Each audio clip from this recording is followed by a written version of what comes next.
Раздел 15. Мария, Пан Бог с тобой. І ўначы ёй сасніўся дзівосны сон. Родны край, паплавы, зямля. І пачула далёкі надводны звон. Лілафея, дачка караля. Сярэдневяковая нямецкая балада. Маці Божая па муках хадзіла, па цямніцах, па пекле блукала. Песня баркалабаўскіх старцаў. Зямля ўся была залітая аліўкава-зялёным месячным святлом. Рэзкія чорныя цені ляглі за дамамі, у нетрах дрэў, у байніцах вежаў. І было гэта так высока і чыста, што захапленне перапаўняла грудзі і хацелася ляцець насустрач гэтаму зіхоткаму срэбнаму шчыту, гэтаму акенцу ў другі свет. Хістаючыся, ён ішоў начнымі вуліцамі, кідаўся ў непрытомнасці туды-сюды і цягнуў за сабою свой звязаны чорны цень, які таксама не ведаў, куды яму бегчы, і кідаўся ў розныя бакі. А за ім наводдаль цягнуўся другі каржакаваты цень. А ўцячы? А што тады з хлопцамі? Ды куды? Божа мой Божа, за што ты пакінуў мя? Маленькая, як цацка, каменная цэркаўка трапілася яму на вочы.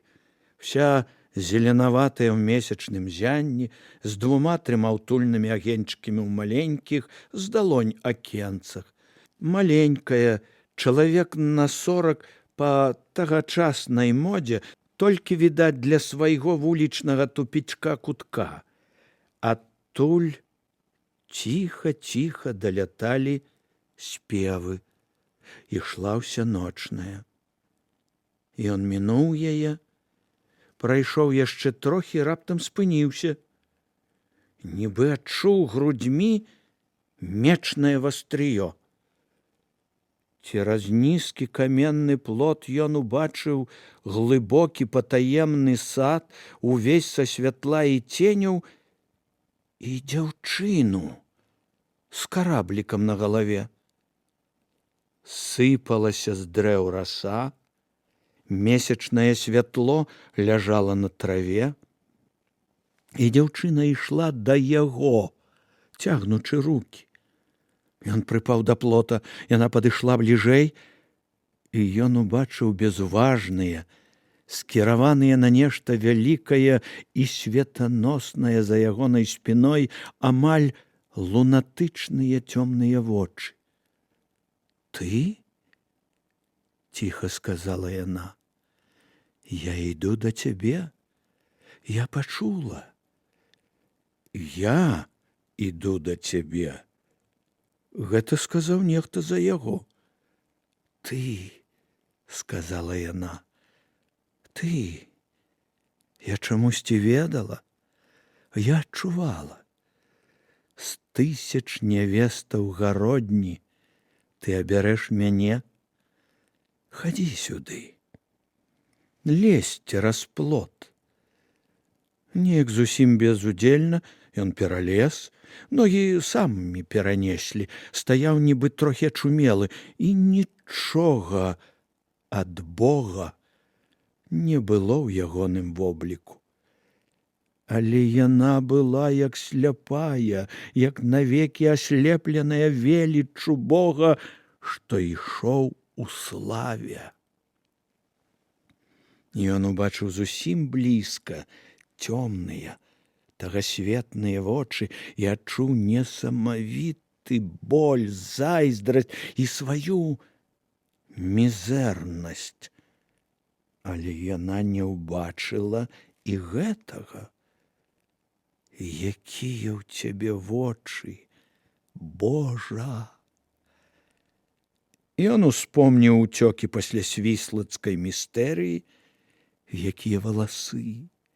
І ён успомніў, як ён ляжаў на ганебнай кабыле, гатовы для бізуна і здзеку. Увесь ты стройны і моцны, нібы елянец. Ён глядзеў толькі на яе і таму не заўважыў, як нехта таксама падышоў да плота. Сонца маё, нашто ты на мяне кінула промнем сваім? Яны павольна ішлі ў святло і цень. Там, дзе садовы плот прымыкаў да царквы, у густым чорным цені стаяў нізкалобы сотнік і змрочна глядзеў на іх. Лотравы пакоі ў трансепце гародзінскага замка нагадвалі пакоі багатай і несуровай норавам радавітай дамы. Каменныя сцены завешаны кілімамі і габеленамі з трохі легкадумным зместам. Іконы, дзе яны былі, здзіўлялі ўвагаю мастакоў да жывой плоці. А той пакой, у якім зараз сядзеў кардынал, быў увогуле легкаважны. Шырокая на 6 ложа пад гарнастаевай накрыўкай, крэслы з мяккімі падушкамі, нейкія каменныя шкляныя пляшкі і флаконы на валоскім століку ля ложа, пах якіхсьці салодка-гаркавых маслаў. Адзіныя духоўныя рэчы ў пакоі былі статуямі святога Себастыяна і святой Інесы, ды і тыя давалі, відавочна, пабольшанае ўяўленне аб сутнасці мужчыны і жанчыны. На ложы ляжала Магдаліна, ляніва пагойдвала перад вачыма залаты медальён. Басяцкі, што сядзеў на крэсле каля сцяны, імкнуўся не глядзець у той бок. Ля ног яе таксама на ложы сядзеў Лотар. Ты, сотнік, пачакай. Я вось толькі зараз дам загад братам дамініканцам. Сотнік асцярожна сядзеў ля самых дзвярэй на пазалочаным гнутаногім венецыянскім крэселку. За крэселка тое рабілася страшна. Дык вось, пан Фларыян, за чалавекам гэтым трэба сачыць, каб не зрабіў чаго непажаданага. Карніла ўсміхнуўся, але тыя не заўважылі. Атачыце яго даглядам. Прыстаўце людзей асабіста да яго. Дарэчы, ці ўзялі гэтага растрыгу прарока, гэтага Іллюка? Узялі. Ён прарочыў прыход. Ён ублытаў нас у гэтую справу. Іллія. Пастарайцеся добра пагладзіць яму рэбры шчыпцамі.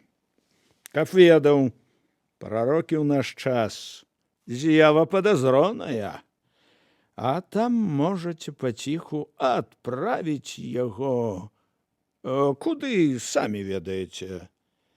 Гладзіць яшчэ не гладзілі, сказаў каплан, дачакаўшыся, пакуль Лотар выгаварыцца. Ды і няма патрэбы. Як? Ды ён усвядоміў, што не меў рацыі, і мы пазбеглі іх нараканняў за лішняй жорсткасці. Што, велля? Ды мы, бачыце, проста адвялі яго куды трэба і растлумачылі значэнне і прынцып дзеяння некаторых прылад. Такі конь спалохаўся. Прарок. Коні таксама хочуць жыць. І потым ён не прарок, а шарлатан. Добра, сказаў Лотар, хай цяпер прыходзіць штотыдзень за тлумачэннямі і прарочыць тое, што патрэбна нам. Што там у цябе, Карніла? Удваіх, сказаў сотнік, усадзіў палянак за неяй дачкой мечніка. Абодва жахнуліся, убачыўшы вочы кардынала. Ідзі, сказаў ён, схапі. Мяркую позна, сказаў Карніла. Словы ягоныя міжвольна прагучалі як жарт. Выйдзі, кінуў кардынал жанчыне. Тая надзьмула вусны. Табе кажу. Марына незадаволена ўзнялася, пагойдваючы клубамі, пайшла да дзвярэй. Ох, ні з пушчы, ні з поля, сказаў Карніла, спакуса. Все маўчалі. Лотар сядзеў з заплюшчанымі вачыма, белы, як сала. Калі ён расплюшчыў вочы, яны не абяцалі даравання.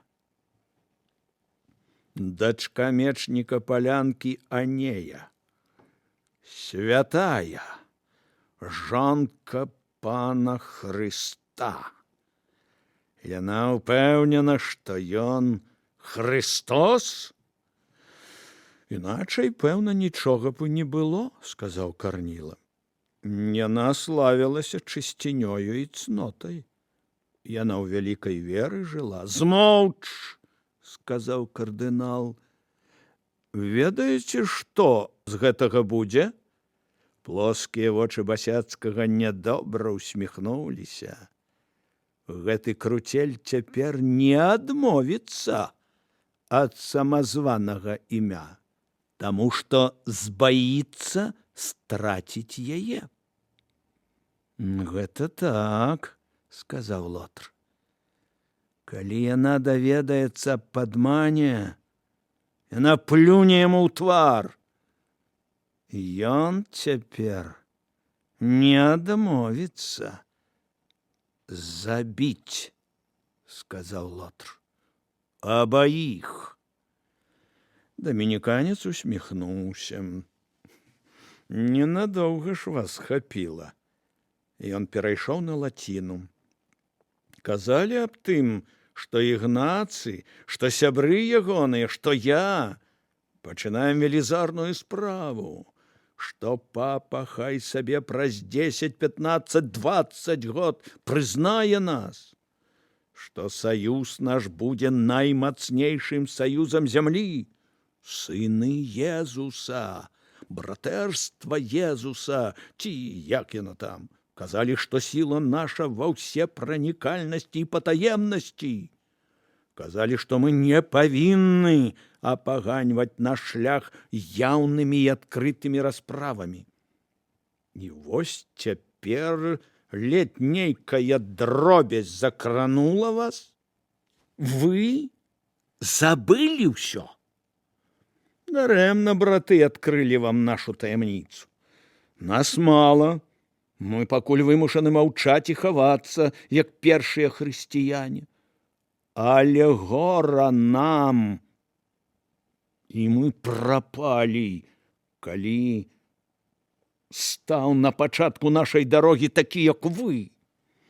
Я вымушаны буду ўзняць голас перад людзьмі, якія здолеюць дабіцца ў папы Льва, каб ён заняўся гэтым сам і праверыў, ці адпавядаеце вы месцу, на якім сядзіце. Лотар змежыў вочы.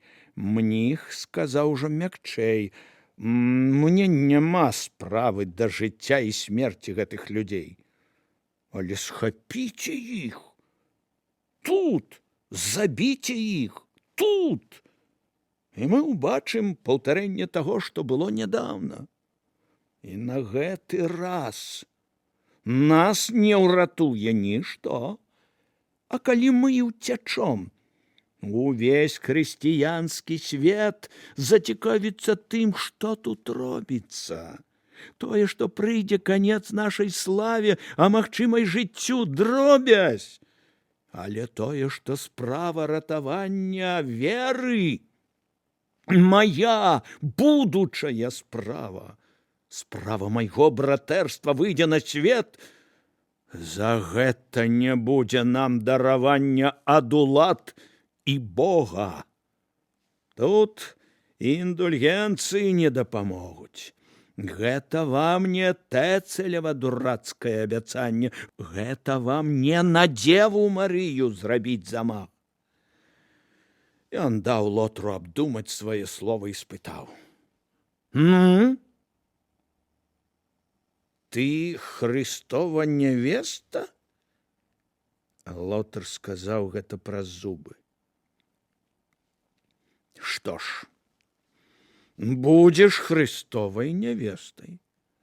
Карніла, адразу як гэтае адроддзе пекла пойдзе ад тае шлюхі, схапіце яе, схапіце патаемна».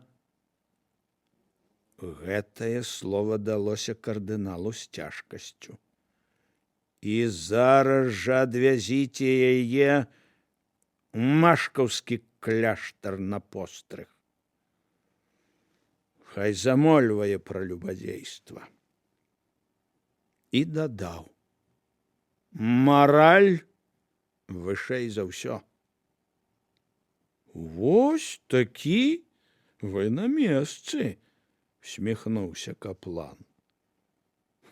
«Ты прыдумаў дзівосна. Ты нават сам не ведаеш, чаму тое, што ты прыдумаў, дзівосна». Лотр знакам адпусціў сотніка. Годныя людзі засталіся адным. «Ведаеш, чаму гэта добра?» — спытаў мніх. «Ён адразу ж кінецца шукаць яе. І такім чынам мы пазбавім ад яго гародню. Без шуму пазбавім.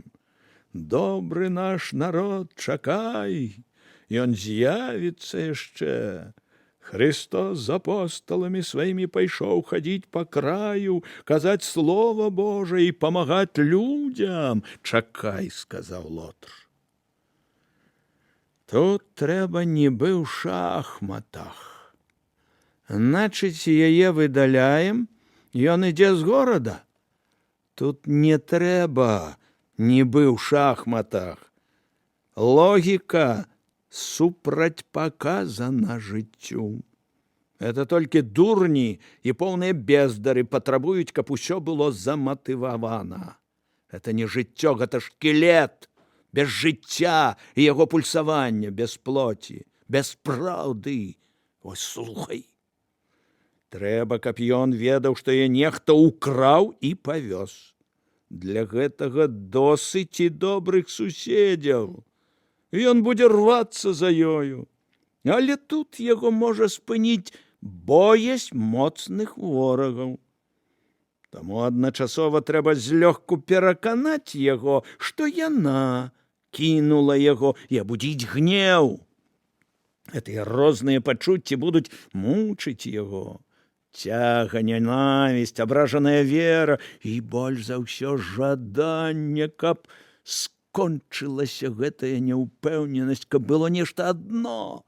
Да гэтага, да раўнавагі заўсёды імкнецца кожны чалавек, герой або шалбер і круцель. І гэтая прага да аднаго, да ведання, выбавіць яго з горада хутчэй, чым адна нянавісць або адно каханне. Нянавісць можа забыцца. З каханнем можна праседзець у горадзе яшчэ тыдзень. І, між іншым, за чвэрць дня скінуць нас або зрабіць наша становішча несцерпным. А так ён не будзе чакаць і дня. Рацыя. Аб выкраданні скажуць суседзі. А хто аб здрадзе? Пёс пана Бога маўчаў. Пасля спытаў: «Табе не шкада будзе развітвацца з ёю?» «З некаторага часу не шкада», — сказаў Лотр. Я спадзяваўся на гэта. Ось яна і скажа: а згодіцца пайсці ад цябе. Сачыць, даносіць? Ёй давядзецца. Лотар крыва ўсміхнуўся. Хацеў бы бачыць я, як гэта яна не згадзілася б. Толькі без шуму. Разумееш, нам патрэбен каля яго свой чалавек, каб раіў, сачыў, даносіў. Лепей за ўсё, калі гэта будзе жанчына. Яна вуха наша, лепшае наша войска. Паабяцай ей, што адразу, як толькі яна выканае справу, яна вернецца да цябе назаўжды. А калі захоча спакою, мы знойдзем ёй мужа, багатага Нобеля. І што яна будзе даносіць? І як? У кожным горадзе ёсць сувязныя галубятні. Хай з кожнага горада адпраўляе па голубу. Калі яны будуць мірна махлярыць, апосталы, калі яны будуць мірна ашукваць і губляць славу, і людзі пачнуць забываць іх. Яна дасць яму грошай і пераканае узнесціся, і люд будзе чакаць яго. А калі ён зробіць замах на веру, ён не зробіць. А калі пачне дбаць аб сіле і славе, калі замахнецца на нас, хай яна прывяжа да нагі голуба пярсцёнак і затрымае іх на тым месцы дні на 3. Тады ў тое месца паскача карніла з людзьмі. І што? Агонь трапятаў на твары мніха, аблічча усміхалася, цені бегалі ў зморшчынах і трывала ляжалі ў начніцах, страшная маска нечым вабіла. Божа мой, сказаў ён, столькі глухіх яроў, столькі сведкаў узнясення. Месячнае зянне ляжала на дрэвах. Снапы святла падалі з царкоўных акенцаў у сад, і ў гэтых снапах клубіўся лёгкі туман. А яны ўсё яшчэ ішлі некуды ў глыбіню гэтага вялікага саду, і цвіў глох, і кожная яго галіна была як белы і зеленавата-ружовы ад месяца букет. Галіны апускаліся за імі. Ён абняў яе за талію, і яны ішлі. Пасля спыніліся. Закінуўшы твар, яна глядзела яму ў вочы, як на святую статую, што раптам ажыла. І ён нечакана спытаў: «Як цябе зваць?» «Я Анея, Анея». «Мне здаецца, гэта сон. Это не сон?» А ён успомніў прынізлівыя галадоўкі і вандраванні. «Сон», — сказаў ён, — «і ў цябе, і ў мяне сон. Ты Анея, а я...» «Не трэба, спяшаючыся», — сказала яна, — «я ведаю, хто ты. Сёння ты высіўся над усімі, і сонца было за тваёю спіною. У мяне падгіналіся калені. Дзе твае крылы?»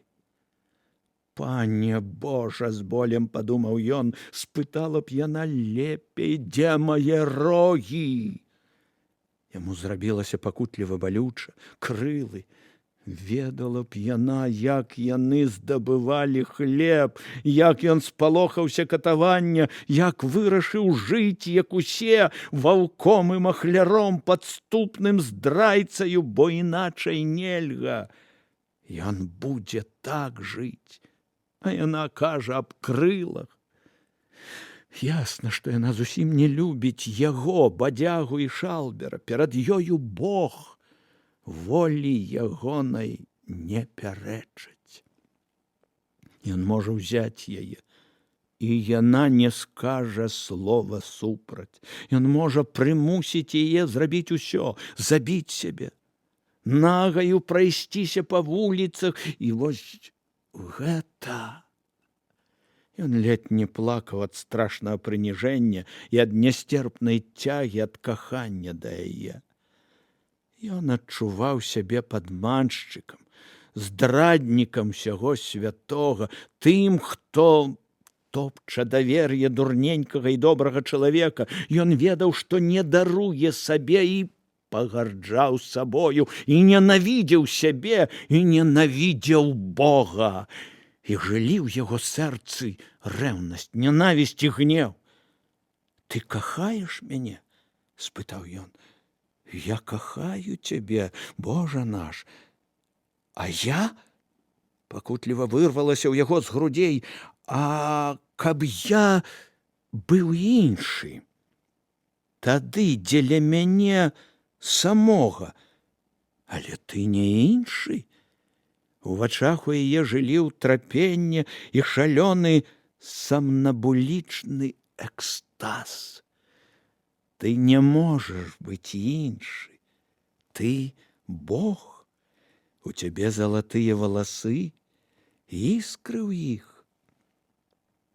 Гэты шэпт прымушаў яго калаціцца. Што ж гэта за насланнё? Ён губляў галаву, а вакол былі нетры з кветак, і ў гэтых нетрах яна упала перад ім на калені. Разгублены ён паспрабаваў узняць яе, але сустрэў такое супраціўленне, што зразумеў, не здолее. Жанчыны ніколі не стаялі перад ім на каленях. Гэта было дзіка. Ён паспяшаўся таксама апусціцца на калені, пераступіўшы яшчэ адну прыступку да апошняга. У месячным тумане гучалі здалёк спевы.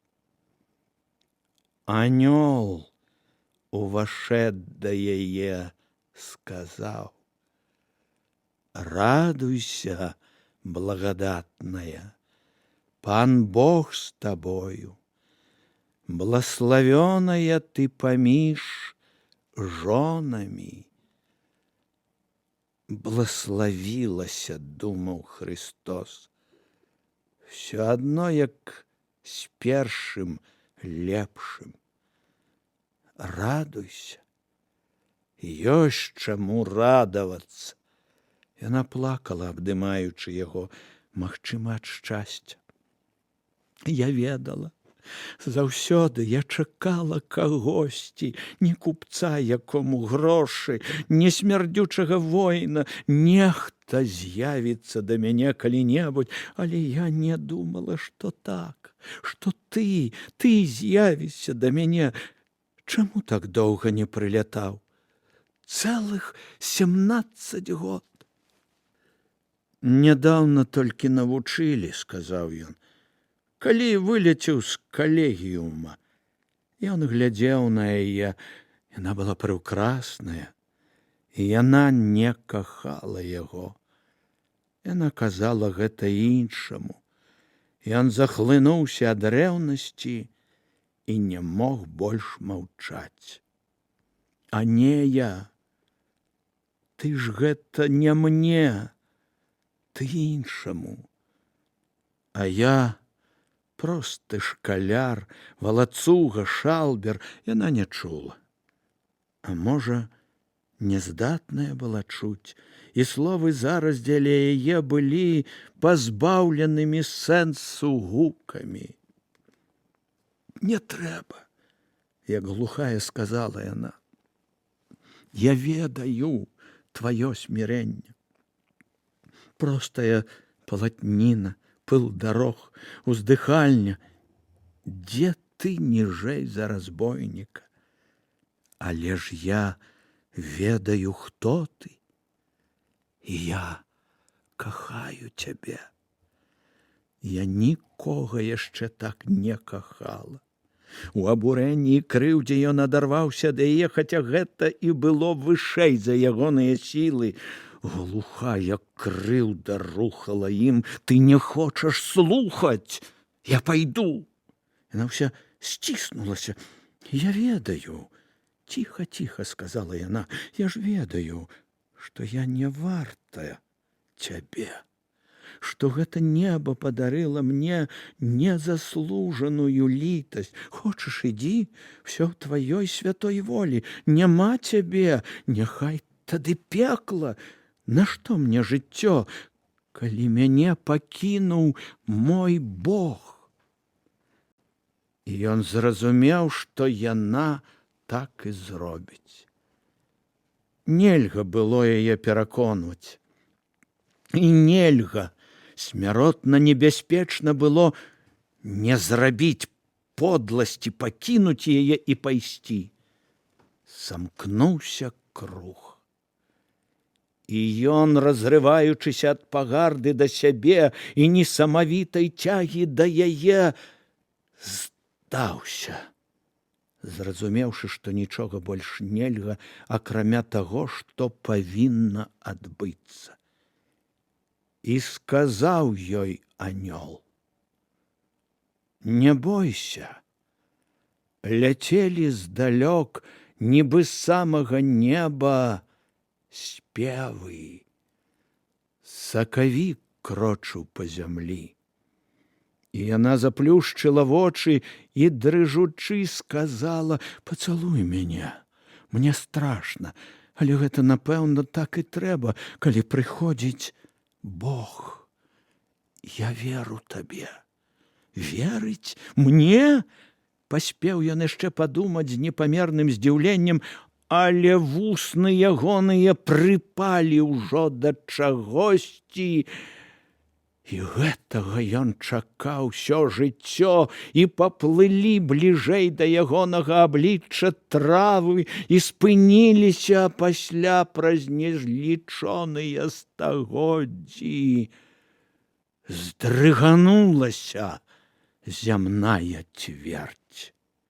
Ляцелі аднекуль галасы, чуліся за мурам крокі, смех, гукі лютні. У зянні месяца заспявалі маладыя галасы.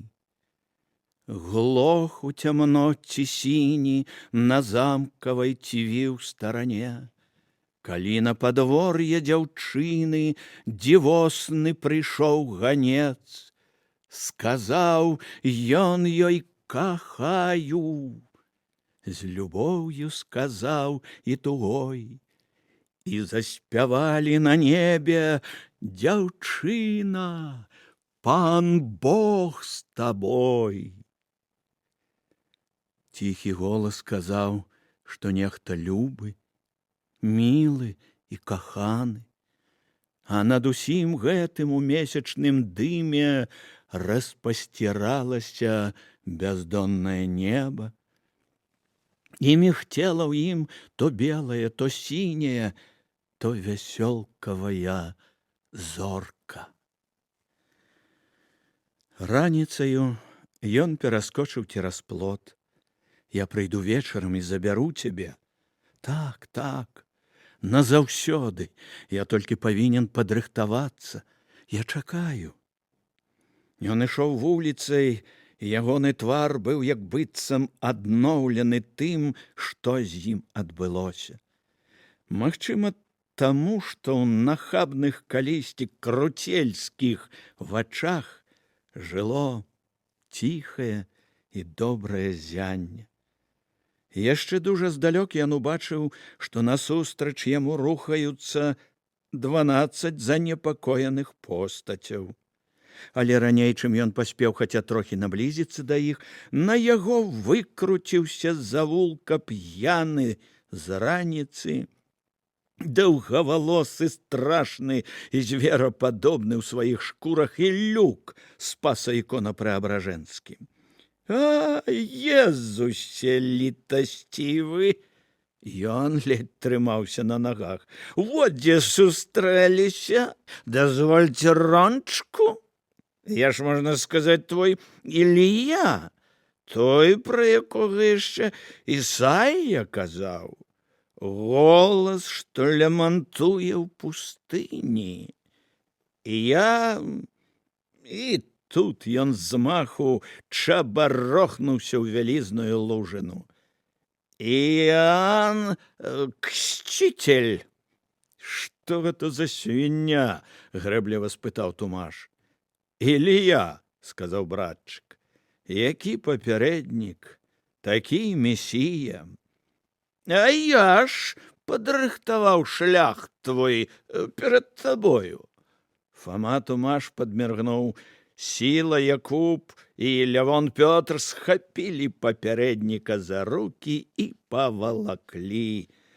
Ён араў нагамі зямлю, робячы дзве баразны.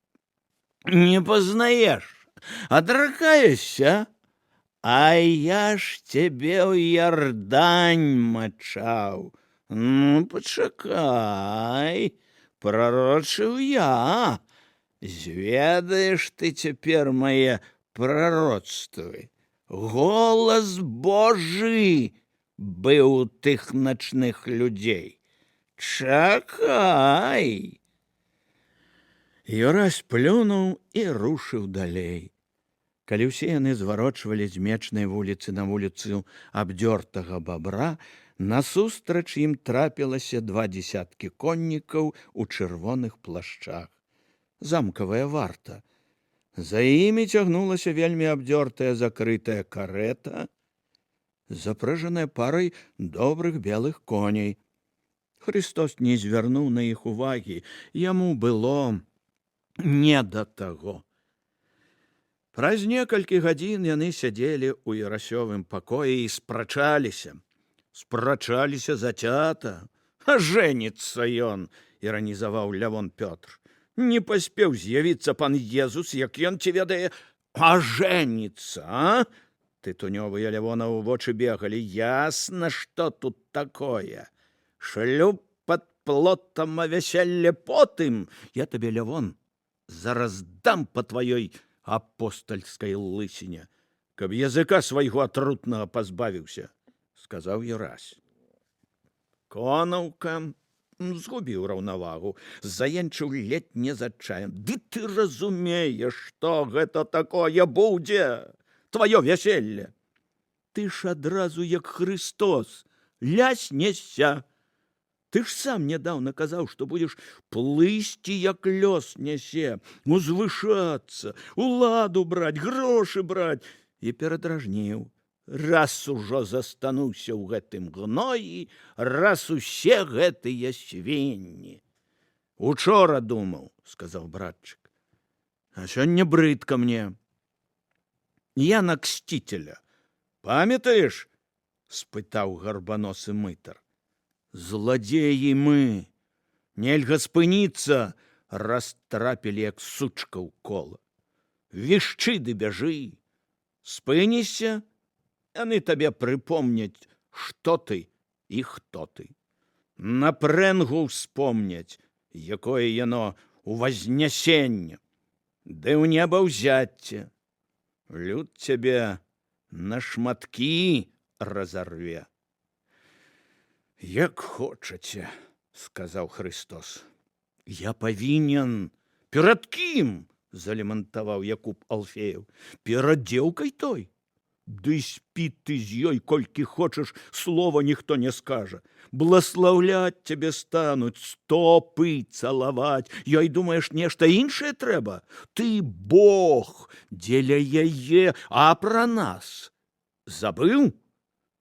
Зноў на дарогу. А жэрці што?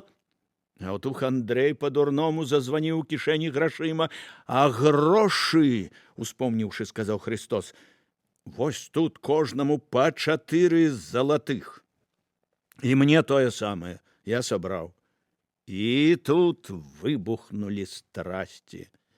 Братчык ніколі не мог уявіць, што 10 чалавек могуць так крычаць. А пасля што? Это на ўсё жыццё? Яшчэ каб казну ўзяць, коней намяняць, дык тады нічога. А то 4 манеты. У мяне гэта самая ўдалая роля, рыпеў Баўтрамей. плацяць як ніколі. Пашанцавала так. Галава на блюдзе варушыла тоўстай верхняй губой. А табе чаго яшчэ трэба? Наракальнік ты, еўнах. І я гэна, як яно, таго. Каханыя, супакойваў жанчынападобны Іоанн, на што ісці? Ён не думае, добрае робіць свету і сабе, а ад гвалту барабаніла ў вушах. Цыц! Раптам гаркнуў неверны Тумаш. А я згоден з ім. Дзеля гонару. Разумны чалавек, сказаў Равуні, і пахваліў сябе, не ўтрымаўся. Амаль як яўрэй? Дык што ты яшчэ вякнеш? Пагрозліва спытаў Пятра Хрыстос. Той, унікаючы позірку, глядзеў у акно. А ты падумаў, Лявон, на які ты час, Пятро, сказаў Юрась.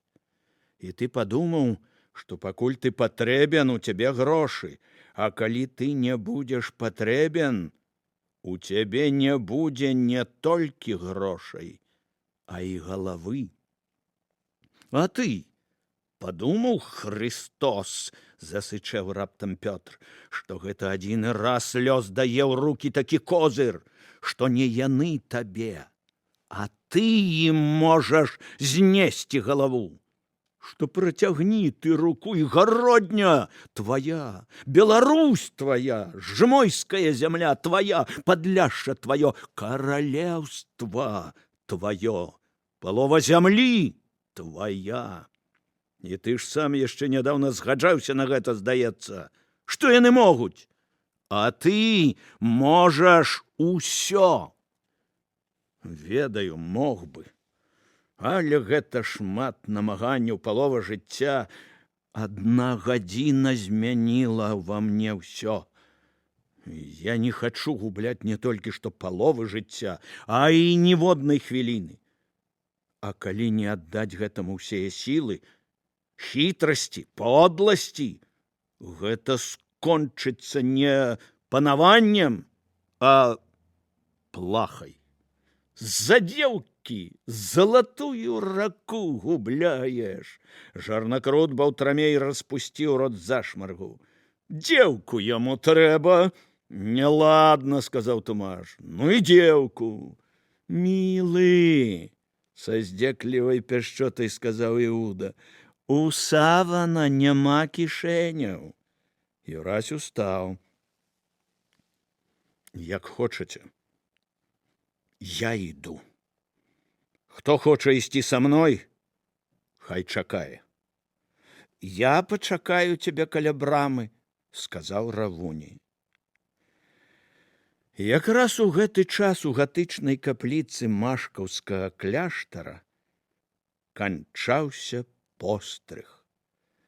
Пагражалі галасы пад вострымі скляпеннямі ў змроку. А ў пляме слабага святла, што падала з акна на каменныя пліты падлогі, стаяла жанчына, і было на ёй замест андарака, казнаткі і карабліка грубае адзенне манахіні. А побач з жанчынай стаяла маці-настаятельніца. Нязмерная ўпоперак баба, год пад 40, з абліччам адначасова ліслівым і ўладным, і сціскала руку новай манахіні. Сціскала разам са свечкай, каб не ўздумала кінуць ці выпусціць. Свечка капала гарачым воскам на тонкія пальцы маладой рукі, але Анея не адчувала болю. Сцяла сківіцы, глядзела в адну кропку. З капліцы яе павялі пад рукі. У левым нефе настаятельніца спыніла яе. Ну, колькі яшчэ як драўляная будзеш? Всё ўжо, всё, чуеш? Чую, У яе вачах раптам з'явілася жыццё. Ну што ж, і так, я невеста Христова, жонка Христова, ягоная. Усе мы тут яго невесты. І тут у вачах жанчыны плескануўся гнеў. З непрыхаванай іроніяй яна глядзела на постаць ігуменні. Гэта вы невеста? Доўга ж вам яго чакаць. Мой ён. Чуеш ты? Мой! Ён праз муры ўбачыць. Ён прыйдзе. І ён прыйшоў. І вось ужо вельмі доўга стукаў у аканіцы дома на Мечнай вуліцы, хадзіў, а пасля бегаў па сцежках саду. Гэты дзённы сад страціў начное ачараванне. Голыя і паўсядзённыя былі дрэвы, мёртва-белы быў у дзённым святле глогавы цвецень. І нават стаў у канцы саду быў не сіні, як уначы, а цёмна-празрысты. І тут нідзе не было яе. Пусты быў дом, пустыя былі сцежкі. Анея! Не стрываўшы, закрычаў ён. Анея! Яго чамусьці ахапіў смяротны жах. Анея! Дядзячка! Пачуў ён дзіцячы галасок. Вы чаго крычыцё? Ён убачыў над плотам галаву. Хлапчук год пад 10 вырачваў на яго шэрыя вочы, хлопаў даўжэзнымі цёмнымі вейкамі. Анея тут жыве. Дзе? Хлопчык узлез на плот і сеў, пачухаў адной нагой другую. Гэта ты той дзядзька, што неадменна павінен быў прыйсці? Ну, пабажыся.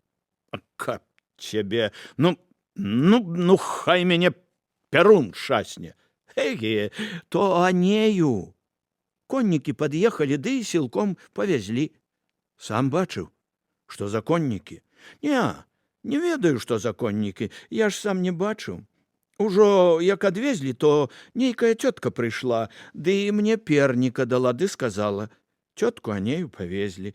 То яна злаўчылася мне шапянуць, а я вось табе кажу. Як прыйдзе той дзядзька, што неадменна павінен быў прыйсці, скажы яму, што цётка Анея паехала па Лідскай дарозе. Юра стаяў, як прыбіты. То паехала ці сілком павезлі. Ай, я ж, дзядзечка, не ведаю. Цётка тая казала сілком, але паехала. Можа, і сілком, але я, каб цётка Анея крычала, дык не чуў. Я тады ў каморы сядзеў, бо вяршкі злізаў. Яны толькі выехалі, а тут мяне маткай выпусціла. Дараваўшы, дзякуй ёй Божа, а тут і цётка пернік прынесла. Юра задумаўся, што ж тут было. Сапраўды выкралі? А можа, адчула душою падман і з'ехала сама? Не даравала? Бацька загадам князя ў Менску збройнікаў вучыць. Маці няма, то, можа, з'ехала да яго? Але трывога ўся нарастала, чаму не дачакалася. Не можа быць, каб да бацькі, калі выкралі, то хто і на што? І хто б пасмеліцца ўзняць руку на дачку мечніка? А калі з'ехала сама, адчуўшы, што ён не той, успомніўшы яго начныя словы, якіх не чула тады, то як? Як яму тады жыць? Ён страпянуўся. Дзякуй, сынок. Вы яе знойдзеце, яна мяне любіць, а я, з бацькамі, ясна, яе аберагаю. Эх, хлопча, падумаў братчык, кепска ты яе аберагаў. Ды я не скажу табе гэтага. Мы з ёю сябры, не разлі вада. Я знайду яе, сынок. Юрась побег. Раздел 16. Саронская лілея.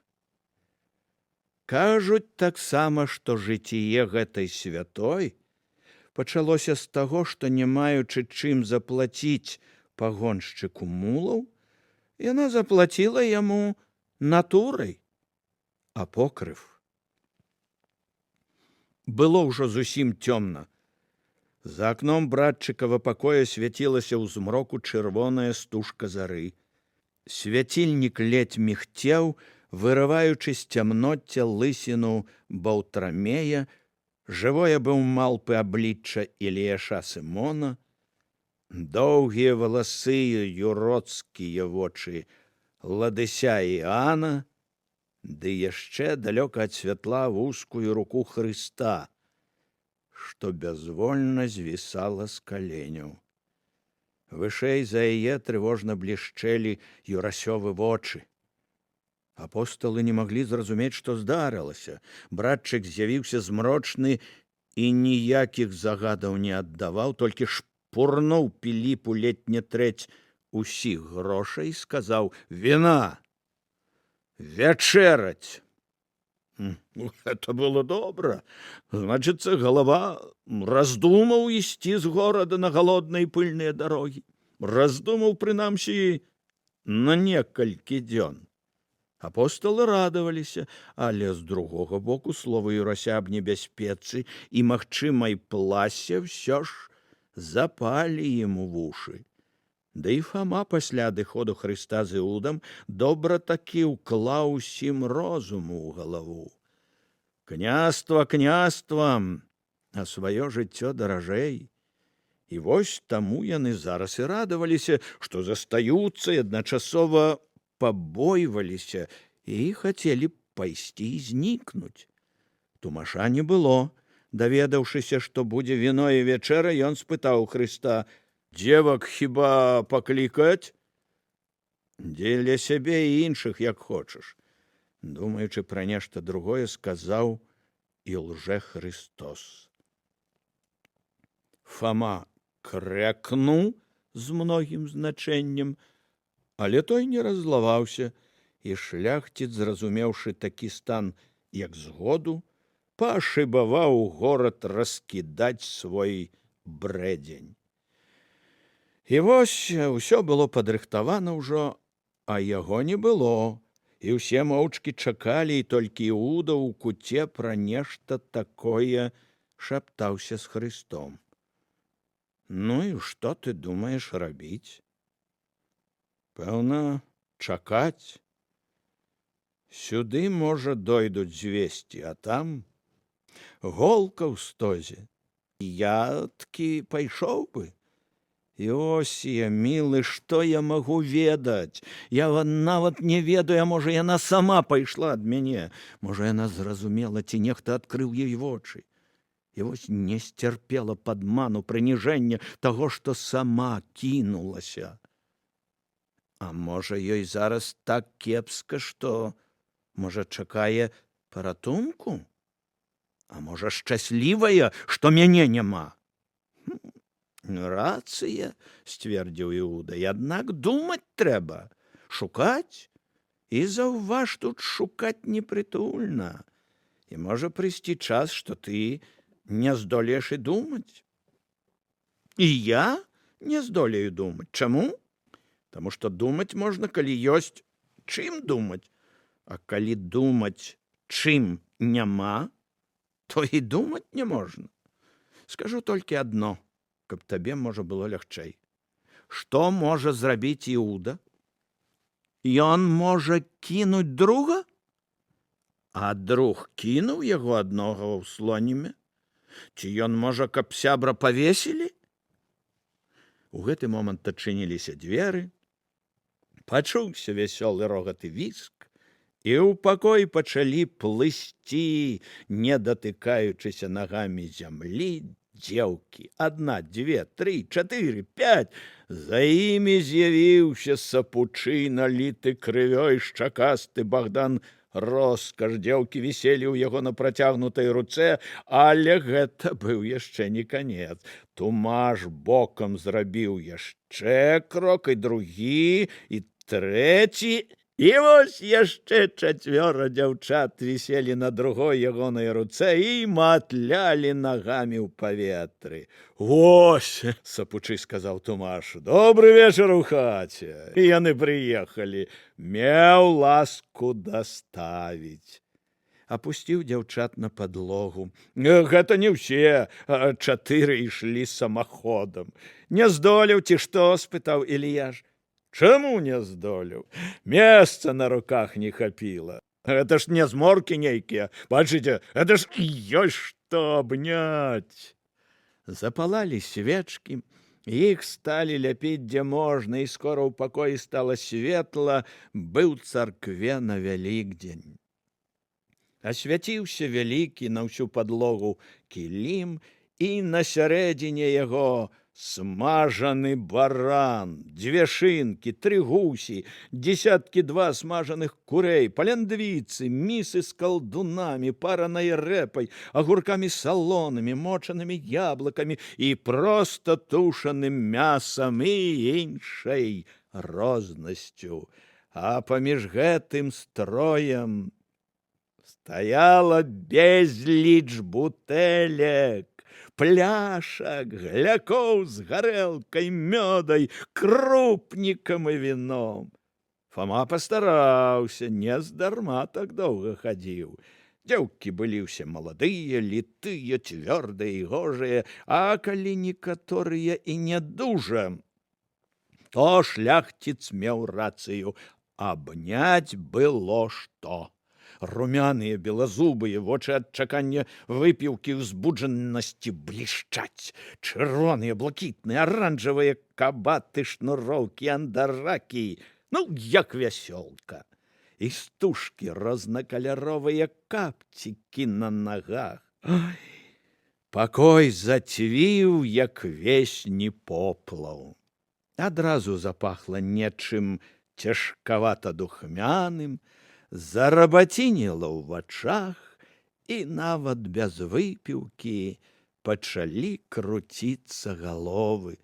Усе з рогатам сядалі за сталы, на хвіліну здзіўляліся, што пан Бог адзін, а пасля вырашылі, што так, відаць, і трэба, гэта ж не апостол там нейкі, і пачыналі тармасіць кожнае свайго. Хутка віно палілося ракой, усе гаварылі кожны сваё, не слухаючы іншых, цалаваліся, рагаталі. Некаторыя пачыналі ўжо думаць, што трэба трохі стрымаць сябе, а то яшчэ зваліся з галерэі, на якую выходзілі іхнія дзверы, або не трапіш у свой пакой. Галас, віск, смех, суседка кусала Акілу за вуха, а той толькі жмурыўся ды бубнеў: «Ай, ну не трэба, ну газытліва». Лілося ў пашчы віно. Гожанькая суседка роскаша скосу паглядала на равуні. А гэта нібыта не наш, нібыта з біблейскіх мясцін?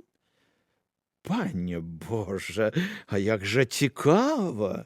Нічога цікавага, буркнуў Фома, такі самы, як і ўсе.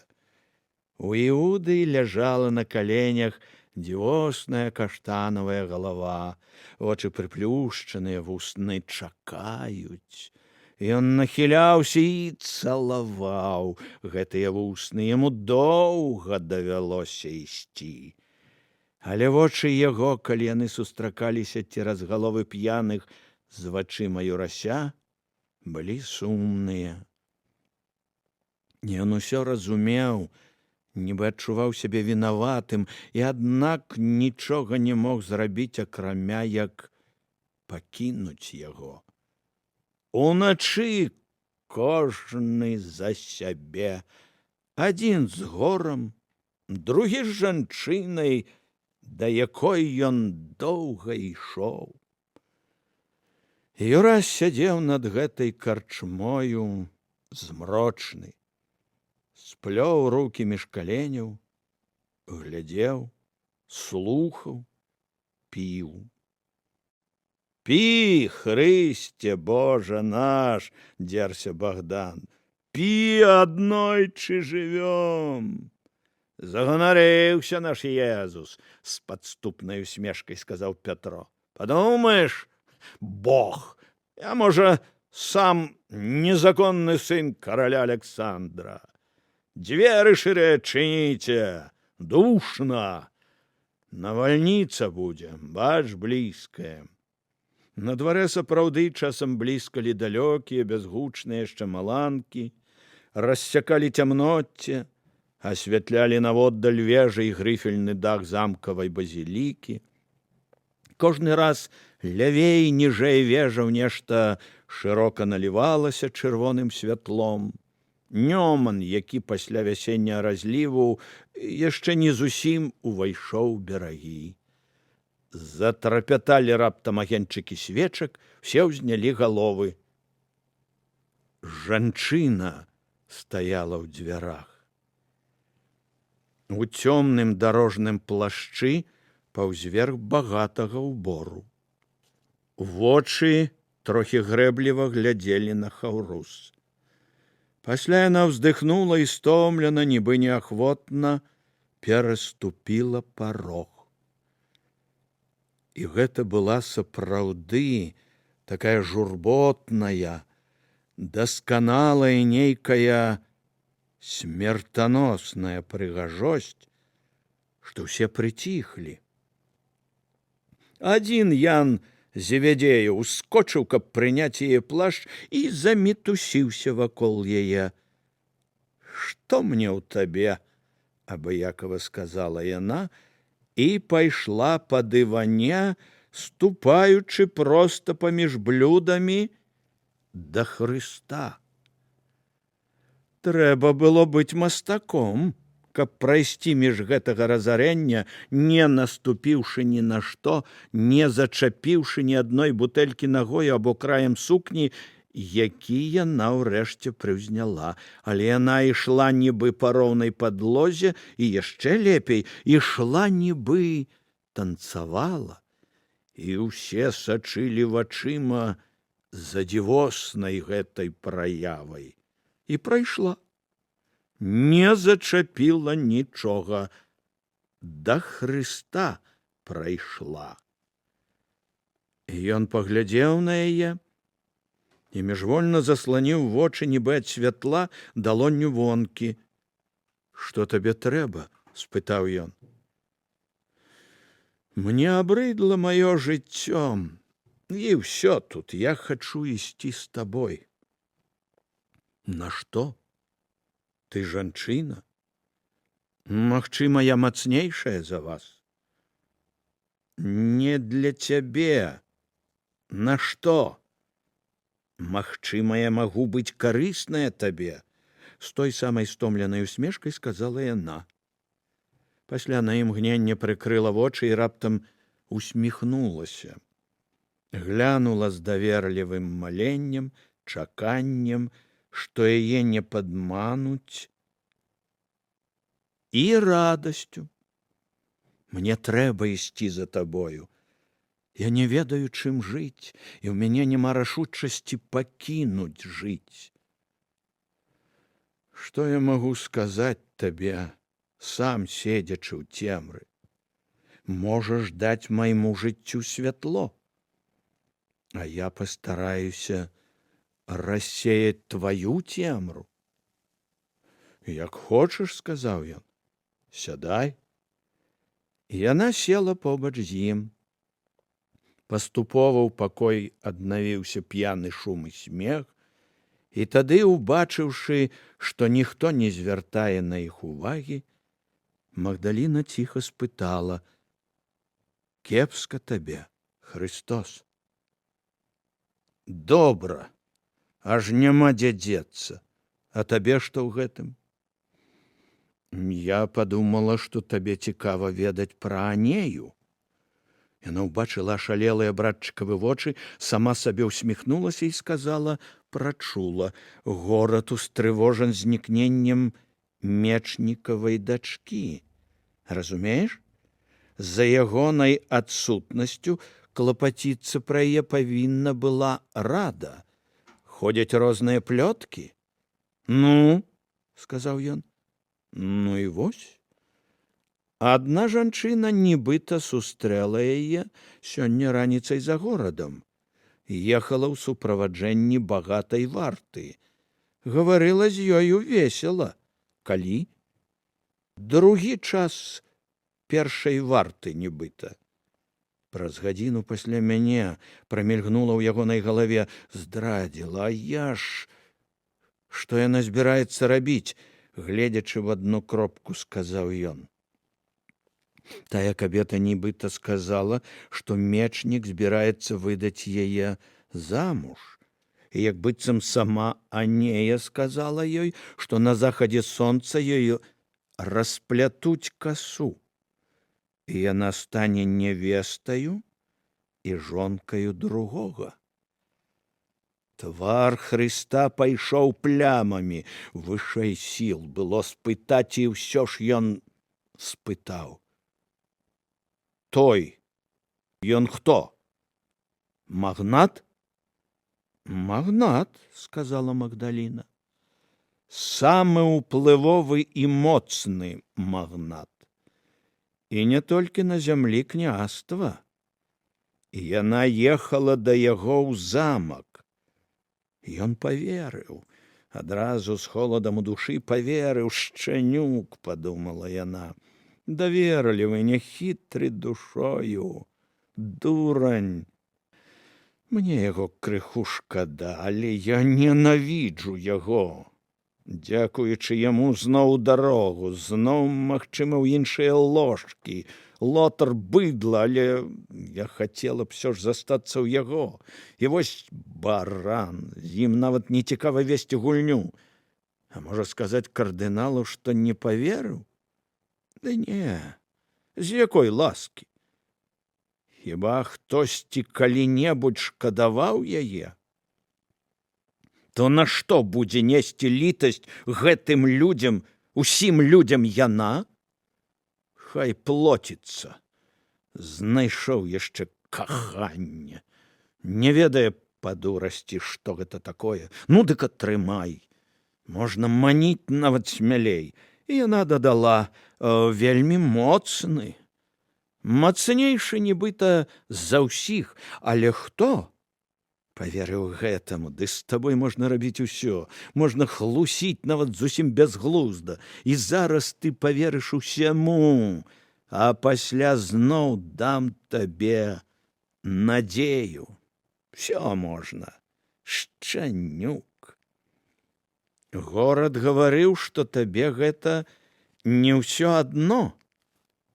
Таму я і прыйшла.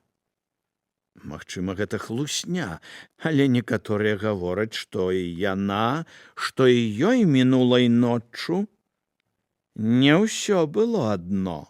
Ну, гэта ўжо так, мана магла і сама сказаць.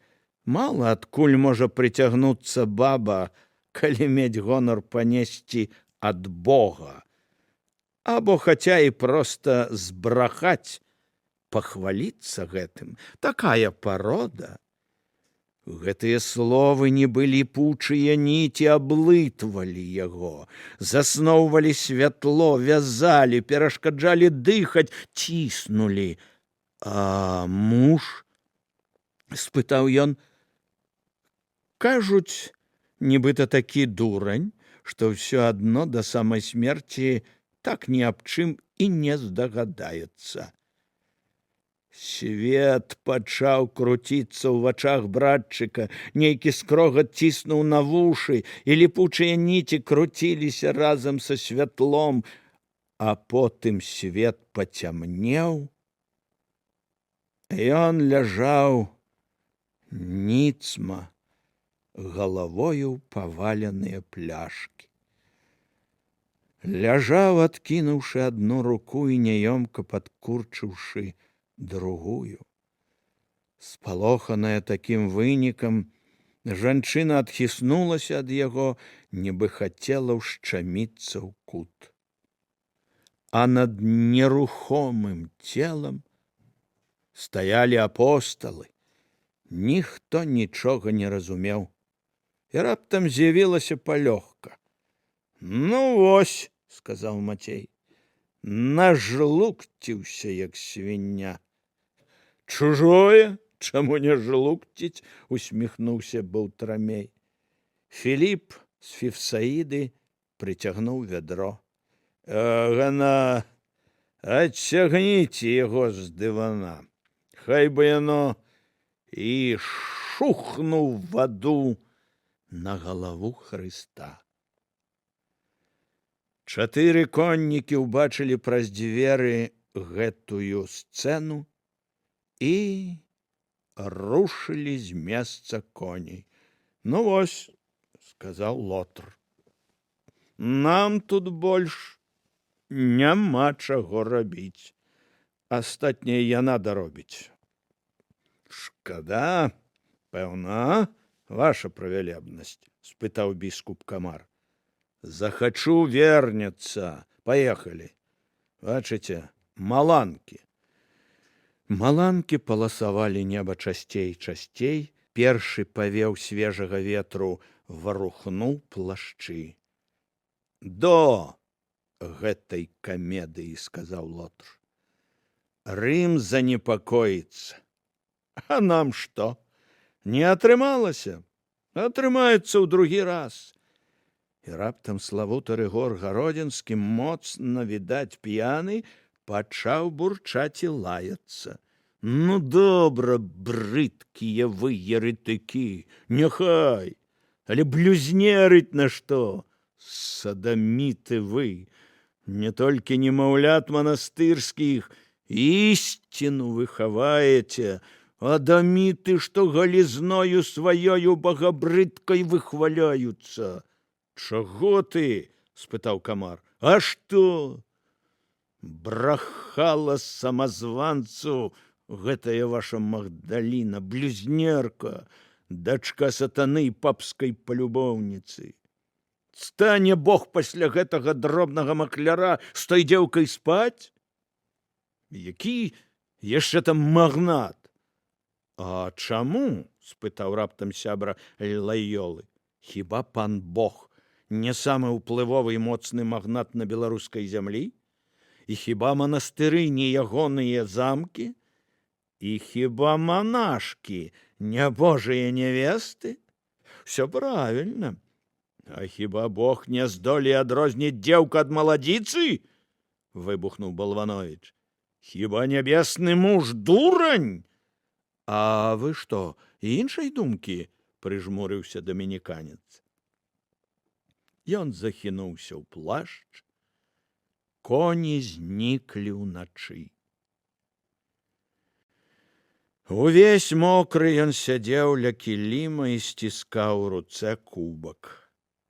Цяпер ён сапраўды быў цяжка да змрокавага стану п'яны.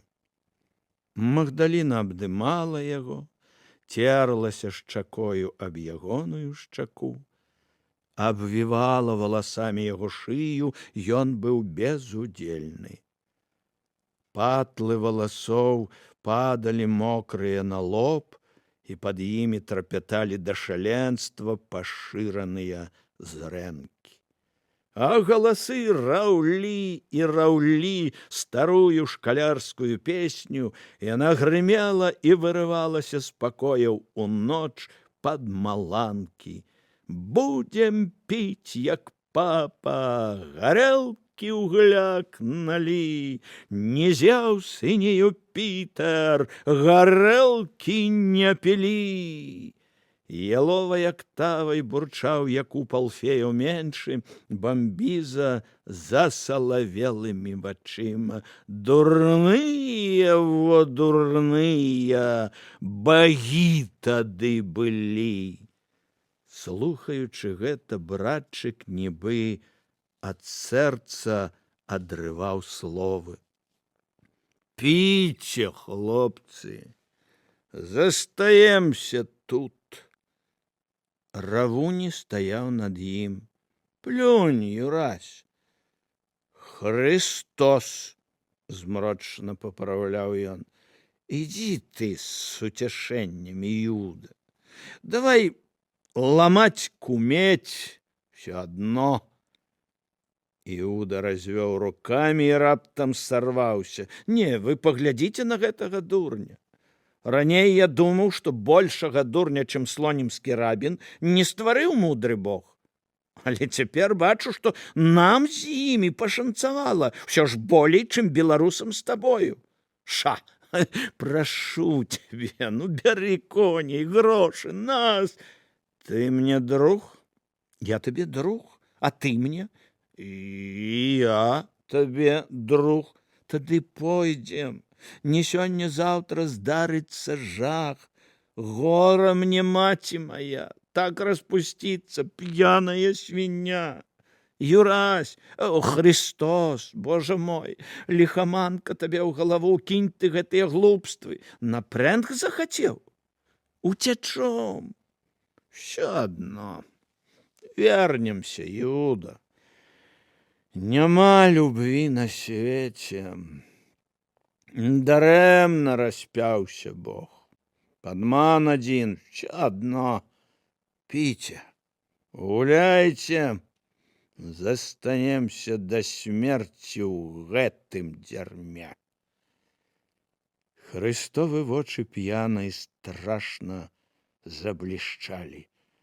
Ён грукнуў кулаком. Застанемся і гора ўсім.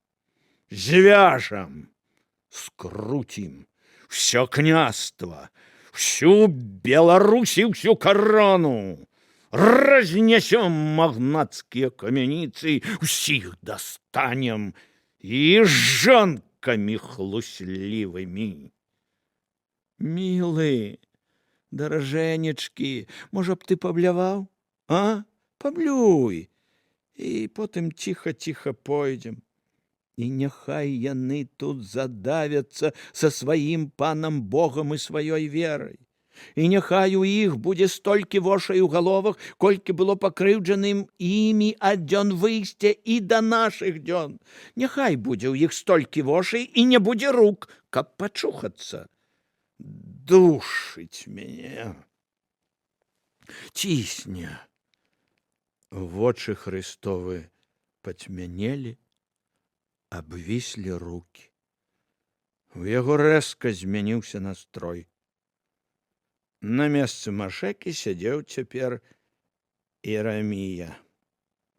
Прарокі прарокуюць хлусню, і свяшчэннікі вывяргаюць брахню, і народ мой любіць гэта. Ну, што ты будзеш рабіць пасля гэтага? Як сказаў яшчэ Ірамія. Суцяшаў Рамуня, ну наплюй ты на іх, ну. Ды яны ж усе сволачы. Гэты добранькі, разумненькі Басяцкі, і гэтая свіння Камар, і тая трэфная курыца Балванович, а Лотр? Ой, не кажыце мне пра Лотра. Магдаліна ўбачыла, што Юрась досыць п'яны, каб паверыць у другую частку маны, і яшчэ не досыць п'яны, каб забыць канчаткова тое, што яна сказала раней. У пакоі было зусім пуста. Апосталы зніклі, на дыване не засталося ніякай ежы. Хоць бы крышачку пакінулі. «Иди, Иуда», — сказала яна, — «ты толькі шкодишь, ты разумеешь? Иди и возьми с собой дзяўчыну». Я разумею. Іуда трохі хістаўся. І праўда, так будзе лепей. Не кідай яго. Я яго не кіну. Не кідай. Падары яму цеплыні, маліў за друга Іуда, іначай мне будзе сорамна маёй. Ідзі, сказала яна, не саромейся, яму будзе не горш. Равунь узняў дзяўчыну, і тая прыціснулася да яго, і так яны выйшлі. Магдаліна ўстала, замкнула за імі дзверы і вярнулася да Юрася, які мармытаў нешта седзячы, ці то ў сне, ці то ў прастрацыі. «Езус», — сказала яна, — «пойдзем адсюль, упалі.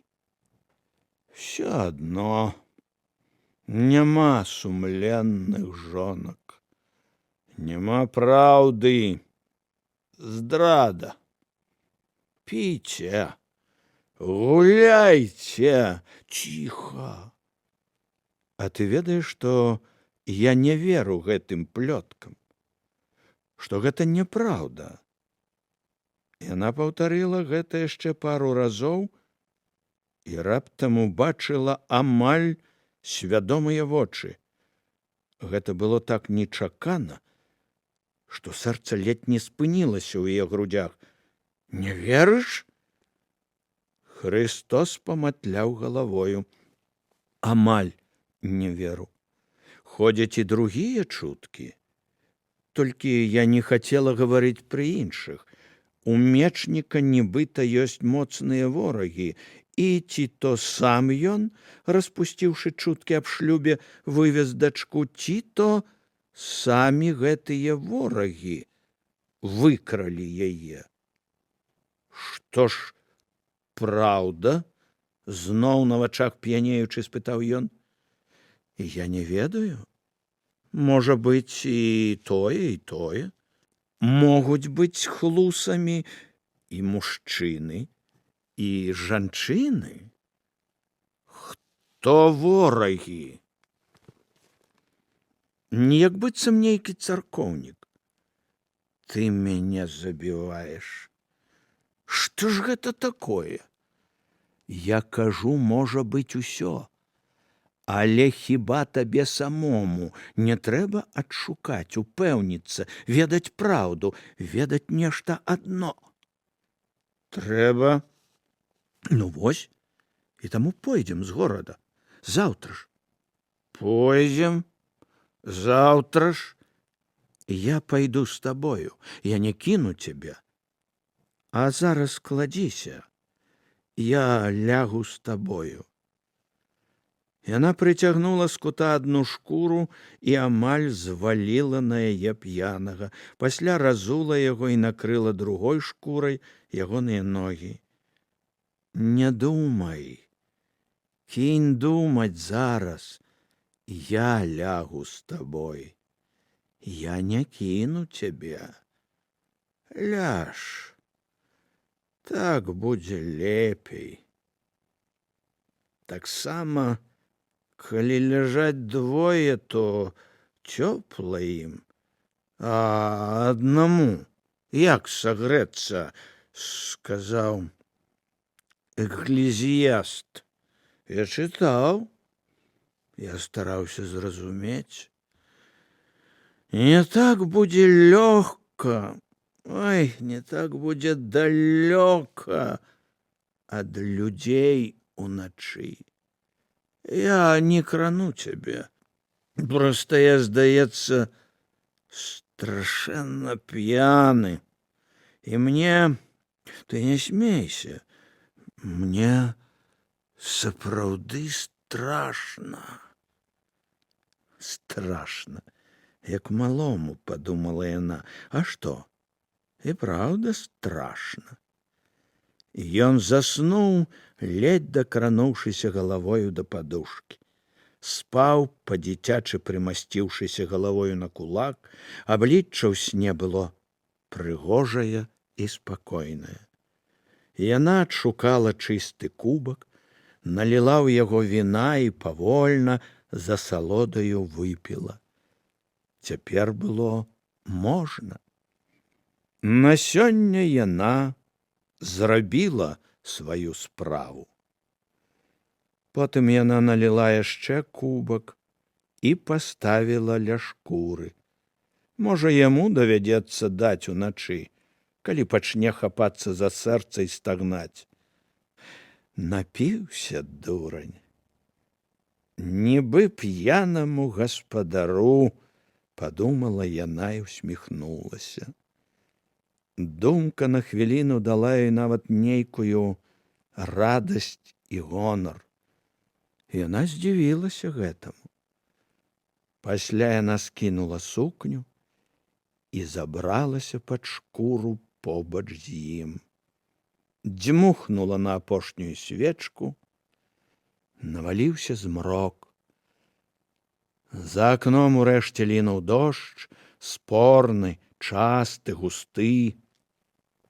У акно і дзверы павеяла прахалодным і прыемным, і ён у сне нібы адчуў гэта і яе цеплыню побач.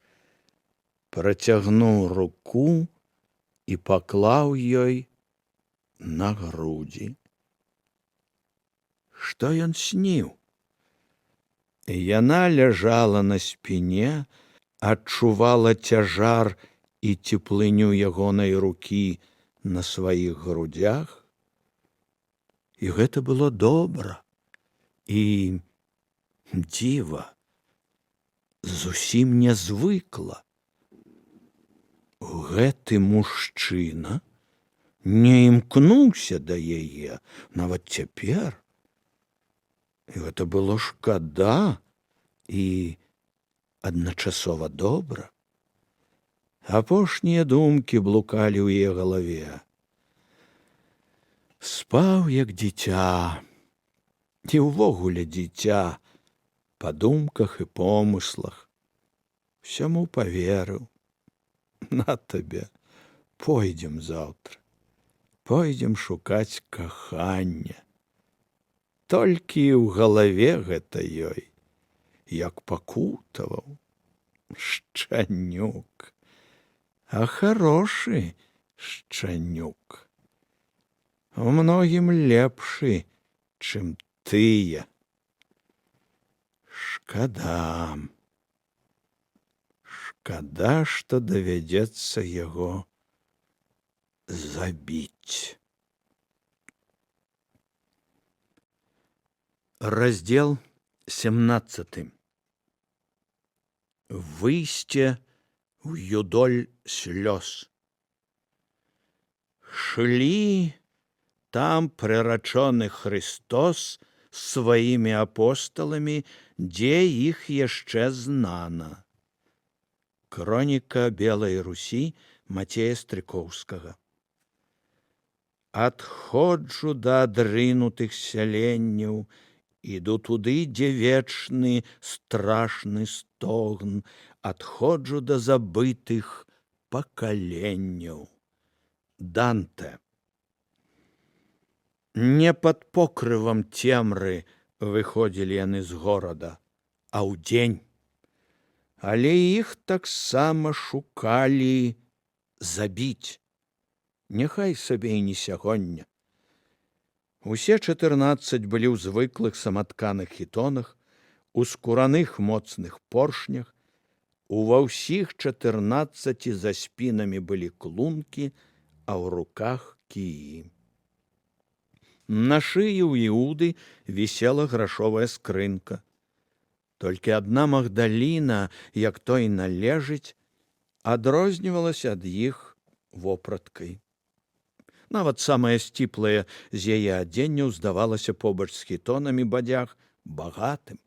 Але яна таксама збіралася ісці пешшу, і толькі мул, наўючаны саквамі, яго вёў за аброць роскаш, сведчыў аб тым, што яна ўзяла сёе-тое свайго майна.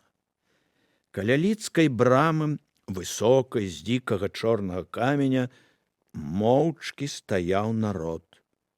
На гэты раз не чуваць было крыкаў, развітвацца было страшнавата.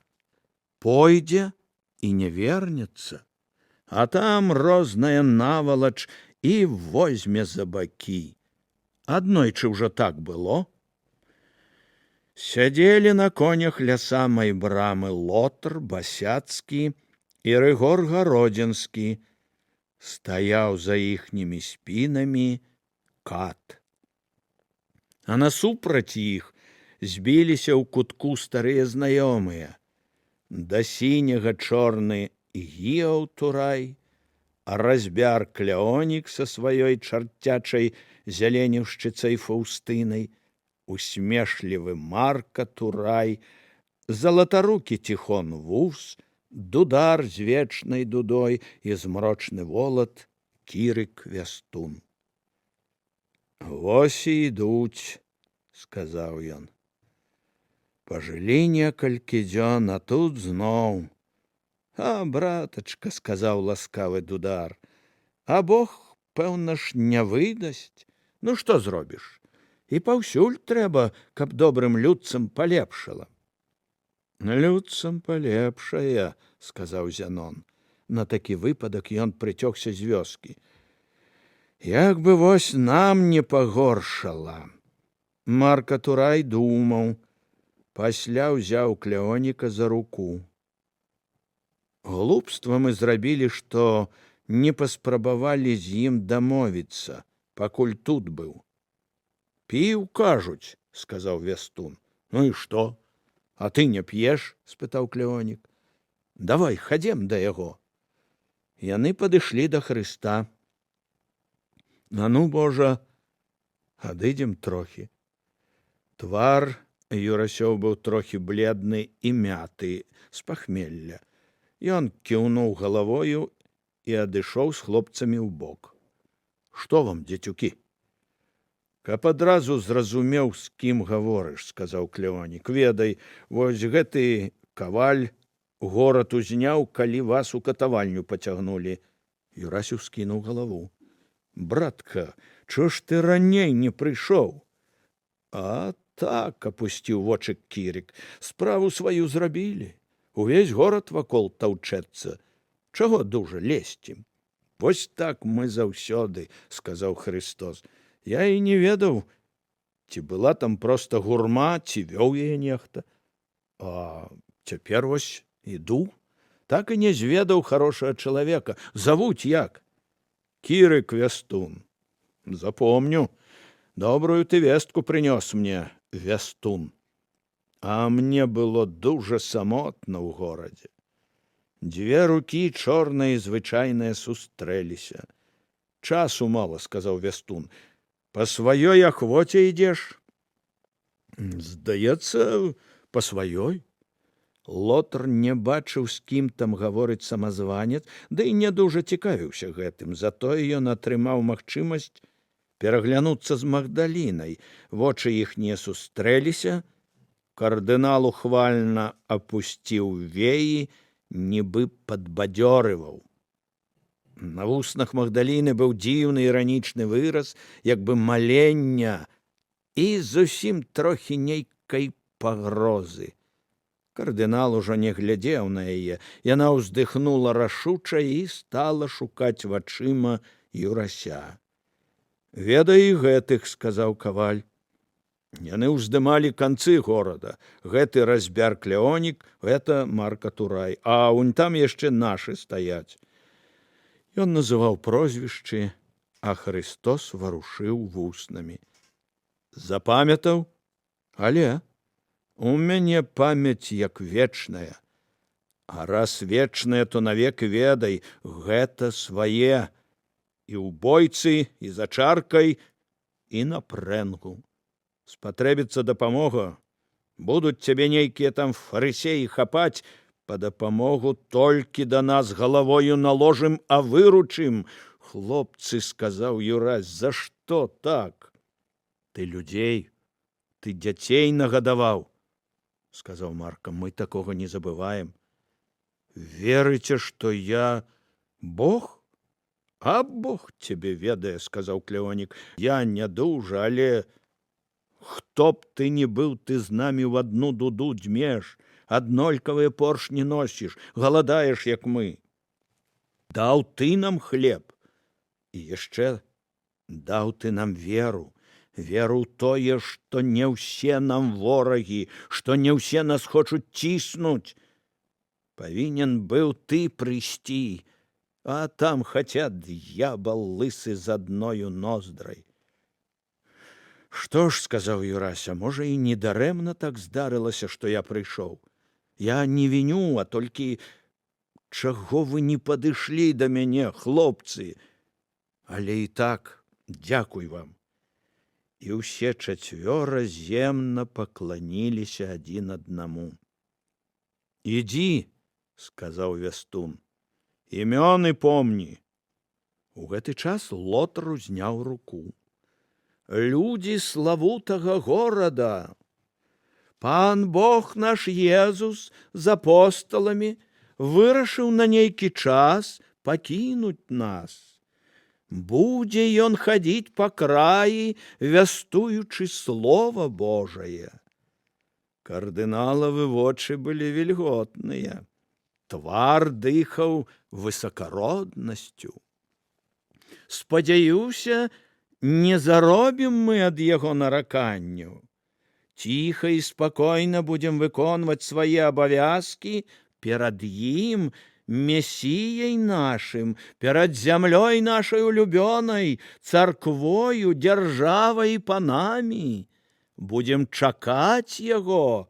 За працу, мілыя браты мае, за працу. У гэты момант не вытрымала і загаласіла нейкая баба ў натоўпе. А на каго ж ты нас? І змоўкла, відаць, суседзі цыкнулі. Людзі стаялі моўчкі. І тады загулі дуды ў руках варты, і сумна высока заспявалі рагі. Слухаючы іх, стаялі ля мура на выступе фра Альбін, Крыштофіч і Кашпар Бекіш. Апошні, відаць, трохі выпіў віна, разрумяніўся гожы твар. На сонечна-залатых валасах юнака ляжаў аксамітна-чорны з адлівам у сіняе берет. Ветрык варушыў на ім пышны султан пер'яў, плашч перакінуты цераз плячо, на поясе кароткі залаты меч, корт. Дзеўкі заглядалі на юнака, але ён глядзеў толькі на гатовых у дарогу апосталаў і на таго, хто называў сябе Хрыстом. Глядзеў, нібы імкнуўся зразумець яго. Яны не могуць верыць, сказаў ён урэшце Крыштофічу. Глядзі, які твар. Відавочна, з пахмелля. Боскага ў ім не больш, чым ва ўсіх тут. Звычайны чалавек. Лепей скажы, як яны могуць верыць, усміхнуўся Крыштофіч. Ну, гэта ў законе. Але твар у яго сапраўды махлярскі. Валацу гады ўсё, і падумаць толькі, што ты так захапляўся гэтай дачкою мечніка. Збіраўся сустрэць у касцёле. Ён перавёў вочы з Бекіша на Хрыста. Параўнанне было яўна не на карысць апошняму. Гожы, адукаваны, багаты, з розумам, які з дзяцінства звольнены ад догмы. А ён, кажуць, толькі працягнуў руку. Замоўкні, брат Альбін, сказаў Кашпар.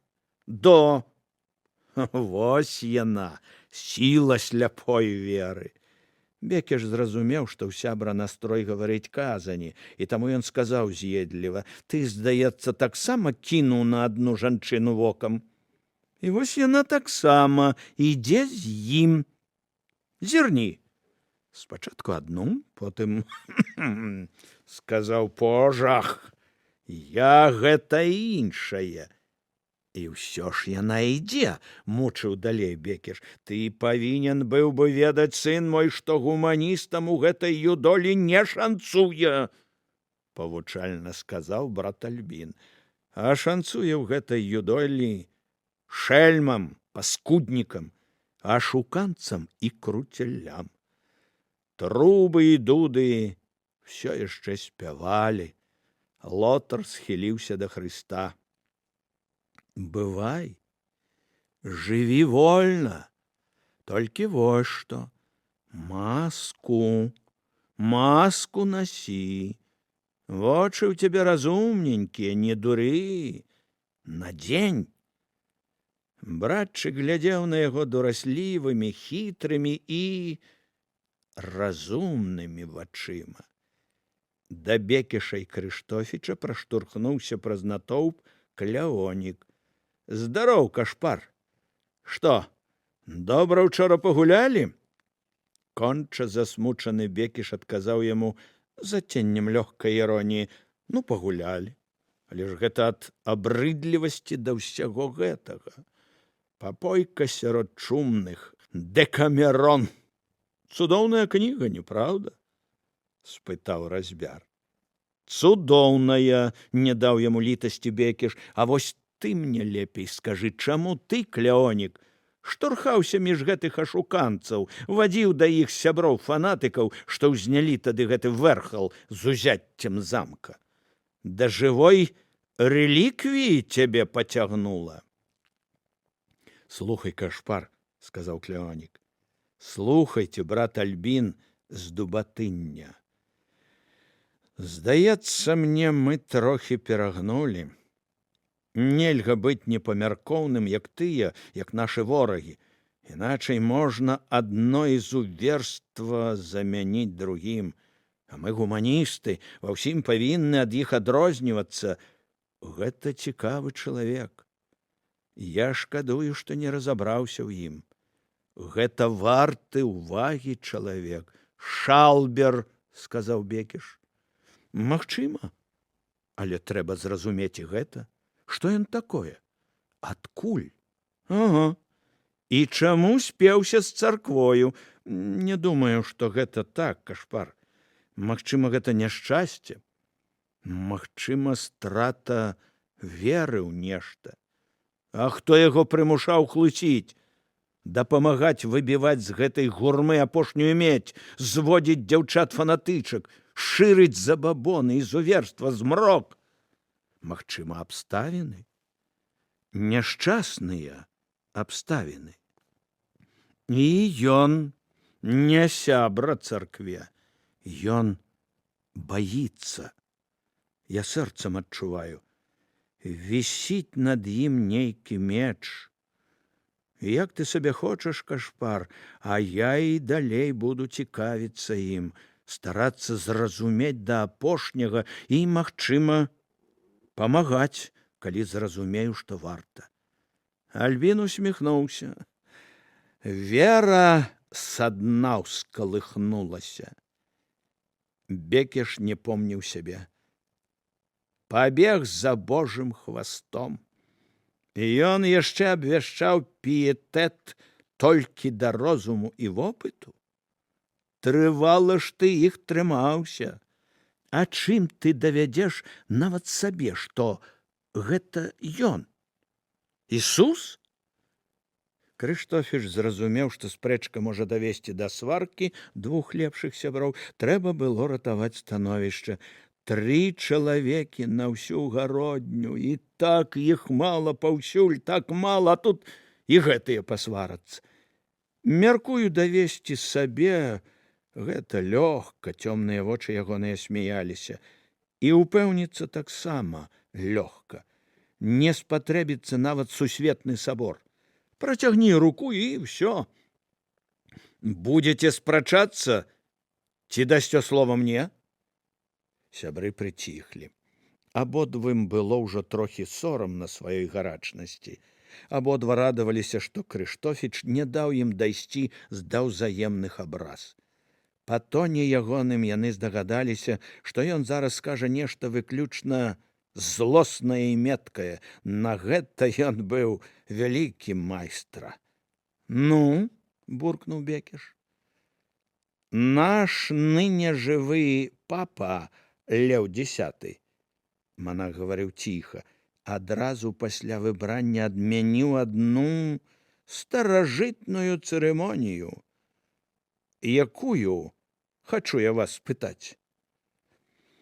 Прылюдную праверку мужчынскага полу, здагадаўшыся, пырснуў Клеонік. Менавіта, сказаў монах, мала што, а можа там суцэльныя дурныя язвы. А тое, што ён мужик, кожны папа давядзе, мяркую, і так. Дурная справа не хітрая. Не разумею, куды ты вядзеш? Злёгку усміхнуўся Бекіш. І цябе яшчэ вучылі па законах рыторыкі?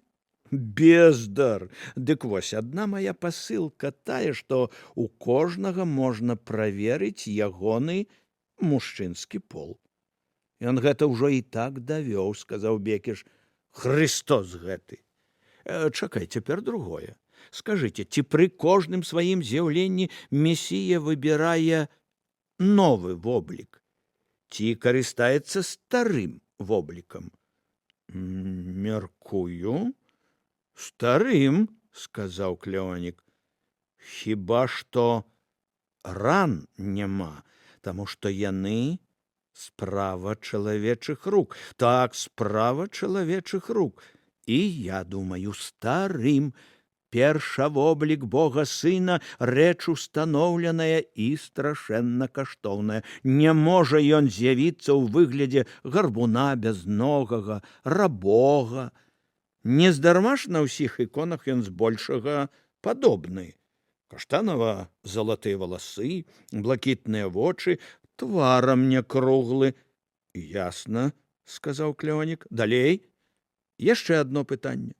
Скажыце, можа адна рэч быць адразу ў двух месцах? Не, сказаў Бекіш. І яшчэ адно. Якую самую галоўную рэліквію прыдбаў пры сваім жыцці для Францыі Людовік Святы? Сябры стаялі аглушаныя. Знішчальны бязлітасна лагічны ход думкі Крыштофіча пачынаў адкрывацца ім. Крайнюю плоть Христа, ледь выдушыў разьбяр. Так, воблік Христосаў, рэч нязменная, настолькі вялікая і вечная, што Езус не дазволіць сабе вечна мяняцца, як гэты паскудны свет. Адна рэч не можа быць у двух месцах. Праўдзівасць рэліквіі Людовіка гонарам сваім зацвердзіў Рым. Значыцца, трэба ўчыніць гэтаму круцялю праверку мужчынскага полу. І заадно ўпэўніцца ў іншым, засмяяўся Бекіш. Наўрад ці гэта пацвердзіцца. Горш другое, сказаў Крыштофіч. Намеснікі Хрыста лічаць, што яны вышэй за яго. Што пасуе Хрысту, не пасуе ім. Хрысту можна было не мець крайняй плоці. Папе? А ніяк нельга. І на гэта ёсць найстражэйшы закон. Я зусім не за тое, каб такое рабілі з усімі людзьмі. Я хрысціянін. Але, уласна кажучы, чаму? Злітуйцеся. Дзе тут справядлівасць? Змоўклі трубы. Цяжкія палавінкі брамы пачалі разыходзіцца, у натоўпе пачуліся ўздыхі. Так і не праверым, прытворна ўздыхнуў Бекіш. Зірніце, як іх лотр праводзіць. Со слязой? І ў гэты момант Клеонік з усмешкай сказаў: слухайце, хлопцы, не можа гэтага быць, каб лотр не хацеў быць папай. Спадзяецца, відаць. Сябры, улавіўшы ход ягонай думкі, зарагаталі. Бекіш уявіў сабе тую карціну і, паколькі меў жывую фантазію, аж заліўся смехам. А добра было б, хлопцы, яму тыя спадзяванні абрэзаць. А што? Пры выпадку, можа, і зробім, сказаў Клеонік. Брама выпусціла Хрыста з апосталамі. Народ кінуўся быў за імі, варта, налягаючы на жалезныя палавіны, са страшэннымі намаганнямі зачыніла іх. «Всё ж ненадзейна гэта, што выпусцілі», – падаў голас Кат. «Ім бы хадзячыя клеткі. А у мяне ёсць вельмі міленькія». «Цыц», – сказаў Басяцкі, – «не трэба ім гэтага. Увесь свет клетка. А ўжо такой клеткі, як княства беларуска-літоўскае, пашукаць дык не знойдзеш. Бывай, пане Божа». Дарогі, дарогі, беларускія дарогі, дажджлівая далячынь, дарогі манатонныя, пяшчотныя і журботныя, як лірны спеў. Чорныя палі, лужыны, курныя рэдкія хаты сярод палёў, скураныя поршні, месяц, гразь.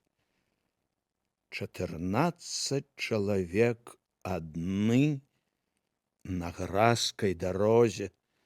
Перад імі далячынь.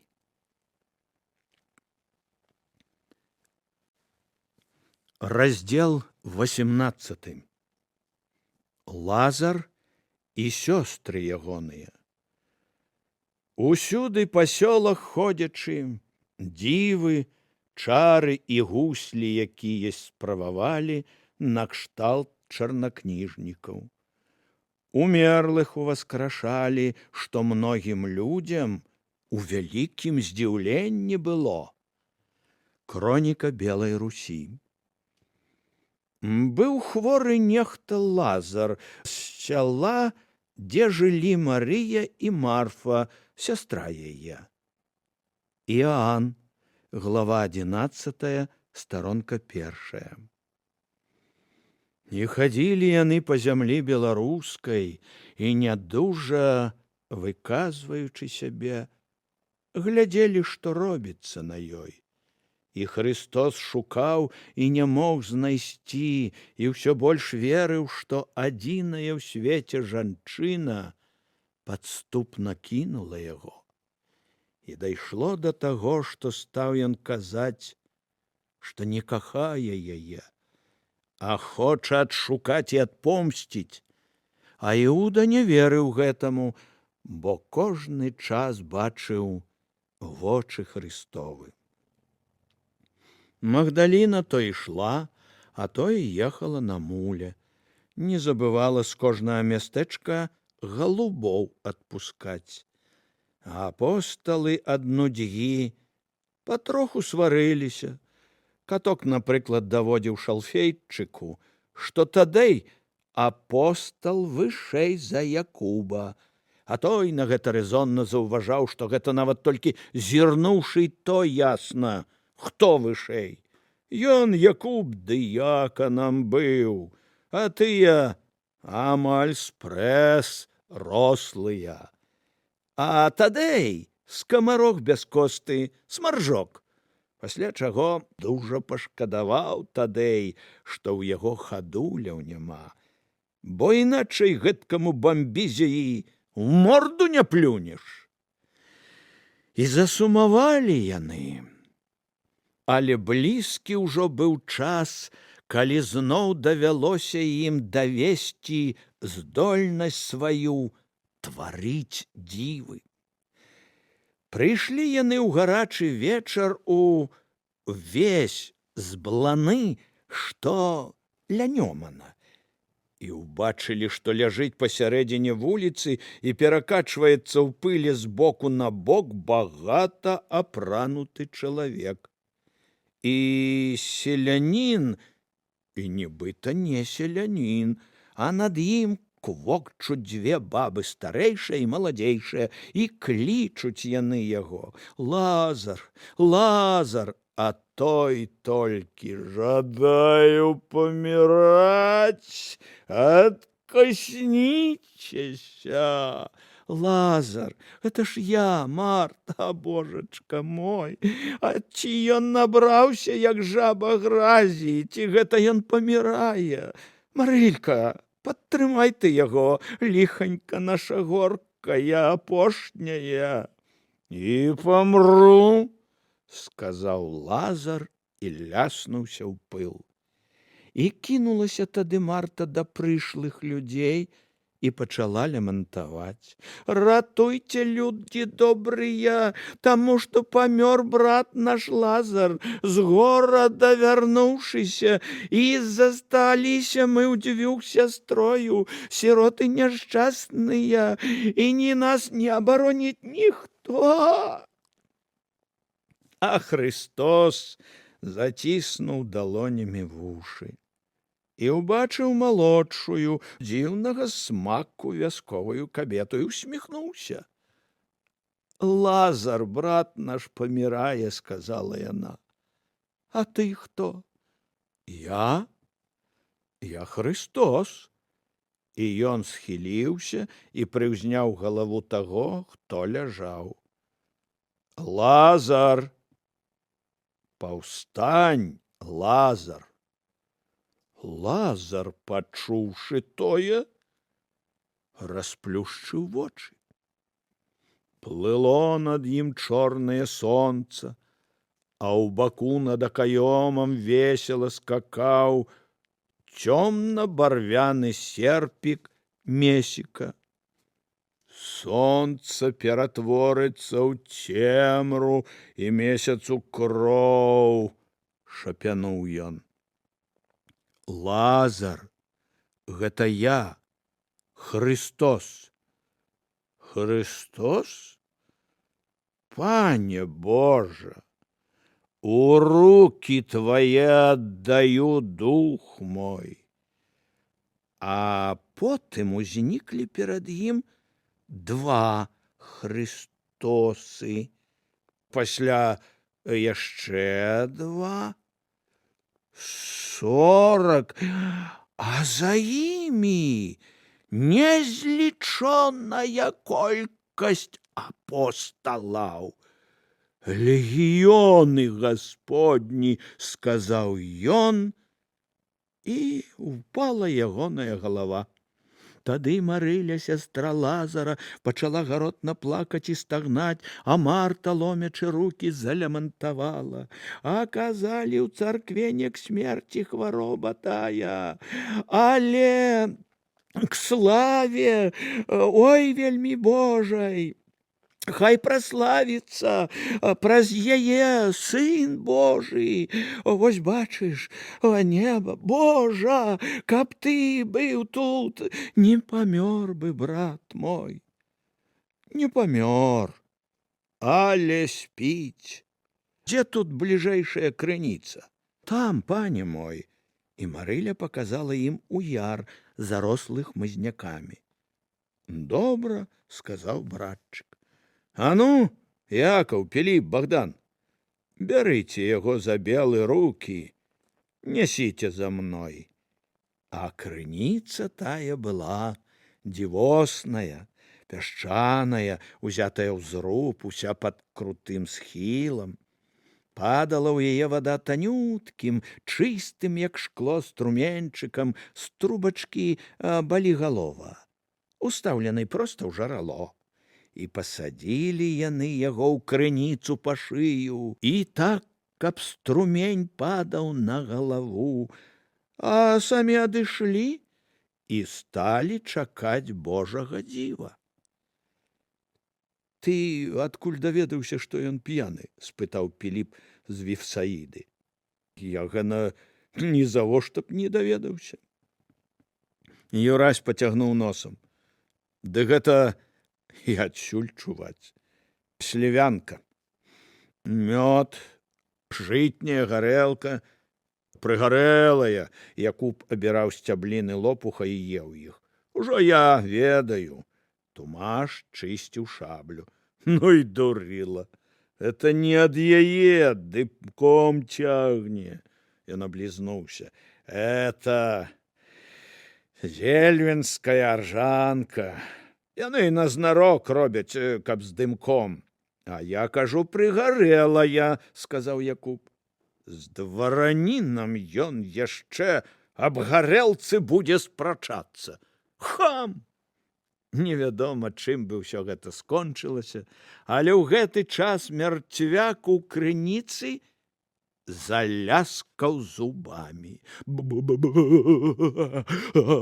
Боже, воззри на мяне, у порубе сяджу, цемра не просвяці і маё скорогат зубоўны. І пачалі глядзець у той бок Марта і Марыля, якіх паклікаў Баўтарамей, і з'явілася надзея ў вачах іхніх. Лазар, ідзі прэч, узгаласіў братчык. Адказаў Лазар і густа сіні з'явіўся зарасцяў. Пане Божа! Марта ўпала ў ногі Юрасю. Ну, Боже, навеки я цяпер раб твой, на крыж нацягнуць пакліч, прыйду. І павёў іх Лазар у хату, і выбілі яны донцы з бочак, і засмажылі кормных цяльцоў, і распачалі пір сілян. І села Марыля ля ног Христовых і слухала яго. А Марта не села, бо такую плойму нагадаваць ды напаіць — это вам не байкі слухаць. І ўсё менш верыў Езус у тое, што дзяўчына з месячнага саду выкрадзена кімсьці, а ўсё больш верыў, што падманула яна яго. А было між тым не так. Было тое, што новую манахіню ніхто ніякімі сродкамі не мог прымусіць жыць так, як жылі ўсе ў Машкаўскім манастыры. Да імшы не хадзіла, у хоры спяваць адмаўлялася, высокім гасцям прыслужваць не хацела. Ціха і сціплая раней трымала яна сябе, цяпер так, нібы ў яе ўсяліўся бес. І ўрэшце ігуменя не вытрымала, сама прыйшла да яе ў келлю і завяла апошнюю размову. Не паслухае, хай наракае на сябе. Сказала, што калі апаноўваюць цябе д'ябальскія думкі, дык трэба пасціцца, а не то бичавацца, а не слухаць старэйшае пакаленне. Это ўжо зусім нікуды не варта. Анея не глядзела на яе. То што, даслаць бізун? Дашліце яго гародзінскім айцам царквы. Ён з іх крыху юру выпусціць. А я не маліцца, а не бичавацца не буду. І вы не робіце, і я не буду. У нас д'ябальскіх думак няма. У каго ж яны тады ёсць? Кажу, бізун пакіньце сабе. Што гэта паня такая? Нельга ўзняць руку на плоть Божую. У мяне можа быць сын. Адкуль? Не ведаеце, як бываюць дзеці? Дзіўна. Мне здавалася, што менавіта вы павінны ведаць гэта лепей за ўсіх. Ягоны сын. Твар ігумені пайшоў плямамі. Не магу, не магу. Яна раптам зарагатала. Дык ты думала, ён Бог? Шалбер ён, прайдзі свет, шкаляр, які з калегіума вылецеў. Апосталы ягоныя зладзеі ды канакрады, яго пад бізунамі прымусілі Богам быць. Христос! Ды ён з васковага Хрыста ў храме за шэлег порткі здыме. Жанчына паглядала ёй у вочы і зразумела. Праўда. І раптам загучала музыка начнога саду, шолах дрэў, гукі пацалункаў. І пачула яна зноў ягоныя словы аб тым, што ён шкаляр, што дзеля яго самога, што «А каб я быў іншы».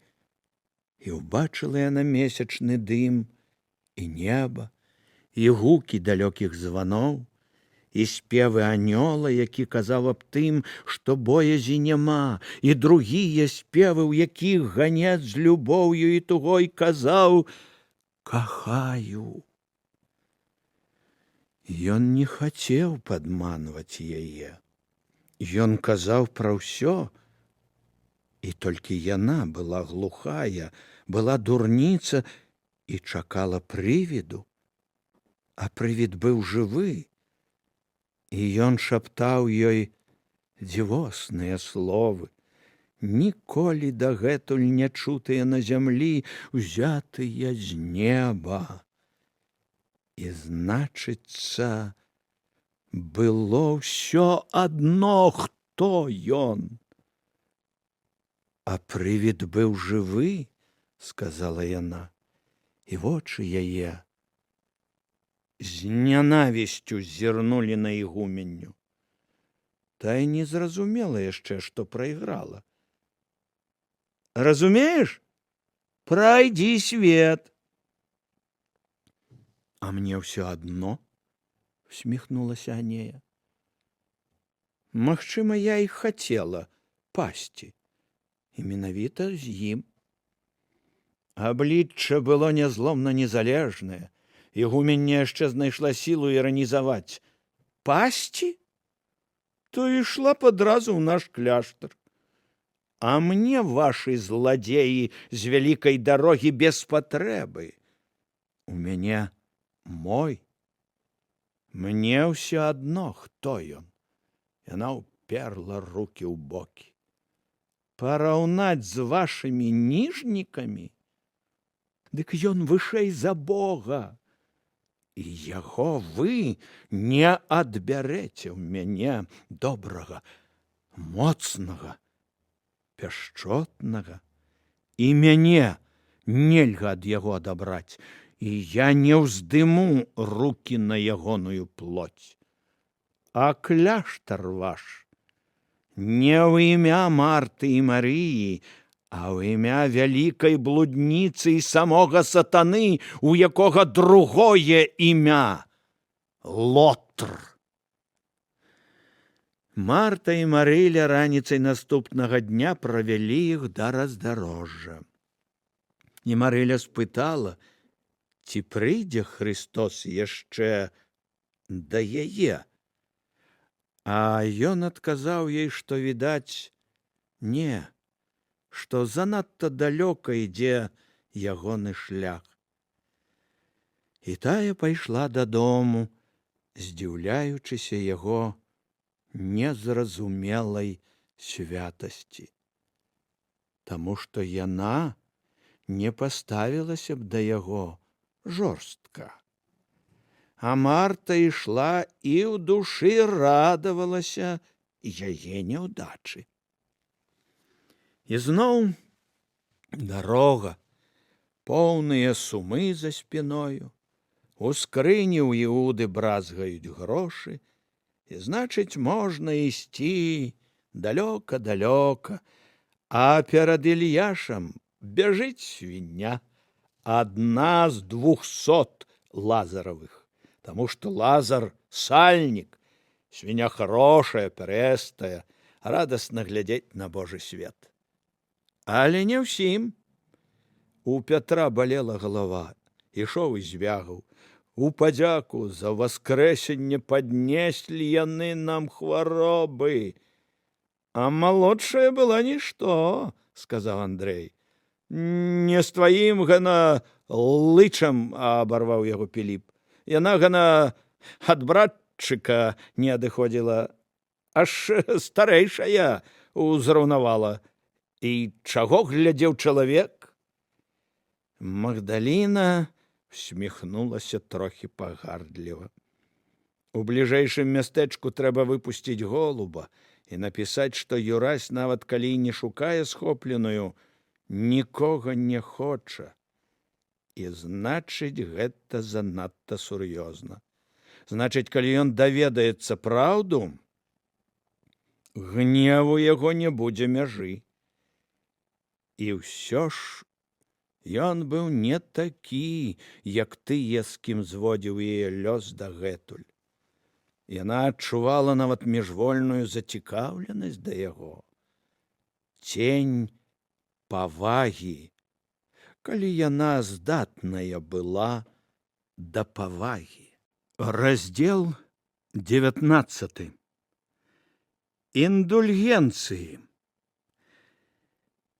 Кажуць, аднаму чалавеку напляваць было на веру і пекла, а патрэбная яму была бяскарнасць. І гэты адзін купіў індульгенцыю і тут жа даў патаўпешкай па галаве суседу. Кроніка Белай Русі. Пасля гэтага пайшоў Христос са сваімі апосталамі у бок Любчы. Ногі іхнія былі ў пыле шматлікіх дарог, і не маглі яны ўжо ісці далей і вырашылі спыніцца на ноч тут. Паўсюль пытаў ён аб жанчыне, якую шукаў, і нідзе ані слова не пачуў пра яе. І ў адчаі ўсё больш злаваўся на подласць роду людскога. Але злосць — кепскі дарадчык. Часам яна можа штурхануць высакароднага у тое балота, у якім сядзіць яго подлы вораг. Ён ушоў, апусціўшы вочы, бо не хацеў бачыць твараў людскіх. На ўсіх тварах, здавалася яму, ляжаў водсвет блізкага пекла. Рылы, пысы, брудныя храпы, а не твары. І ўвесь час хацелася яму зрабіць з кімсьці нейкае злоснае свавольства. І, наблізіўшыся да любчанскага замка, узвёў ён вочы і ўбачыў вялізны натоўп народу, і зразумеў, чаго яны тут, і зразумеў, што тут ён нарэшце здолее на сім тым адвесці душу. Сярод натоўпу стаяла вялізная ядка, крытая белым ядвабам. За ёю у нішы мура стаялі дзве скрыні, поўныя срэбрам, і столік з вялізнаю стопкаю пергаменту. Пергаменты з пячацямі віселі і на ядцы, а пад навесам стаяў непамерны ў азадку і пузе дамініканец, які нагадваў з гэтай прычыны лютню або мандаліну на кароткіх тоўстых ножках. З ім былі два служкі. Нават па адных нахабных паводзінах гэтага чалавека, па развязных словах ягоных, Юрась здагадаўся, хто перад ім. Але дзеля вернасці ўсё ж перапытаў: «Брат Волясь Гіменіус?» «Але», — адказаў той, «прападобны брат Волясь Гіменіус — вялікі ачышчальнік». І тады яны сталі слухаць ачышчальніка. На шчасце, яны не вельмі спазніліся, той не паспеў яшчэ нават пачырванець. «Вось што тут напісана», — торкаў ён тоўстым пальцам пергаментны скрутак, пад якім, як крывавы плявок, вісела і гайдалася пячатка мудрага і вялікага айца. напісана самім вялікім львом нашай думкі. Хай даруе вам той, што прыняў смерць на крыжы за грахі вашы. Я. І тут ён шырока распахнуў брудную таўсташчокую пашчу. Я, сам Валент Гіменіус, уладаю Хрыста, блажэнных святых апосталаў Петры і Паўлы, вызваляю вас ад усіх царкоўных парушэнняў, грахоў, праступкаў, празмернасцей, як былых, гэтак і будучых, якія б яны не былі вялікія. Купіце індульгенцыю і паступіце вы ў шэрагі ваяўнічай царквы, якая ўсе будучыя грахі вашы адпусціць, і прылічаныя вы будзеце да святых подзвігаў ваяўнічай царквы нашай, хаця б ані храна не рабілі.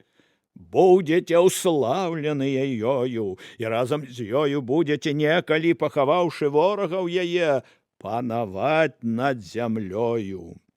Людзі маўчалі. Частка, відаць, верыла.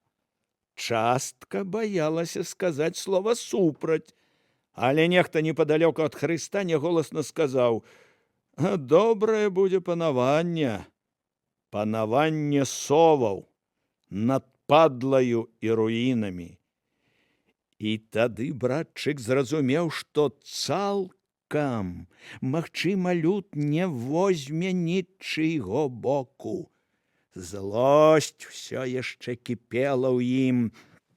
І на гэтае быдла, і на гэтага мазурыка, які не плаціў, як яны, жахам за кожнае круцельства.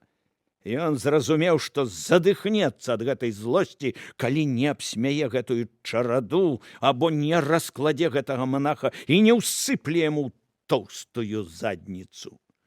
Купіце індульгенцыю, насіце яе ў каліце, заўсёды з сабою, і заўжды будзеце мець рацыю перад еретыкамі і розным хамлом, якое не купіла яе, бо тут напісана: «Я далучаю вас да святых таямніц, да чысціні нявіннасці, роўнай чысціні хрышчонага нованароджанага, і хай будзе пекла зачынена для вас, і хай мецьме рай на зямлі, а брама будучай раскошы таксама адчыніцца для вас пасля смерці. Аман». Ён крэкнуў і змяніў тон, перайшоў, так бы мовіць, да размовы па шчырасці. А вы, ёлупні, думаеце, што трэба быць светлым і заўсёды бездакорным, каб прапаведаваць святую ідэю? Глупства! Мы людзі, і царства Божае таксама робіцца рукамі людзей. Наш вялікі айцец зразумеў гэта. Карыстайцеся! Некаторыя зазвінелі грашыма, але яшчэ раней за іх да манаха падышоў чалавек у чорным з золатам плашчы. Залаты меч прыўздымаў край плашча, у багатай чузе і капцях чорнага золатам сафьяну. Шырокі грубы твар з нядобрымі вачыма быў насцярожаны, нібы заўсёды чакаў удару з-за павароткі. «Ваявода Наваградскі», – сказаў нехта, – «Мартэл Хрыбтовіч». За ваяводам ішоў юнак, амаль дзіця, вельмі падобны на яго, але з чыстым і наіўным яшчэ тварам і празрыстымі ад цікаўнасці да свету вачыма. «Сын», – сказаў той самы каментатар, – «Ратма па імю, або Радша, Ратмір». «Маладзенькі яшчэ», – сказаў нехта. «Чаго? Дзеўкамі цікавіцца пачаў». Ды нядоўга яму цікавіцца. Мартэл, дарма што сам багаты як сатана, прасватаў за яго Ганорыю з Валевічаў. «Чаго? Гэта ж чорт ведае што, агульная». І чалавек адпусціў нечытальнае слова. Яна ж яго, калі не заб'е, за адну ноч такому навучыць, што... А, божачка ж, а? Хлопчыка, ой, як шкада. Або надарвецца з такою, або хутчэй будзе падобны, як 100 аленяў. Ды Мартэлу што? Палічыў за магчымае прадаць сына. У яго, брат, вельмі павярхоўнае ўяўленне, што такое мараль, а ў той багацейшыя землі в пасагу. І вось жаніх багатай самадайкі. Золата мала. Магдаліна прыслухоўвалася да размовы чуйна, як казаў начным лесе. Хлопчык стаяў ля бацькі і зычліва глядзеў на яго, на індульгенцыі, на манаха і на тоўп. Сустрэўся з Магдалінай вачыма і раптам вусны здрыгануліся. Рот прыадкрыўся. Тая смиренно опустила повеки. «Дай мне вот что», — казаў воевода. «Вось той отпуск на невинность и чистиню. До конца моего, на 100 год. На жонку, святую дурницу, ничего не давай. Может, дробязь. Малака там у пост выпіла па слабасці. Будзе зроблена, мітусіўся Волясь. Чаго яшчэ? Поўны отпуск на гэтага. Яму-то столькі анёлку не пражыць. Бабы заездзяць, але давай яму на 100 год. Это верно? Як удар ножом в спину. На всякий выпадок давай яшчэ нам вечное вызволение от чыстца, а жонцы на 48 000 год. Ёй все одно гореть больш года, а ёй гэта нават карысна за тое, што часам са мною спрачалася. Пакараю трохі, паднясу ёй апошні мой загад. І яшчэ чаго? Мніх быў у захапленні. Давай яшчэ асабістую мне. Разумею вас, каб 10 особам по вашим выборы 99 раз на год могли грехи отпустить. О, это якраз. Загарнуть, спытаў Волясь, у новую молитву за убиенных? Давай, загортвай, за тыя ж грошы. І кінуў на ядку цяжкую каліту. Хлопчык чакаў, куды ён пойдзе. На шчасце, Мартэл рушыў у той бок, дзе стаялі апосталы. Цяжка ішоў, прыціскаючы да грудзей скрутак. Стаў непадалёку ад іх, запіхваючы яго ў сумку, што вісела цераз плячо. Юрась звярыным сваім слыхам пачуў мармытанне. Чакай цяпер, кашталян. Кляшчамі все мясо спушчу. Возьмите мяне цяпер голымі рукамі. Пасля ён загаварыў са служкамі. Радша стаяў і глядзеў на Магдаліну, якая ўсё яшчэ не падымала вачэй. Убачыў лея ног хусцінку, схіліўся, спытаў, пачырванеўшы: «Ваша?» «Дзякуй», — шэптам сказала яна. Робячы тое, што ёй было загадана, яна не бачыла прычыны, чаму б ёй не склеіць і нейкай сваёй справы, асабліва калі чалавек сам ляціць на агонь. Багаты чалавек. Акрамя таго, ёй было трохі шкада хлопца, якога чакала цяжкая чаша. Ён быў вельмі прывабны і ляцеў сам. «Коней прывядзі», — сказаў служку воевода. І гэта прымусіла ратму паспяшацца. Ён быў наіўны, і гэта нараджала ў ім шчырасць, у чымсьці падобную да ваяўнічасці, смеласці. «Мы едзем, мой бацька воевода Наваградскі. Як шкада, што я ніколі ўжо не змагу убачыць вас. Я іду з гэтымі людзьмі. Унь наш паважаты, ён святы чалавек. Я так і заўважыў, што вы свята верыце», — спяшаўся ён. «У вас твар поўны чысціні. Куды вы ідзяце?» «Не ведаю», — вядзе ён. «Можа, адсюль пойдзем на ўсход, можа, на поўдзень, а можа, рушым у мір». «У мір? Гэта шлях? Гэты шлях ідзе праз Наваградак. Які я быў бы шчаслівы, каб вы, калі пойдзеце праз мой горад, далі мне ведаць. Я разумею, это знянацку, я не маю, што там, але верце, мне вельмі хочацца яшчэ раз убачыць вас. Вы верыце? Верую в айца? Даволі, сказала яна. Дзе вера? Там ідзі спакойна. Я добра бачу, вам можна давяраць. Вы рыцар? Як добра вы гэта сказалі, пачырванеў ён. Это праўда. І не злуйцеся на мяне, вы таксама, як святая. Я адразу заўважыў вас у натоўпе, вы іншая. Ён апусціў вочы. Разумееце, хацелі мяне ажаніць, цяпер я нібы смерці не хачу гэтага. Ведаеце, яна зусім не такая. У яе прысутнасці мне нячыста і нібы пагрозна. Якая вы іншая. Божа, радша! Паклікаў ваявода. Я малю вас верыць мне, малю, як пойдзеце праз Наваградак, дайце мне звестку. Вось пярсцёнак. Ён адчыніць вам дзверы.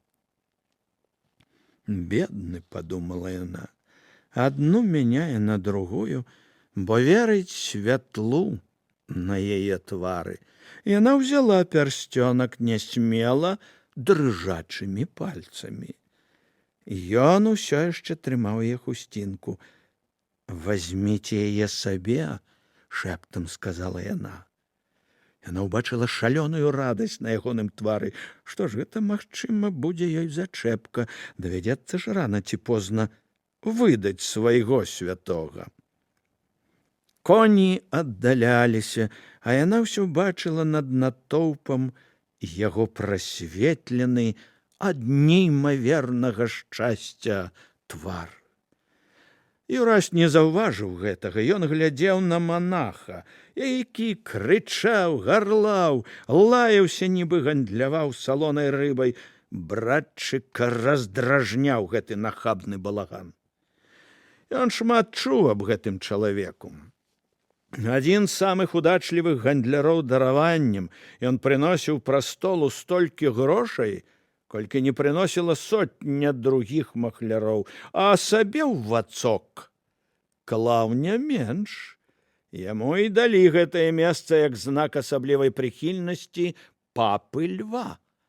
Сябравалі ў юнацтве і агульныя круцельствы чынілі. Гэты мазурык, неабазнаны і непісьменны, як вяленая вобла, разам з намеснікам Пятра у юнацтве перадаваў жанчынам і юнакам запіскі з прапановаю пасці.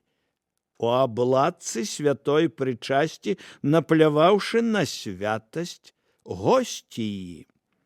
Абодва яны пазней знаходзілі сабе ахвяры сярод замужніх кабет і цнатлівых дзяўчат, нават у алтары Божага храма. І вось зараз гэты дурыць і крыўляецца, як малпа, і плюецца бруднымі словамі. Христос ведаў, што разумней было б прамаўчаць. Але злосць аж душыла яго, і ён адчуваў, яму не вытрымаць. А там хай будзе, што будзе. «Купляйце, купляйце!» — гарлаў монах. «Купляйце дараванне! Вы можете купіць сабе адпушчэнне нават за тое, што згвалціце 11 000 вядомых святых дзеў. Оптам ці ў розніцу колькі на гэта хопіць моцы вашай, якая ад Бога. Вы, цёмныя доўмні, можете нават вызваліць з чысцяца ўсіх родных і знаёмых. Вось пергамент. За 24 гадзіны між першым і другім днямі ліпеня вы можете колькі хочаце разоў заходзіць у храм, чытаць там патер ностер ці нават ойча наш. І выходзіць, гэта будзе лічыцца як малебен.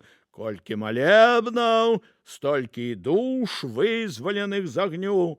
О, слодыч, о, великая боская літасць! Юрась сказаў даволі голасна, а адзін, кажуць, на гэтым звар'яцеў. Бегаў туды і назад цэлы дзень. Вызваліў увесь гарадок, і ніхто там больш не купіў ніводнай індульгенцыі. І такая была страта для папскай кішэні. То, каб гэтага не было, войскі зраўнавалі ўсё мястэчка з зямлёй і ўсіх жыхароў выправілі проста ў рай. Натоўп засмяяўся. Волясь, аднак, распінаўся далей. Ты атрымаеш свяшчэннае паўнамоцтва папскае. Хіба наша справа не стане тваёй? Справа Хрыста, папежа Льва, кардынала Лотра і мяне грэшнага.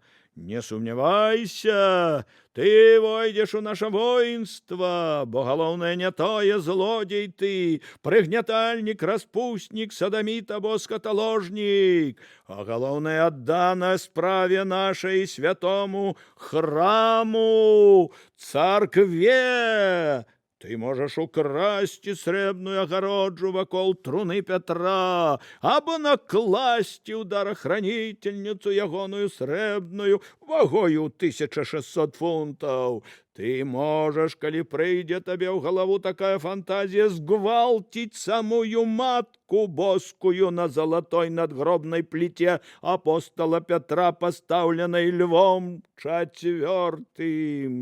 І нават больш. Прасвятая Дева понесла толькі па асобым загадзе Пана Бога, і маткай стаўшы, засталася цнатлівай.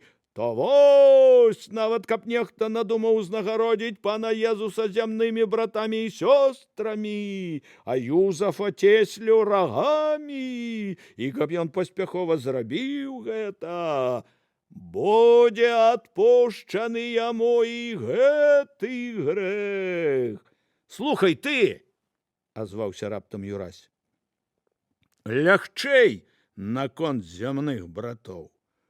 У яго былі яшчэ браты і сёстры.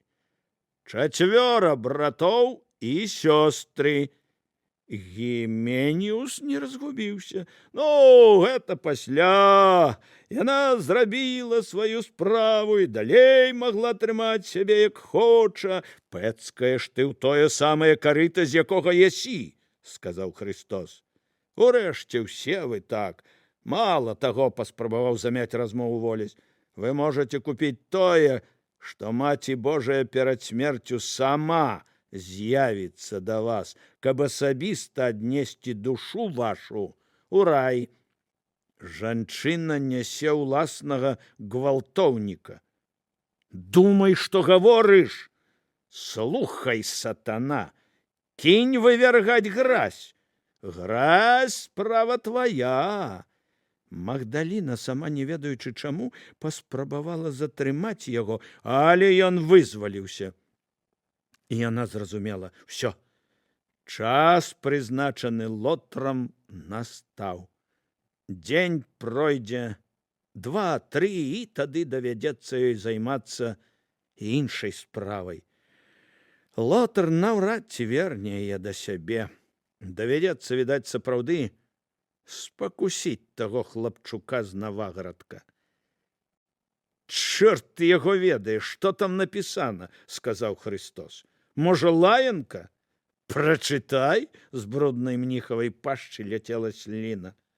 Адкуль ім чытаць? А хто забараняе? Папа Сабініян, як вядома, пад пагрозай анафемы, забараніў простым вучыць грамату. Дык ці не паўтарыць таго і нам? Да таго ідзе. Натоўп ажывіўся і зашумеў. Забараняйце, чырванеў братчык.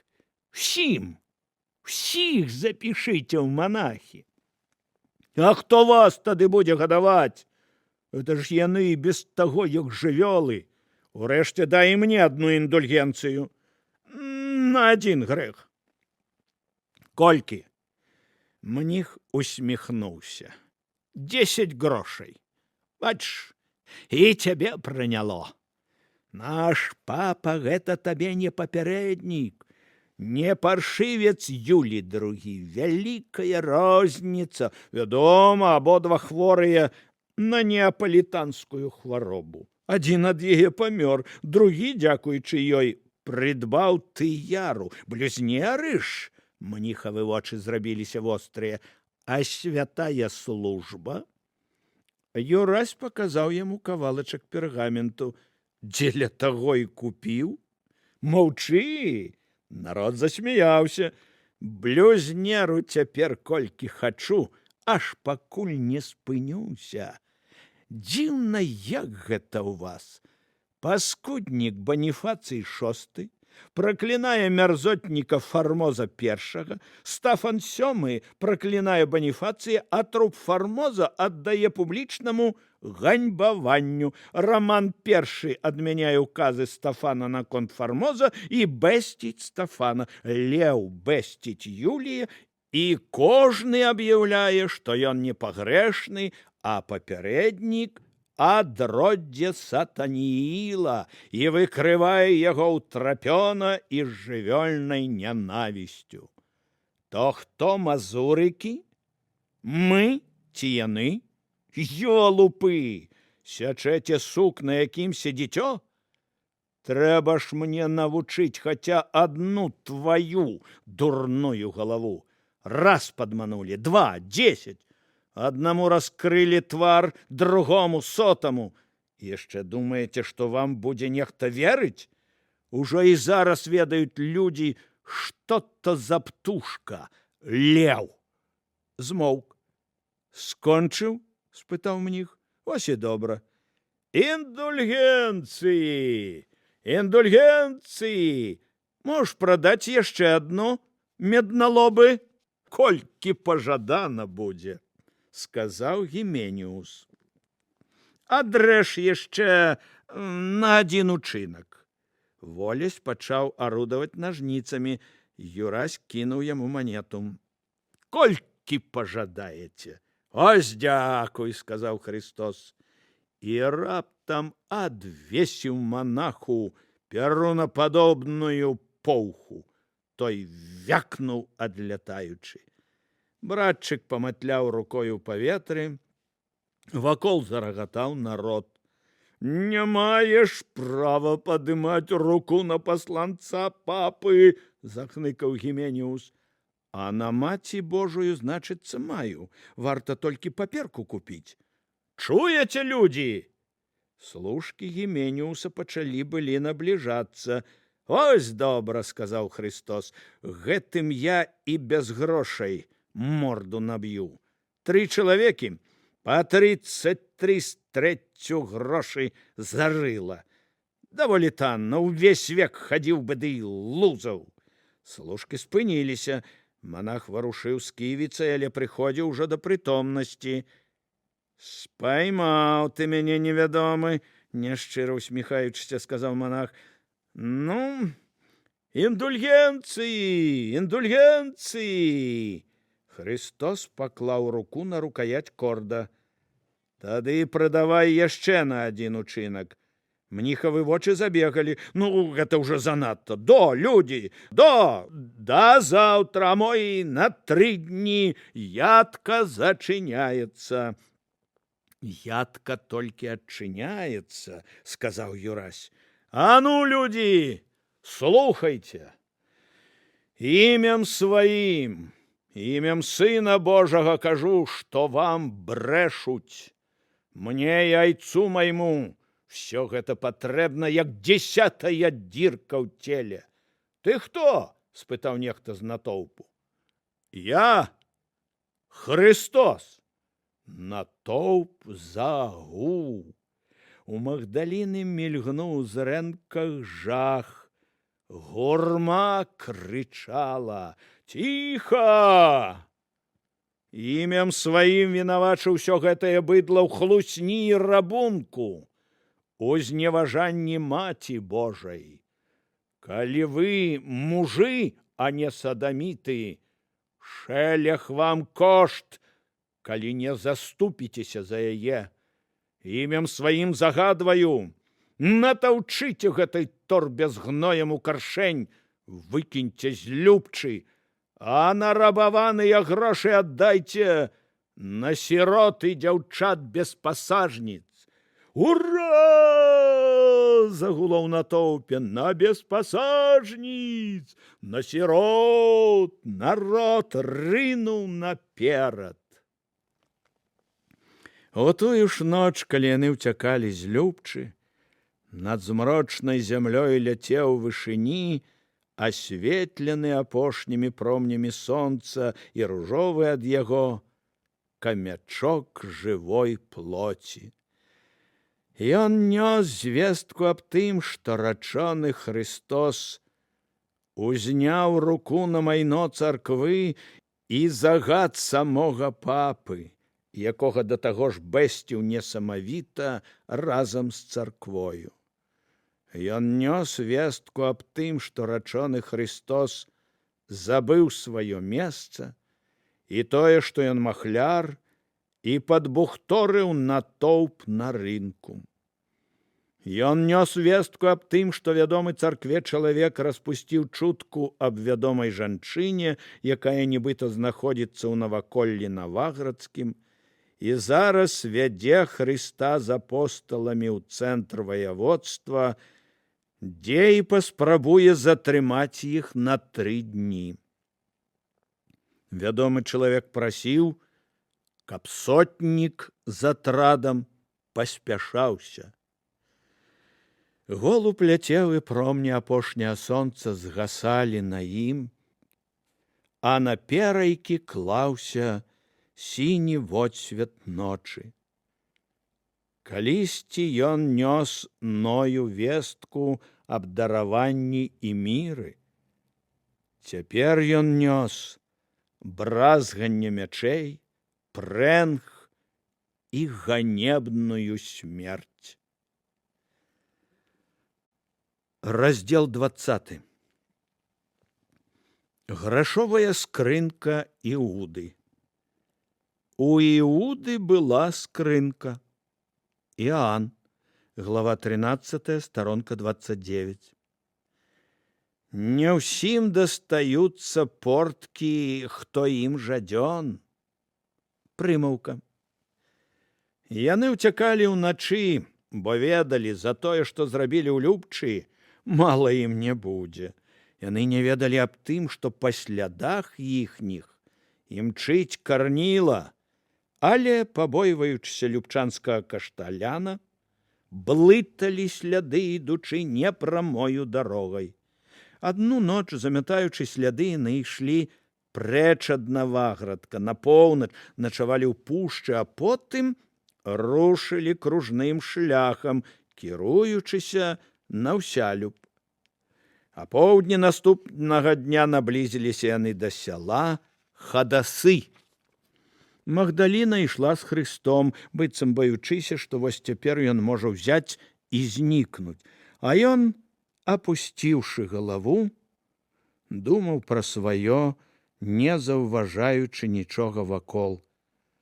Усё ж гэта былі чуткі, зноў чуткі, толькі чуткі, а мінулі тыдні, і лета вайшло ў панаванне сваё, і невядома, ці сапраўды Анею схавалі, ці яна сама кінула яго. І трывога разрывала ягонае сэрца, і нічога ён не заўважаў, а заўважаць было што. Вёска нібы вымерла. На прыгуменні ля першай хаты дзікага выгляду чалавек трыбушыў карову з уздзьмутым жыватом, выбіраў нейкія кавалкі, і мухі віліся над ім хмараю. На хатах нідзе не было стрэх. Яны ішлі праз чорнае ад гора сяло. Христос глядзеў зямлю. Апосталы балбаталі пра нешта сваё, а ззаду ўсіх цягнуўся цыбаты, аднак невялікі ростам, недалужны Іуда з грашовай скрынкаю цераз плячо. Змрочныя вочы на худым і цёмным твары варочаліся туды і сюды. Іудзей аніяк не мог уцяміць, у пекле ён ці на зямлі, пакуль не зразумеў: голад. Голад. Чорная гразь на дарозе, чорныя хаты, чорныя сады. І ля кожнай хаты сядзелі дзеці, падобныя на старых, безнадзейна праводзілі вачыма прахожых апосталаў, не прасілі, толькі глядзелі. І ўспомніў ён усіх кінутых і галодных і абурыўся у сэрцы сваім. І, праходзячы паўз кожную чарговую хату, рабіў ён непрыкметны жэст рукою. Колькі дзяцей, столькі і жэстаў. Дзеці непаразумела глядзелі ў кулачкі на маленькія жоўтыя сонцы. І ўсё ніжэй, ніжэй, у бяссіллі сваім, апускаў галаву Равуні. Толькі за весніцамі дагнаў ён Хрыста. «Ты што это такі лёгкі?» – спытаў той. Неўда зірнуў на неба і перарывіста ўздыхнуў. Нашаму слонімскаму рабіну, а ён, трэба вам сказаць, быў проста аж царскі дурань, кожны вечар клалі на пуза гарачую мокрую палатніну. Дык ён меў звычай казаць, калі яму дакаралі: мяса мірнай ахвяры ўдзячнасці належыць настаўніку з'есці ў дзень прынашэння яе. Не трэба пакідаць ад яго да раніцы. У гэтым сэнсе ён ведаў Біблію і Талмуд нават лепей за мяне. Ненарокам ён страсянуў скрынкаю, і ў ёй зазвінела самотная манета. І тут Хрыстос, успомніўшы, што ідуць яны ўсё ж насустрач нявесце, сказаў: «Трэба, Іуда, палатніны купіць. Ты паглядзі на ўсіх. Это ж хаўрус бандзюг, а не апосталы. Дзеўкі глядзяць на іх і хіхікаюць, і вочы хусткаю прыкрыўшы глядзяць з-пад хустак». Тады Равуні пачырванеў, бо яго спаймалі на месцы злачынства за растратаю агульных грошай, і сказаў: «Купіць? На што купіць? У цябе ёсць лішнія грошы. Галоўнае, каб была галава, і каб у гэтай галаве была ідэя палатніны. Дзе яе дастаць?» Як сказаў: «Хто яго сказаў? Няхай Хіва». Он выказаў погляды некаторых філосафаў аб тым, што толькі чалавечыя ўяўленні рэальнасць, але не ганарыўся, таму што не ведаў, якое гэта адкрыццё. Раздзел 21. Христос і каменная баба, або прарокі прарокуйце. Дзе да адной шляхцянкі, прышедшы в адным сяле, раклі ёй: «Христос табе, о невеста, сваімі апосталамі навятае, пра тое муся ахвяру, а будзе збаўлена душа твая». Кроніка Белай Русі. Завесілі вушы каменнем каштоўным і не слухаюць слова Божага. Маленне Данііла пра жанчын. Шляхецкі хутар трохі наводшыбе ад вёскі Вераскава быў багаты. Адрыны, стайні, дрывотні, бясконцыя гумны, млын ветрак. Вялізная дубовая хата пад тоўстай шматгадовай страхой, на адхоне да самай ракі цягнуліся, снежна бялелі на зялёнай траве палосы палатна. Пятро, пацягваючы люльку, з павагаю глядзеў на іх. «Шляхецкі дом, а багаты які!» – сказаў Тумаш. трапілі ў сенцы, пакруціліся і, ўрэшце, адшукаўшы дзверы, грукнулі ў іх: «Конаўкай, галубочкі, конаўкай сваёю, макітрай!» А зваўся з хаты голас.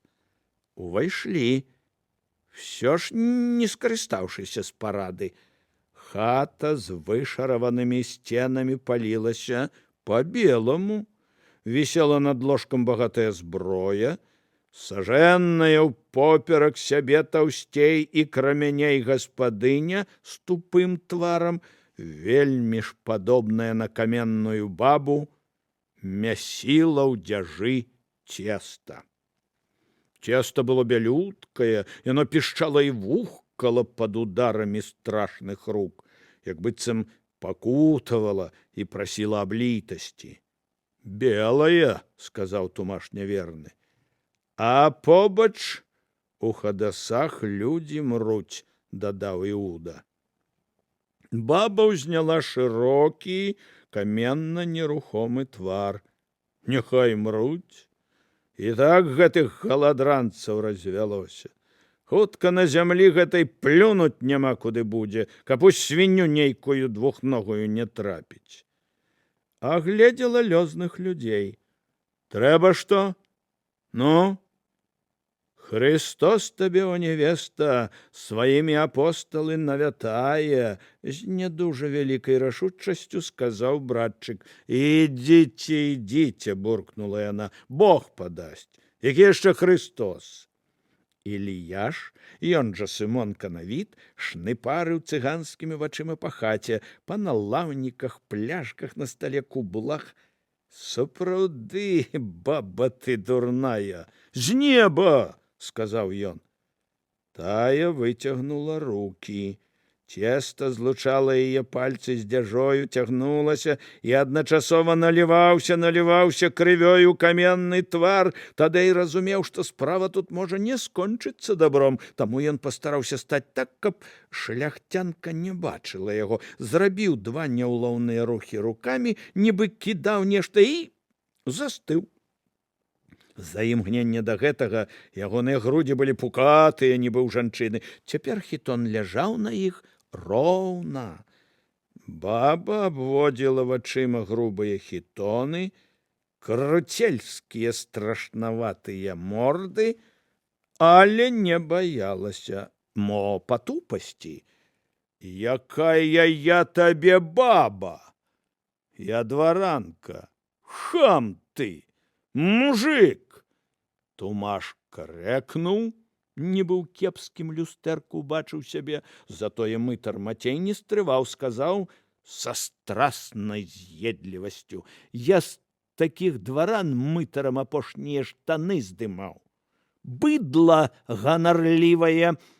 Баба адарвала руку і языкамі цеста ляснула Мацея па мордзе, пасля чамусьці Пятра, пасля зноў і зноў Мацея. Ходзяць тут зладзеі, лясь, ходзяць сялякія, лясь, швэндаюцца, лясь, палатніну не пакладзі, сцягнуць. Неабдымнымі каменнымі грудзьмі яна насоўвалася на апосталаў, і тыя паволі адступалі. «Стой, баба!» — сказаў Якуб. «Табе кажуць, Христос прыйшоў». «Няхай бы і сядзеў у сваёй царкве!» — крычала тая. «Няма чаго ім бадзяцца, як сабаку!» Ілія ж ужо засунуў у кішэнь пляшку са стала і збіраўся юркнуць у дзверы, але тут каток Тадэй узняў рукі, і выгляд ягоны быў такі дзіўны і страшны, што каменная баба заміргала вачыма. «Жэно!» — сказаў ён. «Наракальніца! Хлеб ставіш, а хлябы ўжо гатовы ў цябе у пешчы тваёй».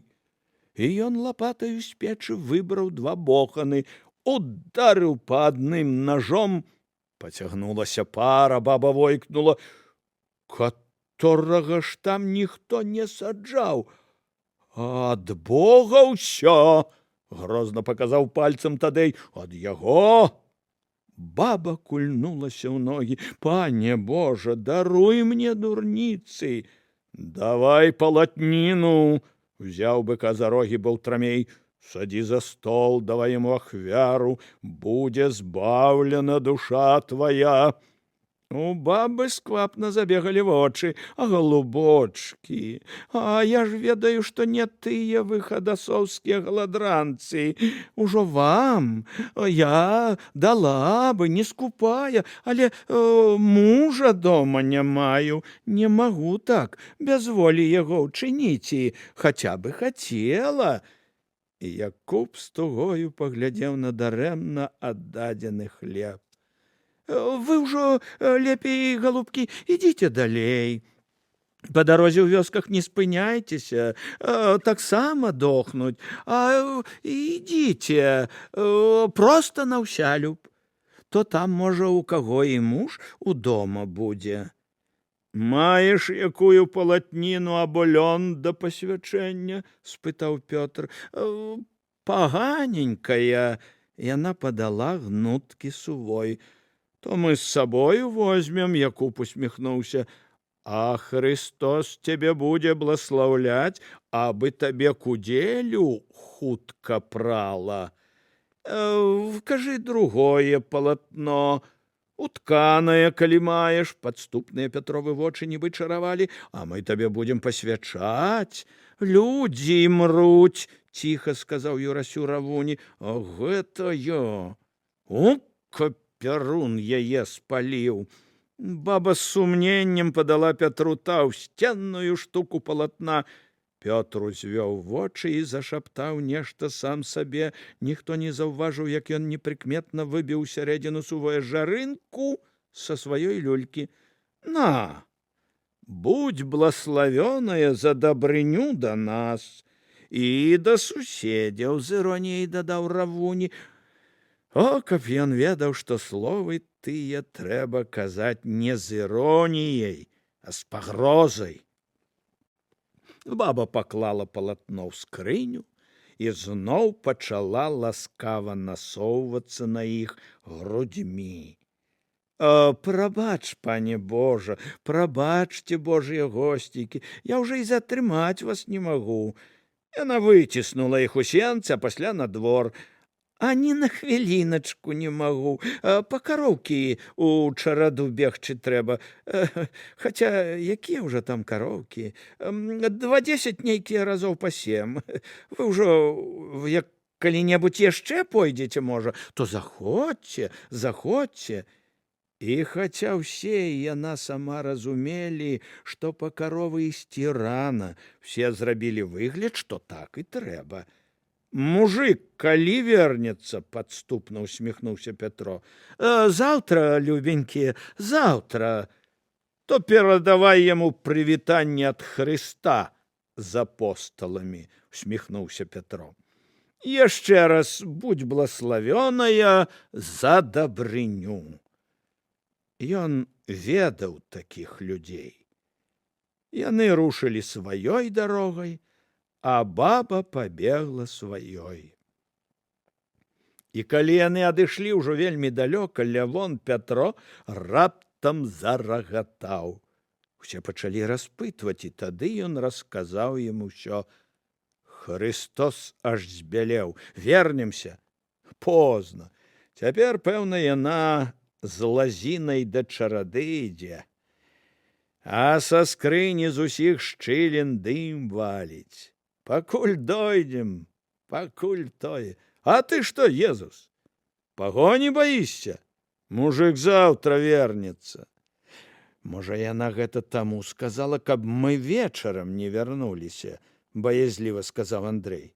Глупства, сказаў Пятро, і раптам зноў зарагатаў. Каб жа яна не была гэткая разумная, ды не выжыла нас адразу з хаты, ну, пачаў бы кубел смылець, ну, пачула, а то кароўкі, хай здыхаюць. А цяпер яна, пэўна, да чарады падыходзіць, а дым ужо закон. Во што, сказаў Христос, праўда, вяртацца позна, То сядай, кабета, на мула і едь, а мы за табою, і бегма, каб усе гэтыя вёскі бокам абысці, за сабою пакінуць, каб начаваць ва Ўсялюбе, а то і далей спаймаюць, галаву адкруцяць. А табе, Пятро, за такія штукі я ў другі раз усе кіі абламаю аб лысую тваю пустую конаўку. Яны ішлі хутка, яны амаль беглі за мулам, але Пятро ўсё адно часам спыняўся і захэкана рагатаў. О, быдла гоніць! О, дым убачыла. І праз некаторы час падбегла, дом гарыць, бурным халера на яго полымем. І потым пластае, раве. Калі яны такім чынам ужо ўначы дабеглі амаль да Ўсялюба, убачылі агеньчыкі і знясіленыя пайшлі трохі цішэй. А Равунне раптам вылаяўся. Ну і д'ябал з ёю, хай уся згарыць. Ты што? — здзівіўся Юрась. А тое, з негасімай злосцю сказаў Іуда. Хай гарыць! І пасля маўчання дадаў. Тыя ў яе таксама, пэўна, прасілі аб літасці. А ўся літасць кавалак хлеба, каб душу ў целе ўтрымаць у брудным, у паскудным гэтым свеце. За іх спінамі было ўжо вельмі многа вёрстаў, яны дайшлі да Ўсялюба і пераначавалі ў апошняй на выездзе глухой карчме. А на захадзе сонца набліжаліся да Вераскава два коннікі, адзін з якіх быў муж каменнай бабы, а другі яго пляменнік. Бачыш, — сказаў старэйшы, вытрасаючы з каліты на далонь 3 залатыя. А ты казаў, каб я росту з тых хадасоў не браў. Захацелі, дык адразу і доўг вясковы заплацілі, а ты пашкадаваць, адкласці бы трохі. Ось табе і пашкадаваў бы. Сам бачыў, п'юць ды ядуць. Прыкідваліся, ўсё вядома. Не, праўду вучыць начальства, не плоціць мужик падатку, раскладзі яго на прыгуменні ды лупцуй, пакуль не заплоціць. Не бойся, знойдзе.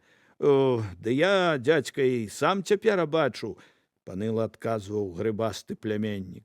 То ж бо і шляхцюк засунуў каліту за пазуху багатай чугі. Бацюхны! Гэта што ж? — ахнуў пляменнік. З павароткі яны ўбачылі зыркае вялізнае полымя, што рвалася ў прыцемак. Каменная баба сядзела каля дома, які палаў, і выла. Гэта ж як, жэно! Христос! — смаркалася і рыдала яна. Ведаю, што ўсё ад Бога, нагайка ў мужавых руках уздрыгвала. Злее у дому Христа з апосталы чествовала, пра тое ён на наш дом помсту зэслаў. Якога Христа, бервяно ты? Палотны свяцілі, клала ў скрыню. Морда ў каменнай бабы была чырвоная, а не плыло хіба толькі з вушэй, ад которага полотна скрыня, ад скрыні дом, заняўшыся, згарэў. Праклялі! Нібы жагва з агнём той праклён. Ой! Муж пачынаў нешта разумець. Казалі за яе дабрыню да іх дахадосцаў. А тут зарана па каровы пайшла, ды абачыла дом спалены. Дык чаго ж ты, халера, табе ў жывот па каровы зарана пайшла? У Хрыста хацела выжыць. Дурніца, калода! У гневе кінуў ён. Для Бога, шалберы, якія злодзеі, а не Христос быў. І ў гневе, разумеючы, што ўсё адно дом згарэў, і зараз нікуды не паткнеся, перазаў жонку нагаем. Каб ты спракла, у Богу душу свяцителя! І звярнуўся да пляменніка. Бяжы! Кліч суседзяў! Чорта дагонім, то хаця нап'емся, хаця пысул рыла гэтае свіное, ноч бачыць не буду. Пляменнік кінуўся на суседні двор, потым здалёк пралунала: суседзі, суседзі! Праз нейкую гадзіну кавалькада коннікаў 40 на чале з разгневаным мужам памчалася ў ноч.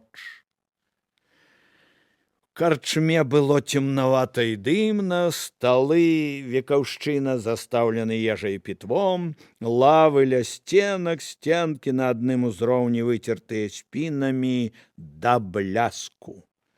Хаўрус прыйшоў позна. Все бакоўкі, все стайні і пуні былі ўжо занятыя. Давялося начаваць у агульным пакою галавою на краі стала.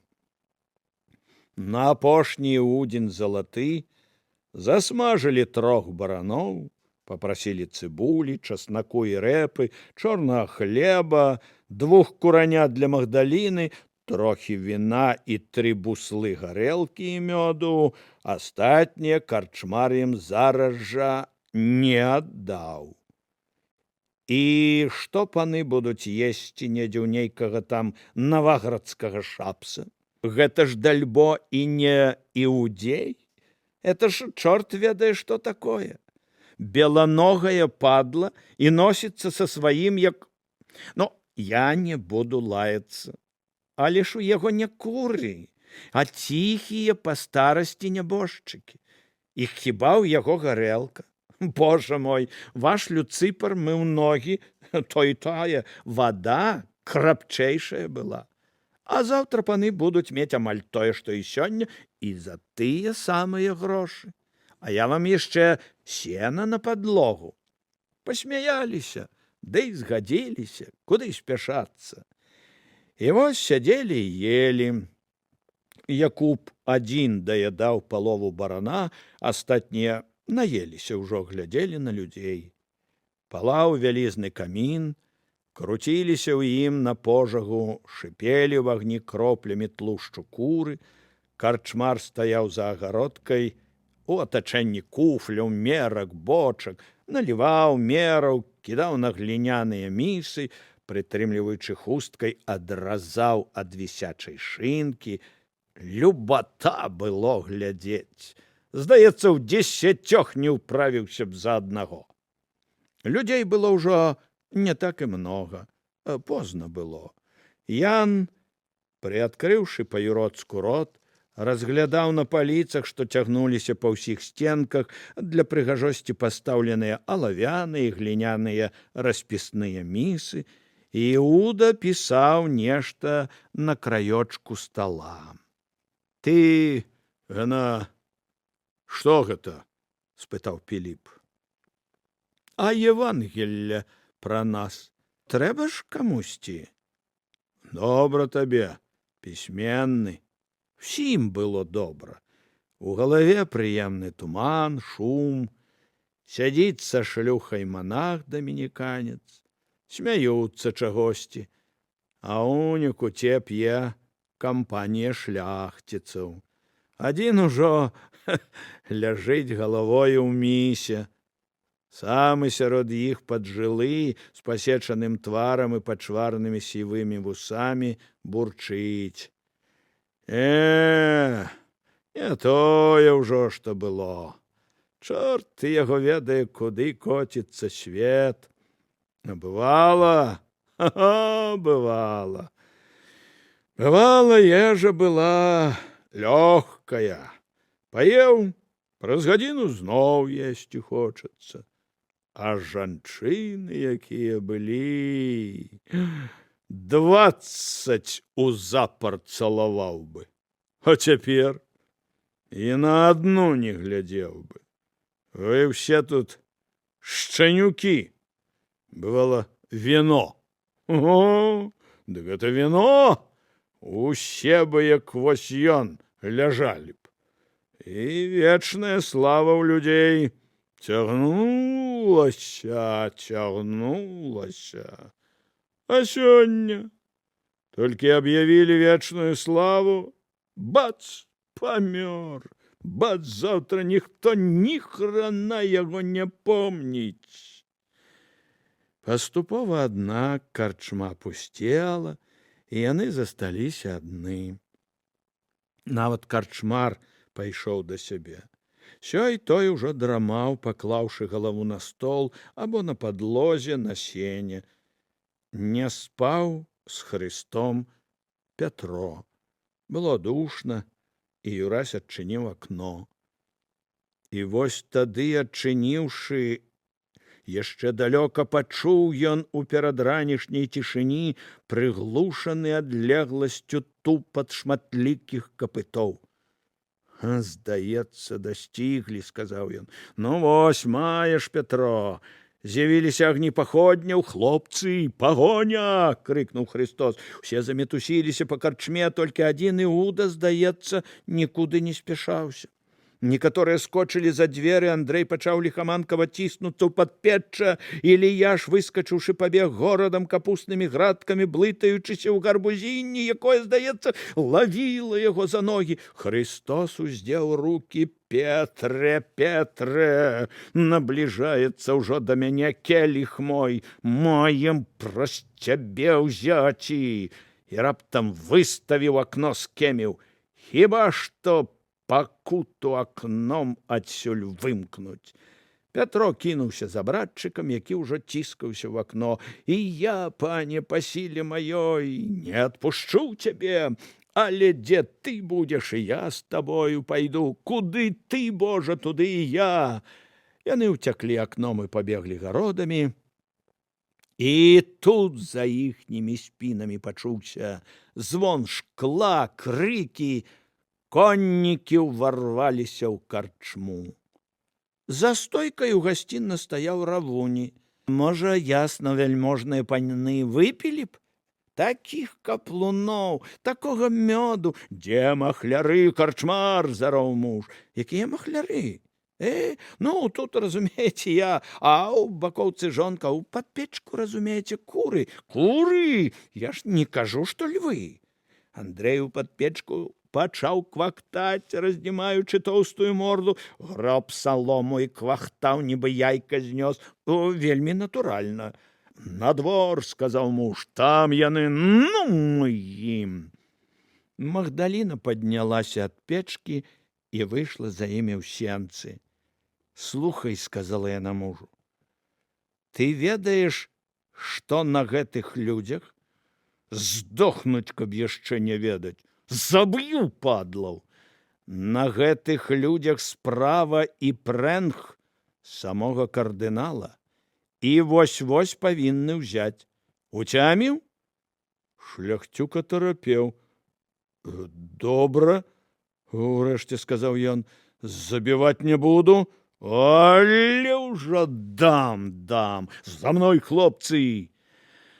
Апосталы ўцякалі, як маглі, а за імі адусюль даганяючы валілі коннікі і пешыя з кіёвым крапілам. Ілія ж Сымон, на шчасце, паспеў схавацца ў вадзе ля бабровай хаты, ды сядзеў там, пускаючы бурбалкі. Коннікі гналіся за Тумашам. І он круціўся з шабляй, адганяючы іх, хакаў, а пасля з кашэчым спрытам амаль узбег на бярозу.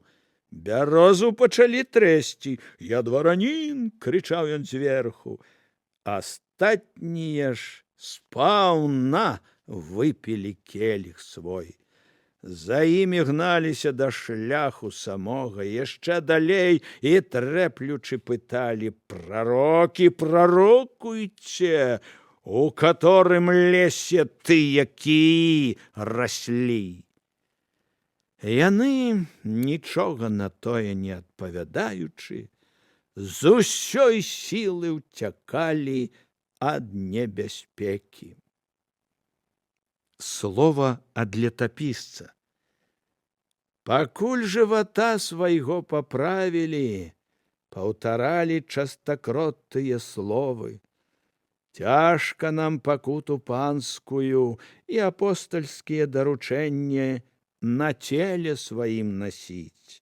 Валеем так у сваёй скуры хадзіці, проста жыці на свеце без вымыслаў круцельскіх, бо гэта нам першы раз заплацілі, бо нам зась не казна другі раз прарокаваць. І там жылі у спакоі. Слова ад двух сведкаў. І зноў зманіў летапісец. І Бельскі напісаў так, а было не так. Не жылі мы і надалей у спакоі. Не кінулі масак сваіх на шчасце для людзей, на гора для нас. Раздзел 22. Уздых Іосіфа Арымафейскага. І высунуўшы язык, ён закруціў вачыма, як паміраючая каза. Рабле. Калі яны ўздыхалі, сцены хат надзімаліся, як бычыны пузыр. Такіх цяпер няма. Вывеліся. Казка.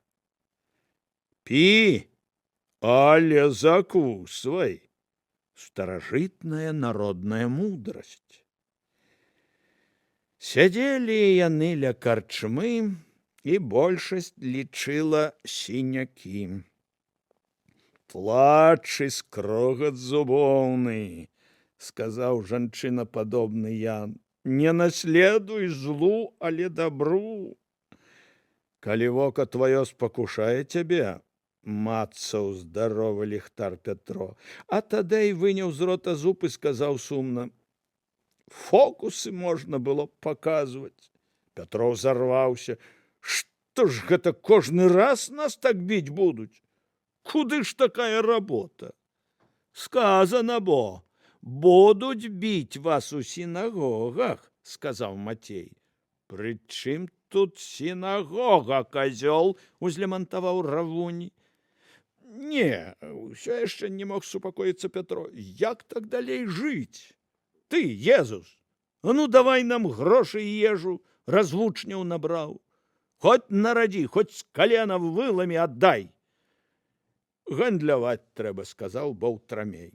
Унь, царква індульгенцыямі гандлюе. Зноў жа мошчамі, і ніхто іх не б'е. А дарэмна, сказаў Христос. Ну, дык што? Што? Чакайце, стомлена сказаў Ісус. Ёсць план. Праз некаторы час прыйшлі яны ў Наваградак, і там, не плацячы наперад, бо не мелі грошай, але спадзяваліся іх здабыць, размясціліся ў гасцёўні, што ў парафіі Святой Тройцы. Ляглі з малітваю аб удачы замест вячэры. Магдаліна ж, паказаўшы, каму трэба пярсцёнак, дабілася вернага слугі і перадала з ім ратму, што стаіць у гасцёўні. Яна вельмі спадзявалася, што ён з'явіцца адразу, і не памылілася ў сваіх спадзяваннях. Ратма прыйшоў і цяпер стаяў у гэтым пакоі румяны ад хвалявання. Глядзеў на вартую жалю мэблю, на скупое святло свечкі. Гэта была святая сціпласць. І аднак ён бачыў, што перад ім знатная дама. Магдаліна паспела выцягнуць з сакваў парчовае пакрывала, распяцце слановай косці і ружанец з рубінаў. Яго здзіўляла такая сціпласць. Ён быў ад яе без памяці. Гэта была не Ганорыя з Увалевічаў. Вы, Прыйшлі, вы абяцалі мне і не падманулі. Я не падманваю ніколі, і асабліва такіх людзей. Прашу прабачэння, я нават не магу паднесці вам келіх віна. Я 3 дні пасцілася, і вось мы спазніліся сюды, хаця пост мой скончыўся з захадам сонца. Крамы на замках, рынак пусты, у корчмах згас агонь. Міжволі мне давядзецца аддаць Богу і гэтую ноч. Я збіраюся не спаць. Добра, што вы падзеліце не спаннё са мной. Боже мой, сказаў юнак, якая сціпласць! І вы думаеце, я дам вам пасціць лішнюю ноч? Богу досыць і таго, што я натрымаў. Я хачу вячэраць з вамі. Вы будете мяне слухаць. Ну? І он пазваў слугу Хроля і загадаў, каб той прывёз усяго патрэбнага і віна, што хутка было выканана. А пасля яны сядзелі побач і елі, і суцяшаліся віном. Бачыце, я вам падчынілася, сказала яна. Хаця гэта і не кажа на карысць кабеты, сядзець уначы в адным пакоі з мужчынам. Але я веру вам. Вось, адпіце з майго кубка. Гэта будзе прычасць вечнага нашага сяброўства. І засумавала. Хутка мы ідём далей за сваім святым. І вы кінеце мяне, збялеў ён. Дурнік, гэта абяцанне, але я вярнуся. Яна паклала руку яму ў далонь, як толькі давяду яго да ягонай мэты. Магчыма, мы сустрэнемся ізноў. Але у яго раздзімаліся ноздры. Іначай мне хаця не жыць. Які вы? А ваш шлюб? Я дашлю іх да апраметнай. Што вы? Прашаптала яна. Прабачце, я забыў, хто вы. Але я дашлю іх. Я ненавіджу сваю так званую нявесту. Мне цяжка і страшна з ёю. Всё жыццё я шукаў такую, як вы. Як я доўга шукаў. Доўга, падумала яна, колькі табе там было яшчэ шукаць. Ён быў у гневе, але ён нават рукі не працягнуў да яе. Я хачу вас, я хачу жонкаю, толькі вас. Я памру, калі гэтага не будзе. Я даб'юся гэтага. Заўтра ж. Вы небяспечны, уздыхнула яна нібы сілаю, адводзячы вочы.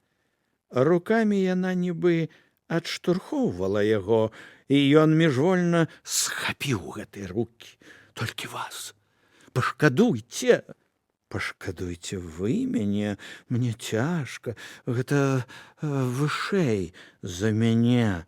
У яго калаціліся плечы, зрываўся голас, і гэтым голасам з нечуванай пяшчотай ён прашаптаў: «Што мне яшчэ зрабіць, каб вы былі маёю?» Я мяркую, вам трэба замкнуць дзверы, сказала яна.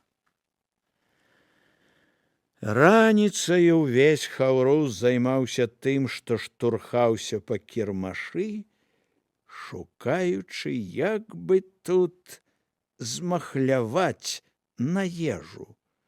Не было толькі Сымона і Баўтрамея, якія гойсалі загадам братчыка па гарадскім сметніку, выкопваючы з адкідаў найбольш старыя, крый, Божа, не сённяшнія пляшачкі, бутэлечкі, бутэлькі, а пасля да слёзнай чысціні мыючы іх у рацэ. Ва ўсіх добра круціла ў жываце ад голаду, у страўніках сядзела нібы гайня галодных ваўкоў, а Магдаліна, што праўда, перадала раніцай братчыку залаты. Але ён не сказаў сябрам, збярог манету, мала што магло здарыцца. На ягоную прыдумку маглі не клюнуць. Кірмаш ляжаў на плошчы між чорным дзікім наваградскім замкам і вялізнай карчмою. Плыў натоўп, свісцелі свісцюлькі, вялі свой напеў сляпыя жабракі, нібы душу з казла цягнулі.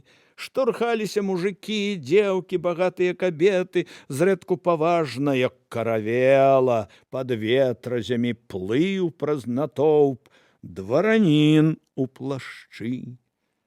Магдаліна не знаходзіла сабе месца.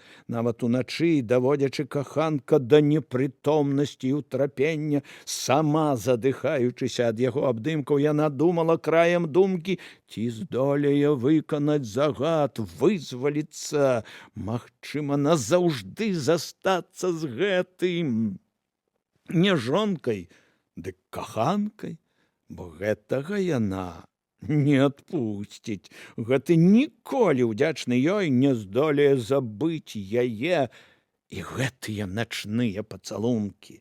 Трывога ўзрастала, ці паспее сотнік, ці атрымалі яны кліч, а можа, голуба сустрэла страла ці коршак. На рынку было ўсё дорага. Нейкі скнара, па мордзе відаць, што пры выпадку растаўшчык, як муж каменнай бабы, гандляваў яйкамі. Юрась прыглядаўся да яго, спачатку з усмешкай, пасля забрыдлівасцю. «Па чым?» – пытае бедная баба. «2 грошы сотня», голас такі, нібы глотка поўная скабак. «А божачка! Гэта ж за свінню столькі, а ты вось і купі, і жары гэтую свінню, калі гэткая багатая. Ды яшчэ дастань яе, а яйкі ежа панская, не для твайго халуйскага хлябала. Бач, яйкі, распусціўся народ». «2 шэлегі?» – спытаў Юрась. «Бога пабойся, чалавеча, сорам!» «Сорам, сабачаты сын, людям толькі ў лазні відаць». У Хрыстовых вачах загарэлася раптам хітрая, з'едлівая і круцельская. «Добра?» «Угаварыў. Трымай прыпол, будзем лічыць». Людзі, здзіўленыя вялізнай пакупкай, пачалі збірацца вакол. Бессаромны гандляр узняў прыпол даўжэзнай кашулі. Хрыстос пачаў класці яму прыпол яйкі. 5, 10, 20. І тут Магдаліна з радасцю, аж упала сэрца, убачыла. За натоўпам сядзеў на кані, падобны на самавар. Чырвоны карніла і аглядаў натоўп. Шалом трымаў у руцэ, падстрыжаныя гаршком валасы падалі на нізкі лоб, шукаў змрочна і не знаходзіў. Яна хацела была падаць яму знак, але забаялася. 50, лічыў Хрыстос, 200... Гандляру было ўжо цяжка трымаць. І тады Хрыстос, нагнуўшыся, чыкнуў ножом па ачкуры ягоных портак. Порткі ўпалі. Скуперака ўвесь чырвоны ад ганьбы, баючыся выпусціць яйкі, да белых суглобаў учапіўся ў прыпол. Уцякаць ён таксама не мог. Порткі звязвалі ногі ля самай зямлі, таму ён казаў людзям і далей сваю непрыглядную галізну. «Бачыце?» – пад агульны рогат спытаў Юрась. «Сорам у лазні». І тут Магдаліна з радасцю ўбачыла, што карніла пачуў рогат і глядзіць сюды. Убачыў, крануў каня ў натоўп. а за ім, клінам рассоўваючы гурму, рушылі коннікі. Пайшлі перад імі поп і два ксяндзы. Сорам, бачыце, толькі ў лазні, а сорам твой і ў натоўпе можна купіць. Всяго за 200 яек. А ну, людзі, бяры астатніе, бяры, баба, малому ў ручку дасі. Рогат аж заглушыў. Магдаліна бачыла, што побач з канём ідуць поп і два ксяндзы. Ясна, чаму, каб агаласіць загад аб узяцці ад імя царквы. Аб усім падумалі. Яна зразумела, што сёння ж будзе вольная, што сёння ж уладкуе сваё жыццё. Ратма не забудзе яе. Яна цвёрда ведала гэта. Юрась рагатаў разам з усімі, выскаляючы белыя зубы, і раптам змоўк. Гэта штурхнуў яго тумаш. Знікла ўсмешка. Разразаючы натоўп, набліжаўся да іх закуты ў латы і кальчугі конны атрад. Бязлітасныя дрымучыя вочы карнілы сустрэлі ненатуральна вялікія празрыстыя вочы Хрыста. Сотнік усміхнуўся. Зразумеўшы нешта, змоўк і народ. Цяпер жалезны конь высіўся над самім Юрасём. Сотнік паклаў адну руку на эфес мяча. Адгуляўся, шалбер, ланцуг сюды. І працягнуў руку ў жалезнай пальчатцы. Узять. Што такое? Хто? За які грэх? Шапталі паўсюль галасы. І тады заспявалі галасы свяшчэннікаў. Прысуд духоўнага суда, злодзей, блюзнер, зневажальнік Бога і царквы па загаду святой службы. Пачуўшы страшную назву, людзі пачалі адступаць. Вакол невялічкай купкі людзей лягла шырокая паласа адчужэння і жаху, і тут раптам дзікім голасам, нібы на судны дзень, залямантаваў Равунні. Я табе дам ланцуг, басяк! Ты на каго руку зняў? Ты на каго? Змрочная нежывая усмешка зноў рассунула сотнікавы вусны. Ну, на каго? На Хрыста! Раптам несцерпна ўзвысіў голас Юрась. Натоўп ахнуў. Так, на Хрыста! Раўнуў Фома. Чулі у гародні? Ціха! Узняў пальчатку сотнік. Это не той. Это самозванец і шалбер па імю Якуб Мялштінскі, цякач з Польшчы, якога даўно шукае за ярасць і злачынства доказная інквізіцыя. Аб Мялштінскім многія чулі. Это сапраўды быў самазванец, які няўдала выдаў сябе за месію. Месію той час раслі як грыбы. Мана, сказаў братчык, истинная Христос.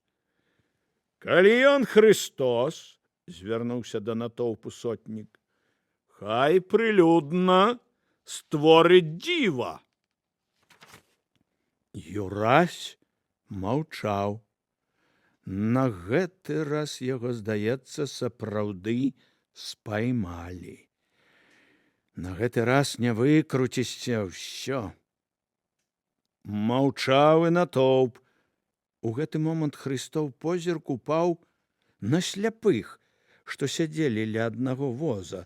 Страшныя буграватыя верхнія павекі, безудзельныя твары, магчыма, вырвуць вочы і яму.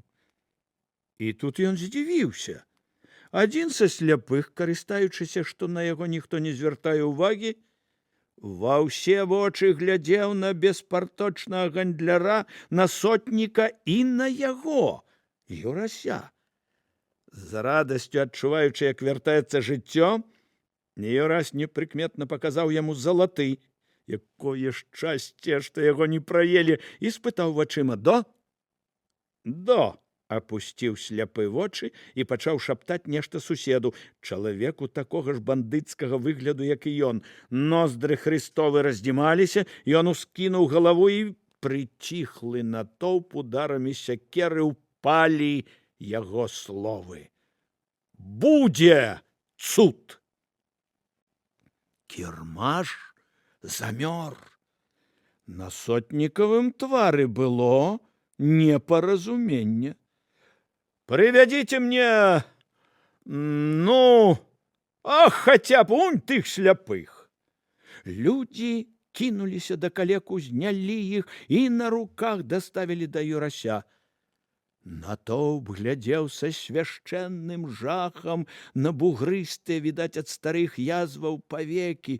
Сумнення не было. Але найперш я хачу спытаць у іх, ці хочуць яны зрабіцца ведушчымі? На такі паскудны свет, можа, лепей і не глядзець? Людзі, хочаце вы пачаць бачыць? «Бацюхна!» — застагнаў першы, «ратуй! Дзеці малыя, хоць пару год білі мяне людзі пана Жабы карбачом па галаве». Народ змоўк, ён не ведаў, што гэта круцялі, але свята ім верыў. Занадта ўжо звычайныя рэчы яны казалі. «Дзеля цябе выпаліла мне вочы ў маскоўскім паходзе». «Божа!» — лямантаваў трэці. «Дзеля цябе ў катоўні мне святлом у вочы цэлы тыдзень білі». Натоўп ашчацініўся, і тут, разумеючы, што справа пакуль ідзе не на карысць сотніку, папы пачалі галасіць: «Не слухай, люд наваградскі, гэты еретык, а не Христос, злодзей, схапіце, выдайце святой службе, не выпрабоўвайце Бога гуслямі чарнакніжнымі, напрэнг іх». Нехта стаў перад імі. «А я табе папоўскае адроддзе зараз дам, то ты я задак небу пакажаш. Не перашкаджай. Христос ці не, самі вочы маем, а сляпых не руш. Бачыш, павекі якія? Ды ці не ў цябе яшчэ ў катоўні дамініканская, ты, падла, яго і асляпілі?» Людзі моўчкі насоўваліся на раснікаў, запанавала маўчанне. Юрась шапянуў Томашу: «Ну, брат, калі выблытаемся, я ім пакажу. Думаў яшчэ ці рабіць нам той фокус, а раз яны царкоўныя пацукі, так з намі, мы ім». «Прабач, люд наваградскі», — ў цішыні сказаў дамініканец. «То ж бо, давай, чалавеча». Христос схіліўся, чарпануў з-пад ног гразь і левай рукой узяў сляпога за руку. Залаты перайшоў сляпому, і той моўчкі схіліў галаву до. І тады Христос мазануў гразёю ўсіх трох па вачах. «Ідзіце, абмыйцеся, будзеце бачыць святло нябёсаў. Людзі, адвядзіце іх да ручаіны, пакіньце на хвіліну адных». Каб ён ведаў, якую памылку ён ледзь не дапусціў, ён бы пахаладзеў. Але ўсё, на шчасце, абышлося добра. Сляпыя умыліся ля крыніцы. «О, халера!» — сказаў адзін, як плюхнуў па вачах. «А што, хлопцы, калі мы зараз яго кінем ды уцячом, залаты ў нас? Не кажы, сказаў той, што глядзеў на Юрася, а раптам дагоняць. Скажуць, ён вас вылечыў, а вы замест падзякі на прэнг яго? Не, брат, давядзецца вярнуцца. Ды і гразь нейкая смярдзючая, сказаў трэці. Нічога, сказаў ініцыятар, мы з яго за гэтую гразь ды за тое, што не ўцяклі, лішнія залатыя возьмем. Бедны, сказаў першы. Чорт з ім, ды яшчэ і з гледачоў здзяром. Пайшлі, вымай гарох. Яны вынялі з-пад павек пакладзеныя туды палавінкі гарошынак, праміргаліся і, заплюшчыўшы вочы, пайшлі назад.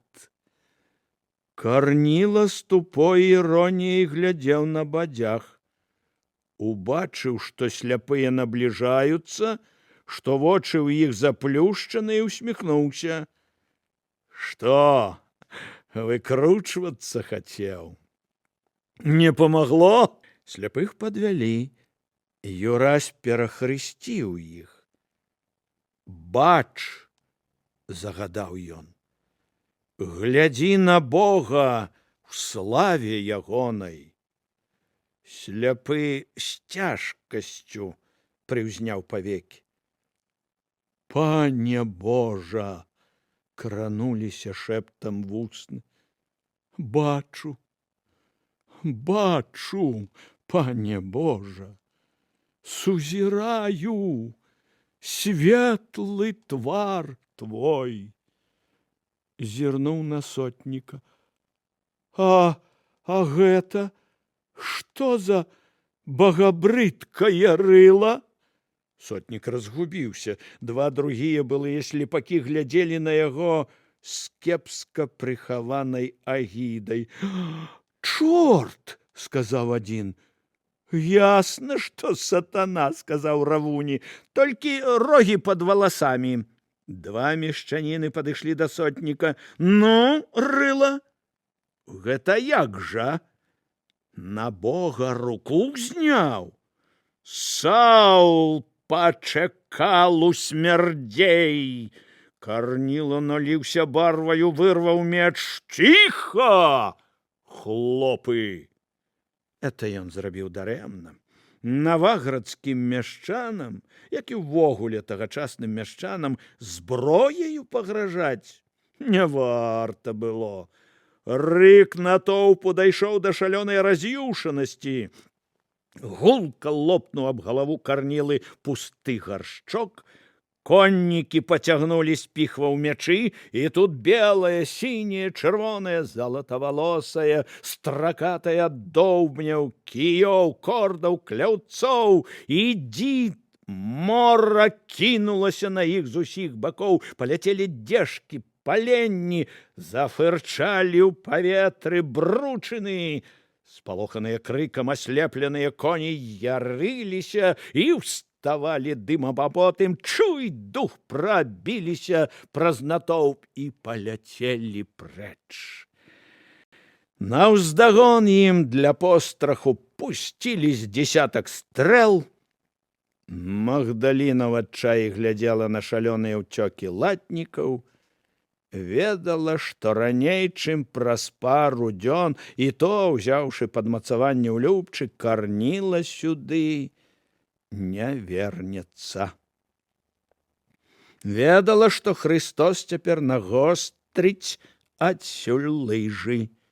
І, значыць, зноў дарогі, самыя глухія, дзе нават галубіных станцый няма, значыць, трэба ісці і кінуць ратму.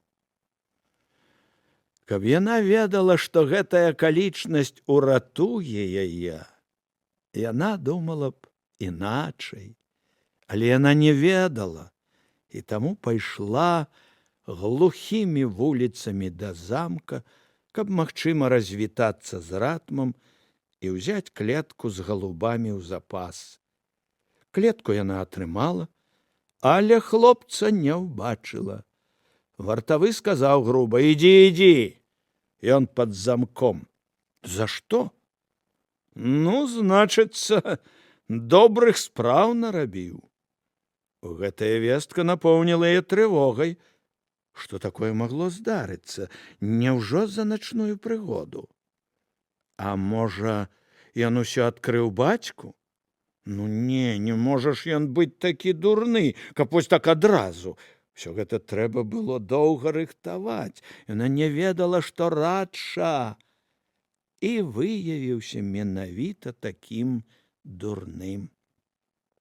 Ашалелы, звар'яцелы ад шчасця, кахання і цягі, ён адкрыў бацьку Мартэлу, што з нявестаю яго ўсё скончана, што ён не хоча з-за земляў быць і пасмешышчам, і вырашыў ажаніцца з другою.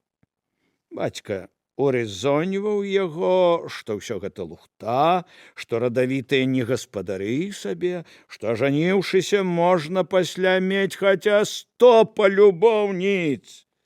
Юнак ашалеў. І тады ваявода загадаў узяць яго пад замок. Ёй было вельмі трывожна, і нейкае нібы прадчуванне мучыла і цягнула, і смактала пад сэрцам. Між тым агульны энтузіязм дасягнуў апагея. Юрась бачыў, што на другім канцы плошчы ўжо стаіць над ручной каляскай, застаўленай закаркаванымі пляшачкамі, жаўтазубы Балтрамей чакае, і твар, як кепская трагічная маска. І яшчэ Христос бачыў, што ніхто да яго не падыходзіць. Усе глядзяць на іх, і, значыцца, фокус пакуль выгарае. Усё ішло добра. І тут да яго зноў падышлі два былыя сляпакі. Народ сустрэў іх сяброўскімі крыкамі. Ну як? Сталі бачыць? — спытаў ён. Але, — выскаляўся той, што ўзяў манету. То добра. Ідзіце з мірам, — дружалюбна сказаў Христос. Мір не танна дастаецца, — шапнуў Мазурык. Давай яшчэ 3 залатыя. Яны шапталіся з ласкавымі усмешкамі на вуснах. Народ з замілаваннем глядзеў на гэтую сцэну. Няма ў мяне больш слова. Пасля, можа, крыкнем, — сказаў сляпы. А я вось зараз таксама крыкну, — сказаў Пятро. Што вы за вылячэнне яшчэ і грошай просіце? Тады вам жыва вочы выб'юць, а другога Хрыста, дай вам Бог, галубочкі, дажыць да яго з'яўлення. Братчык з кранаючай пяшчотай абняў іх. Ідзіце, ідзіце да д'ябла, улюбёныя браты мае, пакуль не пасыпаліся зоркі з вачэй вашых, не хацелі па-добраму пачакаць. Страшыце? Копну вам узад. У натоўпе узніклі ўздыхі замілавання. Братчык падвёў братоў да прыступак паперці і непрыкметна даў ім моцнага выспятка ў азадак. Тыя з каметнай хуткасцю паляцелі праз натоўп. Бач, пабеглі як, — пракаментировала баба. З радасці, мілая. З радасці пабяжыш. Магдаліна ішла, і трывога яе рабілася нясцерпная. Што ж урэшце здарылася? Яна раптам адчула самоту і жах. Ёй хацелася хутчэй дабрацца да тых, каго яна гадзіну назад ледзь не аддала ў рукі святой службы. З імі не так небяспечна, яны нешта прыдумаюць. Гатычныя папярочна-смугастыя дамы навісалі над ёю, здаецца, сачылі вострымі маленькімі акенцамі, прыціхлі. Яна фізічна адчувала, што за кожным рогам яе чакае небяспека. Урэшце, ў самым канцы вулачкі яна ўбачыла на прыступках храма Хрыста з хаўруснікамі, адчула гэта з раптоўнай радасцю і стала. Паміж ёю і Хрыстом стаяў і глядзеў на яе невялічкі, пераважна жаночы натоўп. Былі тут касцельныя жоўтыя дэвоткі і чырвоныя маладзіцы з тупымі і злоснымі вачыма. Былі вечныя дзяўчаты з вуліцы святой Цэцыліі, што глядзелі прагна, з адчуваннем сваёй бяспекі. Было некалькі пажылых мужикоў у пераломным узросце і манахаў з блудлівымі зрэнкамі. Было нават некалькі няпростых кабет у багатых сукнях. Яе вочы з дзіўнай рэзкасцю бачылі ўсё гэта, а наперадзе стаяла мажная кабета ў дзявочым шляхавым вянку, расставіла ногі, склала на грудях пачварнай магутнасці рукі, грыбасты рот усміхаўся. Ганорыя, з Валевічаў зразумела яна, всё, адкрыў ёй стары хрен ваявода. Яна аглядала агульную і ратмаву невесту і міжвольні іранічна падумала: бедны Ратмір, ну гэтая яго навучыць. «Вядзьмарка!» — кінула Ганорыя ціхім голасам. «Апаіла д'яблавым зеллем, спакушальніца!» Магдаліна рушыла наперад, гледзячы ёй у вочы. Тая сумелася, і таму, здаецца, нахабства яе яшчэ ўзрасло. «Ну, — сказала Магдаліна, — ачысці дарогу!» Натоўп па-ханжацку маўчаў, баяўся смелых вачэй. «Распусніца!» — хавала вочы Ганорыя. «Самадайка, вядзьмарка, тварына, жаніхоў чужых зводзіць!» «Ты ўжо хто?» — з усмешкай сказала Лілея. «Дарога кірмашная!» Яна адставіла клетку, каб часам не растапталі.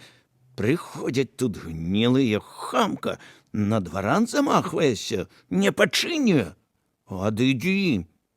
Голас быў такі ўладны, што нахабная бабішча адступіла была з уласцівай усім такім подлай баязлівасцю, але вакол зашапталі: «Не пускай, не пускай!» Магдаліна зразумела, прайсці не выйдзе.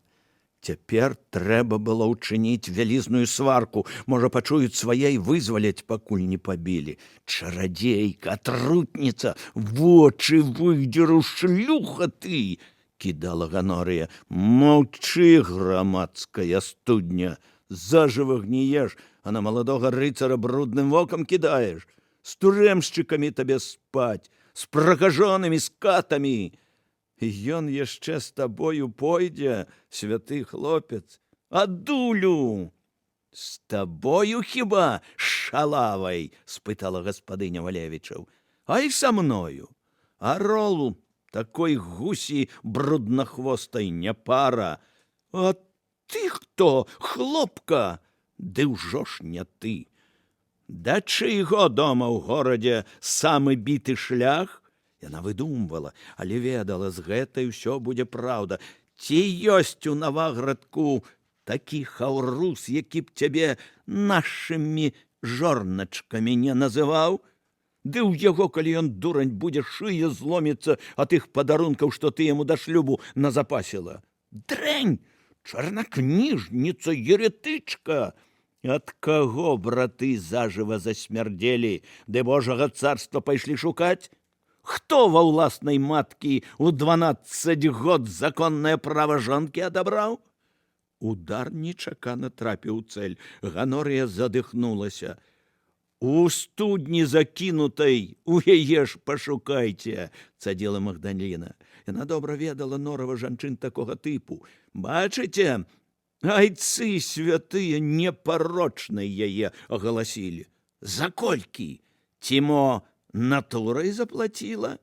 А можна і гэтак. Тыя казлы згодзяцца, дзявочы вянок беднаму добраму ратму, ды табе б ганебны каўпак, ды прыпол абрэзаць, ды віцамі, а лепей крыж забараніць насіць, ды радзюгу нашыць на плашч, лапічак ды бранзалет на нагу. Ды што? Не знайшлася шляхцянка. Біце яе за распусту бязбожную! На Евангеллі ў чысціні паклянуся!» Яны ўчапіліся адна в адну. Магдаліна першым чынам збіла з галавы Ганорыя вянок. Абедзве валтузіліся, і тут нейкі клірык з жоўтым, як чэрап тварам і чорнымі вачыма сказаў: «Стой! Ну, вы што, ля студні?» А між тым яна ж царкву абразіла. Абразіла слова, якім касцёл заступіўся за цноту гэтай дзяўчыны. Чаму? Ачараваўшы ваяводскага сынка, жадала на іншых свае правіны скінуць.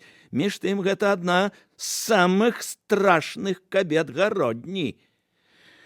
Магдаліна магла яшчэ выцягнуць знак, ладанку, дадзеную лотрам, але пры ўсіх гэтага нельга было рабіць, смерць без суда. Чаму яна загадзя не паказала яе дамініканцам?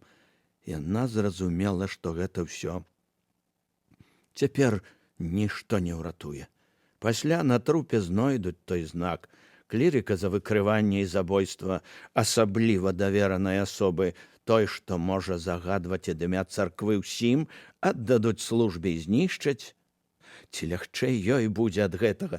Яна склала рукі і адступіла. «Распусніца!» — узвыў народ. «Бі яе! Дзеўкі! У камяні!» Камень ударыў Магдаліну вышэй скроні.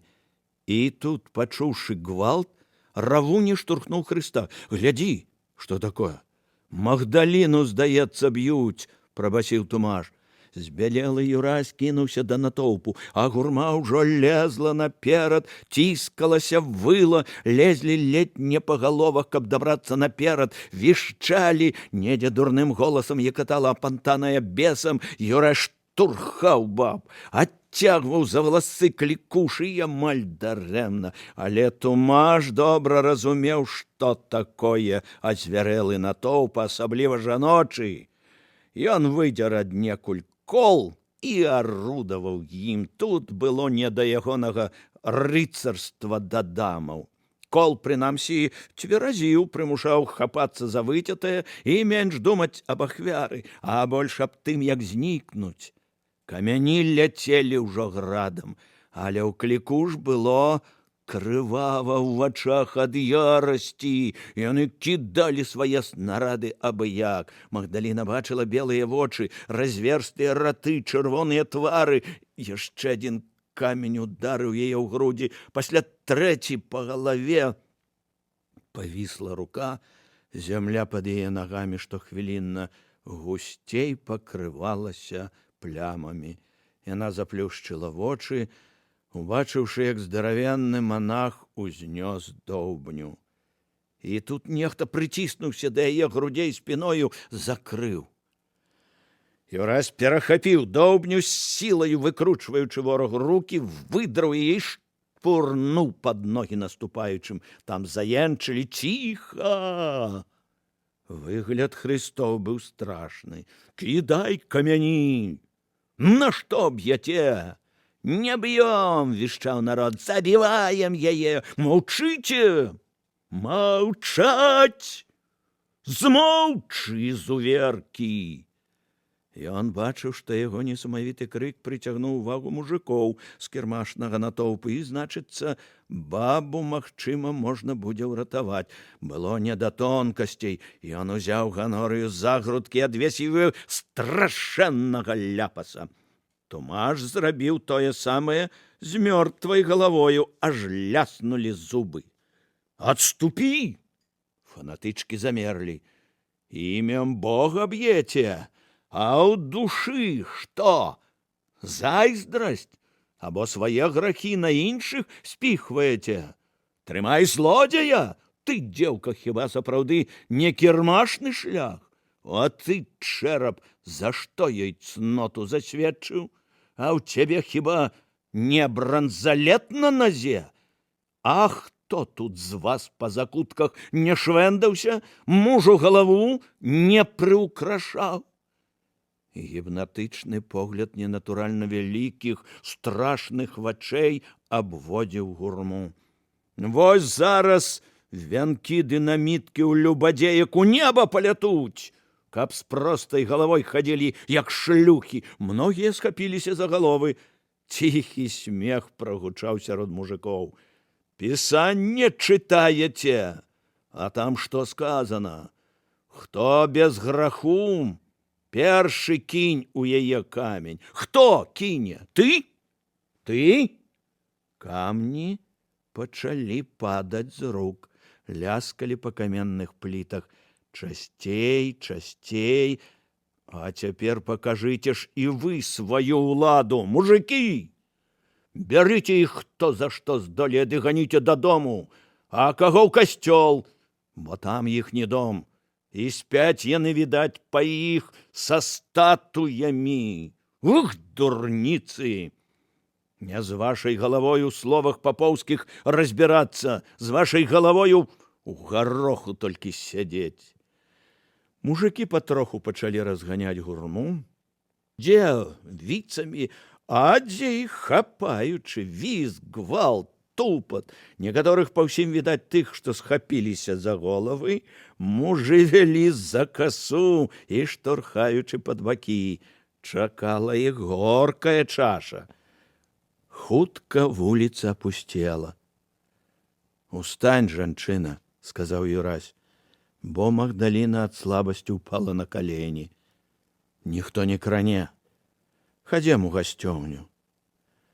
Са скроняй, па якой сплывалі кроплі крыві, з апушчанымі рукамі, в адной з іх была клетка, яна пайшла за ім.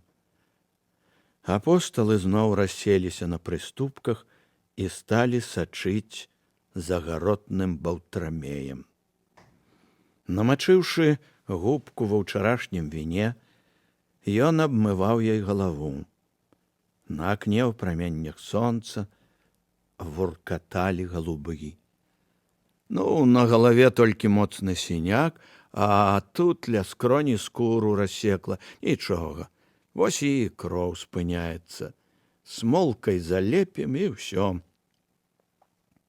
Тая раптам заплакала. «Во, дурына, кінь, і шнар будзе пад валасамі. Будзеш эткая самая прыгожая, вельмі прыгожая. Прыгажэйшая за ўсіх. Што яшчэ? Грудзі, дыхаць цяжка.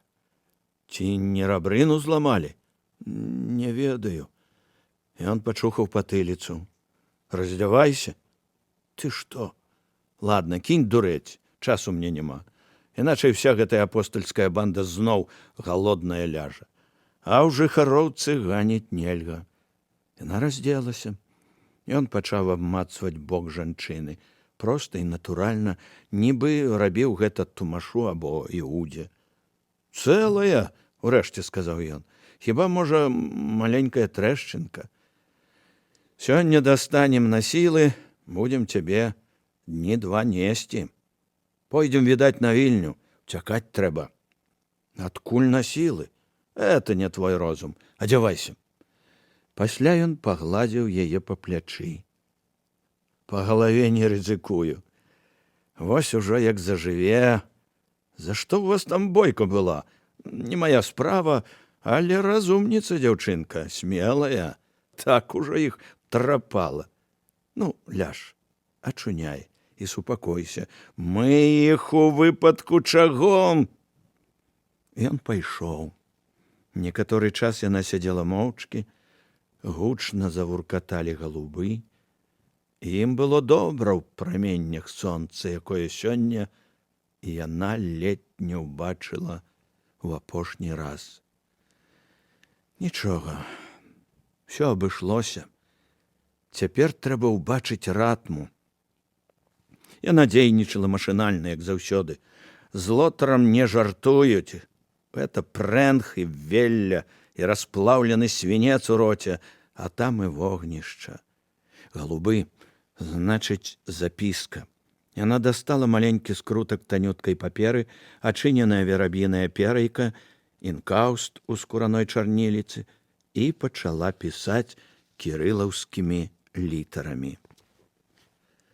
Это была літарэя за адной пячаткай, старажытны беларускі тайнапіс. Магдаліна пісала ім спрытна і хутка. Машынальна рухалася рука, думак не было, нібы нейкая запруда стаяла перад ім, нібы кій трапіў у кола і застопарыў яго. І раптам яна ўспомніла цеплыню чалавечай спіны на сваіх грудях. Спачатку толькі яе, яна была не падобная на ўсе іншыя цёплыя спіны. А яна памятала іх шмат. Яна ашчаперыла пальцамі галаву і, нягледзячы на боль, сядзела так некаторы час. Пасля ударылася лобам а падвоканне. Яшчэ! Адзіная вялікая кропля крыві упала на пергамент. Жанчына скамячыла яго. Лілася кроў. На палях, у катоўнях, на вуліцы. Шмат крыві. Жанчына думала яшчэ некаторы час. Пасля адчыніла клетку, звыкла, лапкі між пальцаў, вялікі палец на крылах, выняла аднаго голуба і падкінула ў неба. Той затрапятаў крыламі ў блакіце, пакружыў і памкнуў на паўночны захад. З другім голубам пальцы нібы развучыліся. Ён забіў крыламі, вырваўся ўрэшце і паляцеў за першым. Трэцяга яна проста вытурыла з клеткі, выпусціла, як жанчыны выпускаюць птушак на Вялікдзень. 3 хустачкі ператварыліся ў кропкі, зніклі за акаёмам. З хвіліну яна думала, ці не варта адкрыць всё Хрысту, і спалохалася. Ведала, не краня пальцам, але не даруе ніколі. І ёсць яшчэ Лотр, які ўрэшце ўсё ж спаймае і яго, і цяпер і яе. Ён учыніць ёй веллю не на 40, а на 80 гадзін, парве вены і ўсё ж спаліць жывою. Яна адчувала сябе злачынцаю. Толькі так. Ні гонару, ні ўдзячнасці не было ў душы, толькі сабачая прыніжанасць. Яна выканала б усё, што не загадаў бы ёй кардынал, але не гэта. Хай рабуе, хай блюзнерыць, хай нават павесіць самога Лотра, бо замахнецца на папу. Я не магу выдаць гэтага чалавека. Баўтрамей выскаляў рэдкія жоўтыя зубы над сваімі пляшачкамі. Вось тавар, вось святы тавар, наваліся, хто грошы мае. Апосталы з Хрыстом сядзелі ў баку, грэліся на вячэрнім добрым сонцы. Няўжо яму павераць, спытаў няверны Тумаш. Всяму павераць, сказаў Христос. Добра, каб паверылі, сказаў гаргантюа Якуб. Здаецца, Валаамаву асліху з'еў бы, бывала на возеры мянём напячэш, ды юшка за кунькоў. Тумаш недаверліва круціў галавою. Але ж вера яна... Христос раззлаваўся. Я хвота табе гаварыць? Ну, вера, плявузгая. А ў Пісанні даўно аб ёй сказана, што вось, калі будзеш мець веру велічынёй з гарчычнае зернейка і скажаш, унь той замкавай гары перайсці адсюль, яна перайдзе. Ну, зернейка у мяне ёсць. Ён утаропіўся на вежы, напружыўся ўвесь і заплюшчыў вочы. Пасля расплюшчыў іх, гара была на месцы. Храновіну гародзіш, ойча. Трэба практыкавацца ў веры, сказаў Христос. Добра, пастараюся. Маўчалі. Што Анея? Шэптам спытаў Равуній. Нічога невядома дзе. Нават апошнія чуткі заглохнулі. Сёння пойдзем на поўнач на Вільню. Всё адно голка ў стозе. Да Баўтрамея падышоў багата апрануты мешчанін. Узяў бутэлечку, страсянуў. Да яна ў цябе пустая? Не боўтай, кажу, пляшачкі. Узяў яго на перапут лицадзей. Няшчасця хочаш? Я табе дам, пустая. Ад гэтага тону, а яшчэ больш ад трагічнай маскі твару, мешчанін сапраўды перапалохаўся. А ў ёй што? Уздых святога Йосіпа Арымафейскага. Што ён уздыхнуў, яшчэ калі Хрыста распіналі. І ва ўсіх уздыхнуў моцна. А ад чаго памагае? Ад запою, збрахаў актор, ад хмялення. Мешчанін падумаў трохі, адлічыў грошы, пасля павагаўся і пайшоў у карчму. Клюнула, сказаў Пятро. Хвілін праз 20 з карчмы выскачылі з дзесятак прапойцаў, хуценька купілі па пляшцы і вярнуліся. Яшчэ праз палову гадзіны нейкі чалавек, па выгляду слуга духоўнай асобы, купіў бутэлечку і ў завулку перадаў яе таму самаму клірыку, мёртвай галаве. Выскаліўся Юразь. Ну, добра. Цяпер я вам пакажу, і як святой службе нас аддаваць, і камяні, і ўсё. Праз нейкую гадзіну пайшло і пайшло. Да Баўтрамея валіў і валіў народ, і дарога ў людзей была адзіная: Баўтрамей, карчма. Пад вечар горад нельга было пазнаць.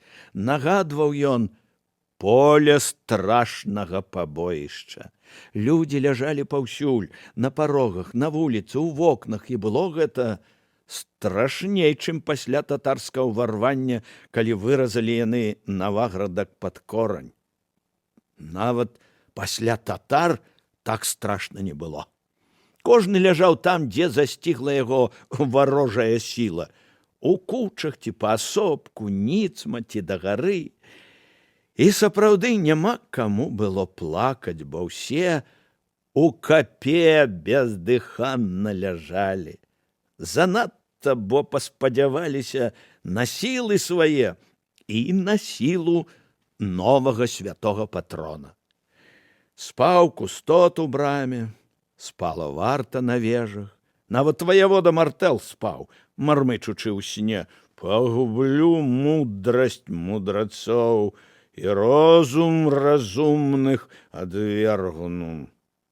Першая скарысталася з гэтага Магдаліна. Проста нібы ў свой дом пайшла ў замак да адзінага цвярозага жыхара горада Радчы. Ён чамусьці зусім не хацелася ісці да яго. І ўсё ж яна пайшла. Яна шкадавала гэтага юнака, памятала пра ўсё, і хіба ён не заплаціў воляй за тое, што ўпарта хацеў толькі яе. На жаль, нельга было выпусціць яго. Ключар запёрся ў цямніцы і налакаўся ўжо там. Але яна гаварыла з ратмам праз краты на дзвярах, казала, што вымушана ісці далей са сваёй мэтай, але абавязкова вернецца, і плакала, а ён, твар ягоны быў нібы з крэменю, сказаў ёй, што чуў, як яе сёння хацелі забіць за яго, што ніхто не прымусіць яго да шлюбу, што ён будзе чакаць.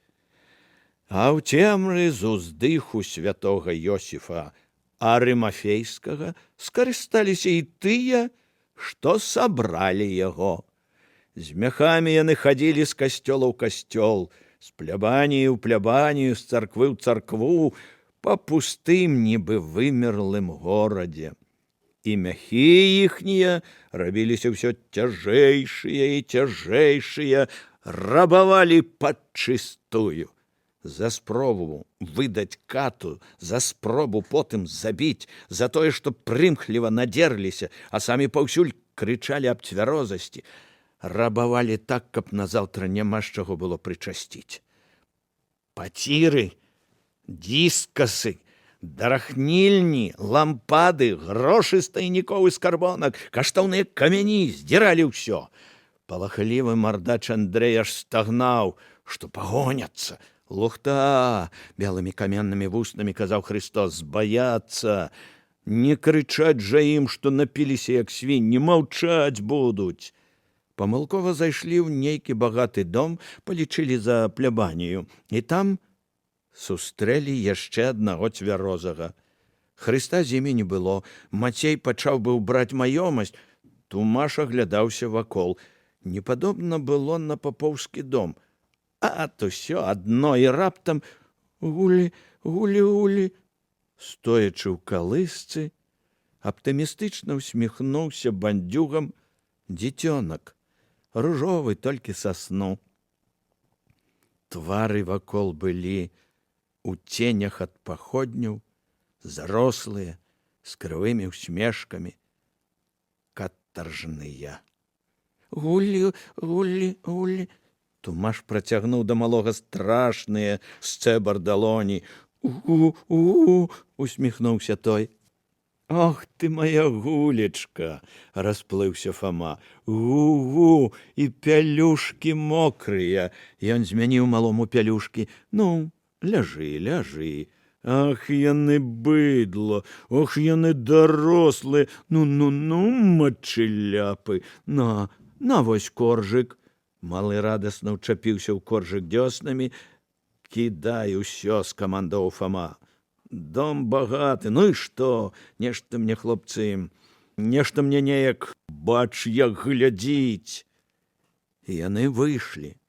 В апошнім касцёле ледь не памерлі з жаху. Тут таксама было поле бітвы. Спаў ля аргана арганіст, у абдымку ляжалі на амбоне пробашчы званар, панамар звесіўся з месца для казаняў. Христос якраз узломліваў скарбонку. І раптам дзіка, як дэман, зароў арган.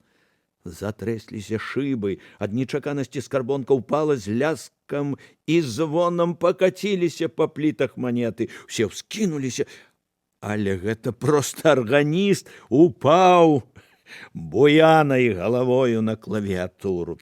Тфу ты, плюнуў Христос і вытрас грошы ў мех.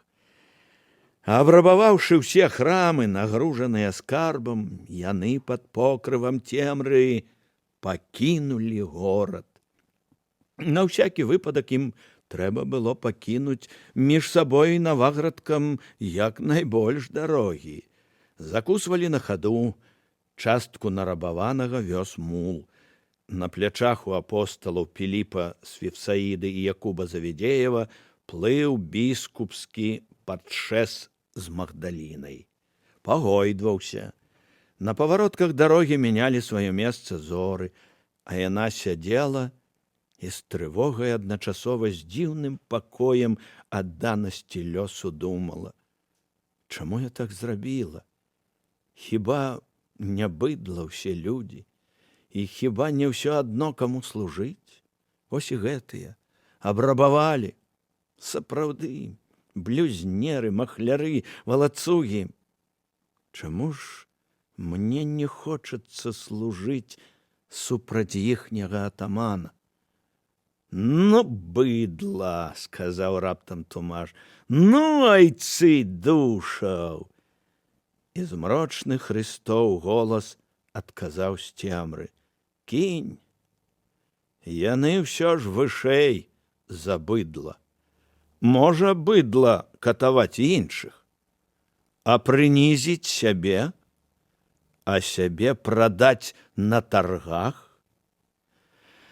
Жывы, падумала яна, проста ён жывы. І рабуе, і ўсё, а жывы. А ты і рабуюць, і словы гавораць, а мёртвыя. Гандляры, дрэнь золатам залітыя, гвалтаўнікі, мяснікі, каты майго цела. Мёртвыя яны. Вось і ўсё. А гэты глядзіць на мяне, як на дрэва, а жывы. Там, дзе мертвякі глядзяць на мяне, як на дрэва, ён, як на жывую. І в адзіным выпадку, калі яны глядзелі як на жывую, ён як на дрэва. Ну і схопяць. Вядома, з табою не толькі ў неба не трапіш з круцялём і мазурыкам, а і на зямлі доўга не паходзіш, у зямное пекла пападзеш.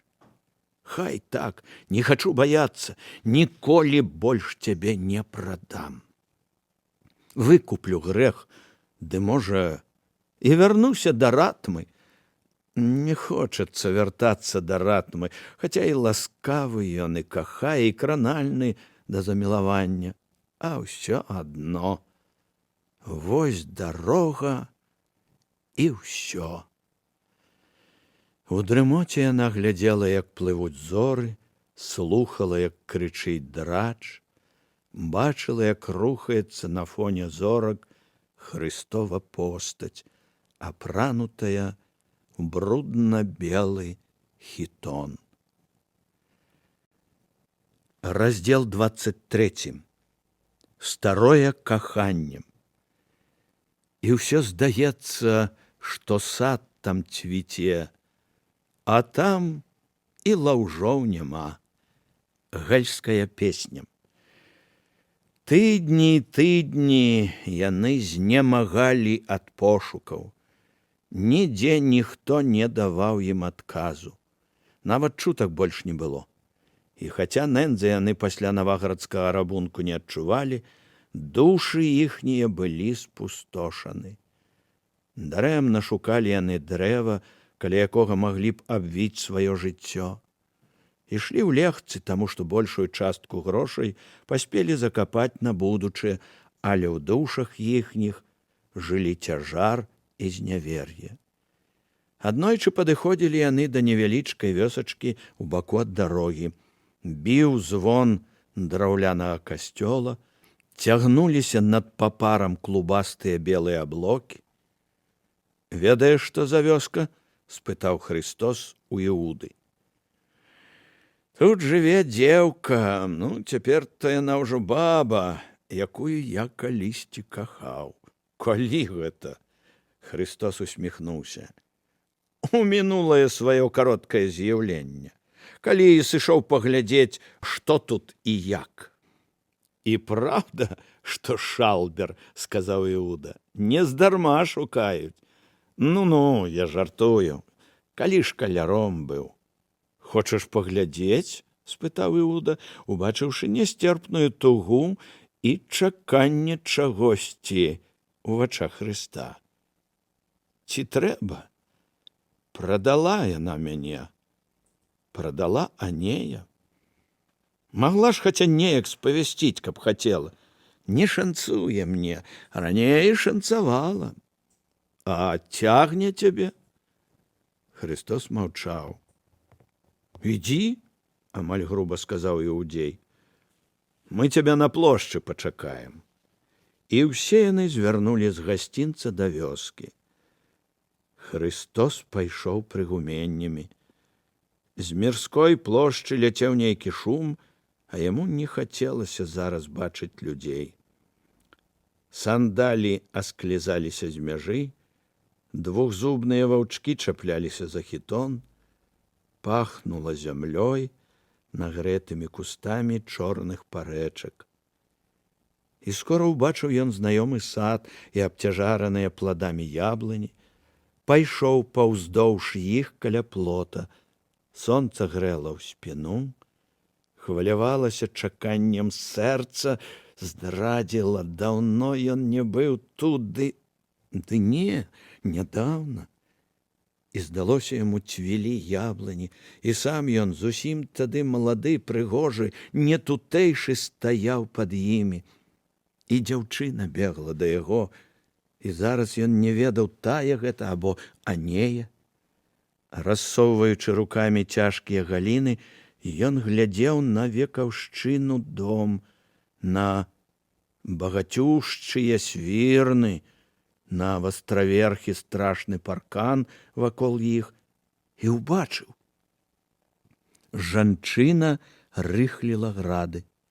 і ён не мог пазнаць, тая гэта ці іншая, агрубелая ад вечнай прагнай работы, што ўжо не радасць і не праклён, а ідал, шыракаклубая, скурчаная на гэтай тлустай зямлі, як тлусты белы корч.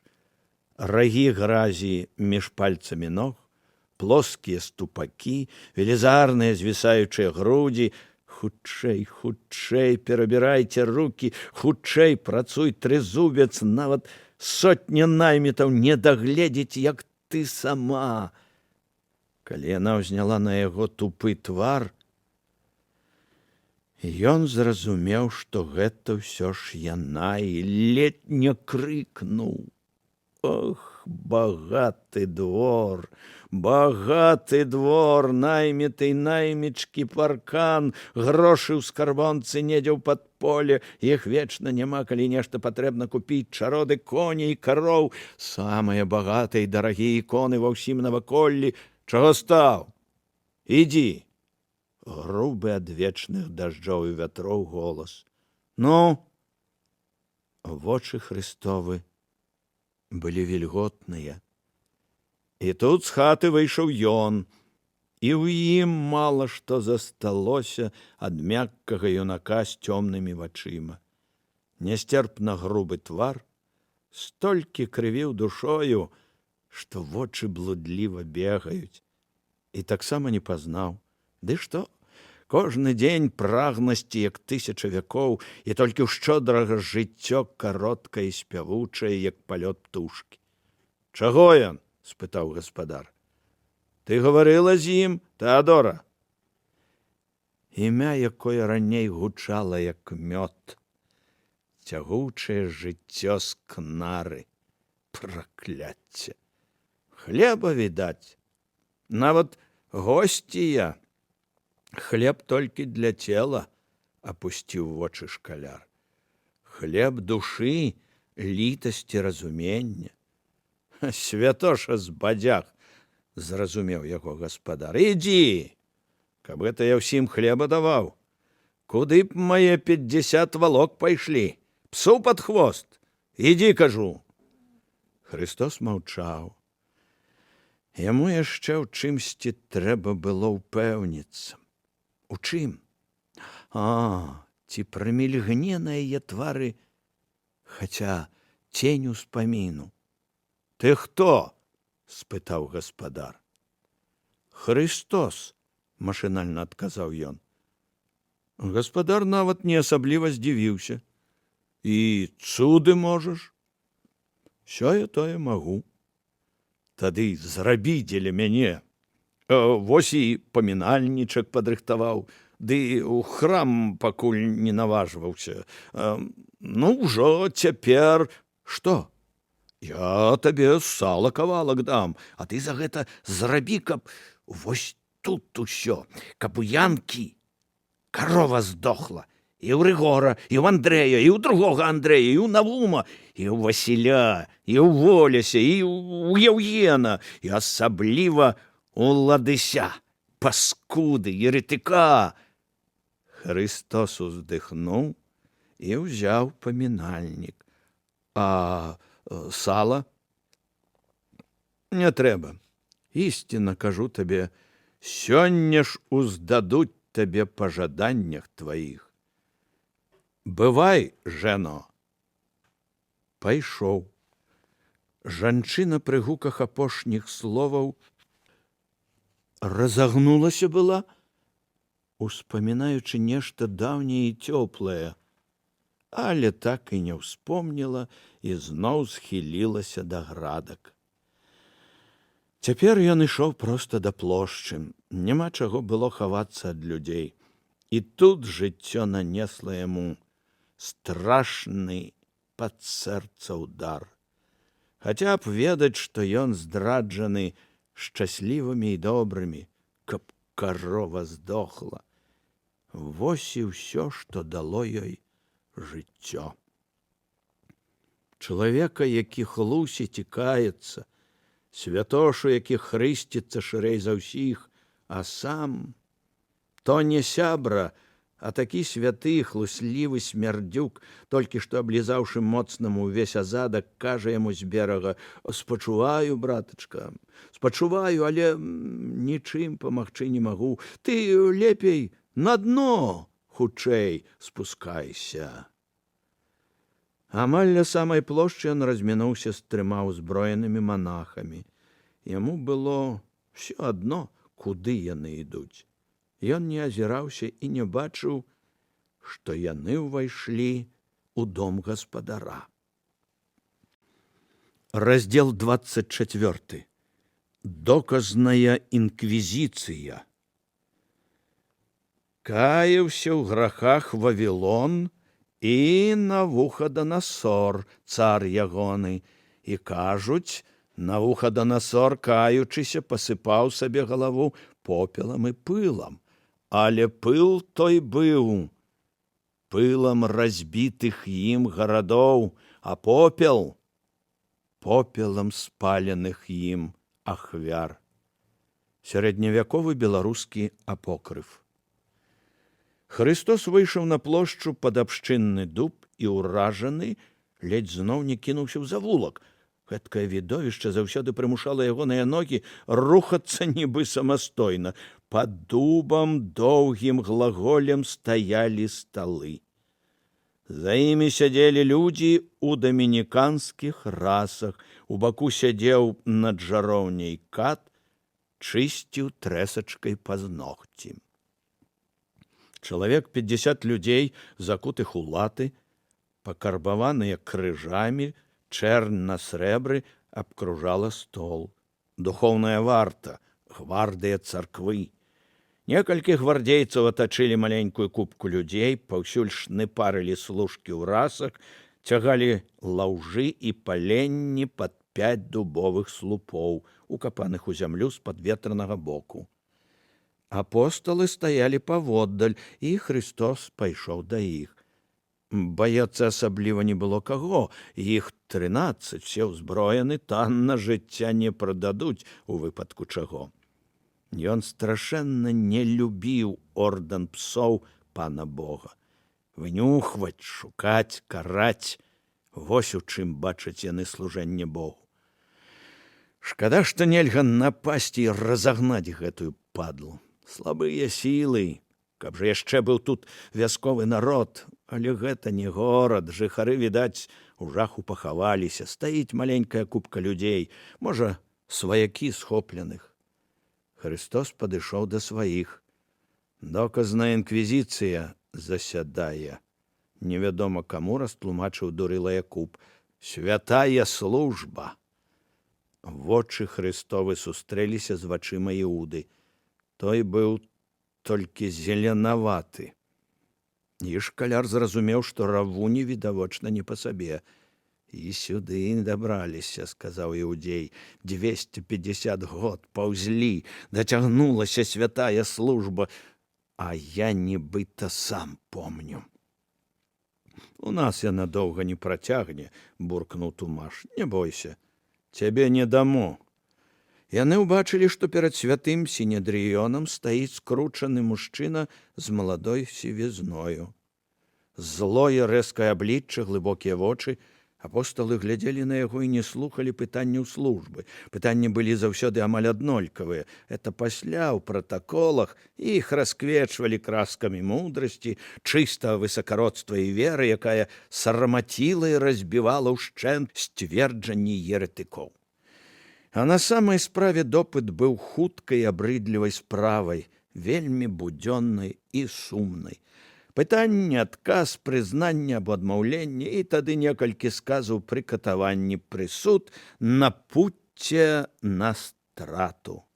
Нікому не цікава было, што чалавек адчувае, чаму ён зрабіў тое ці іншае. Гаворыць ён праўду або брэша, даносчык ведаў лепей, чым той, на каго даносілі. Калі падсудных было многа ці суддзі спяшаліся, задавалі толькі некалькі пытанняў, асабліва калі справа датычылася аднаго падсуднага, а не арганізацыі. Дробных еретыкоў, якіх нельга было б назваць страшным словам «ересіярх», асуджалі часта і без гэтага. На вялікіх вядзьмарскіх працэсах у Германіі, калі трэба было за нейкія пару дзён ачысціць горад ад 200-300 чалавек, прызнанне ахвяр лузалі як арэхі. У выпадку судовай памылкі рэабілітаваў і расплачваўся месцам у раі пан Бог. Былі і правілы. Адзін даносчык не даносчык. У Германіі нядаўніх часоў на гэта не звярталі ўвагі, што сведчыць аб безумоўным прагрэсе.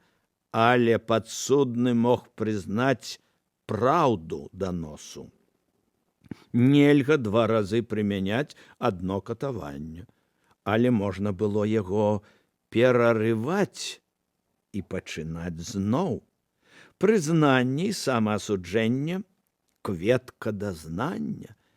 Але калі чалавек не прызнаваўся і на прэнгу, яго лічылі моцна западозраным у ерасі і выпускалі пад нагляд. Страшна было тое, што на тагачасных беларускіх землях машына шматвяковай хлусні і звыклай крывадушнасці сутыкнулася з першабытнай язычаскай яшчэ праўдзівасцю большай часткі людзей. Люд у вёсках не замыкаў дамоў, хіба што ўначы ад дзвера, сведчыў толькі сваім словам. За блудныя сведчанні забівалі.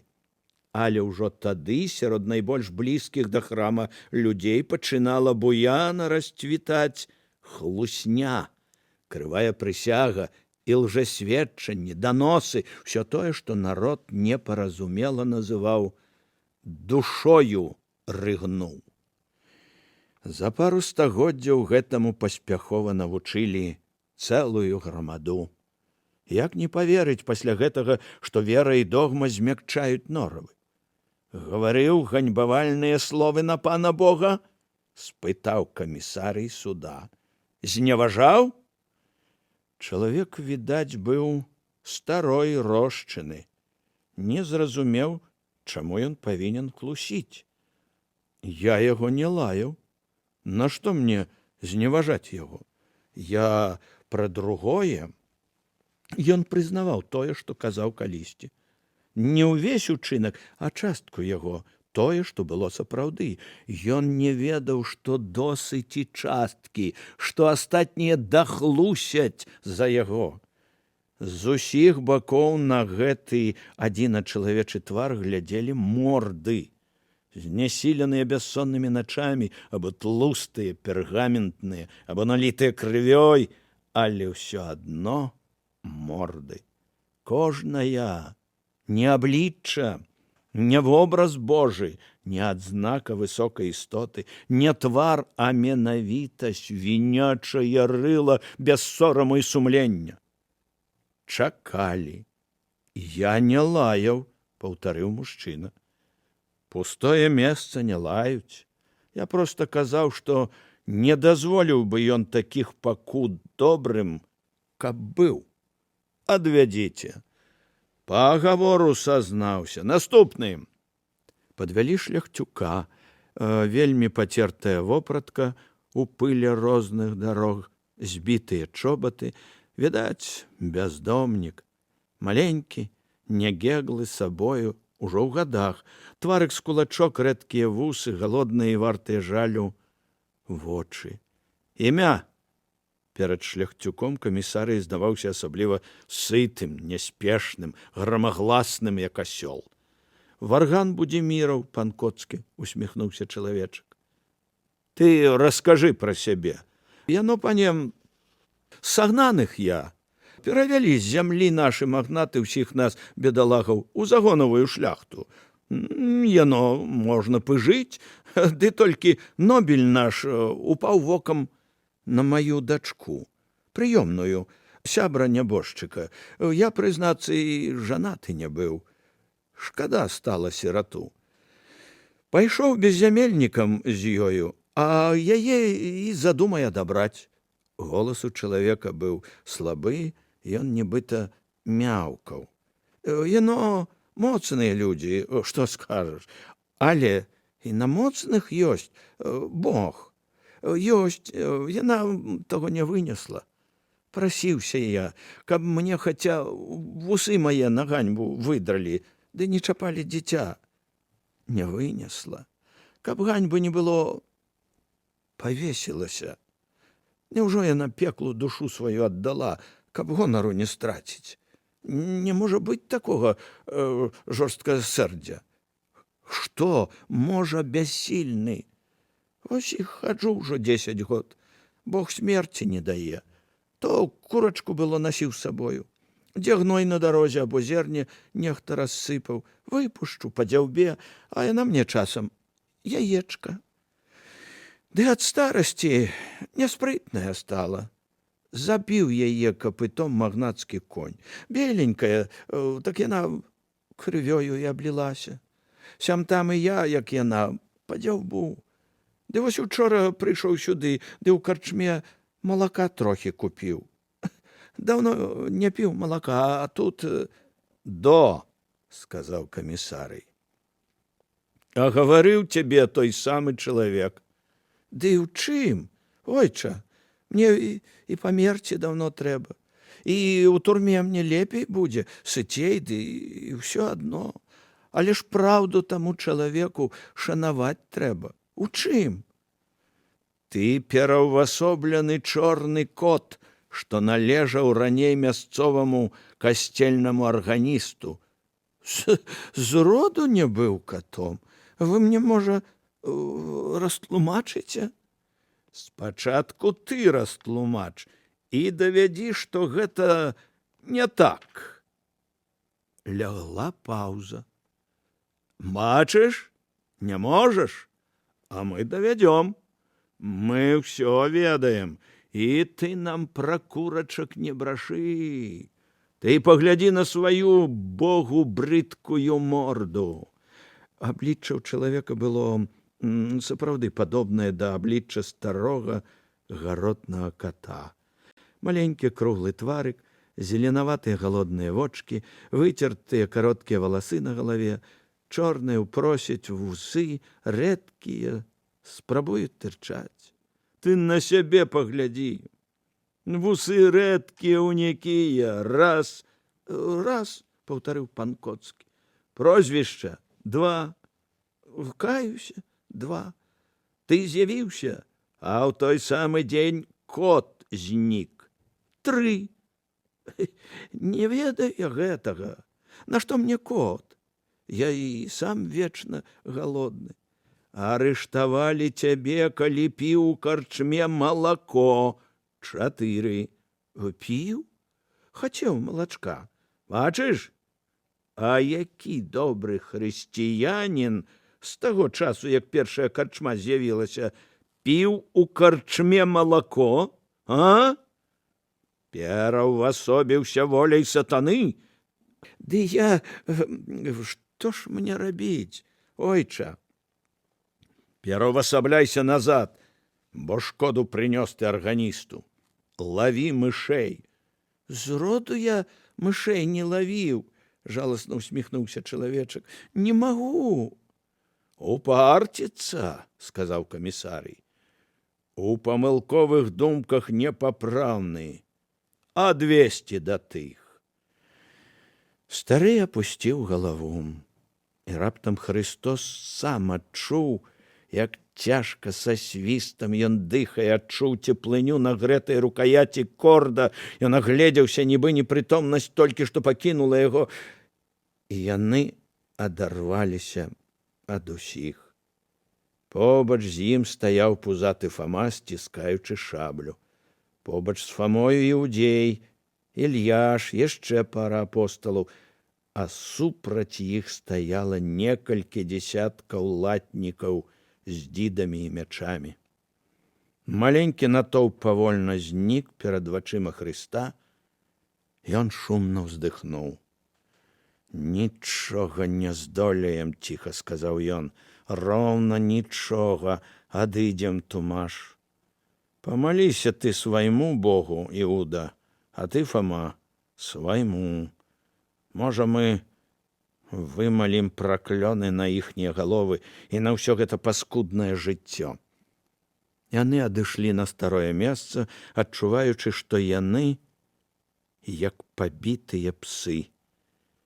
Камісарый, відаць, заўважыў іхні дэмарш і сказаў голасна: «Нагадваю жыхарам, што пры спробе вызваліць еретыкоў вёску спаляць, а жыхароў аддадуць святой службе.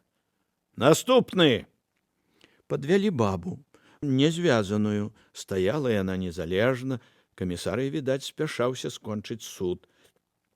«Вінавацяць цябе, што адбірала ў кароў малако, крала цёплыя захады і насылала чырвоныя, што прарочаць раннія зазімкі.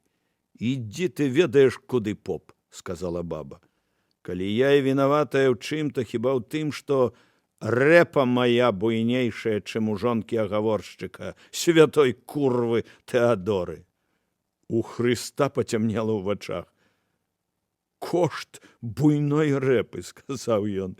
«Д'яблавай сілай», — камісарый трымаўся за гэтыя словы, як п'яны за плот. «Ясна. Адвядзіце. Наступны».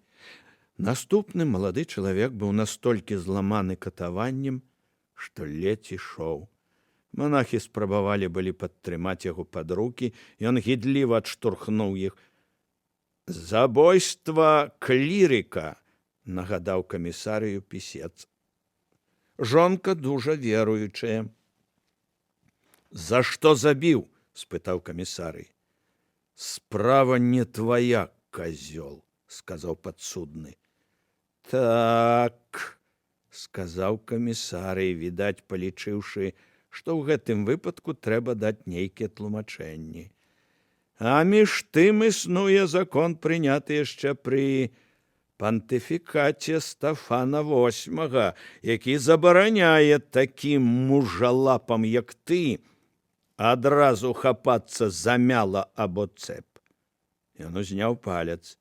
«Ведай, міране не маюць права ніколі вінаваціць свяшчэннікаў, нават калі спаймаюць іх са сваімі жонкамі або дочкамі. Веруючыя павінны ў такіх выпадках думаць, што клірык пажадаў даць іхнім блізкім блаславення у больш цёплых, сардэчна-сяброўскіх і інтымных абставінах. Ну, што скажаш ты цяпер?» Твар маладога мужчыны быў бледны. «Дай я па галаве за гэта звычайнаму чалавеку, суседу. Копны суд судзіў бы за бойку з рэўнасці. Але дай я за гэта заступніку перад Богам, уладару, і вось вы пачынаеце казаць тое, што казалі мне на прэнгу. Ужо не бойка, ужо збіццё карыснага дзеля царквы чалавека, блажэннага дзеячая я. І тады суда нам проста няма, акрамя смерці. Ужо мы зрабілі гэта, бо мы ў змове, бо нас нарок хацелі забіць, бо еретыкі і схізматыкі-дысідэнты падбухторвалі нас. Ужо мы змоўшчыкі, чарнакніжнікі, ворагі і паўстанцы, віжы і шпегі. Суд толькі для нас, а вы без суда. І вось я падумаў, а чаму так?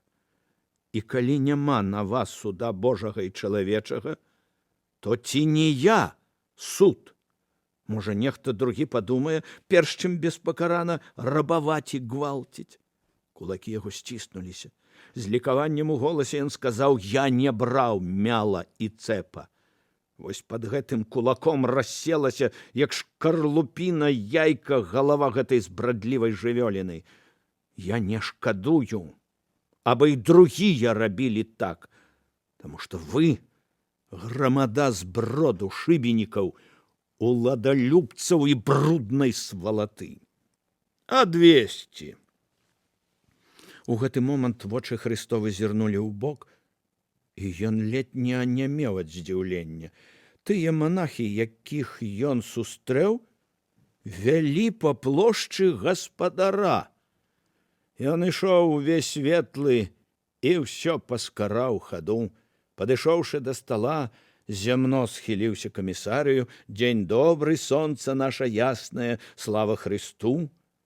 Камісарый гартаў паперы.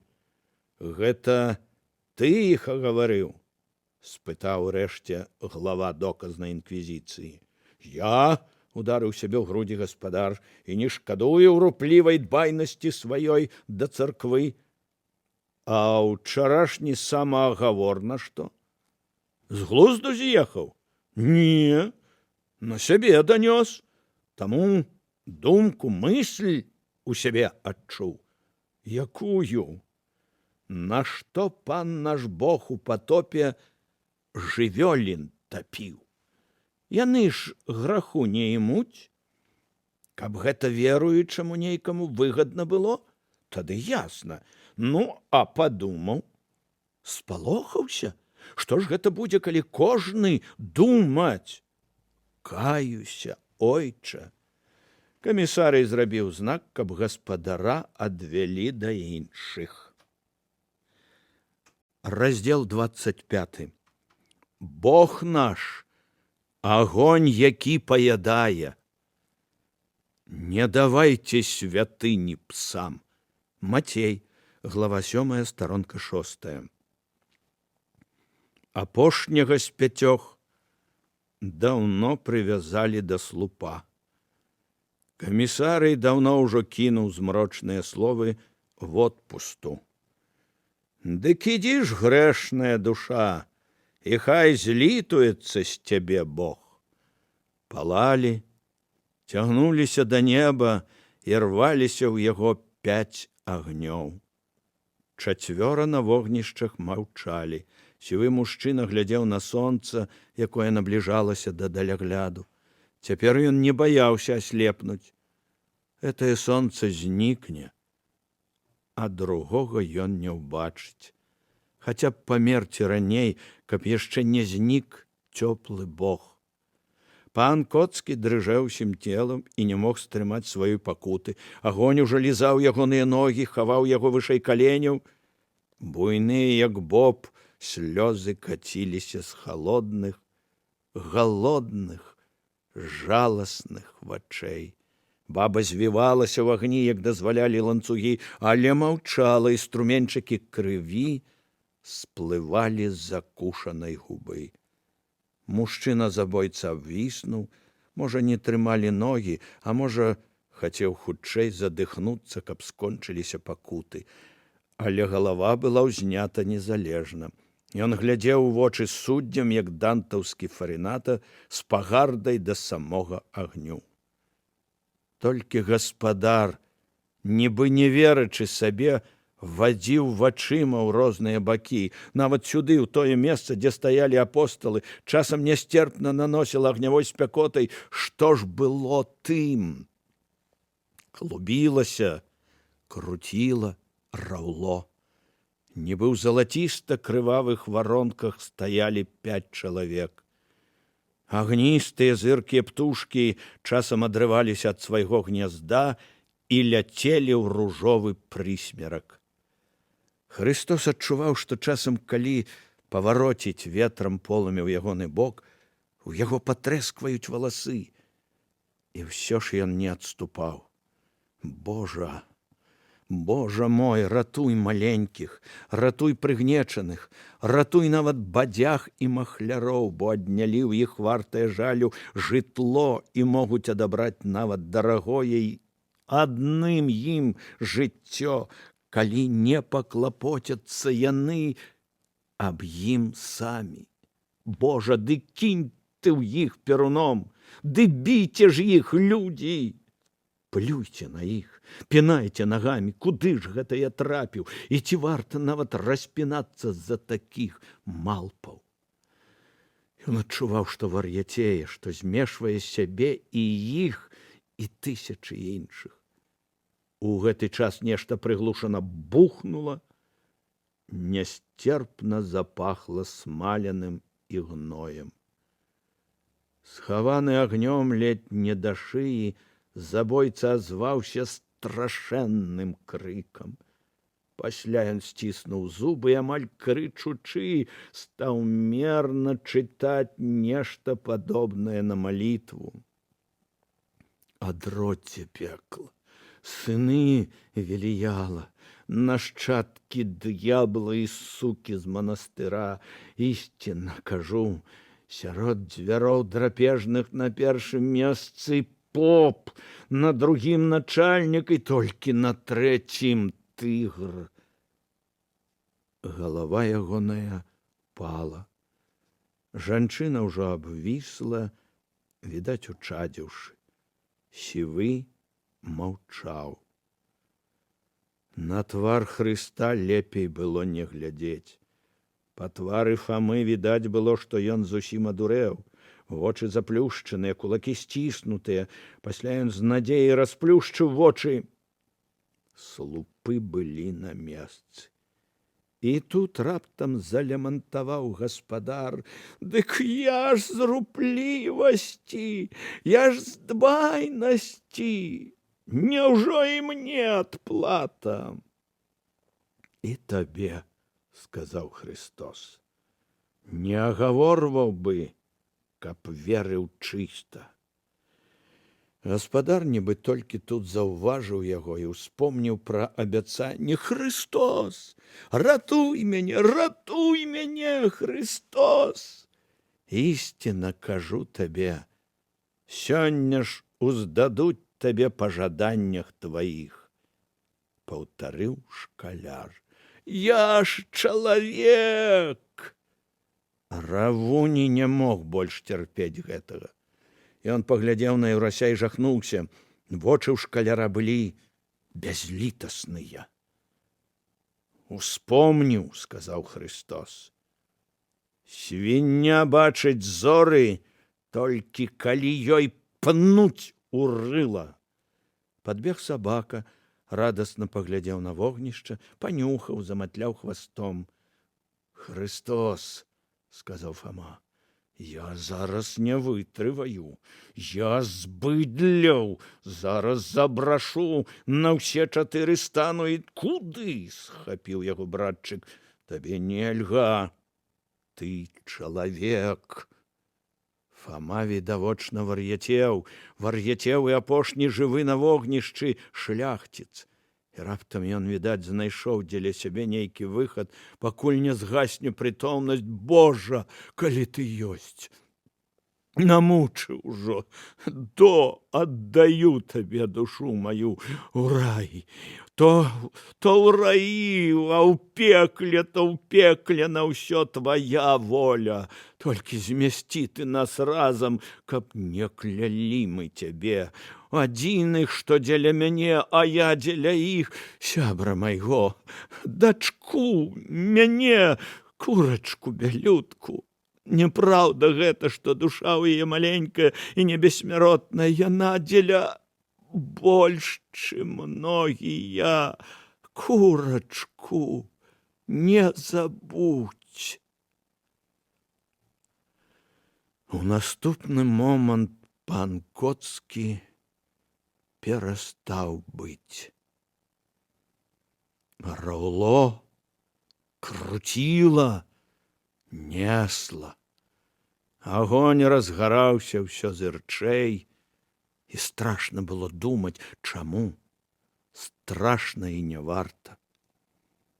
А ад сталоў манатонна бубніў і бубніў голас святога апостала нашага Паўлы да яўрэяў паслання. Христос адчуваў, што ён памірае. Знікла сонца. Яны загінуць, а ты застанешся, і ўсе абвячаюць, як рызы. Знікла сонца. Бо як сам ён выцерпеў, так можа дапамагчы і тым, каго спакушаюць. Цемра стаяла ў вачах, таму што Бог наш ёсць агонь, які паядае, і рваўся ў неба агонь. Христос прызямліўся ў гародні. Евангелие ад Иуды. Роман Владимира Короткевича. Раздел 26. Чорная імша.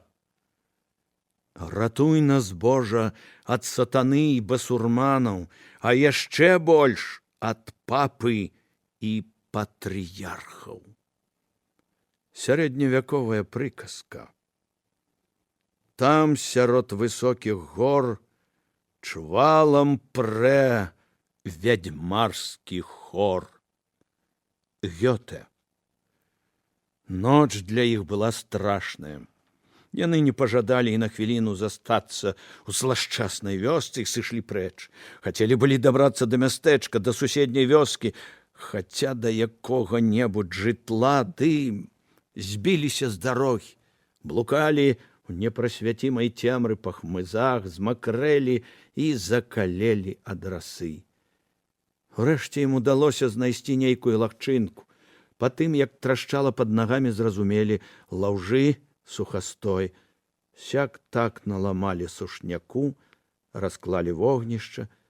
Пры ягоным маленькім святле справа пайшла весялей, і хутка зароў зашипеў зыркі агонь. І ўсё ж ім брыдка было сядзець каля самага цяпла. Яны з занадта вялікай свежасцю памяталі, што можна зрабіць з кожным Божым благаславеннем, нават гэтым. І ніхто з іх не захацеў есці.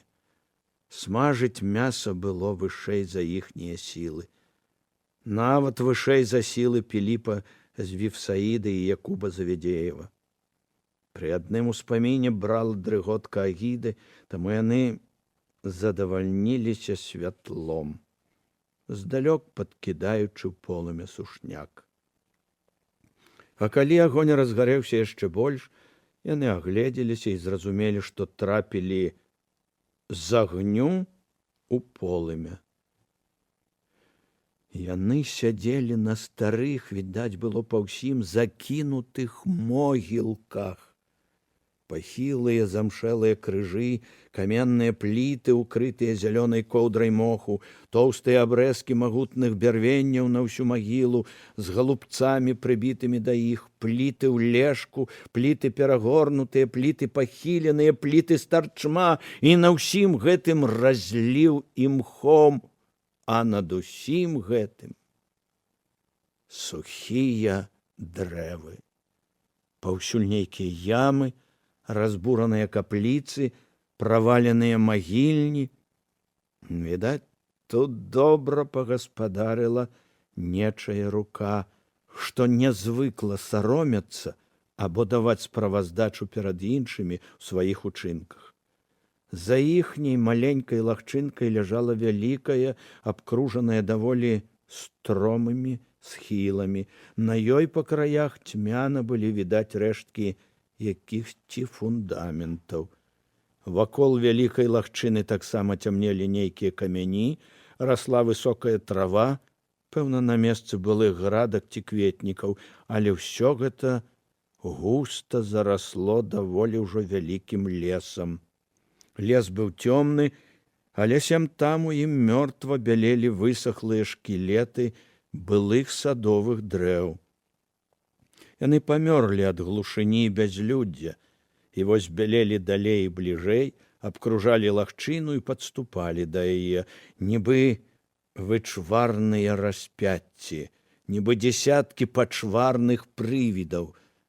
Страшна было глядзець на гэта, і людзі зменшылі вогнішча да маленькага агеньчыка, які асвятляў толькі іхнюю лагчынку, 10 крыжоў і пліт у іхнім маленькім котлішчы. Знясіленыя, яны нікуды не ў змозе былі ісці, спаць не маглі таксама і вырашылі сяк-так перачакаць у гэтым месцы ноч. Гаварыць таксама нікому не хацелася, толькі пасля вялікай паўзы Тумаш сказаў: «Калі палілі іх, я ўсю веру прызваў, каб зніклі слупы. Куды там, чорта без пятага? Стаяць, як стаялі. Куды ён вядзе нас, Бог? Вядзе, сказаў Іуда, а куды, не ведаю. Наперад, буркнуў Христос. Пад узброенай аховай, каб часам не паварацілі, куды не трэба. І зноў доўгае маўчанне, але Тумашу было відавочна нясцерпна. На адхоне ўстаў ягоны доўгі цень. Божа, сказаў Фома, ну вось я, всю веру сваю прызаву. Ствары дзіва. Скажы, што не адна дрыгва перад людзьмі. Намякні, што не вечна адвечнае свінства. Зрабі нейкі знак. Ён напружыўся і непрытомна сціснуў кулакі, і раптам па небе з шыпеннем, раскідваючы іскры, прамчаў вялізны агнявы метэор. Фома ўсім задам сеў на зямлю, з маху, як падсечаны. Свят, свят, свят.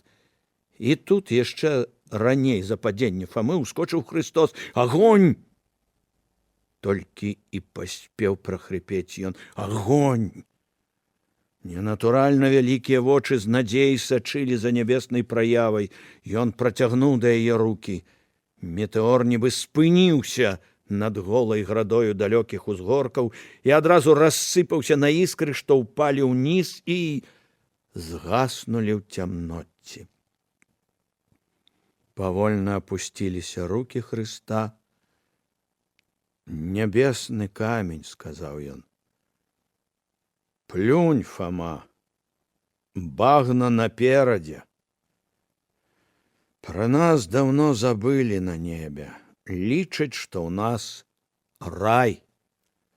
Захутаўшыся ў плашч, ён сядзеў, нагадваючы вялізную хворую птушку са зламанымі крыламі. Увесь, як жывая беспрытульнасць. Пасля пачаў пагойдвацца нібы ад болю. Пасля пачаў бязладна гаварыць. Спаганеная, згаджаная зямля, нашто тут быць і чыстаму? Агеньчык у цямноце, агеньчык у самоце, д'яблу аддадзеная, памерці б забаронена, трэба ісці паміраць, калі даў згоду жыць. Усе глядзелі на яго з жахам. Царства фарысеяў, труны схаваныя, над якімі людзі ходзяць і не ведаюць таго. Гора вам, што забіваеце пасланнікаў. Гора вам, хлусам, і вам, законнікам, гора, што накладаеце на людзей ёрмы нязносныя. Гора вам, што будуеце магільні прарокам, якіх забілі бацькі вашы. Твар у яго быў такі безнадзейны, што Магдаліна ўскрыкнула: «Кінь, страшна!» Толькі тут Юрась нібы апрытомніў, гледзячы ў зямлю, сказаў: «Даруйце, ніхто з вас не ведае, як гэта цяжка, калі цябе не разумее ніхто. Тут і звар'яцець нядоўга». І дадаў са змрочнай усмешкай: «Заўтра пайду і павешу генеральнага камісарыя, або злаўчуся і всю святую царкву. Мне можна. Я цяпер як вар'ят. Святы, як яго там, гальяш з мядзведзямі на бязлюдным востраве». «Кінь, мілы», — упершыню паспагадала Магдаліна. «Як ты жыць будзеш?» «А як жыву? Маўчы, Магдзя. Ну, добра, но ёсць злыя пастары, злыя законнікі. І тут раптам Христос узвіўся. Ёсць! Ты добрых сярод іх пашукай, дзе яны? Смурод суцэльны, ўсе справы іхнія запалохалі, загадзілі. Вы тут сядзелі, а я надпісы на помніках чытаў. Я іх да смерці не забуду. Няма даравання зямлі, дзе нават пра нябожчыкаў так пішуць, пра тых, пра каго хлусіць нельга. І пісалі, і хвастом круцілі, і ўсё адно кімсьці знішчана вёска. Могілкі! Ён не ведаў, што вёску сапраўды знішчылі за ерасць і непакорлівасць, а месца аддалі праклёну, што абрабавалі нават клады, што нават на могілках разбілі все звычайныя пліты. Але ён і ведаў гэта. Падсвядомай упэўненасцю душы, і рука ягоная торкала ў помнікі. Так на дух чалавечы замахнуліся, што перад імі і ў смерці баяцца трусікі. Ён стаў на магілу і прачытаў: «Дзеля Бога вялікага чакаю, жыццё слаўленню ягонаму аддаўшы, не пісаў я канонамі незацверджаных, непадобных ікон». Цяпер ён з ярасцю папіхаў нагою другую пліту. «Не быў я арыянінам, ані багамілам, ані ў іншай ніякай ерасі не быў. Сплю спакойна». Ён пхнуў нагою збуцвелы крыж. Дзеці пастараліся. Тата, заўсёды ты быў з ісцінным Богам, верыў у яго, літасцівага, пакорлівы, быў намеснікам яго і ўладдзя, а ерасць ненавідзеў чыстай душою сваёю. Спі спакойна. І Христос выскаліў зубы, як ваўкалак. Ён спіць спакойна. А вось пад якой спаленай хатай, пад якой з іх, у якім попеле спяць вашы костачкі? Ды што ж гэта за быдла? Ды колькі ж разумным людзям вучыць вас, каб былі вы не чарвякамі, а людзьмі? Шкаляр затрос кулакамі ў паветры. Законнікі, кажаш? Паны? Тысячаначальнікі кепскія? Брэшаш? Не яны смярдзяць. Справа смярдзіць. Справа іхняя у шкоду чалавеку і зямлі. Не чалавек вінен, кодла. Род лукавы і любадзейны, сляпыя правадыры сляпых. Дрэва па пладах пазнаюць. Як жа яны могуць гаварыць добрае, будучы злы? Ціха, сказаў раптам Фома. Чуеце? Запанавала маўчанне.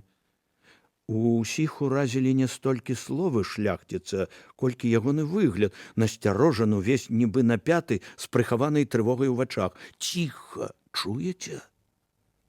Вогнішча амаль дагарэла, цемра насоўвалася на маленькую лагчынку, і ў гэтай цемры недзе ўнізе, у лесе, на подступах да вялікай лагчыны яны пачулі нейкі дзіўны, трывожны шолах, нейкія рытмічныя ціхія гукі. «Ідуць», – сказаў Тумаш. І сапраўды, гэта было падобна на прыглушаныя, слізготныя крокі дзесяткаў маленькіх ног, сярод якіх часам выдзяляліся цяжкія, нібы ішла вялікая жывёла. Набліжалася нібыта нешта шматногае, і яно ці грузна ступала па зямлі і моху, ці скакала, ці гучна наступала на карэнні, ціхі пошчак, нібы ад буслінай дзюбы часам гучаў змроку, нейкія пагрозлівыя ўздыхі. «Хто гэта?» – спытаў Сымон. «Або што гэта?» «Ціха!» – сказаў Тумаш. Глухі бы з-пад зямлі раздаўся раптам нейкі прызыў. а можа, маленне, і сціхнуў. Зноў паўтарыўся. І нечакана ў адказ на яго прагучаў нечуванай сілы голас, ад якога ў нявольных сведкаў пабег па спінах мароз. «Хто там кліча мяне?» Біўся ў вялікай лагчыне голас. «Ау!»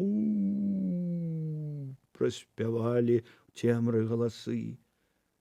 «Хто не боится проклятого Богом и слугами его месца?»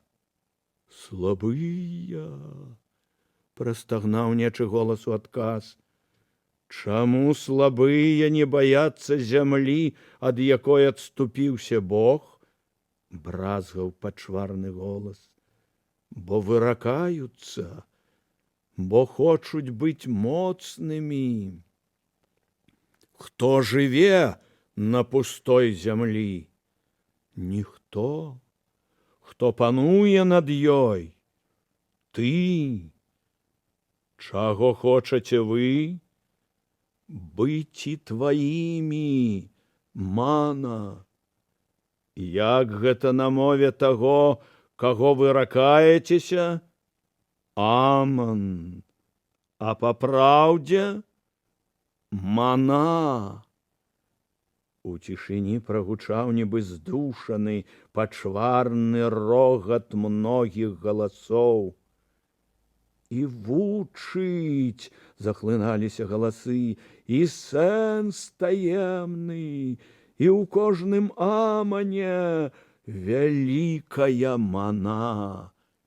«Імя маё?» – спытаў голас. «Сатаніл!» – застагналі галасы. «Люцыпар! Светаносны! Пахвіст! Чарнабог!» «Імя маё!» – быццам галоўнага патрабаваў голас. «Уладар!» – прарыдаў нечы голас. «Уладар! Что принесли вы мне? Сябе, души свае, кроплі крыві сваёй на гэтым лісце. Что яшчэ? Слухай!» – сказаў нехта. І тут над лагчынай прагучаў немы, нібы ў сонным кашмары чалавечы крык. Нават не чалавечы, а такі нібы рыкаў пад няўдалым ножом у перадсмяротным жаху бугай. Пасля нехта замыкаў: «Пазнаю голас ворага майго і людскога. Чакайце з ім!» Крык яшчэ гучаў у вушах сведкаў, а вакол даўно стаяла мёртвая цішыня начнога лесу. «Цяпер кажыце вы!» нібы ў бездань пралунаў голас. Па шолаху травы можна было меркаваць, што нехта зрабіў крок наперад. «Вялікі ўладар роду зямнога ўсіх нас!» – сказаў чалавек. «Яшчэ пазаўчора ніхто з нас не думаў ісці сюды. Прабач нам. Мы неслі наш цяжар і спадзяваліся і цярпелі. Твае ганцы ўмаўлялі нас, але мы заставаліся вернымі сынамі трыадзінага нашага Бога». Голас цемры з'едліва зарагатаў. «Нас заганялі ў смяротны загон, нас вабілі туды байкаю аб райскай канюшыне, а мы жылі як у пекле, і нас палохалі пеклам, нас, верных. Мы галадалі і паміралі з голаду, а нас палохалі пеклам, бо не маглі мы купіць ані індульгенцыю, ані імшу. Нас білі, як хацелі, а пасля палохалі пеклам за адсутнасць смірення. Нас гналі ў рай сілай, А мы бачылі, што месца і там купілі багатыя. Вогнішчы гараць на нашых плошчах, нас катуюць, дзеці нашы паміраюць з голаду, не зрабіўшы яшчэ і першага граху. На зямлі гэтай пануе зло, нічога не можа Бог. Ён бяссільны супраць ім самім пастаўленай улады, супраць уласных слуг. Ён бяссільны супраць цябе, уладар зла. Ён катуе, гоніць і распінае лепшых сваіх сыноў, лепшых сваіх абаронцаў, або проста не можа абараніць іх. Ты, прынамсі, не мучыш верных сваіх слуг. Ты не будзеш, як ён, гнаць светлых розумам і душою, лепшую надзею цвет стварэння свайго. Ведаем, што цябе няма тут, што гэта толькі голас твайго першасвяшчэнніка, але ты пачуеш, уладар. Твой слуга не клірык, твой храм не царква, ты пачуеш. Мы знемаглі, мы не можам больш, мы дапаможам табе зрынуць таго, каб на гэтай зямлі было нешта адно. Ці не ўсё адно, з кім будаваць добрае? Ён перадыхнуў. Бяры нас, мы больш не можам, мы паміраем всё жыццё ў нашых складзеных зною хатах. Чым больш яны гоняць нас да святасці і будучай райскай канюшыны, тым нам цяжэй, тым больш мы прагнем цябе. Яны даб'юцца, што ўсе мы зробімся тваімі. Всё жыццё мы зажыва паміраем. Чарнабог, дай нам царства тваё, дай нам хаця аднекуль палёгку ў гэтым жыцці. Нам няма адкуль больш чакаць яе. Дай нам водбліск хаця нейкага святла, хай сабе і чорнага, або, калі нельга і гэтага, дай нам на сваіх патаемных шабашах хаця адну хвіліну забыцця. Дай нам забыць вось тут, хаця на хвіліну, наша страшнае жыццё. Мы больш не можам. Забяры нас. І Юрась адчуў, што рука Тумаша халодная, як лёд. Што гэта? Спытаў ён. Ціха. Аднымі вуснамі адказаў Фома. Іначай смерць. І адным подыхам адказаў. Чорная імша. Лягла доўгая паўза. Магчыма, уладар голасу думаў. Пасля зноў металам пралуналі ў цемры словы. Людзі, вы, якія з вёсак Красовіца, Хітрычы, Бярэзіна і іншых, лікам 20, гаспадыні вашы, верныя дочкі мае, імям сваім загадваю, хай яны дадуць вам трохі святла. Імям Чарнабога заклінаю іх забараніць згон, адмяніць стаўны невад і прыгон кормных кабаноў. Хай скінуць грашовага ўзносу па 20 грошай з кожнай капы. Клянецеся? Але у разнабой уздыхнулі жаночыя галасы. На знак згоды дасцё сёння подпіс уласным целам з тым сваім падданым, якога абярэце. Іншыя слухайце. Вялікі ўладар падумае і пра вас. Вам не трэба чакаць іхняга страшнага суда, якога не будзе. А яго не будзе, я абяцаю вам гэта. Рэхам задрыжала лагчына. Я знікаю. Вам скажуць, што рабіць. Спаліце крыж. Я знікаю. Зырка пабеглі ў гору першыя языкі полымя. Праз хвіліну над котлішчам палаў вялізны з цэлай сасны крыж. Агонь вырваў з цемры лагчыну, навакольныя зарасці, прывіды сухіх дрэў і шматлікія твары людзей. Іх было мноства, некалькі сотняў, цэлае мора. Збольшага зусім голыя, крыж палаў над іхнімі галовамі вогненнымі, і чорнымі птушкамі мітусіліся над імі святло і цень. Ля крыжа стаяў чалавек у чорным плашчы. На твары груба намаляваная маска, на шапцы турыныя рогі, у руцэ доўгая дзіда. Неафіты! Дзе ваша абяцанне?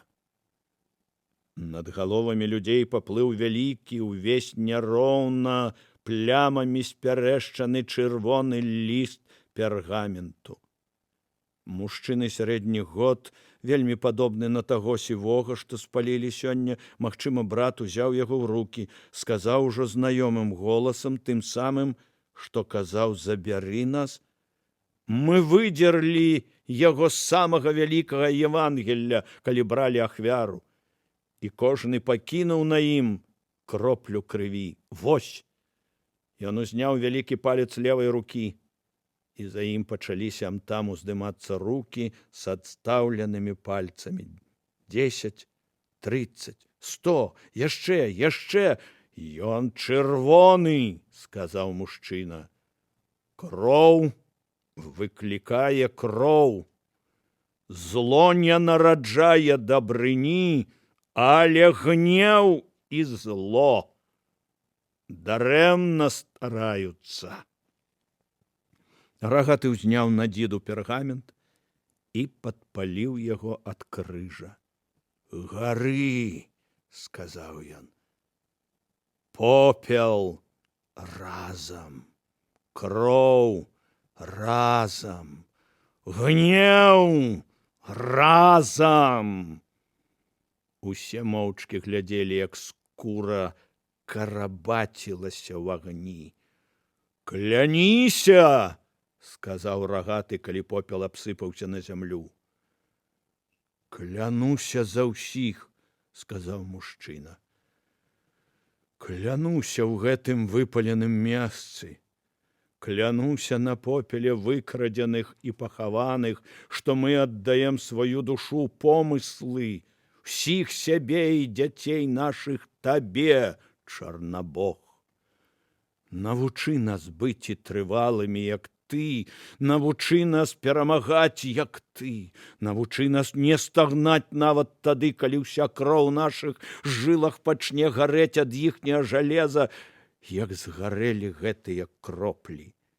Імем тваім выракаемся бяссілага, яго гарадоў і нават нябеснага града, у якіх, як і ў сэрцы слуг ягоных, як і ў іхніх гарадах няма ні шкадавання, ні літасці, у якіх няма нічога святога, нічога чалавечага.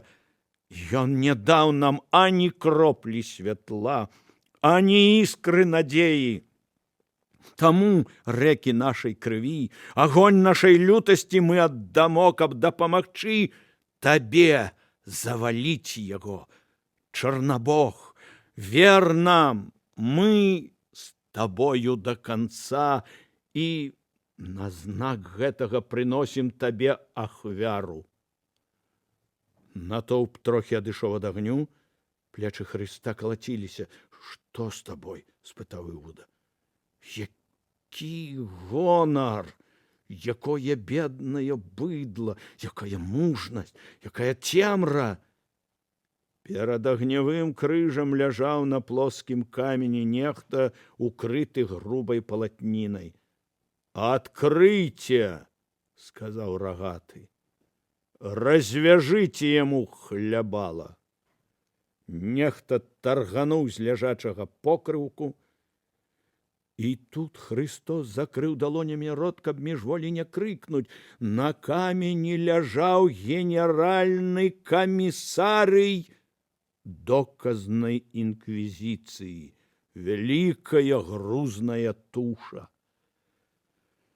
Калі ў яго зноў выцягнулі з рота кляп, аддаўся той самы, што і раней жывёльны крык. «Судзім і судзімы будзеш», — сказаў рагаты. «Кажы, што хацеў яшчэ сказаць, іначай будзе позна». «Отпусціце!» — з клекатаннем у глотцы сказаў той. «Бачыце, вы ёсць, значыць, нельга сказаць, што мы вядзем вайну з бязвіннымі. Паўсюль вайна за душы, і ў гэтай вайне я салдат, палонных не забіваюць». Бялявыя валасы таго, што прысягаў за ўсіх, з блытанымі кучмамі падалі на шалёныя вочы. Твар запаў у шчаках, вусны пабялелі так, што амаль не адрозніваліся ад колеру ўсяго аблічча. «Значыць, і еретыкі, палонныя салдаты?» Вочы ягоныя шклянелі. «А што робяць з імі? А знішчаныя вёскі і гарады? А разораныя краіны без людзей? Чым вінныя былі перад табою і Богам тыя спаленыя сёння? Той стары з курачкай. Нас не было. Гэта ты нас выдумаў. Ты жорсткасцю зрабіў нас. Хто пайшоў бы сюды, каб не штурхнуў ты і твае браты ў забойстве? Можа, я? Па даносу хапаў бязвінных, гвалціў жанчын, катаваў і паліў, і ты салдат? Не было б цябе, не было б і д'ябла. За жорсткасць, жорсткасць. Рыхтуйся. Мы дамо табе хуткую смерць, не як ты». І тады, зразумеўшы, галава доказнай інквізіцыі зноў нема закрычаў. Брат спаленага прыставіў яму нож да сэрца і налёг на рукоятку. «Не хачу!» Крык захлынуўся ў нейкім булькаценні, змоўк. Чалавек вытаргнуў нож, ашалела паглядзеў на ўсіх. «Бярыце гэтую падлу!» Ён стаяў, хістаючыся, і раптам упаў, нібы яму ударылі пад каленкі. Яго аднеслі. Народ стаяў у суровым маўчанні. Ціха, ціха, пагрозна ціха. І тады рагаты падышоў да падгарэлага крыжа і адным ударам нагі паваліў яго на труп. Узляцеў ураган іскраў. Жары! Каб яшчэ з аднаго бандзюгі не зрабілі святога. Дыван жарынак засыпаў ляжачага, ускінулася полымя, на яго накідалі яшчэ сушняку. Вакол былі суровыя, амаль безнадзейныя мядзяныя твары з рэзкімі чорнымі ценямі.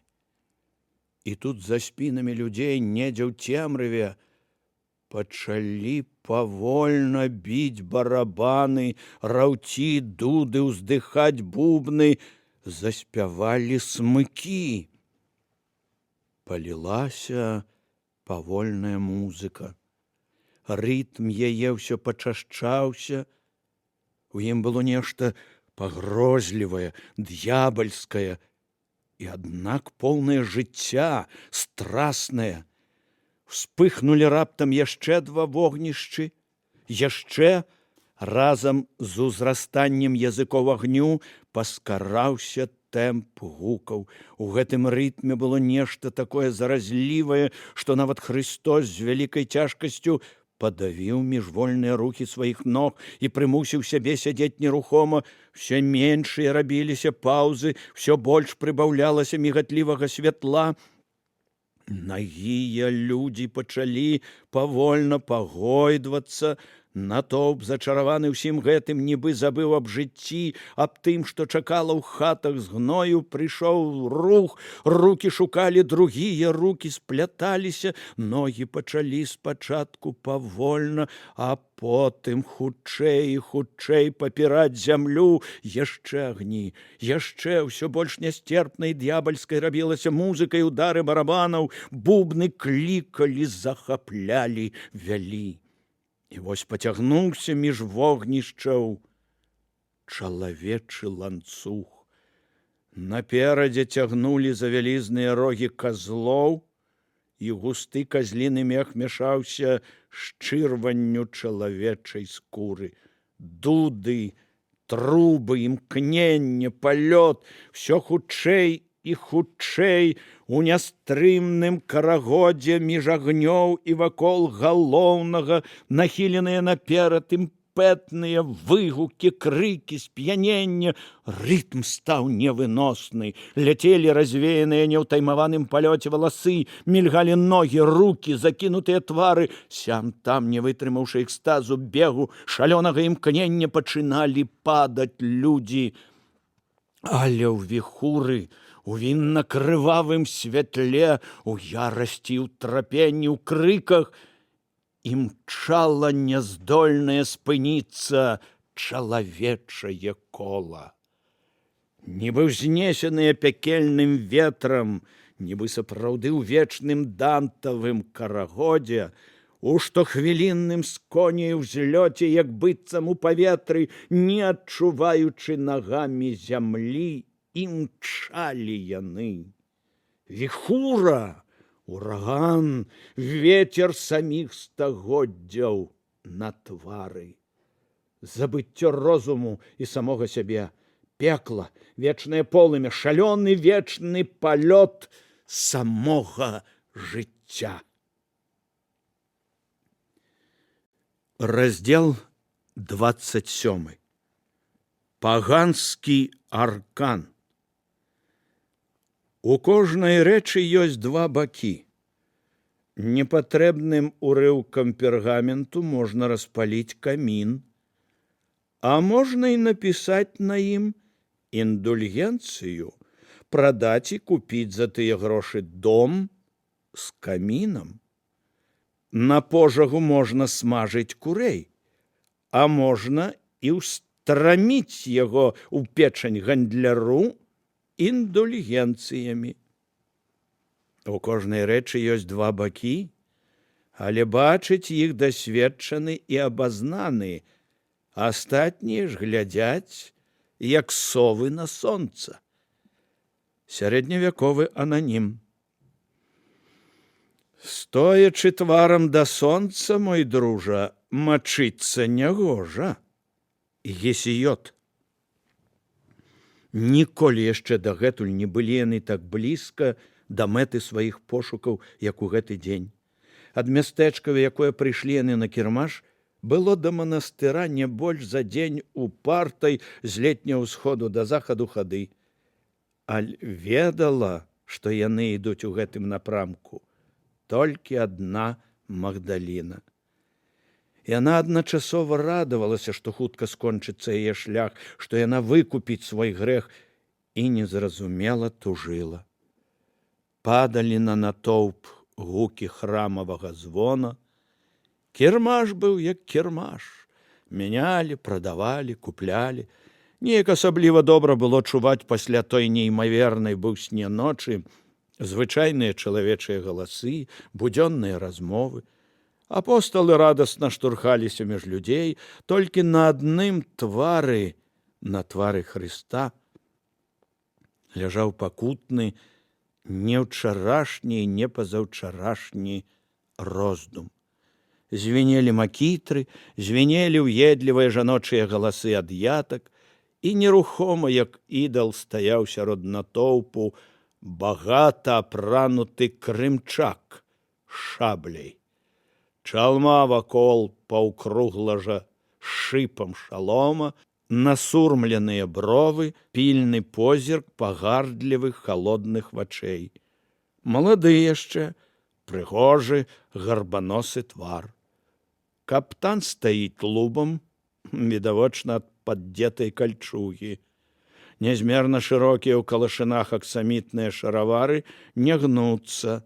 На нагах пацёрты ад страмёнаў сафьянавыя чобаты, стаіць, нібы нічога яго не абыходзіць. На самай справе крымчак слухаў. Так сядзіць на кургане па-царску непарушны драпежны сапсан. Не зварухнецца і нібы спіць, а сам чуе падземны віск землярыкі ля падножжа. Гаварылі два мужыкі, адзін маладзенькі, празрыста прыгожы, завальным іканапісным тварам, акруглым падбароддзем і некароткім носам. «Якшы», — сказаў сабе крымчак, — «для Персіі найлепшы быў бы тавар». Другі пажылы, але моцны яшчэ, з хітрымі вачыма, тонкім кручкаватым носам і сівымі, аж снежнымі вусамі. Гарадзенец адзін прыязджаў. Лупэткі маладога былі поўныя наіўным здзіўленнем перад дзівамі Божага свету. То ён казаў: «Хрыстос выйшаў з горада». І вось нібыта гэта якраз яны, унь, ходзяць па рынку. Вялікай магутнасці людзі. «Па рылу не падобна нешта», — сказаў сівавусы. «Мазурыкі, па-мойму». Татары нагледзеў вачыма апосталаў, паціснуў плячыма, пайшоў праз натоўп да храма. Людзі расступіліся, убачыўшы страшненькага. «Барыны!» — праз зубы сказаў крымчак. Ён ішоў незалежна, ведаючы, што закон мясцовых гарадоў за ўсіх чужаземцаў і не дасць іх у крыўду. Ішоў і гуляў канцом аркана, прывязанага да кушака. Як гаспадар узняўся па прыступках, увайшоў прытвор, памкнуўся быў далей у самы храм, кустот стаў у яго на дарозе. Нельга. І адразу незалежнасць нібы некуды знікла. Татарын лісліва прыклаў руку да сэрца і схіліўся, адставіўшы шырокі, расплясканы вечнай скачкай цяжкі азадак. «З дзвярэй пагляджу, бачка», — масляна усміхнуўся крымчак. «Уваходзіць мне сюды скора, зубцым скора хутка. Аглашэнны ці што?» «Аглылашэнны». «Ну, глядзі», — з сытай паблажлівасцю сказаў кустот. «Это ты правильно. Вера наша сапраўдная, праўдзівая». Крымчак пачаў прыглядацца да праўдзівай веры. Ля ўвахода тоўпяцца з блюдамі, на якіх грошы, са свечкамі, абразкамі, ружанцамі. Паўсюль прыгожа і добра пахне, але на мурах, супраціўна Аллаху, падабенства людзей. Колькі ж гэта душ адабралі яны гэтым у жывых?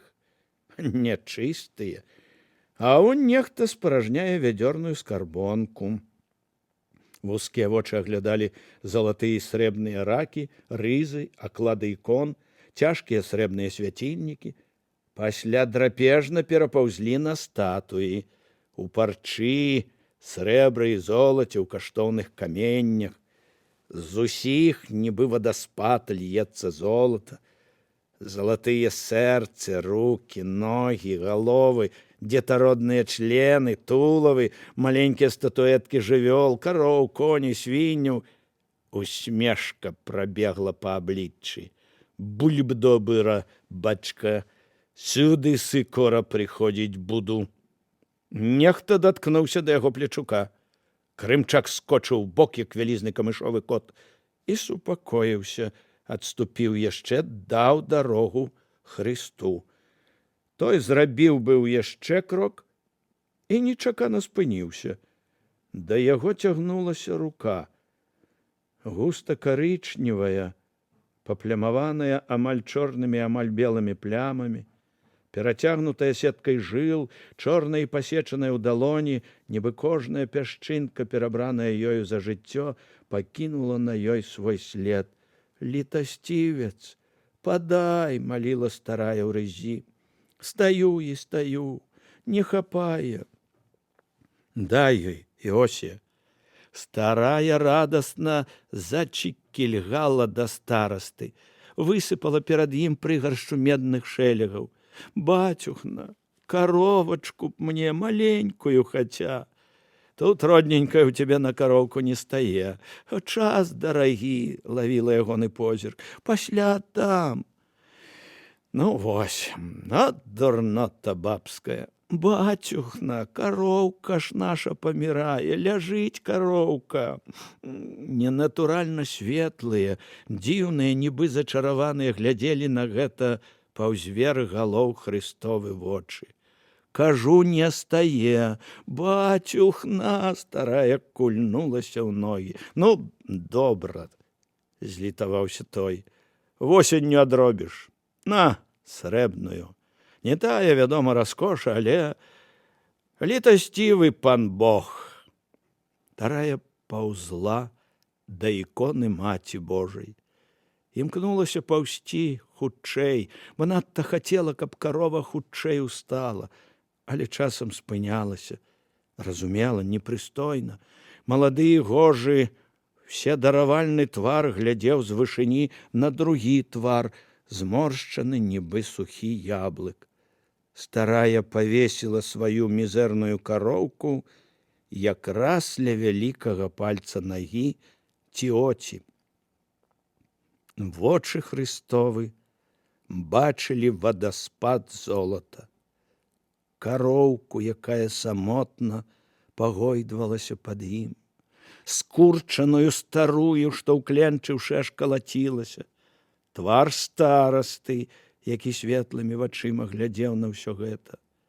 Магдаліна схапіла была Хрыста за руку. Той павольна, ледзь не выкруціўшы ёй рук, вызваліўся. І тады яна ў раптоўным жаху адхіснулася ад чалавека, у якога дрыжэлі ноздры. Юрась пашукаў вачыма. Позірк ягоны ўпаў на валасяны аркан, абвязаны вакол поясаў Крымчака. «Дай!» «Не можна, не дзеля таго. Ты проста не разгледзеў. На што гэта яшчэ прыдатна?» Праз зубы адказаў Юрась. «Дай!» Ён таргануў за канец. Татарын шалёна закруціўся, як ваўчок, падсцёбнуты пугай. Бачка! Але аркан ужо разрэзаў паветра. На твары старасты пралёг чырвоны пісях, ад удара ногой упала стойка, золата шорганам і звонам пацякло пад ногі людзей. «Памагай, Бог, бацька!» — сказаў Фома. «Ай, я дапамагу!» Да іх кінуліся былі, але яны працавалі нагамі і рукамі, быў трапёныя. Змеем свістаў у паветры аркан, сыпаліся грошы, храбусцелі, ламаліся пад нагамі свечы. «Гандляры, навалач!» Вочы Хрыстовы былі белыя ад ярасці. «Гандляры, што вам не дай, вярцеп разбойніцкі зробіце! Хрысці іх, Фома! Хрысці ў натуральную веру!» Яны раздавалі выспяткі і аглушальныя поўхі з неймаверным спрытам. Праз вокны, праз дзверы з прыступак ляцеў, сыпаўся, скатваўся, выў натоўп. Томаш загнаў старасту ў бабінец, і той, адступаючы, упаў у купель з вадою. Фома даў яму свяцільнікам па галаве. І здарылася дзіва. Двоих раз'ятраных выціснулі з храма, рассеялі, пагналі, як хацелі, натоўп гандляроў. Ля прыступак сядзеў з нявіннай мордай равуні і часам бліскавічна высоўваў наперад нагу, ставіў падножкі тым, што беглі. Пераважна тоўстым. Некаторых ён паспяваў яшчэ падчас іхняга падзення копнуць ступаком у азадак. Христос адкінуў аркан. Перад храмам стаяў аслупянелы народ і глядзеў, як чалавек сыпле ў далоні старой залатых коней, кароў, свінняў. Крымчак у баку трымаў свой аркан і здзіўлена глядзеў на старую, на золата, на шкаляра. Бабуля, бедная, на, купі каровы, купі ўсё, ніхто нам бедным не паможа. Брэшуць усе на свеце, брэшуць. Малады асцярожна сціснуў сівавусам у локаць. Кажаш, мазурык?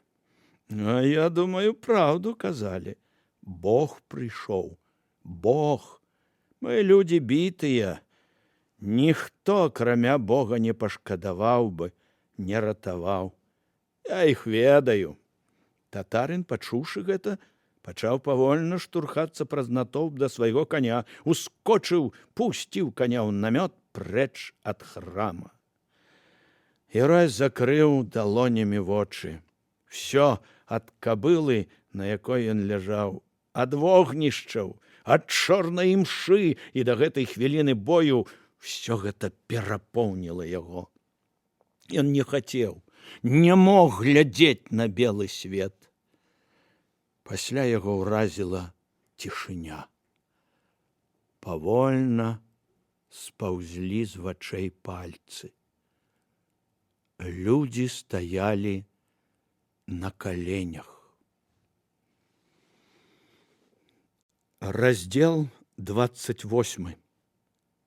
Ежа дзеля мужчын.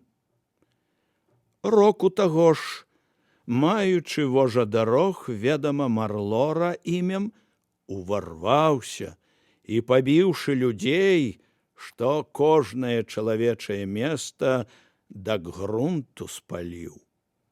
Кроніка Белай Русі. Хто не ест свежага мяса і не п'е свежай крыві, таго паляўнічага класці і аброццю з бляхамі або і нагаем добрым сыпаць у тое самае месца, каб ведаў і прывучаўся. Статут сакольнічага шляху. Татарын імчаў нагім полем, як шалёны. Двойчы перасядаў ужо на заводнага коня, даючы магчымасць другому адпачыць. Вакол было бязлюддзе, ані душы. Колькі вокам сягнуць, нідзе не было відно ані чалавека. Толькі луналі недзе наперадзе, магчыма, над нейкім ярам крумкачы. Кружлялі чорнымі чаінкамі, але не сядалі. Нешта трывожыла іх. Крымчак падумаў, узяў трохі правей і пад'ехаў да спадзістага адрожка. Дном ягоным скаціўся ў яр, ніхто б не мог нават і падумаць, што мёртвае бязлюддзе можа быць такое падманлівае. Яр, наколькі вокам можна было акінуць да павароткі, на вярсту і, напэўна, яшчэ далей быў набіты людзьмі. Стаялі нерасседланыя калманогія конікі простых воінаў, елі сухую канішыну арабскія скакуны сотнікаў. У большасці коней былі на нагах аўчынныя макасіны, а на храпах перавязкі. Сядзелі і з усходняй непарушальнай цярплівасцю чакалі людзі.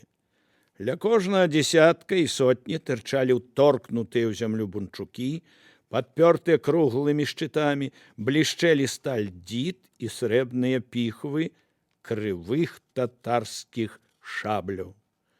З глыбокай катлавіны, выкручанай, відаць, весняй вадою, высіліся бакі, гарбатая спіна і лабастая галава велічэзнага слана.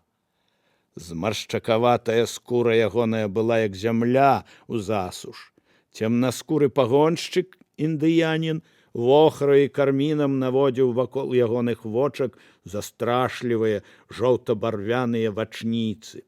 Зброя пагоншчыка востры анк і зброя слана адпаліраваны таўшчынёю ў руку ля пляча і даўжынёю 2 сажні ланцуг ляжалі ў баку. Слон уздыхаў. Крымчак спешыўся і куцалапа павалюхаў да невысокага белага шатра, каля якога сядзеў на кашме мажны, яшчэ не стары татарын. Сядзеў нерухома, як бажок, глядзеў нібы праз таго, хто падыходзіў.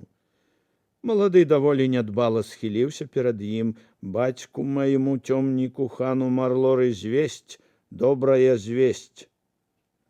Толькі тут ля вачэй татарына склалася сетка ўсмешлівых зморшчын, прадубленая ўсімі вятрамі і сонцамі скура ля рота і рэдкіх вусоў прыйшла ў рух.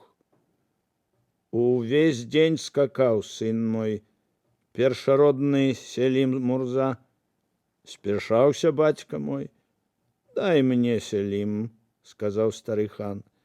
Сын адкінуў потнік са спіны свайго ўспененага коня, дастаў з-пад сядла тонкі і вялікі, далоні на 4 скрыль сырога цёмнага мяса, працягнуў. Ты заўсёды падумаеш пра бацьку, сынок. А як? 3 дні і 3 ночы сядзець тут і не бачыць гэтага ў вочы? Каніна была смачная, вся змачаленая і адбітая за дзень скачкі, цёмная ад добрага конскага поту і прапахла ім. Няма на свеце лепшага паху, чым пах конскага поту. Это ведаюць усе. Хан еў. Сядай, сын. Нічога смачнейшага пад небам Аллаха няма за такое вось мяса. Натрудзіцца за дзень, пахне полыном, стэпам для блакітных узгоркаў, дзе пасвяцца нашы табуны. Ежа дзеля мужчын, о мой бацька. Дык вось, кажы, Селім Мурза. Малады нібы амыў далонямі твар, мяккая кашэчая грацыя была ў няспешных ягоных руках. Край багаты, о айцец. Вусны ягоныя, калі ён загаварыў, склаліся нібы для пацалунка. Але ў простых хатах, як заўсёды тут, можна браць ці не адных толькі рабоў. І яны рахманыя, бо дазваляюць сваім мулам, нават не воінам, браць у сябе амаль усё. Жывуць тут беларусы, трохі іудзеяў і нават татары, узятыя ў палон яшчэ ў часы Бату і пазней. Гэтых знішчыць, сказаў хан, убраць з гэтага свету. Гэта будзе лепей дзеля іх. Магаметанін па закону прарока павінен аддаваць перавагу смерці перад палонам. Яны ўжо не мужчыны. Грэх. Прымусь іх забіваць няверных. Пасля няверныя заб'юць іх. Тады нашы трапяць у рай за забойства хрысціянскіх сабак, а хрысціянскія сабакі пойдуць у Эдэм да свайго Бога, бо той загадаў ім знішчаць няверных. Марлора засмяяўся свайму жарту. Усім будзе як шы. Всё золата маюць яны ў іхніх мячэцях. Добра гэта зрабілі яны дзеля нас. Варта п'е, ханы журботныя галавою. Ханы ў іх заўсёды журботныя галавою. Крэпасці недагледжаныя. Вельмі проста будзе прайсціся з тупою гневу і жаху па кіліме іхняй пакорлівасці, ператварыць іхнюю зямлю ў попел ад чаю і размятаць яго нашымі арканамі. Марлора аддёр кавалак мяса і запхнуў яго ў рот сыну, які прыплюшчыў дзеля гэтага вочы і па-гусінаму выцягнуў шыю. За добрыя весці, ідзі ў гародыну, скажы, не будзе ясаку, не будзе рабоў, не будзе золата, не будзе сафьяну, славутага ў гэтай зямлі. Мы вырабім сафьян з іхняй шкуры. Ёсць і сумнае, сказаў Мурза. У іх толькі што ў іх аб'явіўся і сышоў на зямлю іхні бог Іса бен Мар'ям Іса Кірісту. Ты бачыў? Спытаў хан. Як цябе? Ён узяў у мяне аркан. Разам з адным сваім прарокам ён разагнаў гэтым арканам цэлы натоўп. Хто яшчэ можа такое? Бог? Хан мацаў аркан. Няма Бога, акрамя Аллаха.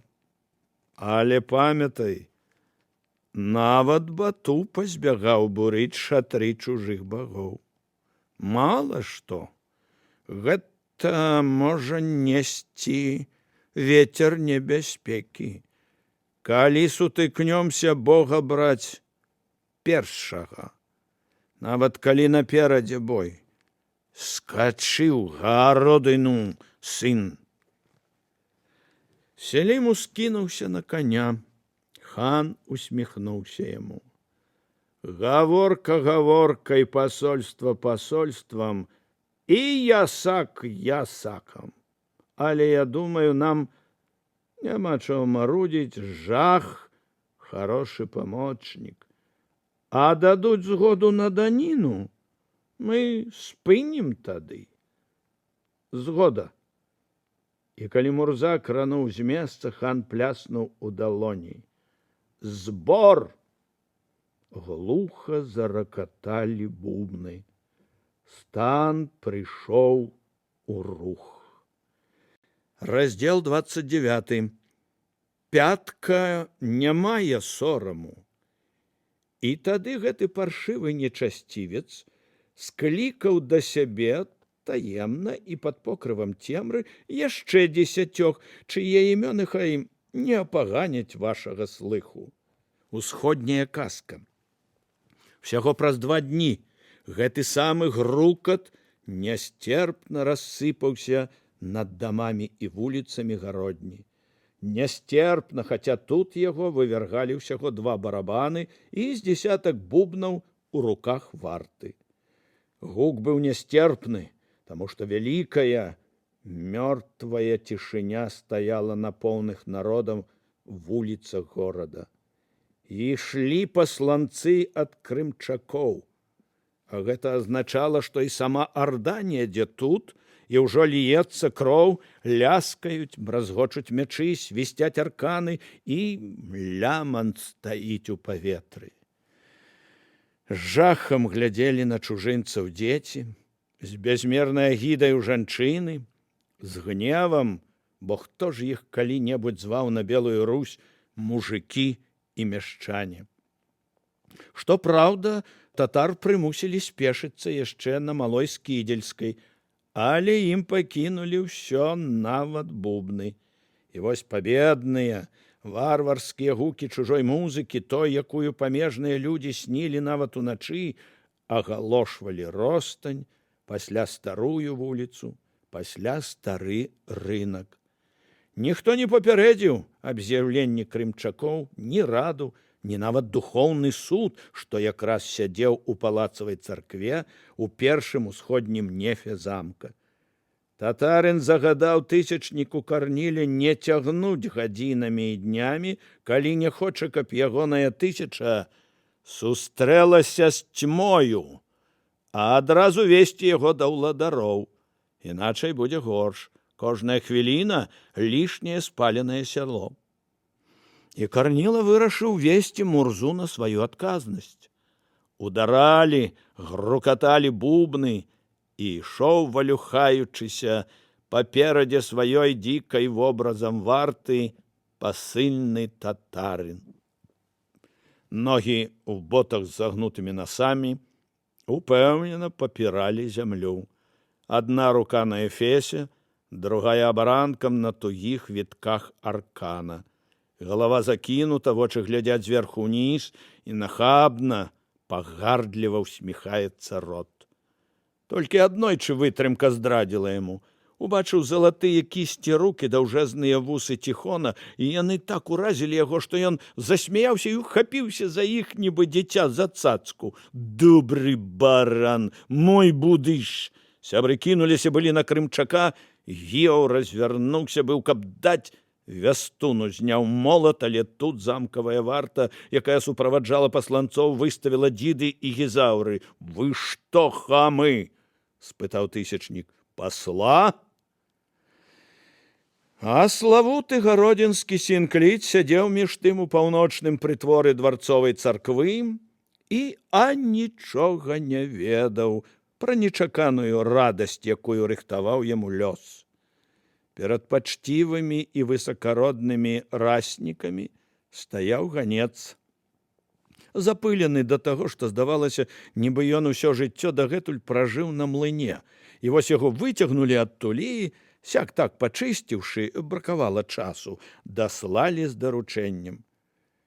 «Трэба пахваліць вашу службу», – ціха сказаў Лотар Фларыяну Басяцкаму. «І як вашы галубы?» «Прыляцелі», – сказаў праезуіт.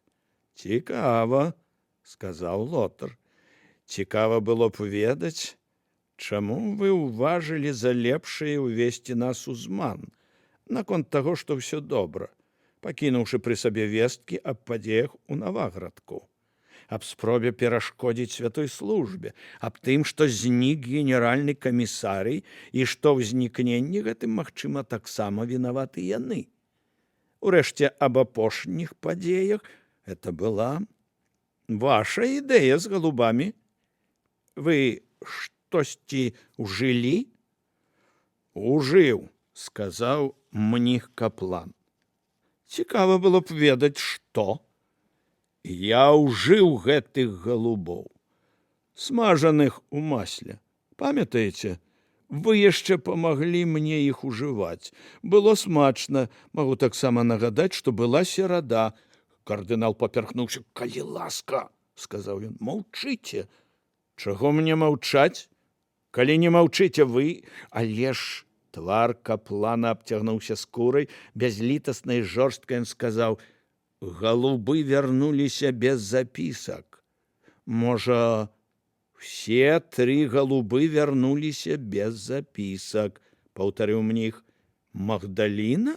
– узняў Лотар непаразумелыя вочы. «А вось гэта ўжо была ваша ідэя», – зваліў правіну на кардынала дамініканец. «Я толькі выказаў меркаванне, а можа». І тут вы ўхапіліся за яго, як клірік за бутэльку, як папа Александр VI за ўласную дачку, як п'яны за плод. «Ды хопіць», – сказаў Лотар. «Давайте дзейнічаць». Фларыян Басяцкі кашлянуў і ласкава звярнуўся да ганца. «Дык што ж гэта ты нам такое сказаў? Як гэта гандляроў разагнаў? Як дазволілі?» І тут уставіў свае 3 грошы Рыгор Гародзінскі, у міру Гіляр Балванович. «Самі казалі, махляр, бяспечны». «Быў бяспечны», – сказаў мніх. «Быў. Гаворыш, чорт ведае што», – сказаў біскуп Камар. «Это што ж будзе, калі кожны вось так у храм? Разважаць трэба». «Брыда перад Богам. Чалавек разважлівы», як заўсёды ні з пушчы, ні з поля, падаў голас Войт. Ганец пакутліва баяўся прынесеных кепскіх вестак. «Айцы», – сказаў ён, – «і гэта яшчэ не ўсё. Яшчэ, кажуць, нібы заўважылі татар. Татары ідуць». «Змоўч», – успыліў Лотар. «Нібы. Татары прыйшлі і пойдуць.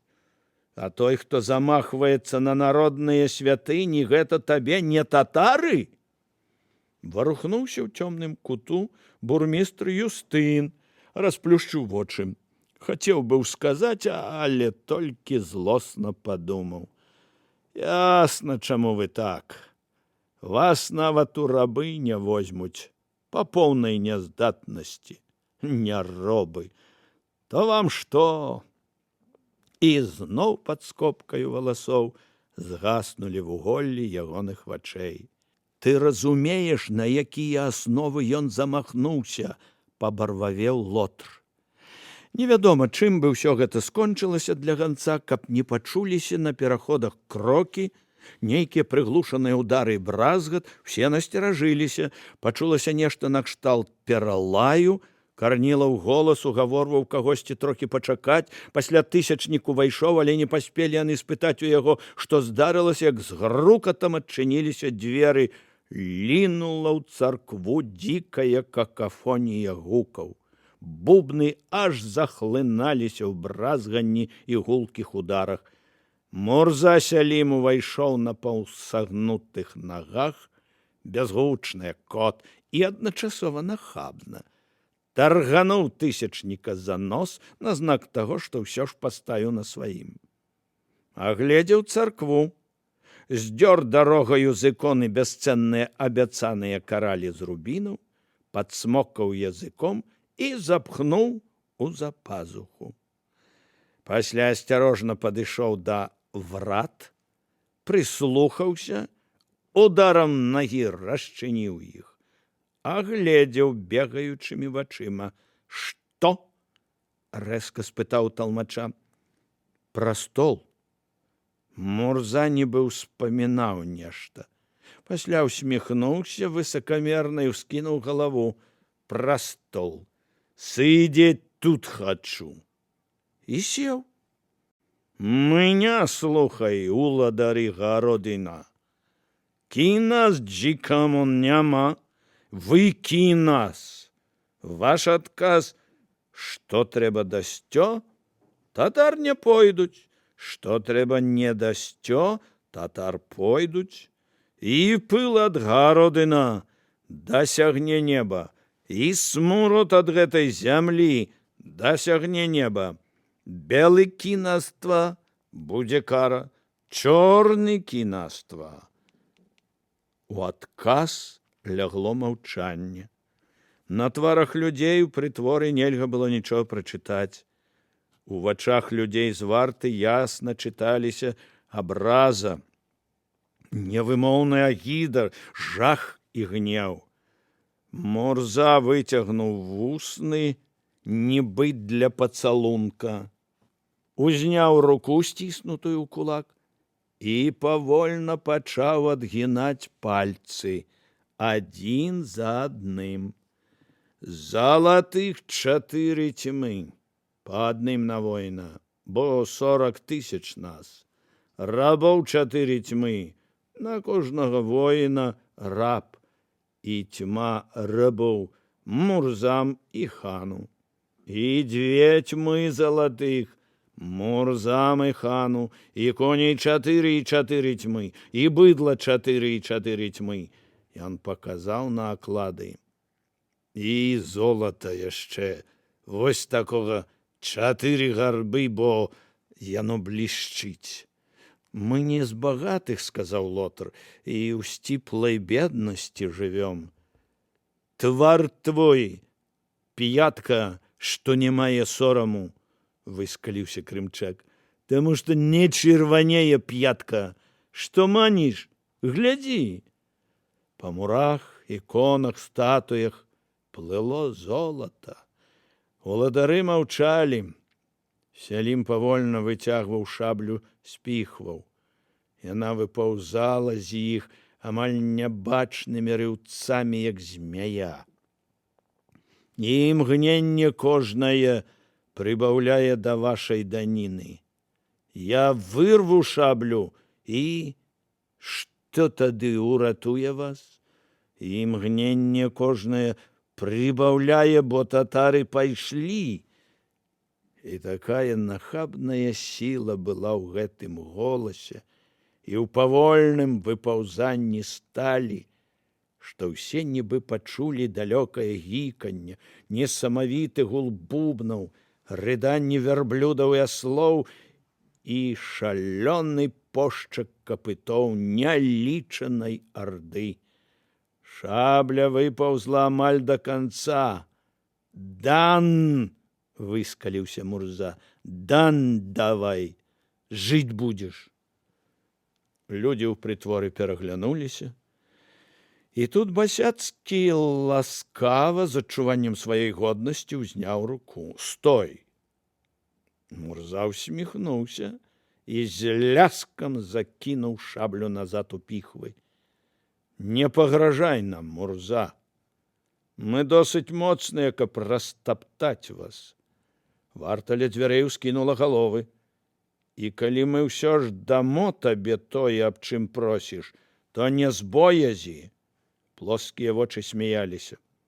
«А таму, што так загадвае нам наш Бог. Сказано бо ў Мацея: і хто захоча судзіцца з табою і ўзяць у цябе сарочку, аддай яму і верхнюю вопратку». «Добрый вера», — сказаў Мурза, — «зручная вера для моцнага». «Ты што ж, не кранеш тады зямлі?» — спытаў Грынь Балванович. «Нашто зямлі? Вашай зямлі не крану». Сінклі думаў.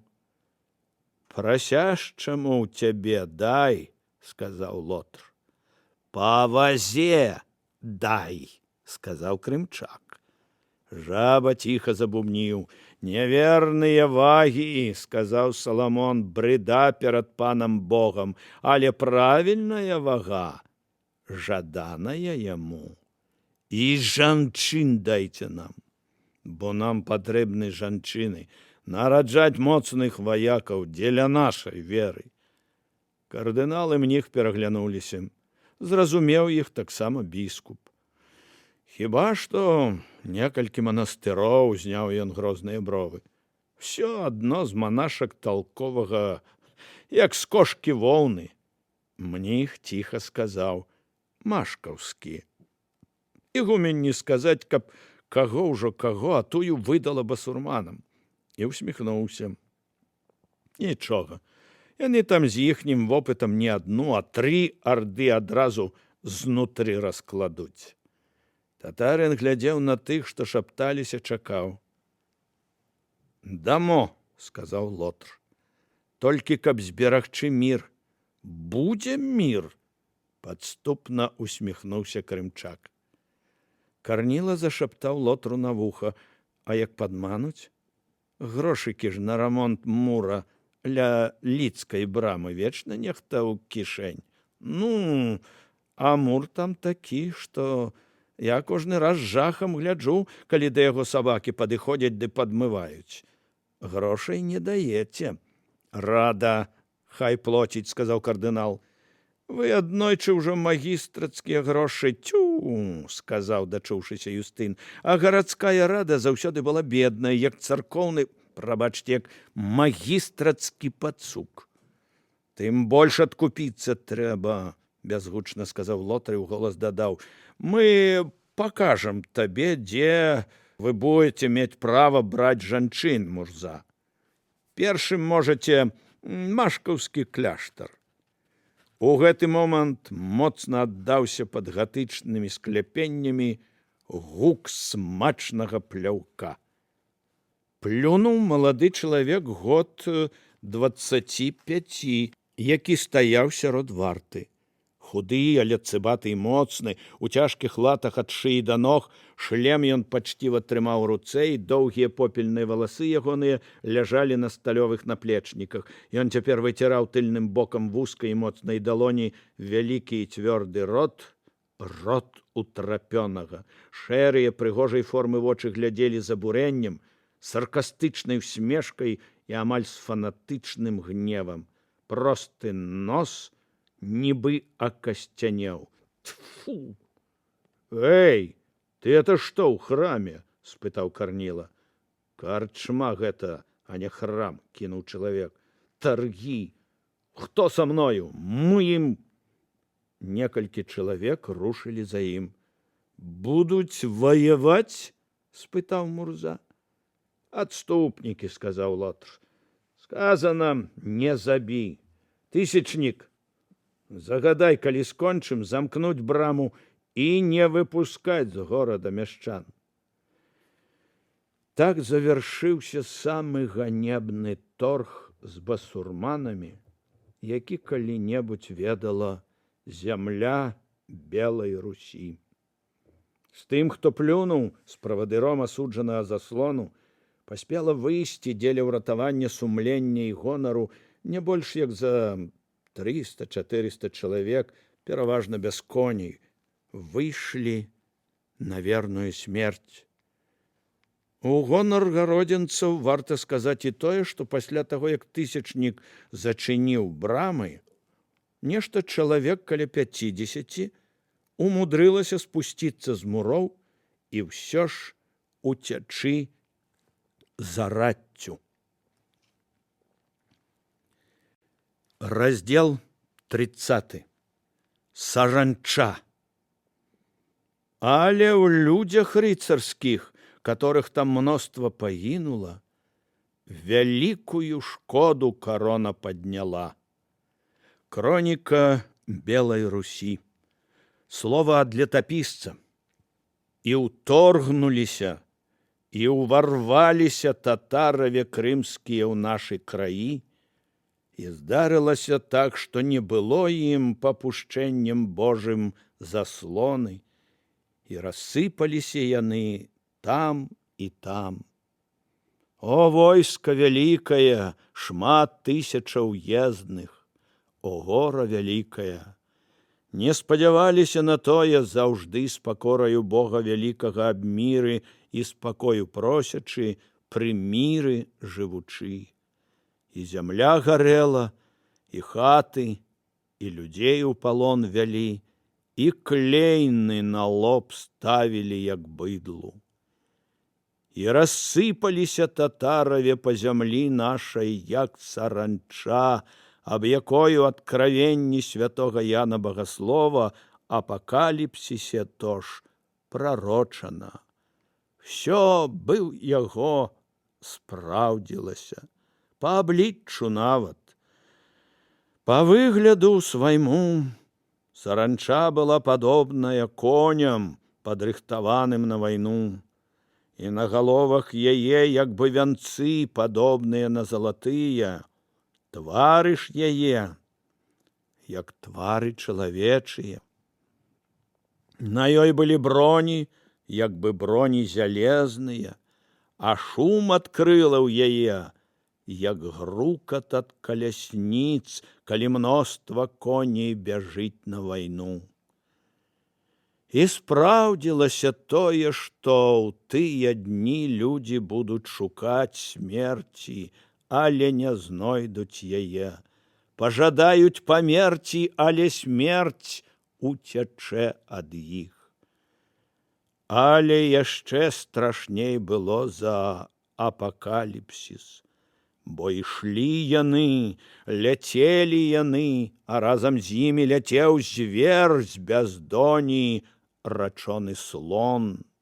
Тая слонь таўстамясая, упоперак сябе таўсцейшая, у вышыню сябе даўжэйшая, ногі нібы дрэвы і тоўстыя, як каць, бяспоўстая, страхавыглядная, вялікагаловая, гарбаспінная, за задкам віслым быў мядзведзя, без поўсці толькі, і хадою, як мядзведь, і замест носа, як нібы хвост, і 2 зубы, як у дзіка, гэтак і сяк і ўгору, і вушы, нібы колдры, а ў носе хвасце чэп пабіваючая. Дужа зверападобная і жаху падобная слонь. Змялі яны са слонню людзей і ляцелі, і палілі. і ўцякалі ад іх бедныя і багатыя, і царкоўныя людзі кідалі ўсё і ўцякалі.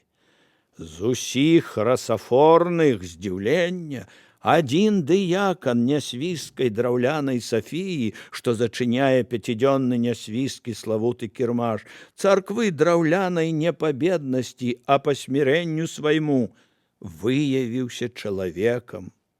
Катавалі, пэцкалі мёдам і садзілі на сонца, дзе мухі і восы, душылі між дошкамі, палілі, трэскі забівалі пад кіпці, але ён пакуту смяротную, прыняўшы ад паганых, ні тайніка скарбнага, ані ўвахода ў хады падземныя пячоры, дзе хаваліся людзі, не паказаў. І тады прывязалі яго да дзікіх коней і пусцілі ў поле. А людзей у пячорах сядзела, можа, 1000, а імя дыякана было Аўтроп. Палалі вёскі, палалі гарады, бурыліся в агні драўляныя вежы крэпасцяў, з гіканнем пад гул бубнаў імчалі коннікі, луналі бунчукі, жудасным, страшэнным воблакам стаяў пыл, рыдалі вярблюды і аслы, гналі на арканах напаўголых людзей, жанчын з сінякамі на грудях, забаранялі здымаць з палонных толькі крыжы, таму што адзін, калі здзёрлі з яго, сцягнуў крымчака з сядла і ударыў кайданамі па галаве, тады Марлора, хан, успомніў завет і забараніў. А таму, хто ўдарыў, увагналі ў жывот стралу і кінулі. І ўсіх мецілі, падносілі клейну да лоба, стукалі па ёй, і заставаўся на лбе крывавы татарскі знак. Лупілі, луп цягнулі, лямантуючы імчалі орды, а паперадзе іх, матляючы ланцугом, бег баявы слон. Пажары, пажары, пажары. Цягнуліся гарбы і фуры з данінай, цягнуліся рабы. А ў горадзе гарадоў цягнуліся набажэнствы, цягнуліся малебны. У дамініканскім касцёле, у касцёле францысканаў, у простай белай знутры каложы. І адны ў дамініканаў казалі: а я кажу вам, любіце ворагаў вашых, бласлаўляйце тых, хто праклінае вас, чыніце дабро тым, хто ненавідзіць вас, і маліцеся за тых, хто крыўдзіць вас і гоніць вас. А другія казалі ў каложы: бо ён загадвае сонцу свайму ўзыходзіць над злымі і добрымі. Не вартыя тыя, хто дзеяннямі сваімі падмяняе волю яго. І ляцелі ў крывавым дыме коннікі з апакаліпсіса. Толькі праз некалькі дзён атрымалі яны першы і апошні адпор. Вымчалі з хмызоў на бязмежную вапняковую пустку, укрытую рэдка плямамі, шорхлай травою, знялі капытамі хмару ядучага белага пылу і спынілі коней уражаныя. Далёка-далёка, белыя на белым, з'явіліся расцягнутыя ў рэдкі ланцуг кропкі. Невялікае войска стаяла на дарозе Арды. Людзі таго, што тады плюнуў у храме. Іх было вельмі мала, але твары ў прадчуванні канца былі суровыя. Все пешыя, у латах і кальчугах, са звычайнымі і двухручнымі мячамі ў руках, завальнымі шчытамі, у якіх былі ўпісаны шасціканечныя крыжы, у белых плашчах, яны стаялі на бялёсай вапняковай зямлі пад гарачым апошнім сонцам. Белыя на белым. Увесь акаём перад імі варушыўся, і тады нехта заспяваў старажытную Багародзіцу страсным і грубым голасам. Под твою літасць припадаем, Багародзіца Дзево, маленняў нашых не адрынь у журбе, а ад бед избави нас, адзіна і чыстая і благословенная. Журботныя, празрыстыя галасы падхапілі яе, панеслі. На цвярдыню тваю мы ўпаваем, Багародзіца Дзево. Плыў над імі, над пусташу страсны харал. Нібы на мячах, узнятых угору. Цягнуўся пусткаю доўгі ланцуг. Наперадзе, моцна адарваўшыся, ішлі военачальнікі ў белых плашчах. Яка імя тваё, яка слава твая. У апошняй мужнай безнадзейнай тузе узляталі галасы, а вочы бачылі, як вырваўся наперад слон, страшная, нібы пекла жывая гара, як паляцела конніца. О, ўсяпетая маці, росшая ўсіх святых свяцейшае слова. Сённяшняе наша прыемшы прынашэнне ад усякія збаві напасці ўсіх, і будучыя ізмі мукі табе вапіющых. Алілуя, алілуя, алілуя. Слон уварваўся ў рады, са свістам разрэзаў паветра ланцуг. Праз гадзіну ўсё было скончана. Апошнія гукі харала змоўклі.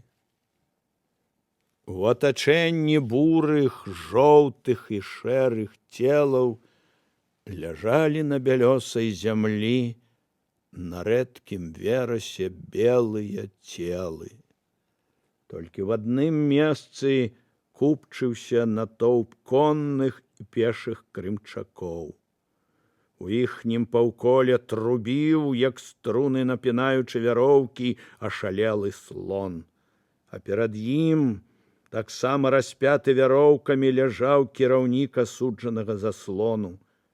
Дзве крывавыя палосы расплываліся па белай тканіне плашча, адна нага была ненатуральна, як не бывае, падгорнута, попельныя валасы ў белым пыле і крыві. Сціснуты утрапёны рот, у шэрых вачах асуджанасць, адсутнасць і спакой. Ён зусім не хацеў глядзець.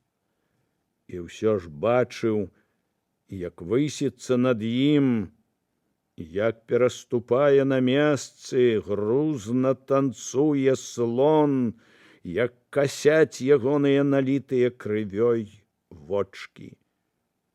І ён не баяўся яго цяпер. Ён не хацеў бачыць і іншага. І ўсё ж бачыў схілены над ім рэдкавусы твар Марлоры. Хан выскаляў зубы. Рыхтуецца нехта яшчэ на бойку? Не. Адны. Не ведаю, сказаў ён. Яму куды цікавей да апошняга значней было тое, што высока над ім, над ханам, над сланом круціліся ў сінім небе і чакалі крумкачы.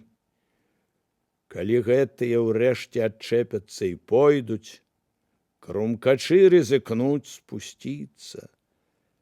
Яны думаюць, што напалохаюць яго тым, што рыхтуюць. А гэта ж лепей, чым жывому без змогі рухацца, адчуць вачыма павеў крылаў. Ды хіба не ўсё адно? Адкасніцеся, сказаў ён і дадаў. Два ў нас скарба было. Зямля ды жыццё. А мы іх аддалі даўно чужым. Жабракі. Всё адно. Чаго ты дабіваўся? Я хачу памерці. Марлора даў знак. Змаршчакаватая, вялізная слановая нага павісла над вачыма. А цяпер што скажаш? Я хачу памерці, паўтарыў ён. Бог у вас, кажуць, з'явіўся. Ён дзе? Што робіць? Ягоная справа. Ён жывы, а я хачу памерці. Марлора взмахнуў рукою. Слон опусціў нагу. Раздел 31. Вино ярости Божей. Той будзе піць вино ярости Божей, вино цельное, приготованное у чаши гневу. Апокалипсис, глава 14, сторонка 10. Ад твайго дзяржаўнага бегу па паднябесцю ў жаху трапечуць сузор'і. Ты павядзеш гнеўна брывом, і ў небе загрукочуць маланкі, валадар. Гімн Азірісу. Ты чаго яшчэ хочаш? Ад Бога выспятка? Прымаўка. Нешта дні праз 3 пасля бітвы на Вапняковай пусташы апосталы пад началам Хрыста падыходзілі да невялічкага манастыра сярод дубовых гаёў і палёў канюшыны. Рачулка абкружала падножжа ўзгорка, на якім ён стаяў.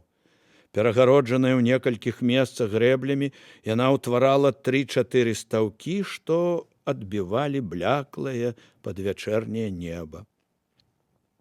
13 мужчын і жанчына ішлі над вадою, успуджвалі з дзікіх макаў конікаў і думалі толькі аб тым, каб дзе-небудзь знайсці прытулак. Да іх даходзілі чуткі аб з'яўленні на поўдні татар, і хаця яны не верылі, што ніхто іх не сустрэне, што той жа самы Лотр не ўзніме супраць іх людзей, даводзілася берагчыся. Цяпер нельга было начаваць у безабаронных хатах або ў чыстым полі. Трэба было забірацца глыбей у лес, але тут і лясы былі дагледжаныя, чыстыя ад лаўжоў і ветрабою.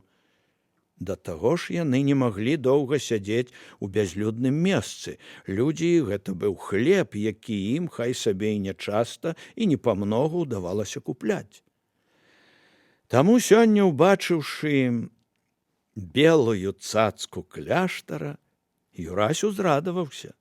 Можна заначаваць пад мурамі, калі ўначы здарыцца татарын, няўжо не пусціць нават у жаночы. Быць таго не можа. Манастыры ж таму і будуюць для прытулку.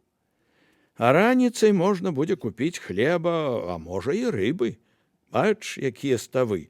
Неадменна ў іх будуць і лін, і цёмна-залаты з блюда, манастырскі карась і вугор. І Юрась аддаў загад раскінуцца табарам пад 5-6 вялізнымі дубамі, амаль каля муроў. Калі пад дубы нацягалі сена, калі гаршчок з капустай пачаў балбатаць на агні, Юрась заўважыў, што Магдаліне нібы неяк непамысна. Ты што, не дужыш? Трохі ёсць. Тады кладзіся на сена ды накрыйся. Я табе капусты сам прынясу. Дзякуй табе, пане мой. Яна лягла пад плашч. Ёй сапраўды было непамысна, але не ад нядужнасці. Прыплюшчыўшы вочы, яна слухала размовы і баялася. Вось вярнуўся за хапкам лаўжоў Теляпень Піліп з Віфсаідай. Што за кляштар? Спытаў абыякова Христор. Гэна машкаўскі нейкі, у імя Марты і той Марылі. Магдаліна здрыганулася пад плашчом. Яна ведала гэта. Толькі мур аддзяляе яго ад той. Цікавы кляштар, сказаў Христос. Бач, Магдаліна, што на мурах. На нізкім у 1,5 чалавечых роста знешнім муры стаялі драўляныя ў натуральны рост статуі. Прапорцыі іхнія былі парушаны. Тулавы тоўстыя, мясістыя, вочы вырачаныя, галовы вялікія. Статуі былі пафарбаваныя ў ружовы твары, чорны або рыжы валасы, сіні, блакітны, чырвоны і ліловы вопратка, густыя колеры. У большасці былі разяўленыя раты, і каля іх нешта вілося. Накшталт дымка. Сярод іх стаяў святы Мікола з люлькай, і ў таго дымок віўся над цыбуком. У драўлянага Хрыста дым круціўся над прыціснутай да сэрца і трохі адстаўленай далонню. Раты, цыбукі і далоні былі ляткамі статуі, вуллямі, дымок пчоламі. Святыя глядзелі на Магдаліну няўхвальна. Яна не ведала, трызніць яна ці не. Стаялі вакол ідалы, калыхаўся дуб, а мо то было дрэва дабрыні і зла. Звешваўся і варушыўся ў паветры вялізны льсняны змей, падобны на тоўстую даўжэзную каўбасу. У жаху расплюшчыла вочы, убачыла, што гэта не змей, што гэта сіла гарнец. Якуб Зеведзеяў плямкае платаядным ротам і блішчыць самовымі вочкамі, паказваючы Хрысту здаравеннага лілаватага вугра. У кошыку ў яго было яшчэ некалькі драбнейшых, цішком налавіў у стаўку. Змея! Гэта каб тая конаўка дурная Пятро? Куды яму? А тут яго спячы на вуголлю. А вэнджаны ж які, эй, няма, братка, дзе звэндзіць, жытка наша жытка, у юны ёю пуза. Ну і што? Існуе недзе лотар, дэтуль не спаймаў. Можна зашыцца так глыбока, што і не спаймае. Цэлыя вёскі жывуць у пушчах і ніколі не бачаць чалавека ўлады. Можна ўцячы на палесе, у страшныя сафіўскія лясы пад Воршай, да вольнай памежнай варты, да панцырных баяр. Яны прымуць, яны любяць смелых, хаваюць іх, запісваюць да сябе. Чаго яна павінна, уважаючы на іх правялебнасць лотрам, маўчаць? Трэба сказаць яму, што Анея тут, выкрасці яго, або ўзяць сілай, дарогаю вырваць з кіпцюром ханжэй і прагнага бацькі ратму і ўцякаць да панцырных баяр. Хата ў лесе за частаколам, зброя, наводдаль вышка з дровамі і смалою. Можна жыць так 20-30 год. Падрастуць дзеці і пойдуць вартаваць замест бацькі, будуць волаты. А можна і праз 3 гады ляснуць, як пашанцуе. Убачыць здалёк агні, запаліць свой, убачыць, як за 2 вярсты ад цябе ўстане яшчэ адзін чорны дымавы султан. І тады спусціцца і за ваўчынымі ямамі і заваламі, з лукамі і самастрэламі чакаць ворага, біцца з ім, трымаць да падыходу другіх чарнарукіх, прапахлых смалою і порахам баяр. Затое звычайная раніца, Боже мой! Роўны шум пушчы, сонца падае в акенца. У залатой пляме святла на свежавымытай падлозе гуляе з клубком кацяня. Ратма, хай сабе і не дужа каханы, але звыклы свой, вечна свой, есть за сталом гарачыя, падрумяненыя ў печы калдуны. Або ноч, ціха, зоры і той самы вечны лясны шум. Трохі не дужыцца, ад гэтага яшчэ лепей, толькі страшэнна хочацца піць. І вось Ратма ўстае, шорстка чэрпае ваду. Яна адчувае ў вуснах паліваны край конаўкі, і Ратма кажа голасам Хрыста: «Папі». І чамусьці адразу цёплая, гарачая хваля коціцца па ўсім целе. Такая, што яна ад здзіўлення ледзь не губляе прытомнасць. А можа, гэта не ад здзіўлення? «Ты прасіла піць?» – сказаў Христос. «Пі». «Напілася? То зараз еш. Капуста, халера на яе, такая ядраная». Яна маўчала, каб даўжэй затрымаць у сабе тое, што абудзіла яе. Ды ты зусім паганая, кепская, як беларускае жыццё. Ну, давай нагадую». Ён шарпаў лыжкай у місе. Пасля яна адчула зубамі мяккае і пахучае грушавае дрэва, смак гарачай, жывушча вадкай наперчанай капусты. Яна спаймала сябе на думцы, што з тых часоў, калі жывыя яшчэ былі бацькі, калі сама была малая, не было так спакойна, добра і даверліва. «Ну вось», – сказаў ён, – «спі, засмажым рыбу, тады ўжо».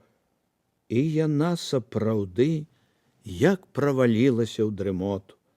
Здалёк даносіліся глухія гукі размовы, часам прытомнасць вярталася, і тады адна-дзве думкі праплывалі ў галаве, і яна адчувала, што лёгкая нібы нядужасць, боязь і дрыгота пакідаюць яе.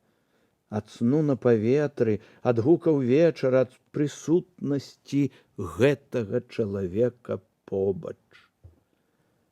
І Юрась глядзеў на ставы, на сініх стракоз, што лёталі над вадою, на твар той, што спала. Дзіўна, нешта клікала яго, нешта нібы не давала сядзець на месцы, але вечар супакойваў і прымушаў сядзець. З манастырскай брамы выйшлі некалькі дзесяткаў маладых манахінь у белым, чарнабровыя, зіркатыя. В адной на плячы была лютня. Сваім надзіва чуйным слыхам ён чуў гучныя над вадой урыўкі размовы. Чаго гэта яна і сёння удабрухалася, ды нас выпусціла? І ўжо трэці дзень. І ў ігуменняў сэрца. Ведаем мы, што за сэрца.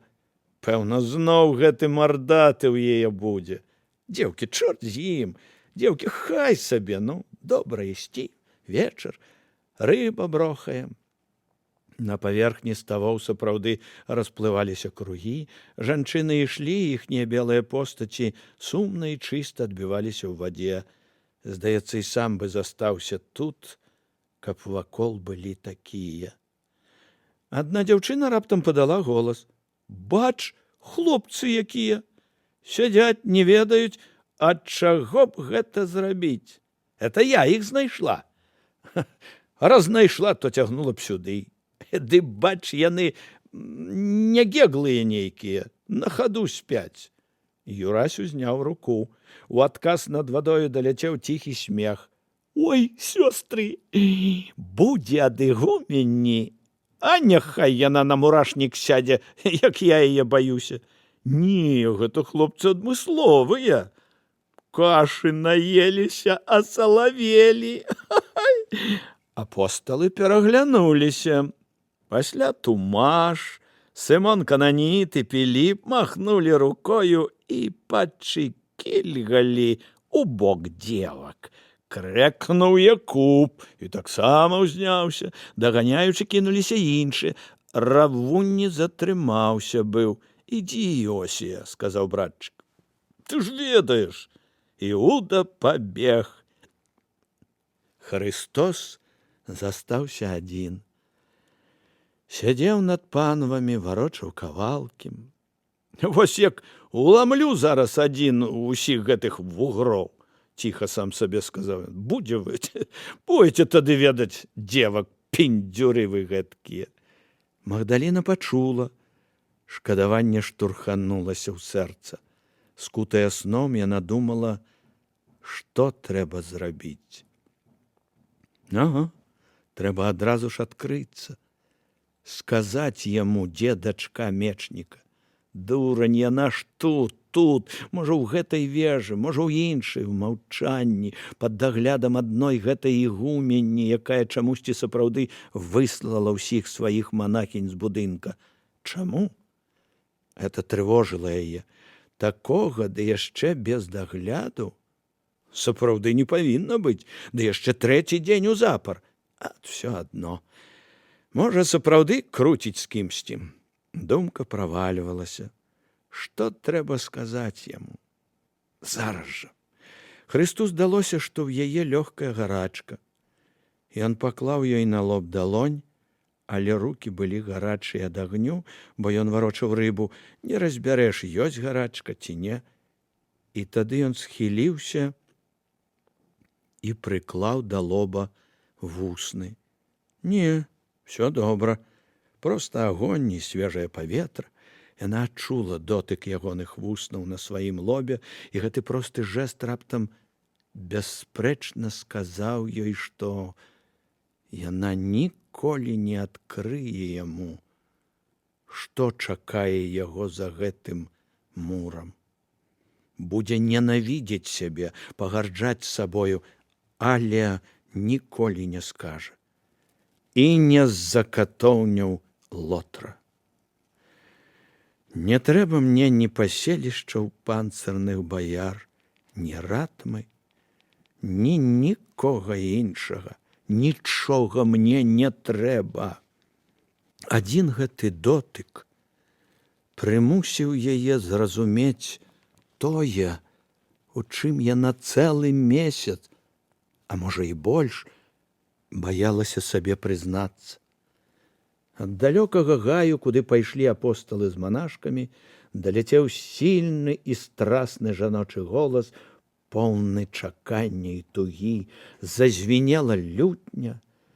За мурамі, за чорнымі вежамі, воля, ветер, сонца ў гаях, кожны вольны стралок з белавежы, пакута і радасць моя. І яна раптам ся затрэслася ад неадольнай, вострай апошняй цягі да гэтага чалавека, што сядзеў побач і не думаў пра яе. Ды не, яна не магла сама сваімі рукамі аддаць. Уся паступова выцягваючыся, яна нібы памірала ад усяго, што звалілася на яе. Нібы працятая знішчальнай стралой. Ломіць дрэвы ён турам буйным, сталь чужую рукамі гне. Ах, чаму ён манахаў рабуе і не схопіць манашку, мяне? Взять бы яго ў рукі, в абдымкі і не выпусціць, пакуль не прыйдзе канец свету, пакуль не рассыплюцца зямля і неба, і не застануцца яны адны ў абшары, дзе няма ні цемры, ні святла. Цяпер спявалі і мужчынскія галасы, яны змянілі бег песні, і яна гучала нават пагрозліва, нібы ў тупаце капытоў нечуваная навала ляцела на беднае чалавечае сэрца, якое без таго рабіла апошнія ўдары. Паклічу, і ён прыскача з мячом, ён кіне хаты ў бары, за яго магутным белым канём сотня коннікаў спусціцца з грыў. Як архангел ён прыйдзе да гэтых муроў, затрубіць, падуць муры, і няхай тады маё сэрца згарыць, няхай маё сэрца згарыць. Любы, моўчкі маліла яна, нахіліся, абдымі, мне ўжо нельга, нават грубасць, абы неабыякавасць. Я ўжо больш не магу жыць без твайго, без майго кахання, без гэтай журбы. Яшчэ імгненне яна сказала б гэта ўголас. І хто ведае, чым бы гэта скончылася, таму што яна кахала, а ён ужо некалькі тыдняў паверыў, што нікога не знойдзе, і што Мечнікава дачка сапраўды ці не здрадзіла яму. Але ў гэты час мяккі вячэрні прыцемак прарэзаў шматгалосы дзявочы віск і крыкі. Што ў іх там, устаў Христос? О ж, чэрці, валандаюцца паўсюль, швэндаюцца, як сабакі. Крыкі і віск змоўклі. Неадменна гэта яны раней часу ад тэорыі да практыкі перайшлі, сказаў Христос. Ох, беларускі народ, беларускі народ. Слабаваты ў тэорыі, дурны, і не вучыцца. Галас між тым узняўся зноў. Шалёны, быццам жанчыны там у гаі, атачылі полчышчы мышэй. Крык набліжаўся. Христос глядзеў у той бок якраз на захад і раптам зразумеў, што гэта не проста паласа заранкі гарыць на даляглядзе. Так, гэта была заранка. І аднак не толькі заранка. Барва яе сям-там варушылася, была больш дымная, чым трэба, амаль як захад у жорсткі мароз. Раптам ён зразумеў і ўжо не мог уцяміць, чаму не бачыў, калі не разумеў. На захадзе ў водсветах заранкі недзе далёка шугала полымя, нешта гарэла зырка і безнадзейна. Пасля ён убачыў іх. Да муроў здалёк бегла некалькі дзесяткаў мужчын і жанчын у белым, уцякалі шалёна, запінаючыся, падаючы, зноў скакваючы на ногі, уцякалі ва ўсе лапаткі наўскачу на мёд, як можна ўцякаць толькі ад чагосьці смяротна небяспечнага і пачварнага.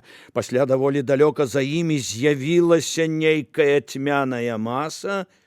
Некаторы час ён не мог зразумець, што, а пасля ўбачыў бляск сталі, хвастатыя бунчукі, грывастыя цені коней і зразумеў. Тыя, хто бег, маглі ўцячы, трэба толькі, каб была адчынена брама. Ён схапіў Магдаліну, паставіў яе ногі сабе на плечы, а пасля выцягнуў рукі ўгору, як мог. Скачы! Замонкавы мур, скачы! Я не... Рукі мне развязваеш! Скачы! Магдаліна пераскочыла. Бяжы да ўнутранай брамы, грукай, кліч!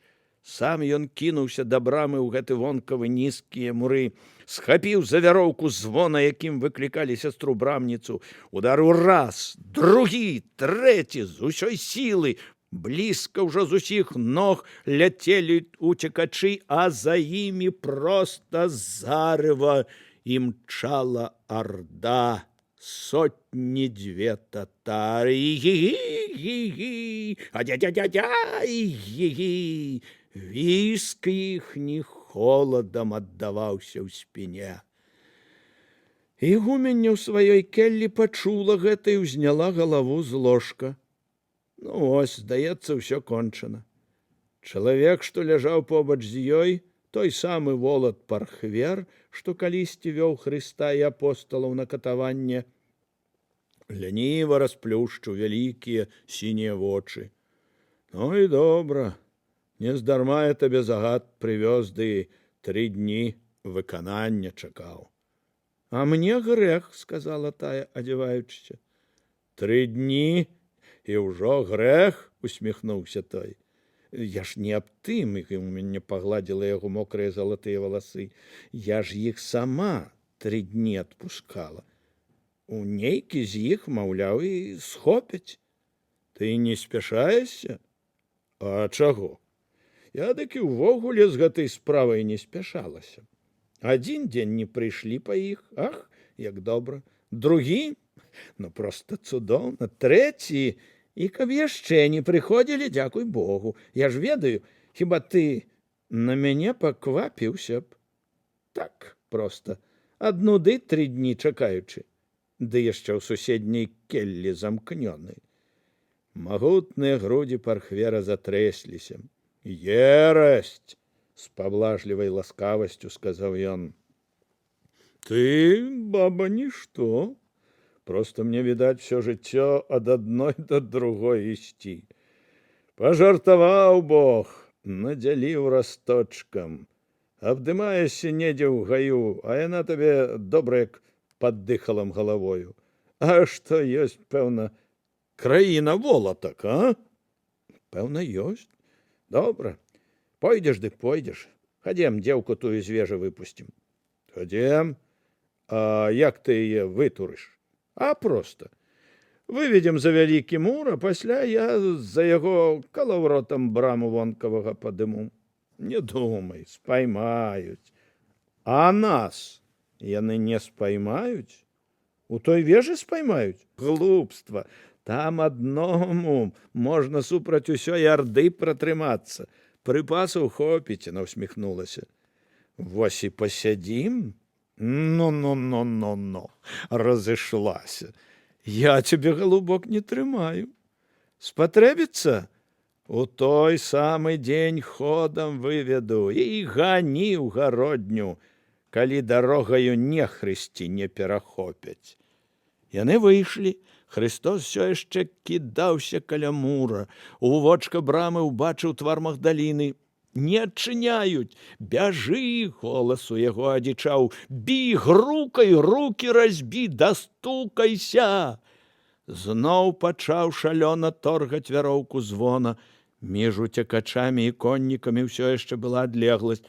Христос не ведаў, што яны былі ўпэўнены ў тым, што браму не адчыняць і таму не спяшаліся. Ды і лезці на ражон не хацелася. Тумаш і яшчэ пара апосталаў часам спыняліся і кідалі ў коннікаў камяні. Але дзверы не адчынялі, а ён ужо бачыў не толькі твары сваіх, а і твары крымчакоў. Збольшага шырокія, мускулістыя, гарбаносыя, з ашчэранымі пашчамі. Шаломы, місюркі, малахаі, халаты паўзверх кальчуг, чоўнікі страмёнаў. Ноздры ягоныя лавілі ўжо нават пах ворага. Дзікі, чужы, сумесь полыну, барановага лою, пранасцяў поту і яшчэ чагосьці. І-гі-гі! І раптам ён усім нутром зразумеў. Не адчыняць. Збаяліся, або намер такі. Чорт яго ведае, дзеля чаго. Цяпер і самому не ўскочыш. І, значыцца, усе трапілі ў пастку, і ён таксама. Калодка на шыі, ланцугі, аркан. Шлях у кафу. Вось і канец твой, Ілжэ Христос. І няма чаго з надзеяй глядзець на неба, не дапаможа. Захэканыя, чырвоныя ад напругі твары з дзікім выразам жаху былі ўжо блізка. Нават калі б яны пачалі падсаджваць людзей, перш за ўсё жанчын на мур, яны паспелі падсадзіць ад сілы 3-4. І, значыць, схопяць і Тумаша, і Іуду, і ўсіх, і яго, бедных, не выкупяць. Рабства, бізун. Ён агледзеў мур, і раптам нешта мільганула ў яго вачах. А можа, і ўскочыш? Христос пабег насустрач уцекачам. Убачыў, што ў вачах некаторых шалёнае здзіўленне. Але ён не бег доўга. Сажняў за 10 ён павярнуўся і, набіраючы хуткасць, памчаў да мура. Так! Хрыпата крыкнуў Тумаш. Так, абы не палон! Ён падумаў, што Христос хоча разбіць галаву аб камяні, але той не думаў пра гэта. Разагнаўшыся, ён нагамі наперад скокнуў на мур і, скарыстаўшы інерцыю, зрабіўшы на ім 2 крокі, ускінуў рукі, захапіў такі пальцамі за востры верхні край яго, зрываючы пазногці, надзіраючы жывот, звіваючыся, падцягнуўся і з нечалавечай сілай адчаю і безвыходнасці ускінуў такі адну нагу, а пасля і сам сеў верхам на замшэлыя камяні. Упаў галавою наверх забрала ў раптоўным страшным знясіленні. Зверху ўбачыў твар Равунні, ягоныя працягнутыя рукі, вочы ў якіх былі радасць за яго і адначасова бязмерная роспач. У гэты час татарва нагнала і схапіла Яна Зеведеева і Фаму. Христос не разумеў, чаго так. Ян быў жанчынападобны, гэта так, але Фама, толькі пасля ён здагадаўся, што ў гэтым неверным прысмерку не было часу разглядаць. Акрамя таго, крымчакі па дурасці і недасведчанасці не здолелі адрозніць белых рас монахінь ад палатняных брудна-белых апостальскіх хітонаў. Апосталаў цягнулі на коней, пасля пачалі ўзлятаць арканы. Сталі хапаць жанчын. Чуўся візг, крыкі, тупанне коней, чужая лаянка. «Я тая ляпну!» Фама опусціў аглушальную аплявуху. «Я тая лопну, двараніна! Гвалт! Ось гэта бабы!» — крычаў крымчак. «Дужа великий бабы! Гэты хапай!» «І-і-і-і-і!» З краканнем нібы дровы сек малаціў Піліп, але вакол усё больш гурбіўся конны смярдзючы натоўп. Ніхто з уцекачоў не здолеў бы скочыць на мур, занадта былі знясіленыя. Але Христос і не думаў аб паратунку аднаго сябе. Патрэбна была, можа, адна толькі хвіліна, каб нешта... О, чорт! Над Іудам са свістам узляцеў аркан, захапіў за глотку. «Христос!» У адчаі з перахопленым дыханнем толькі і паспеў крыкнуць няшчасны. І тады Христос устаў на ногі. Ігуменне і пархвер, якія цягнулі скручаную анею да брамы унутранага мура, спыніліся, пачуўшы гэты крык. «Чорт! Што такое?» — спытаў Волат. Твар анеі быў змарнелы, безуважны. Яна глядзела ў зямлю. Яна чула віск і крыкі і разумела ўсё. Ігуменне пастаралася яшчэ пазаўчора адкрыць ёй вочы на лёс, што яе чакаў. «То адчыняй дзверы!» — сказаў пархвер. Ігуменне, аднак, не спяшалася. Яна ўчула, што за брамай, у 2 кроках ад іх, нехта глуха рыдаў. Магдаліна, да крыві разбіўшы кулакі, распасцерлася на брамнай палавінцы, шырока раскінуўшы рукі, як распятая. Адзін адчай валодаў ёю. Скажы яна аб усім, яны ўдзерліся б сюды некалькі гадзін назад, і тады нічога не было. А цяпер ён у іхніх руках, чорт з імі, з астатнімі, але ён у іхніх руках. Яна калацілася галавою ў акутую жалезам палавіну, а пасля кінула і ўжо толькі плакала. «Тсс!» — сказала ігуменя. Яна ціха, як кошка, узбегла сцёртымі каменнымі сходамі на забрала. Мур той быў утрая вышэйшы, чым вонкавы, з зубцамі. Яна прыпала да прасвету між імі і ўбачыла чалавека, які раптам выпрастаўся на вяршыні каменнай агароджы. Тады яна паспешліва збегла ўніз, зашаптала пархверу: «Гэты на муры! І жанчына тут ля брамы! Зараз ён, пэўна, кінецца сюды, зведаў! То выпускай!» Скручаная жанчына безудзельна глядзела ў зямлю. Яна сядзела на траве. Як толькі пархвер кінуў яе, яна села, не трымалі ногі. Твар быў нібы здраўнелы. Вакол вачэй сінія цені, і гумення пакасілася на яе. Яму ў рукі? Чорт з ім, абодвух і захопяць. А як не? А як выкруціцца? Ды прыскочыць сюды? Мур! Мур з дзікага каменю, а гэты спрытняга, пускай, кажу. Пархвер быў белы ад трывогі. Не, ладна, адсекла тая. Трэба паглядзець, што і як. Павялі ў вежу, адчынім вонкавую браму. Калі схопяць, выпусцім. А як, па-мойму, дык выпускаць не трэба. Трэба выбірацца адсюль ходам. Ён выводзіць у яр. Крымчакі туды не рызыкнуць, нетры, а там заўсёды чакаюць коні. Загаду не выканаеш, раззлаваўся Волат. Лепей не выканаю. Лепей самому лотру аддам, хай робіць, што трэба. Яму лепей ведаць. Спіхнуць з рук і хай сам разбіраецца. А як выпусцім, як аддамо, ды яны дзівам нейкім уцякуць, схаваюцца, то што тады? Мне духоўны суд, ды ў лепшым выпадку каменны мех да смерці. А ўжо табе ўздыхальні не мінуць. Як пакароцяць цябе, яна змерала вокам, дзюймаў на 5-6. Чым тады заспяваеш? Пархвер пацёр шыю. У гэты момант зноў прагучаў адчайдушны крык. Христос!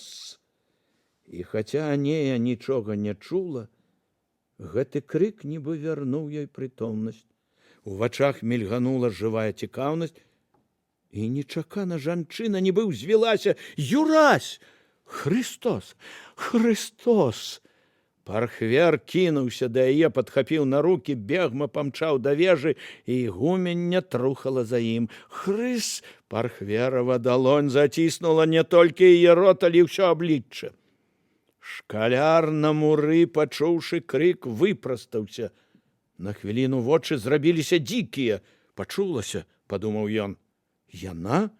Ды не, ніхто не крычыць. Цішыня, пачулася. Як гэта я нічога не забыў? Ён урэшце адчуў, што сілы вярнуліся. Унізе ўсё яшчэ мітусіўся натоўп, кіпела звалка, гучалі немыя крыкі. Зрынуты Іуда все яшчэ з зямлі, все яшчэ пераціснутым голасам кінуў: «Пакідаеш нас!» Замест адказу Юрась пабег па сцяне, спыніўся. «Кладіся!» Закрычаў ён. «Хто свае? Кладіся! Усе ляжы ціха!» Это быў такі крык, што яго пачулі нават сярод шалёнай какафоніі бойкі, больше з непаразуменнем. «Кладіся!» Людзі пачалі падаць тварам на зямлю, і тады Христос моцным ударам нагі скінуў уніз адну фігуру святога, вялікі вулей здоўбленай ліпы. Вулей ляснуўся ўніз, раскалоўся нібы на пару ночваў. Вываліліся круглыя рэшаты вашчыны, і адначасова з разбуджаным натужным гулам узвіўся ўгору дымок.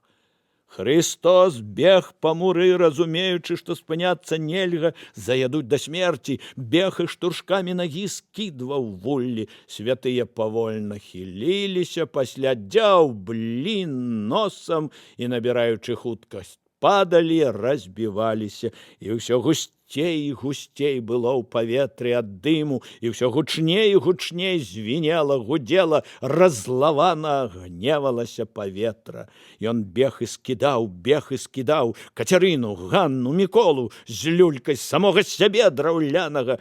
Нехта закрычаў унізе: «Пчолы знайшлі ворагаў!» Яны не чапалі тых, што ляжалі нерухома. Яны раямі кідаліся на тых, хто рухаўся, і цягнуў і хапаў, чые коні скакалі ў паветры. Немы лямант. Нехта адпусціў паланянку, замахаў нібы млын рукамі, завыў тумаш, трапіла і яму. Это карысней, чым ісці на аркане. Яшчэ ўдар нагою, зрабіў свечку адзін конь, другі, трэці, Яны пачалі шалёна кідацца, гігатаць, збіліся ў поўную жаху чараду, узляталі і узляталі чорныя, як хмара раі. Татары пачалі кідаць палонных, адмахвацца, круціцца. Юрась убачыў, што галовы ў некаторых ужо нагадваюць рухому жывы шар. Вызваленыя кінуліся да ставоў, пачалі з маху скакаць у іх, ныраць. Знізу ляцеў ужо не галас, а рык. Адзін, другі, трэці ляснуўся долу шалёнага каня, што перакінуўся на спіну, каб пазбавіцца ад укусаў. Коннікі ўжо вылі. Христос, выскаліўшыся, трос уздзетымі рукамі ў паветры. Салодкага захацелася. А ну, мятку, не любіш, сэрцайка? Зразумеўшы, што ўсё скончана, коннікі пачалі адрывацца ад атрада. Хутка ўся зграя шалёна скакала прэч, цягнучы за сабою пчаліны вэлюм. Ён віўся, налятаў туманнымі струменямі, гудзеў, адлятаў і нападаў зноў. Коні мчалі ўтрапёна, і то адзін, то другі крымчак падаў з каня. «Вось вам інвазія!» — крычаў Христос. «Не баб нашых цалуйце, пацалуйце пад хвост пчале!» Ён скакаў на муры, летні істэрычна выў, як шалёны. Палёгкае адчуванне небяспекі былі такія, што можна было ўвогуле звар'яцець. Пачуўшы пераможны крык, ігуменя таксама закрычала: «А гаварыла ж табе! Ну, у вежу, вось бы і выпусцілі! Цягні хутчэй!» Распятая на браме Магдаліна бачыла гэта праз вочка і, аднак, не магла нават клікаць на дапамогу. Хто б пачуў яе ў гэтым дзікім харале радасці? Няўжо нічога не зробіш, канец. Ляснуў за ўцекачамі цяжкі бронзавы завал, загудзелі медныя дзверы. Магдаліна асела на калені, павольна ў глыбокай непрытомнасці упала на зямлю. Гэта быў канец. На паплаўцы дабівалі татар, лавілі перапалоханых коней, якія дзіка гігаталі і кідаліся туды і сюды. Крычаў на ўсіх шалёна Христос: «Лаві іх! Ды хутчэй вы, чэрці, даль Бог! Давай, давай, яны гэтага так не пакінуць!» Манашкі стаялі ў баку, сумныя. «А мы як?» — спытала тая, што заігрывала з Юрасём. «Любачкі, — сказаў шкаляр, — у другі час, самі ведаеце, вы на той свет і мы ўслед. А зараз нельга, яны сюды праз гадзіну такую сілу нагоняць і сцягнуць з вас і нас скуры, ды нацягнуць на барабан, ці кастрою наб'юць, а вам з намі ніяк нельга, тут на конях скакаць трэба, унь у вас вежы непрыступныя, тая унь, тая чамусьці замкнёная, а тыя адчыненыя, то хіба татарын конны туды влезе? Ай, першыя байніцы 10 сажняў ад зямлі. Прыпасы ёсць? Ёсць. То бяжыце туды, замкніцеся, ніжнія байніцы заторкніце, ды сядзіце сабе ціхенька. Пераседьце бяду, не бойцеся. Яны штурмаваць не майстры, і доўга яны тут не будуць. Юрась весела скаліўся. Яны на хапок налятуць, нарабуюць, спаляць, накладуць, ды назад. Больш за тыдзень в адным месцы не бываюць. Яму падвялі коня, ён скочыў у сядло, убачыў, як нясуць непрытомную Магдаліну, як садзяць на коня проста в абдымкі тумашу. «Ну, таечкі, хутчэй! Дай хаця пацалаваць цябе, Божа!» — сказала сумна гарэзлівая. «Цудатворца ты наш! Упершыню я ў цябе паверыла, сокал!» Ну уже і сокал. Варона! Ён узняў яе сілаю, пацалаваў вусны і паставіў на зямлю. «Бяжыце, дзеўкі! Хлопцы, за мной!» Узялі ў намёт. Закурэў пад нагамі пыл, здрыганулася ад пошчаку дарога. Каб нехта зірнуў гэты час на зямлю з вышыні птушынага палёту, ён бы ўбачыў 3 кавалькады, якія разбягаліся ў розныя бакі ад замкнёнага на ўсе завалы і нібыта бязлюднага кляштара. Адна невялікая, 2 коннікі і 2 завадныя кані бегла ў бок гародні глухімі ляснымі дарогамі. Імчалі мужчына і жанчына. На сядле ў мужчыны нерухома ляжаў бездыханы скрутак. Другі атрад таксама нібы ўцякаў, але ў процілеглы бок. Там разважалі так: калі крымчакі і пагоняцца, то ніхто не падумае гнацца туды, дзе блукаюць іхнія ж атрады. Імчаў з намерам аддаліцца ад кляштара, а там, звярнуўшы, накіравацца страшэннымі наднёманскімі пушчамі на поўнач. Коні ляцелі, як страла з цецівы. У гэтай кавалькадзе на адным сядле таксама быў нерухомы скрутак. І ўрэшце 3-я кавалькада, далёка абагнаўшы другую, ехала ледь не па паралельнай з ёю дарозе. Успененыя загнаныя коні ішлі ступою, коннікі былі фантастычна страшныя. І без таго шырокія морды сталі ненатуральна, яшчэ ў 2 разы шырэйшыя. І без таго вузкія вочы сышліся на нішто, ехалі ўсляпую, пакладаючыся на коней. Галава атрада зрэдку падымаў павека пальцам і глядзеў на дарогу. Хрыстос і не думаў вязвацца ў агульнае бязладдзе. Ён не ведаў аб зговары бацькоў царквы і мурзы Селіма. А каб і ведаў, быў бы ў непаразуменні наконт таго, што здолее ён з дзесяткам людзей, калі ў бяздзейнасці вялізнае войска. Добра, што шкуру паспелі ўратаваць. Прыемна, што ўратавалі жанчын. Яшчэ лепей, каб удалося адшукаць Анею.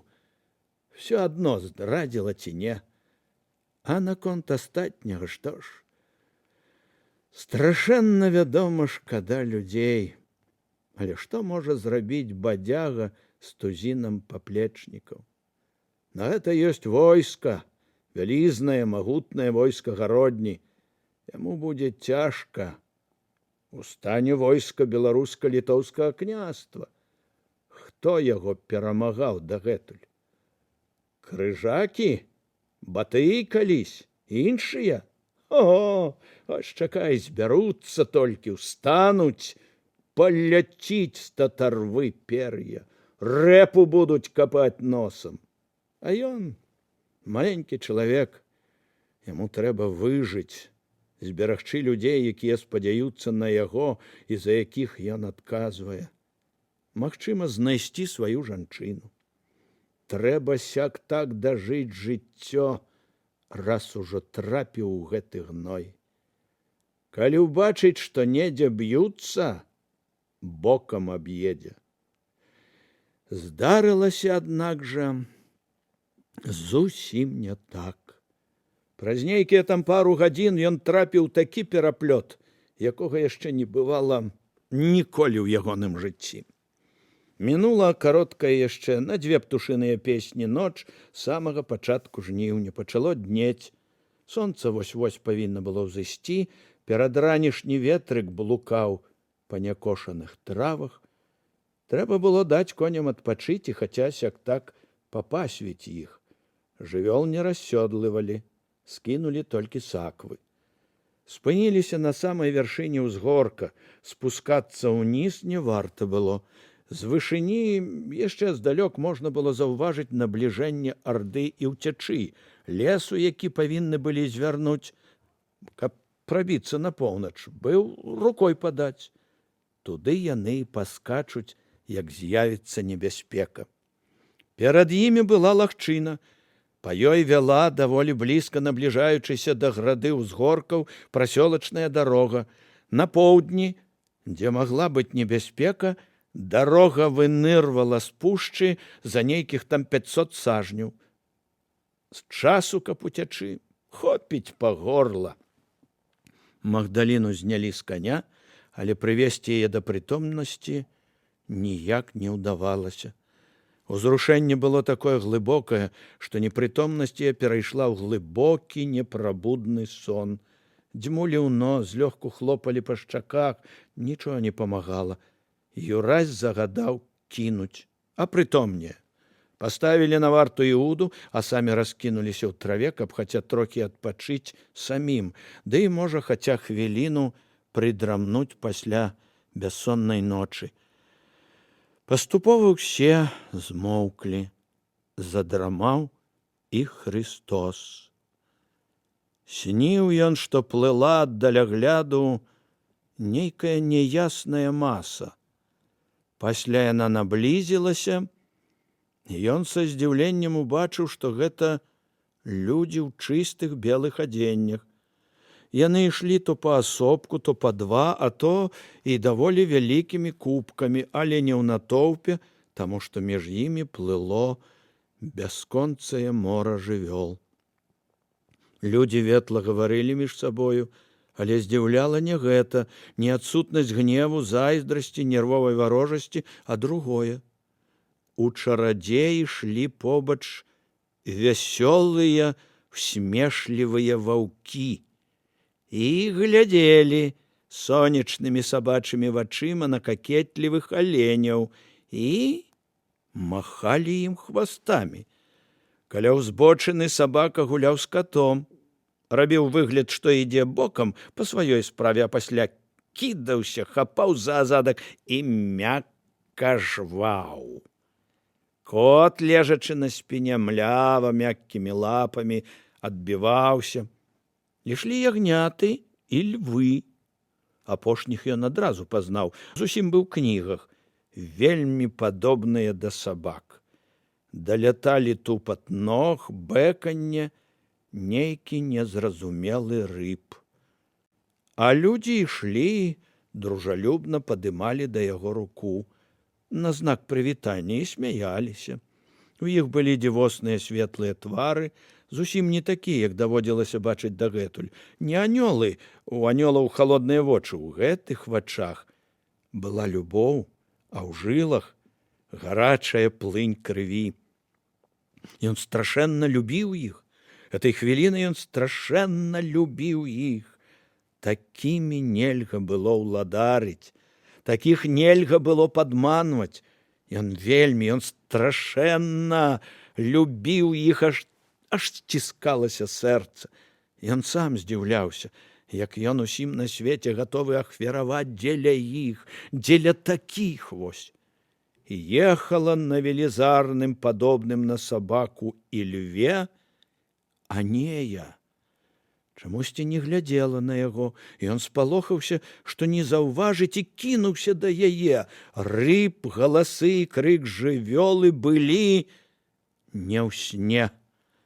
Ён убачыў на грабяні скамянелую постаць Іуды, глянуў і жахнуўся. Бег натоўп, знясілены, выснажаны. Ён, праўдзівей, хацеў бегчы, ды не мог, нібы ў жахлівым сне. Гналі чароды, няшчасных кароў, запыленых авечак. Дзяўчынка ледзь перастаўляла ногі, несучы на руках кацяня. Цягнулі нейкія каляскі, штурхалі тачкі з мізэрным скарбам, ехалі вазы і рыпелі, рыпелі, рыпелі, брудныя, пыльныя, многія ў лахманах, зноў тое, што заўсёды бачыў дагэтуль, боль, гнеў, асуджаная пакора, тупасць. Ля ног машынальна пераступаюць сабакі з высалапленымі языкамі. А гэта ідуць такія заўсёдныя, такія брудныя і непрыгожыя вочы. Тысячы абыякавых вачэй. І ўсё ж у гэтых вялікіх ад пакуты вачах было столькі чалавечага, столькі ад тых, што ў Хрыста ўпала сэрца. Гэтыя лахманы, падобныя на абрыдлівы брудны кокан. Якія матылі хаваюцца ў вас. Ён глядзеў. Многія слізгалі па ім пакутным позіркам і зноў ішлі. Што ж ты не даў знаць? А чаго? Голас у Іуды быў суровы. Я адразу ўбачыў, што не татары. Чаго было будзіць стомленых? Каб паглядзелі? Вочы ягоныя пачарнелі. Змрочныя вочы. Прачнуліся і другія, таксама падышлі. Натоўп не звяртаў увагі на людзей, што на ўзгорку. Рэдка хто кідаў позірк. Магчыма, мора так і праплыло паўз іх, але ў ім ішлі 3 старыя знаёмыя Хрыста, 3 сляпыя прайдзісветы. І адзін з іх заўважыў яго, штурхнуў сяброў. «Ён!» – сказаў нехта з іх пасля роздуму. «А што, хлопцы, ці не свярбіць у вас тое месца, куды ён тады?» Другі махляр пачухаў азадак. «Да не было ў яго, пэўна, больш. Кінь, но не было. Дык баяцца павінен. Украсці, а даплаціць. Ну, як хочаце, я не з міласэрных». Астатнія ў знак згоды схілілі галовы, і тады махляр шалёна і прарэзліва залямантаваў: «Браты, у горы, людзі, ніхто нам не дапамога, Бог толькі адзін». «Вось ён!» – паказаў другі. «Ад слепаты вылечыў мяне. Ён гародню ад голаду ўратаваў». Людзі пачалі запавольваць хаду. Хто мінуў, аглядаўся назад. Заднія напіралі, шалёна крычала старая, трымаючы за вяроўку наматляную вакол рог карову. «Гандляроў выгнаў! Карову вось гэтую мне даў! Глядзіце, людзі, вось гэтую!» «Не трэба далей ісці! Ён тут!» – загарлаў нехта. «У гародні, чулі?» Братчык раптам убачыў, што натоўп зварочвае з дарогі і плыве да ўзгоркаў. Ён чуў крык, але словаў разабраць не мог, і толькі пасля нібы прарэзаліся з агульнага голасу паасобныя крыкі: «Ён! Ён! Ён!» «Гэта яны чаго?» – спытаў дурыла Якуб. «Біць будуць? А табе што, першы раз?» – Сымонавы вочы шукалі коней. «Жах які!» – сказаў Тадэй. «Хвалі, што пеняцца сарамотамі сваімі».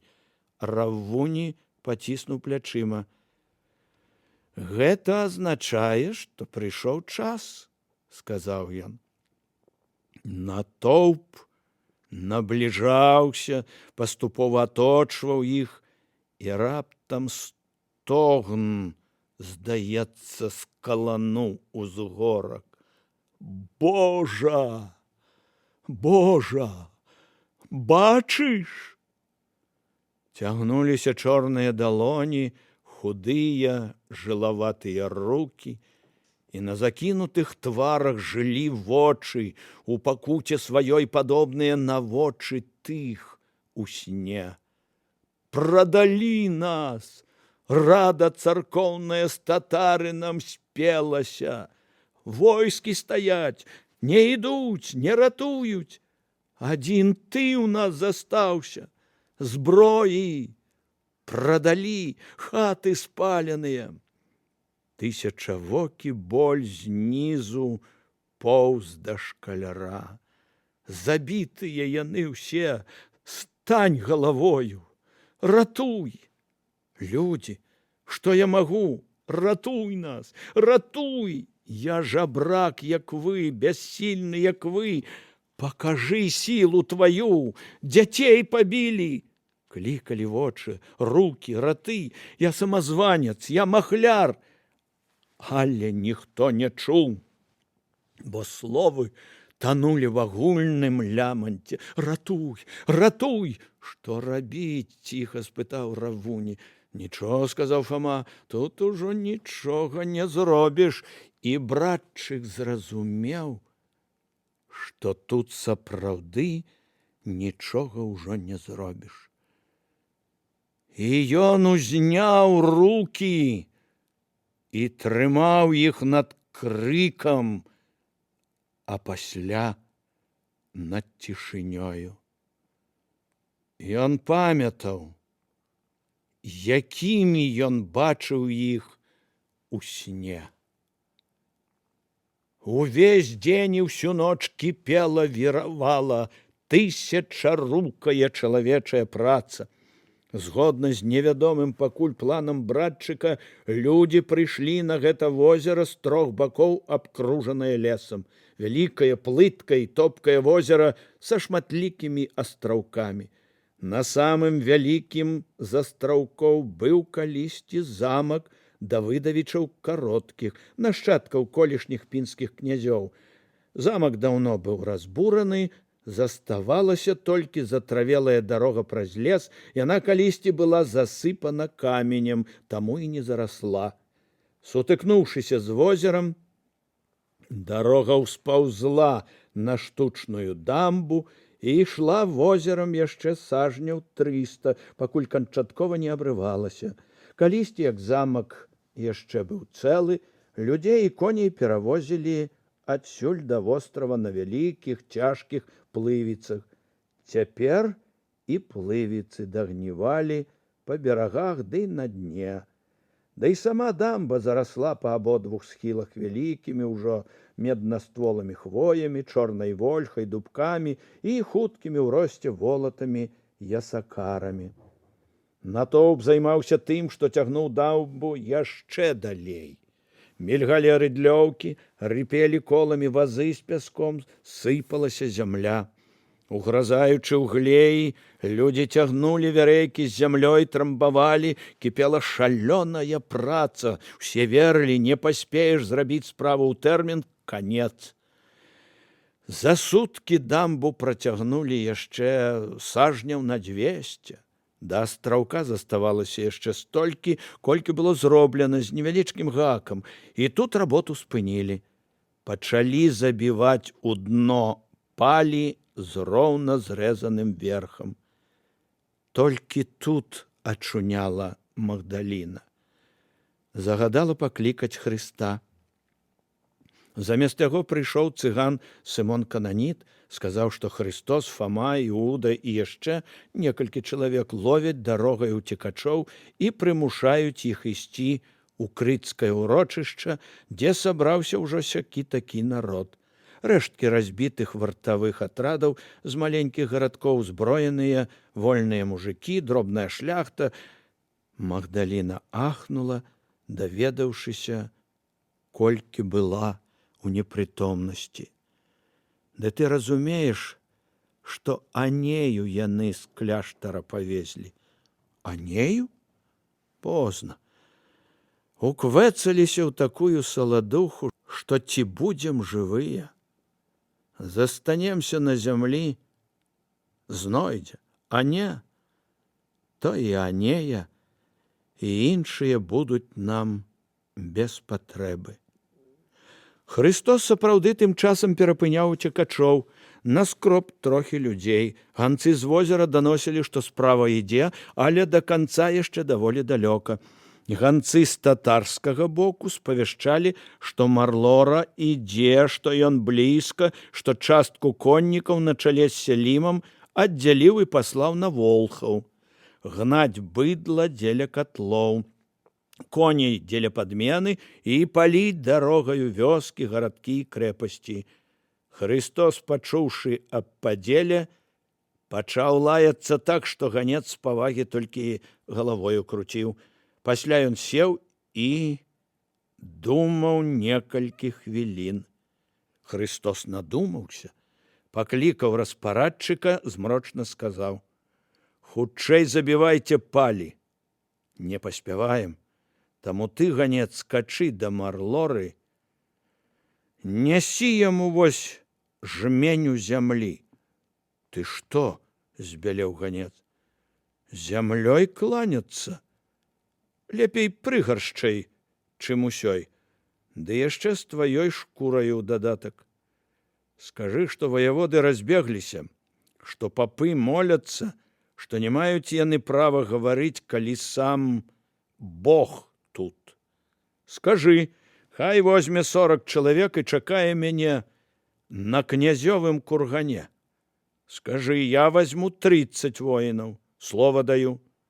Ды нас 28, сказаў начальнік варты. Са мною Фома і Іуда. І я прыйду да яго, будем гаварыць. А войскі нашыя хай будуць далёка за нашымі спінамі. За 3 дня дарогі. Ну, давай. Ганец пусціў белага наўскач. Раздзел 32. Мяса па-татарску або падстаў другую шчаку. У другі раз я хацеў падцерці зад кошкай, але яна падрапала мне абодва паўшар'і. Рабле. Курган быў таптаны стагоддзямі да каменнай цвёрдасці. Зарослы пушыстым палыном, лямцаватым сабачнікам, укрыты сінімі зоркамі цыкорыя і ўвесь застаўлены чартапалохамі, што тапырылі свае стальныя дзіды і высока ўзносілі малінавыя шапкі. Вельмі стромы, нягледзячы на ўзрост, ён высока-высока ўзвышаўся над гэтым роўным, амаль непаплямаванымі дрэвамі вялікім аполлем сярод лясоў. Куды не зірнеш, роўняць, толькі вельмі далёка на самым даляглядзе дымна сінелі бясконцыя лясы. Якшы, сказаў Марлора, абшар, коням ёсць дзе пасвіцца, воку ёсць куды глядзець. Мы падумаем, можа, мы ў наступны раз прыйдзем і застанемся тут. Тады мы прымусім вас высячы лясы. Гэтую брыду, дзе няма куды глядзець, дзе лёгка хавацца баязліўцам. 2 групы кальцом сядзелі на кургане. Стракатая, смугастая група татар і строгая група мясцовых людзей. Шаломы ў руках, белыя адзенні, цьмяны бляск кальчуг. У цэнтры адзін супраць аднаго сядзелі Марлора і братчык. Хрыстос глядзеў на грузлага хана, на ястрабіныя яго вочы і думаў, што вось на гэтым кургане сядзяць звычайныя сокалы. А сёння, сагнаўшы іх, уладкаваўся стары падлаед, воляй лёсу, нарачоны імем Бога Мазурык. Не кажы, адказаў ён, но калі мы не паслухаемся, калі нам дарагі гэты лес, мы гаворым і гаворым, але ў нас, відаць, нічога не будзе. Давядзецца ісці з крывёй і попелам. Бачыць, Аллах, я не хацеў гэтага. І я не ведаю аднаго, на што ты кланяўся мне зямлёй. Я не кланяўся. Я паслаў табе жменю зямлі. Ну, у кожнай рэчы, створанай Аллахам, ёсць некалькі сэнсаў, сказаў братчык. Які сэнс у гэтай жмені, неверны? Некалькі. Магчыма, гэта прапанова задаволіцца гэтай жменяй і пакуль не позна адысці. У мяне 4 тьмы магутных людзей. У цябе?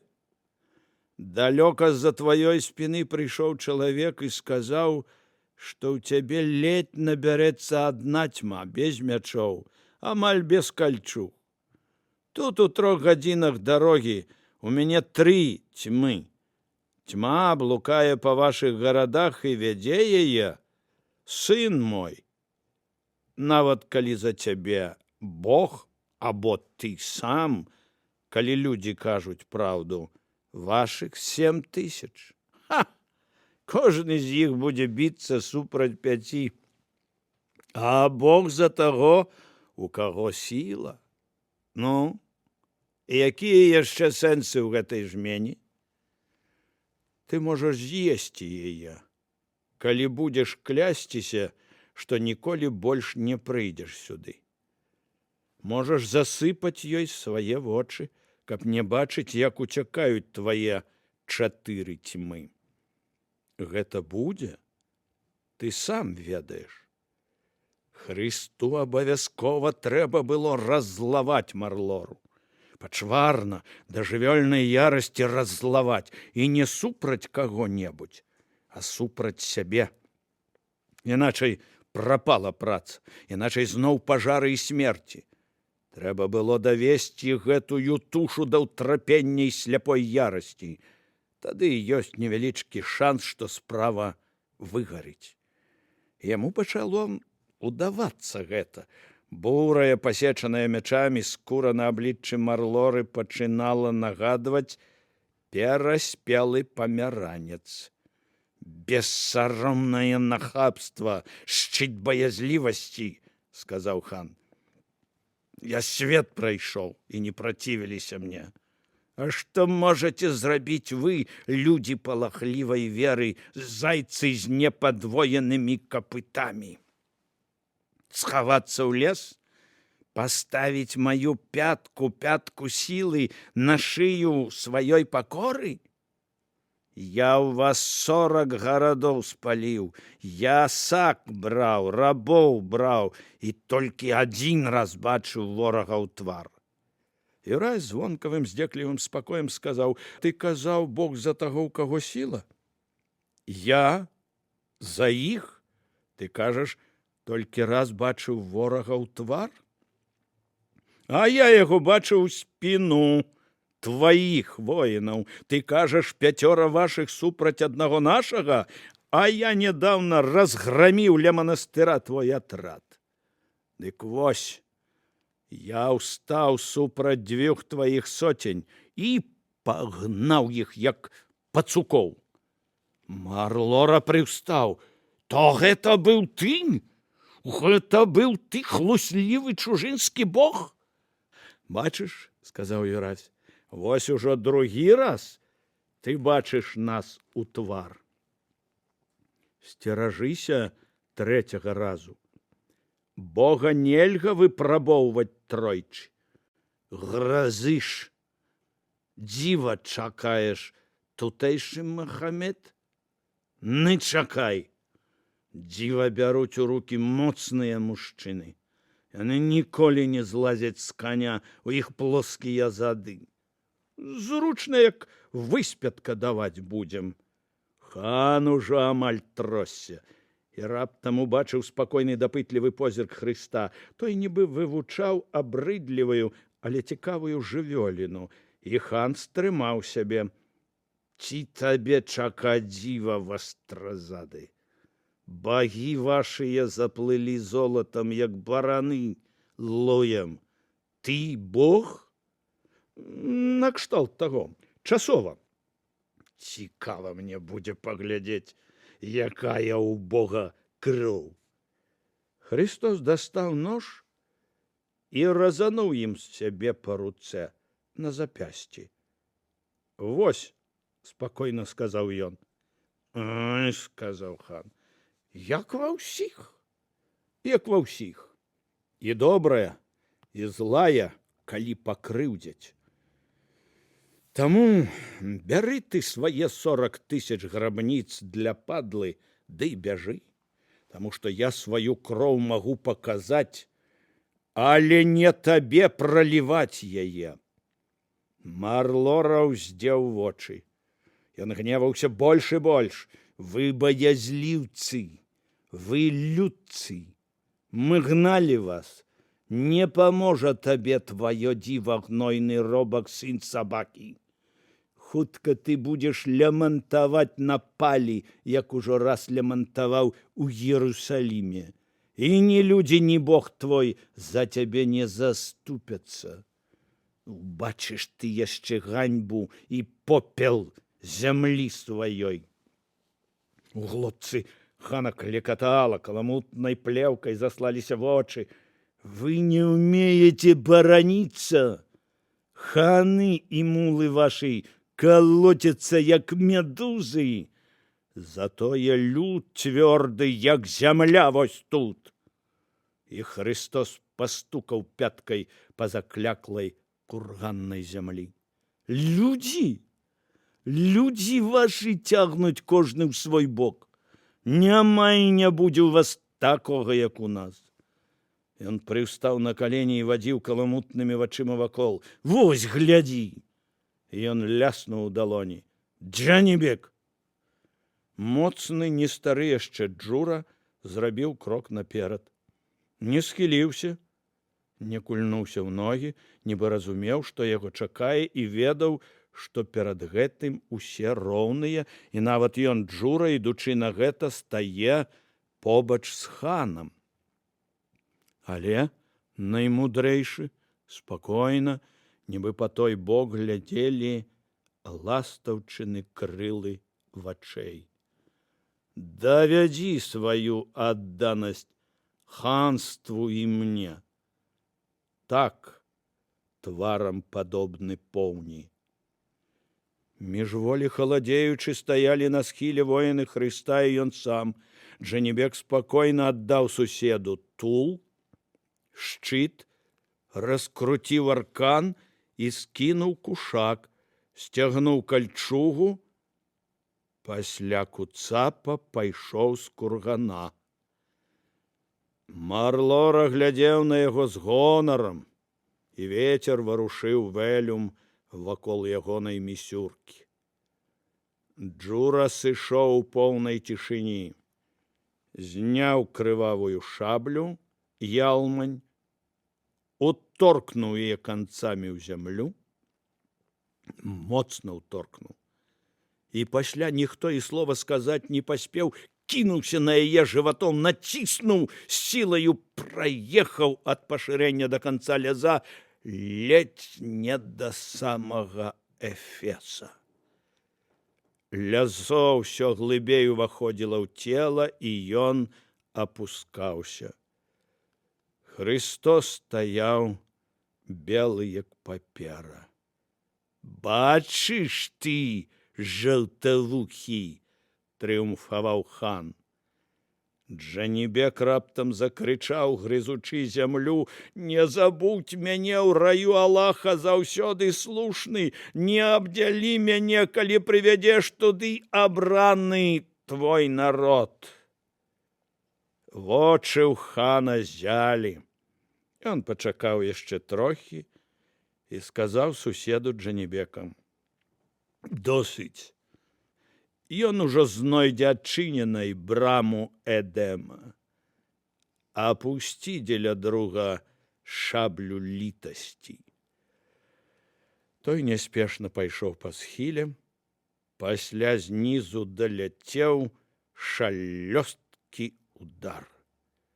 «Ну?» – сказаў хан. Христос ужо справіўся. «Што ж, адным ворагам меней». «Вось чым мы перамагаем», – выскаліўся хан. «Ёсць такое ў вас? Можа быць? Крый Божа нас нават ад перамог, калі яны стаяць на такім. Калі ў нас будуць гэтакія перамогі, это канец. Яны ў нас будуць іншыя або ніякія. А за гэта твой стан я зраблю ўладаннем вожыкаў і балотам». Спакойны гнеў кіпеў у ягоных вачах. Вочкі Марлоры ўсміхаліся, твар нібы замасліўся. «Нядобра гаворыш. А як жа ворагаў любіць? А закон твой што гаворыць?» Хан павярнуўся адной шчакою. «Хто ударыць цябе ў правую шчаку тваю? І Марлора, нібыта атрымаўшы адзін удар, павараціў галаву. «Падстаў яму і другую», спакойна сказаў Христос. І раптам ніхто не паспеў заўважыць. Ён нанёс хану скрышальны удар у зубы. Ляснулі сківіцы. Марлора пакаціўся з кургана. Крымчакі схапіліся за шаблі, але вакол Юрася ўжо трымцелі накладзеныя на нацягнутыя аленевы жылы пёрыстыя стрэлы. «Вось так ты і будзеш ляжаць дагары варонкаю», сказаў Христос. Хан узняўся. Твар ягоны быў у зямлі, і нельга было не жахнуцца, гледзячы ў яго вочы. Джуры павесілі галовы, ведалі, што гэта, магчыма, апошні іхні дзень, бо сведкі ганьбы не павінны перажываць ганьбу. «Эй, хан!» – сказаў Христос. «Ты памятай, нельга гуляць з мяккай рысінай лапай. Не палохайся, не кранём. Бяры арду. Ідзі проста на поўнач, я цябе чакаю. Я трохі і адзін буду. Паспееш шкуру здзерці? Тваё шчасце». Людзі пачалі спускацца з кургана да коней. Пяціліся. Раздзел 33. Меч і джала. Татараве з вялікім лупем шлі, супраць каторых ён з малым людзям выправіўшы, народ паганскі за помашчю Божью неспадзявана паразіў і паграміў, і лупы паабіраў. Хроніка Белай Русі. Цяжка сумленнаму, праціўна вадзе плываць. Хроніка Белай Русі. Дарога спускалася па спадзістым схіле і пасля ўваходзіла ў лес. Прыблізна пасярэдзіне рос на гэтым схіле вялікасны стары дуб. Христос стаяў пад ім, задзёршы ўгору твар. «Што, не відаць? Тумаш!» У дубе на вышыні 5 сажняў было дупло, а з яго тырчаў круглы, з адвіслымі шчокамі твар Фамы. Вырачаныя вочы варочаліся, здавалася, у дупле сядзеў вялізны пугач. Пасля гэты пугач свіснуў. «З'явіліся! Кацяць сюды! Ты падбаў хады! Калі да пушчы, да дамбы схопяць! І Айцец Нябесны табе не паможа! Аднаму кепска!» Юрась рушыў уніз па схіле. «Эй, Юрась! Коні яны пагналі! Хутчэй, хутчэй!» Юрась ішоў павольна, як раней. Да лесу ад яго было недалёка, да грады сажняў 250. І тут арда з'явілася на грабяні грады. Адзін коннік, 10, шмат, да жудасці шмат коннікаў. На грабяні нібы вырас лес. Фама ў дупле напружыўся, твар стаў як сліва, сціснуў кулакі, заплюшчыў вочы. Ён усё яшчэ часамі выпрабоўваў сваю веру, не мог забыць метэора. Пасля расплюшчыў вочы, арда была на месцы. «Веры малавата!» – ціха сказаў Фама. І не ўбыў адказ яму, сказаў Христос: «Сілы, сілы малавата!» Ён павольна ішоў да пушчы, вось спіною адчуў. Заўважылі. «А-а-а!» Спявуча залямантаваў голас. Шалёна закрычаў Марлора. Пасля раўнулі бубны, пачуўся ўсё нарастаючы аглушальны тупат. З гікам рынула лава. Фама абамлеў. Шкаляр ішоў павольна-павольна. Тумаш няверны не ведаў, што калі каго даганяеш плоймай, а тут бачыш, што ён адзін ідзе і не спяшаецца, нібы яму начхаць, ярасць пагоні робіцца вышэй за сілы таго, хто даганяе. «Бярыце Бога!» – крычаў Марлора. «Бога бярыце!» Юрась увайшоў у лес, знік. Каб Фама бачыў яго ў гэтую хвіліну, ён бы трохі супакоіўся, бо чалавек, схаваўшыся з вачэй, раптам і рвануў з месца так, як не ўцякаў і Іосіф ад пажадлівай жонкі Паціфара. У гэты момант ён з поспехам мог бы ўцячы ад стралы, пушчанай яму ў спіну.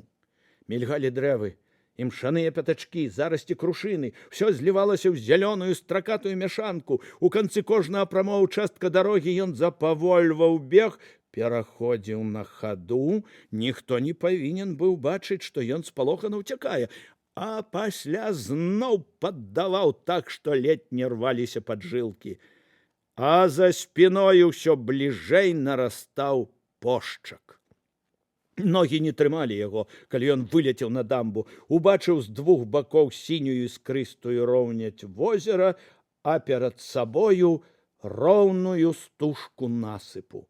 Ён бег і цяпер, магчыма, нават хутчэй, бо выкладваў апошнія сілы, але ўвесь час азіраўся, каб пакінуць бегчы, як толькі яны з'явяцца. Кожны сажань быў радасцю. Значыць, магчыма, не дагоняць. Значыць, можа, і ўратуецца, не загіне. І вось выскачылі. Ён пайшоў спакойна, як раней. Разлік быў правільны. Ён выйграў некаторы час, пакуль лава перастройвалася на ўзлессю вузкі парадак, а цяпер перад дамбаю змею. Ось змея ўсцягнулася на насып. Ён азірнуўся якраз тады, калі нехта ўздымаў лук. Кепска. І тут жа ён убачыў, як Марлора ударыў таго раменнай камчой па галаве. Жыўцом браць! Шкуру з яго! Скакалі, даганялі. Христос ішоў, нібы не чуў іх. І раптам Юрась спыніўся. Дамба канчалася, і наперадзе было люстра вады. Жах плескануўся ў ягоных вачах. Хан зарагатаў: жыўцом! Яны былі зусім ужо блізка. Яшчэ трохі, як кінуць арканам. Адзін нецярплівы аркан упаў ад яго сажні за 4. І тут Христос павярнуўся, ляснуў сябе па азадку і, перажагнуўшыся другой рукой, спакойна накіраваўся свой спрадвечны шлях па водах. Ішоў далей і далей, нібы плыў у паветры. А на зрэзе насыпу стаяла прыгаломшаная арда. Укусіў сабе вялікі палец рукі, крывёю пачаў крэсліць на абліччы знакі. Мусульмане, Аллах з намі, тут плытка! У пагоню, браты! Лава ўспеніла ваду. Сапраўды было плытка, але яны рухаліся па даволі гразкім дне, а чалавек ішоў па зрэзах паляў, ледзь не па самай паверхні. Настрой арды з гэтай незразумелай прычыны трохі падупаў, і ўсё ж арда даганяла. Глыбей, глыбей пачалі вязнуць коні, і тут Христос стаў. Марлора, а я адзін. Толькі зямля моя са мной. Чуеш? Ён чабарохнуўся ў ваду і паплыў. Уздьмуты пузыром хітон плаваў на паверхні. Плыў ён надзвычай хутка.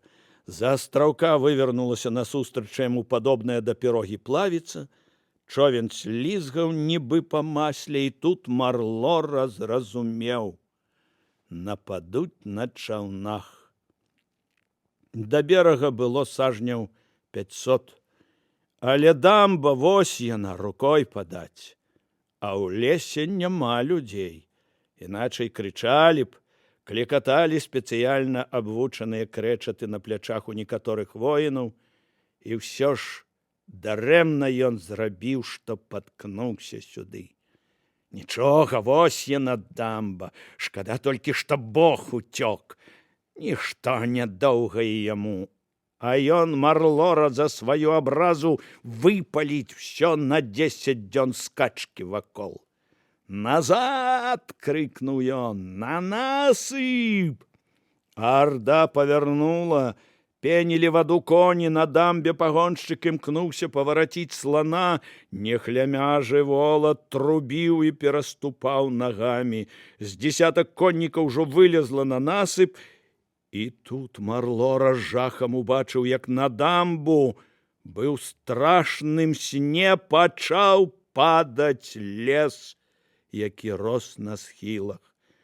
Падалі медныя хвоі, срэбныя таполі, чорныя вольхі, відаць, загадзя падпілаваныя, ламалі сушняк, самі ламаліся. У трэску взляталі высока ў паветра кавалкі дрэва, шумела галлё. Праз некалькі хвілін вся дамба была, як суцэльны непраходны завал.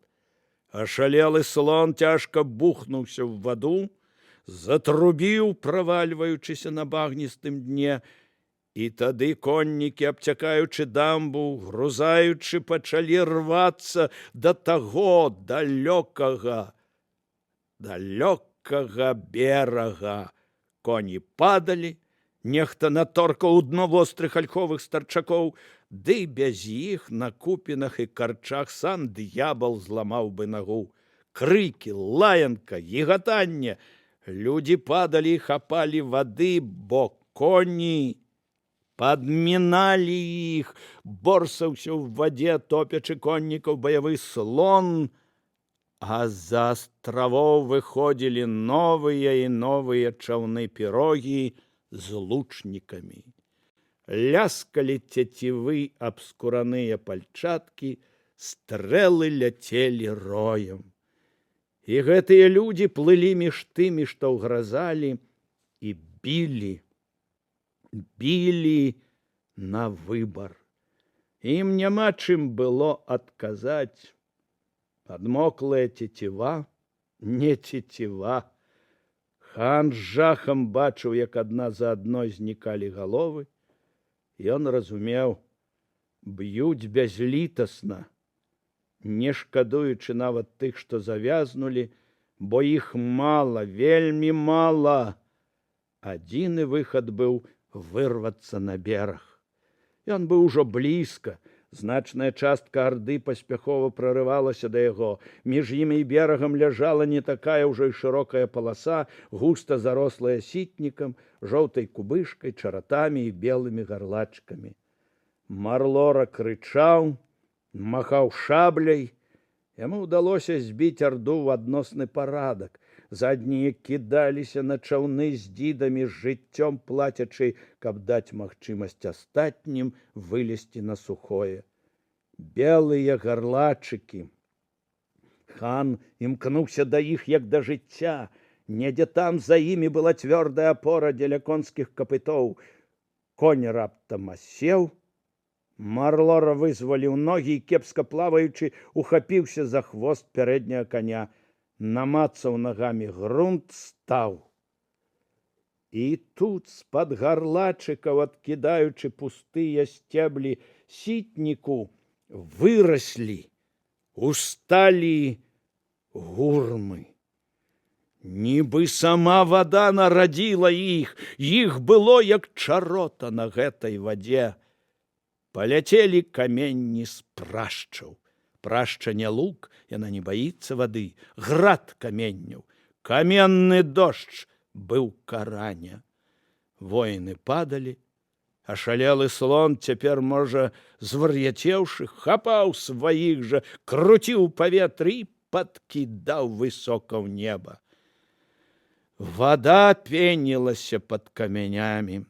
Марлора ўбачыў, што частка конніка ўсё ж прарвалася, але ён ужо не верыў і таму не здзівіўся, калі пушча адказала дажджом стрэл. А пасля ён убачыў, што над ім высіцца, стоячы ў чаўне, гэты Христос, той, хто ўпершыню ў ягоным жыцці ўзняў руку на гонар яго аблічча. яшчэ адчуў, што ногі заселі і ўгразаюць усё хутчэй. «Шайтан!» — утрапёна сказаў Марлора. «Сын Ішака, апаганшчык грабніц, мазараў, мячэцяў!» І са здзіўленнем пачуў, што ў голасе ворага сум і амаль шкадаванне. «Дурань!» — сказаў Христос. «Ну хто з нас калі-небудзь апаганіў мячэць? Татары тут жывуць, моляцца па-свойму. Добрыя мірныя людзі, сумленныя, чыстаплотныя. Хто іх хаця пальцам крануў? А ты іх як? Яны нам нічога. Вось ты на што сюды прыйшоў? На што крычаў аб крыві, аб Богу, што прагне? На што Джанібека зарэзаў? Толькі каб давесці? Нас гэтым не давядзеш, не напалохаеш. Толькі якое ж вы быдла! Што ў вас, што ў нас?» Марлора стараўся непрыкметна пад вадой выцягнуць з тула стралу. Лук быў таксама пад вадой. Ён не падумаў, што зверху відаць. І тут страляць хочаш. Не навучылі цябе, нават калі. Ну, страляй. Жаласна звякнула падмоклая цеціва. Страла ўпала каля чоўна, рыбкай увайшла ў ваду, всплыла і захісталася стоячы. «Смерть несла», — сказаў Христос, — «як ты. А цяпер? Вось усе вы так моцныя, калі ўстае на вас зямля і вада». І з нейкай прагаю зашаптаў: «Слухай, біць цябе брыдка. Слухай, скончым справу мірам. Дасі слова не прыходзіць. Пушчу». Хан плюнуў: «Пажыральнік падлы, тут не толькі мае, тут ляжаць і твае. У сына вялікае войска. Насцярожаны ён не трапіць у пастку, як я. Всё адно канец табе. Здавайся, даю одно слово. Не заб'ю цябе, нават рабу вушэй не пракалю». Заплюшчыўшы вочы, Христос пусціў стралу, і яна ўвайшла Марлоры у лоб. Над возерам дагарала лютае вынішчэнне. Дачуўшыся аб разгроме і смерці бацькі, Мурза Сялім аддаў смерці дрэннага вестуна, і вось ужо 4-тыя суткі адыходзіў, кружляў, не ўвязваючыся ў бойку, адрываўся, рабіў ложныя выпады, праходзіў бокам і нападаў на вёскі, паліў мястэчкі. Крымчакі зарэзалі ўвесь палон, перарэзалі захопленыя чароды, залаты луп распіхалі па саквах. Ідучы паўз лясы, імкнуліся пусціць палы. І ўсё ж братчык, у якога паўсюль былі вушы, няўхільна наздаганяў, знаходзіў, цясніў усё яшчэ магутныя і пагрозныя рэшткі арды. Іх і цяпер было толькі трохі менш, чым праследавацеляў. Але у беларуса было мала конніцы, не ўсе былі ў латах, даволі невялікія татарскія кальчугі лезлі далёка не на ўсіх высокіх сабою лясных людзей. Не з лепшых была і зброя. Няма чаго было і думаць узяць хітрасцю яшчэ і гэтых. Даводзілася шукаць адкрытага бою. І сэрца Христова балела пры думцы аб тым, колькі будзе забітых. Ён ужо ўсё ведаў ад Магдаліны Абанеі, і ад гэтага было яшчэ горш. Але як бы не балела сэрца, ён бачыў, што без сечы не абыдзешся. Не кінулі б зброі самі людзі, задзертыя за жывое спусташэннем, крыўдай і забойствамі. Все нібы моўчкі вырашылі: не выпускаць. Урэшце яны самі пачалі паліць лес і перастаялыя сухія травы. Малыя атрады рассыпаліся наперад, каб падпальваць там, дзе арда магла прарвацца, адразаючы дарогу агнём, прымушаючы арду зварочваць туды, дзе ёй не трэба было, раць паступова сцягвала вакол крымчакоў агнявую пятлю. Людзі ішлі чорныя ад дыму, толькі зубы ды вочы блішчэлі. Паўсюль дзень і ноч палалі лясы, нізка вісела над зямлёй засмужанае спякотнае неба. Урэшце ім удалося зацягнуць мех. Яны прыціснулі Мурзу Сяліма Данёмана ля вёскі Бяроза.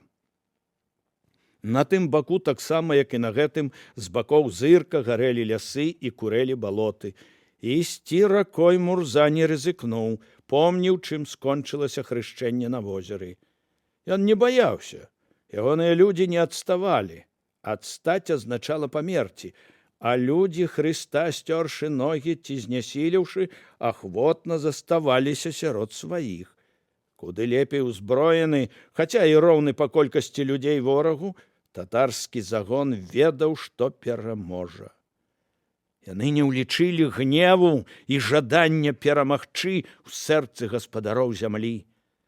Калі раніцай зноў знік на шырокім полі белы ланцуг і зноў загучала Багародзіца, яны зразумелі, што не той гэта ланцуг і не той харал. Там стаялі сотні, што хацелі памерці. Тут ішоў народ. Іуда сказаў з гэтай прычыны, што Бог памагае толькі тады, калі паможаш ты сабе сам. Христос наперадзе ланцуга быў народ. Іуда з вечным сваім сувоем і сцілом быў народ. Фама з двухручным мячом, роўным яму па даўжыні, быў народ, які рухаўся, ашчацініўшыся дзідамі. І калі ўзвіўся над радамі крык, яшчэ да таго, як татары і беларусы сутыкнуліся, Сялім зразумеў, што ён загінуў. У 4-гадзіннай лютай сечы беларусы ўзялі поле. Взялі вялікай крывёй, але не выпусцілі з яго ніводнай душы. У гэтым не было суцяшэння. Не было суцяшэння ў тым, што і тыя загінулі, бо і тыя былі людзі, і шмат у каго з іх была толькі сапрэлая сарочка пад кальчугай. Бо і над тымі быў свой лотар, і патрэба штодзённа даводзіць, што ты адданы ханству і яму. Яны проста шукалі свой кавалак ежы. Шукалі не там, дзе трэба, а там, куды вяла іх шабля, занесеная над галавой. Цяпер пра гэта можна было думаць. І ўраз думаў, разглядаючы клейну, якую трымаў у руках. Вось гэта абяцаў яму на лоб Марлора. Замест гэтага сам атрымаў стралу ў лоб. Між броваў у Ярася была доўгая зморшчына. Учора яе яшчэ не было. Ён быў той самы, але большасць апосталаў і Магдаліна, відавочна, пачыналі яго пабойвацца. Пад вечар праз натоўп прывялі на аркане Сяліма. І ён не паспеў прарвацца далёка. Але яшчэ да таго, як Христос пачаў гаварыць з ім, перад Юрасём сталі выбраныя ад мужычай раці і папрасілі адпусціць іх. Лета хілілася на восень, хаты былі спаленыя, нівы выбітыя, ворагаў не было. Трэба было паспець падабраць хаця тое, што не вытапталі, ды паспець выкапаць сякія такія зямлянкі. За зімінаю, думаю, не спазніліся. Сеять трэба, мужыкі мы. А дадуць вам гэта зрабіць? Спытаў Христос. Павінны б, але ўсё адно зямля кліча, патрабуе сеяць. Пойдзеце, сказаў Христос, а нас тут безабаронных заколюць. Цябе? Над усім натоўпам выбухнуў рогат. Юрась убачыў, як нейкі мужык, падабраўшы ятаган, а ён выгнуты, сячэ, як вядома, унутраным бокам, нібы серп, разглядае сталь, мацае яе пальцам. Урэшце мужык радасна ухмыльнуўся, схіліўся і пачаў спрытна рэзаць ятаганам траву. Здагадаўся, да чаго ён прыдатны. І тады Христос зразумеў, утрымаць не ўдасца. Значыць, як бы цяпер не шукалі, як бы не ганяліся, а цяпер будуць ганяцца ўтрапёна, як за зверам, таму што пасля падвойнага разгрому ён страшны ім. Давядзецца уцякаць. Хавацца недзе ў леснічоўках або нават імчаць нагамі за мяжу. Добра, сказаў ён.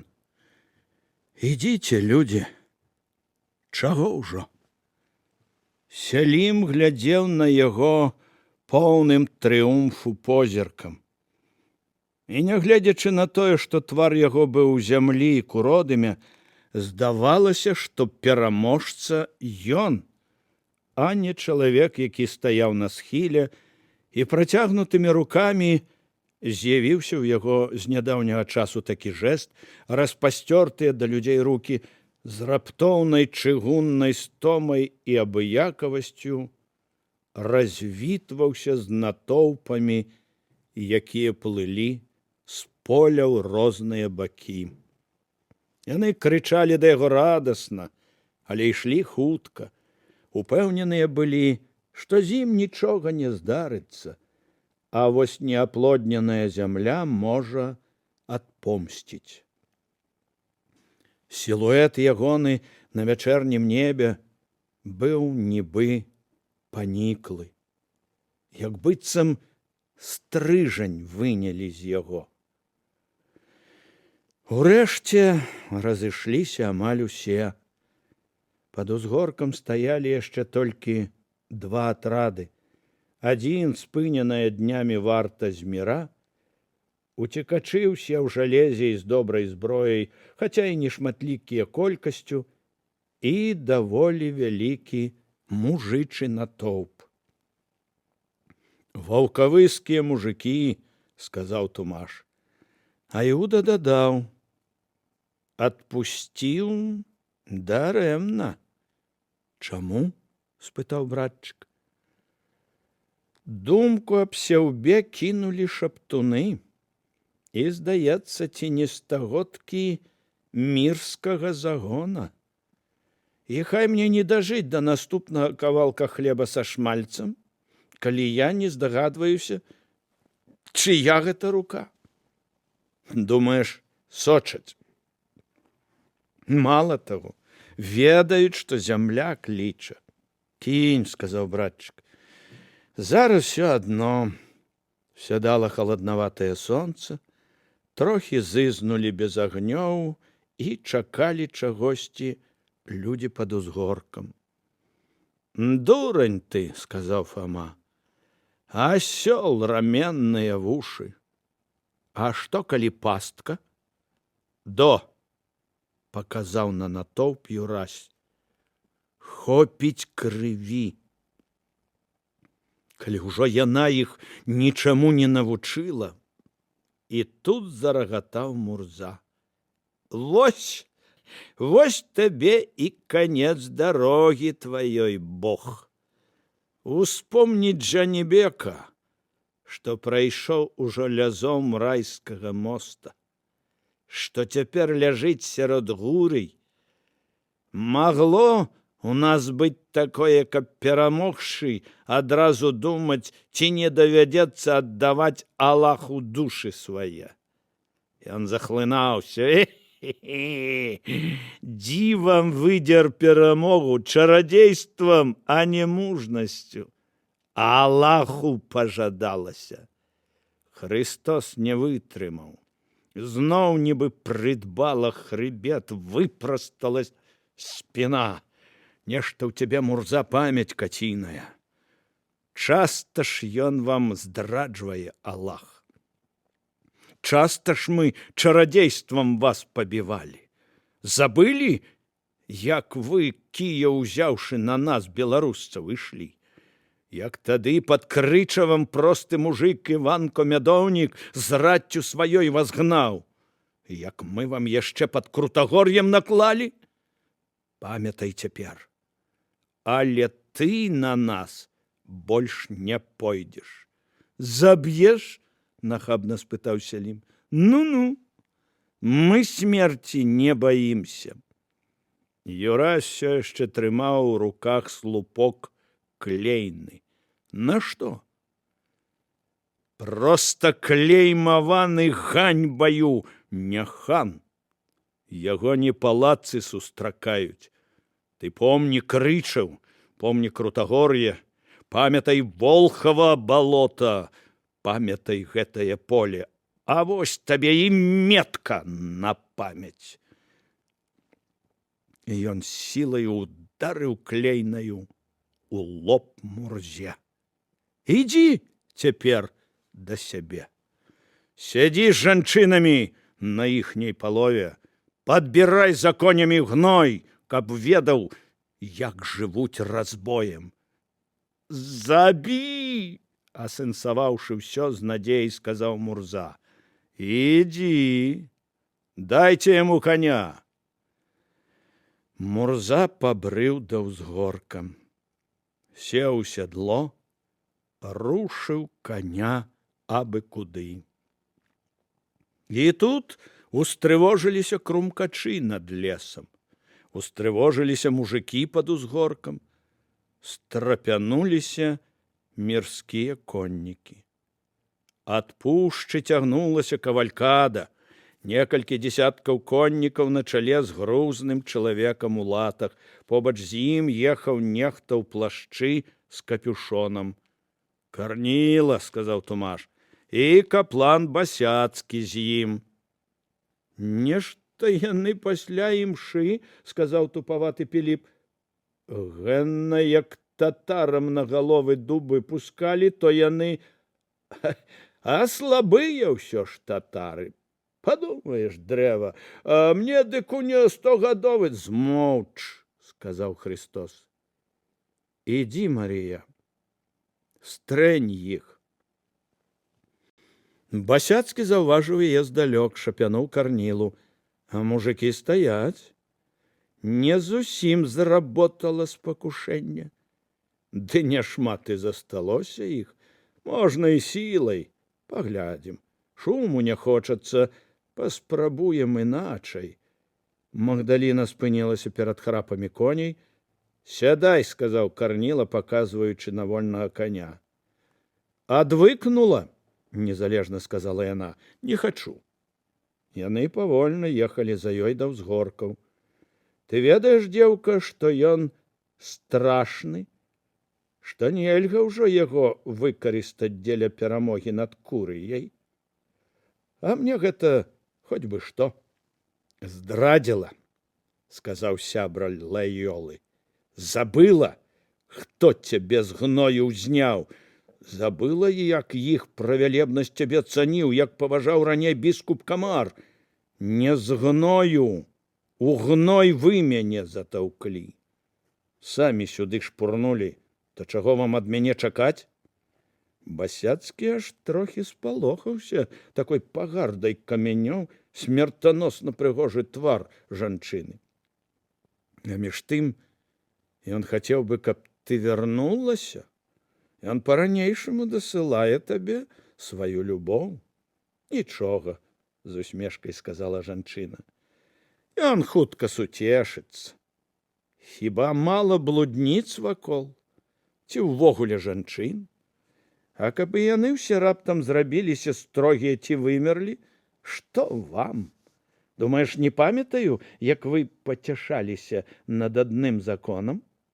Маўляў, забараніць манахам браць на выхаванне малпаў, а таксама адасабляцца ў келлях з навічкамі пад маркай навучэння іх малітвам.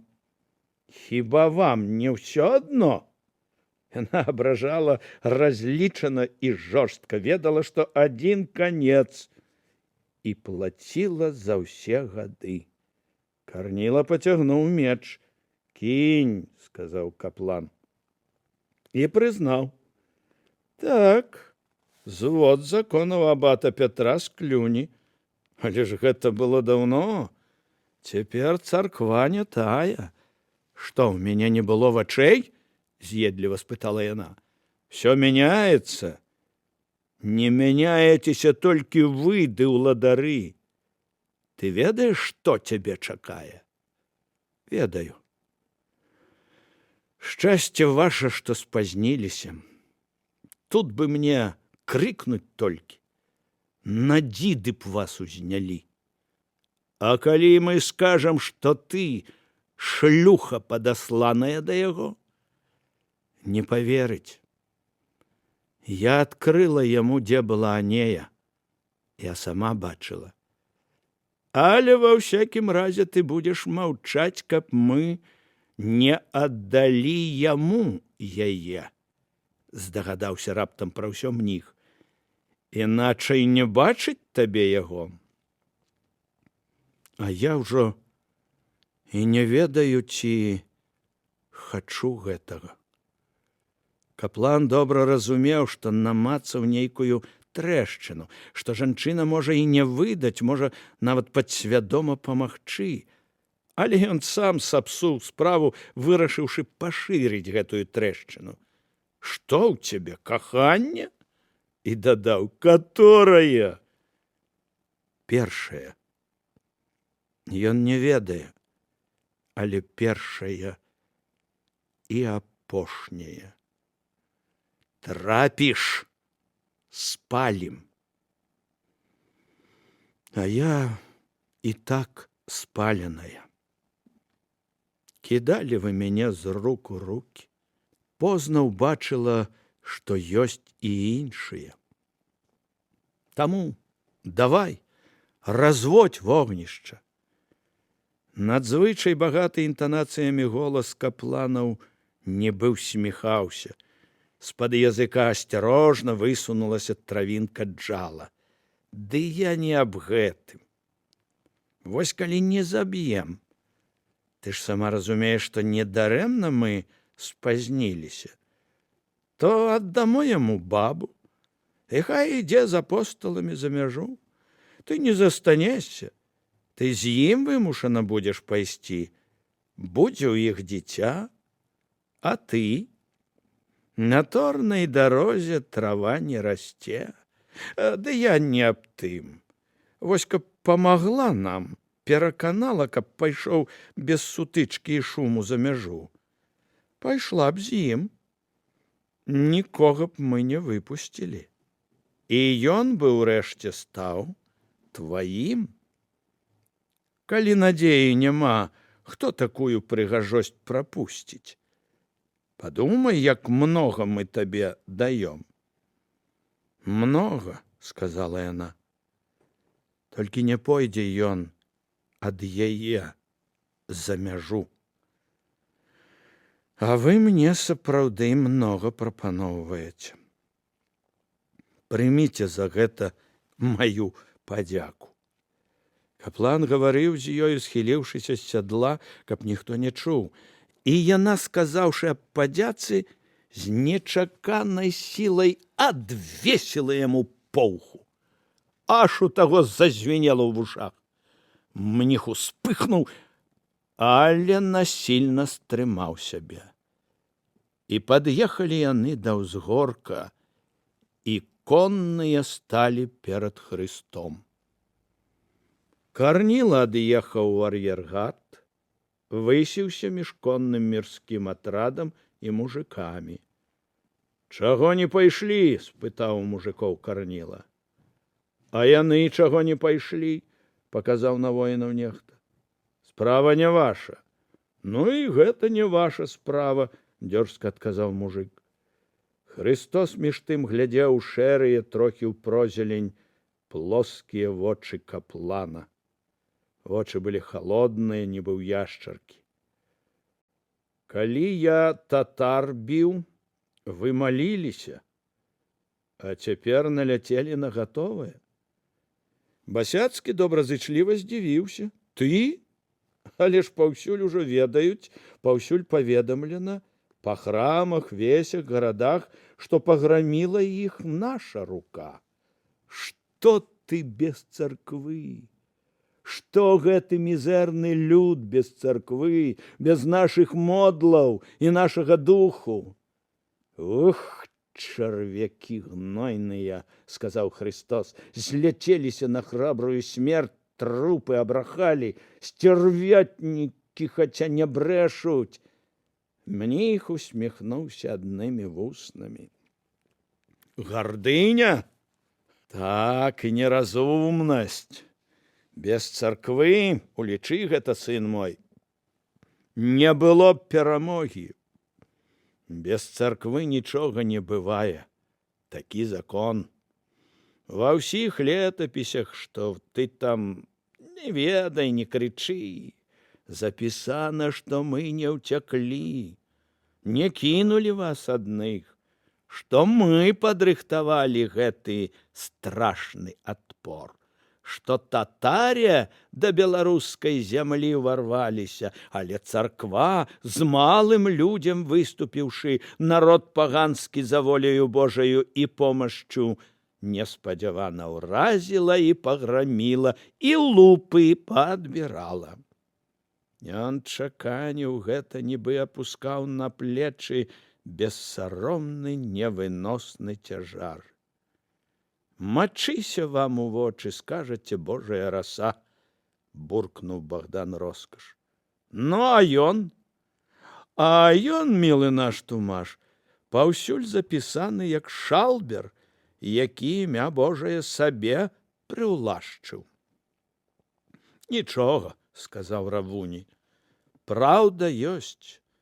Не цягніся, любы, сказаў каплан. Праўды ў такіх справах не было і не будзе.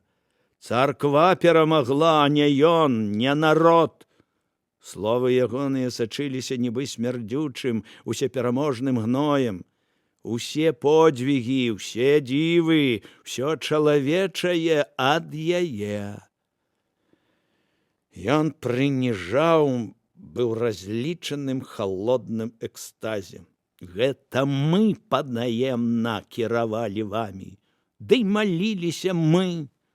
Ты што гэта пішаш, іудаіст?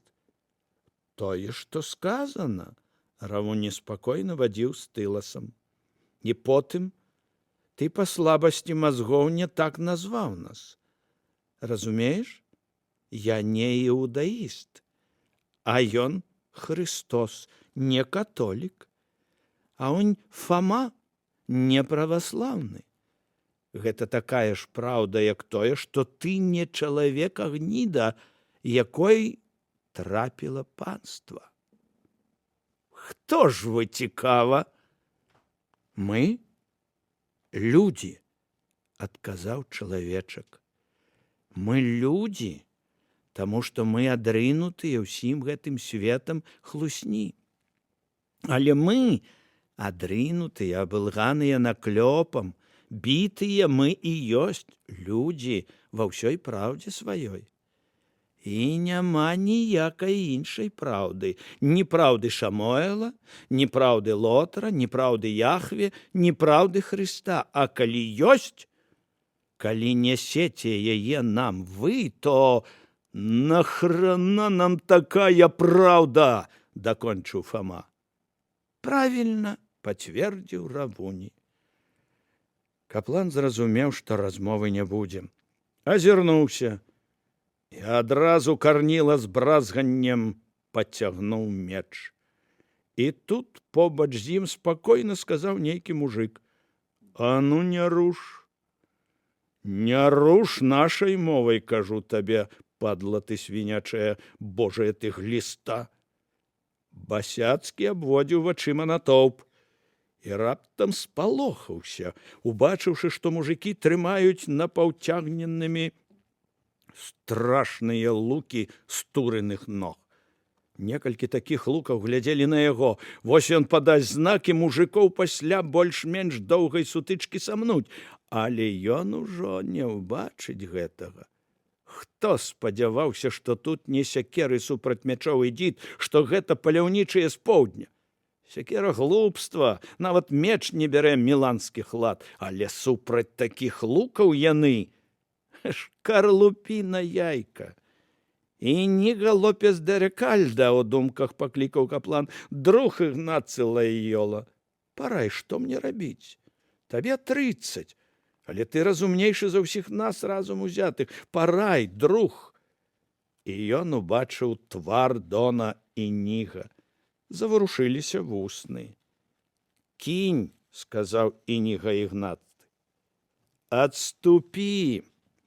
Грэх не пакараць адступніка адразу, але патаемны грэх, дараваны Богам грэх. Ты ж не ехаў сюды з намерам адступіць. Всё ад абставін.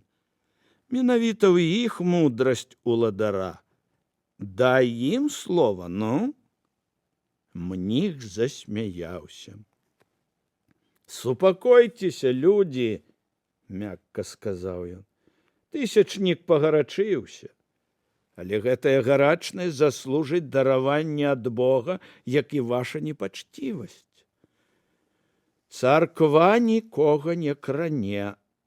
У гэтую хвіліну дадаў ён у думках. Клянуся вам, разыходзьцеся, арыце, мы сыходзім да вас. Як не цяжка, можа, падзешавее хлеб, магчыма, мы саб'ём дзеля вас цану на сёе-тое. На мыла і на вяроўкі, уголас сказаў Христос.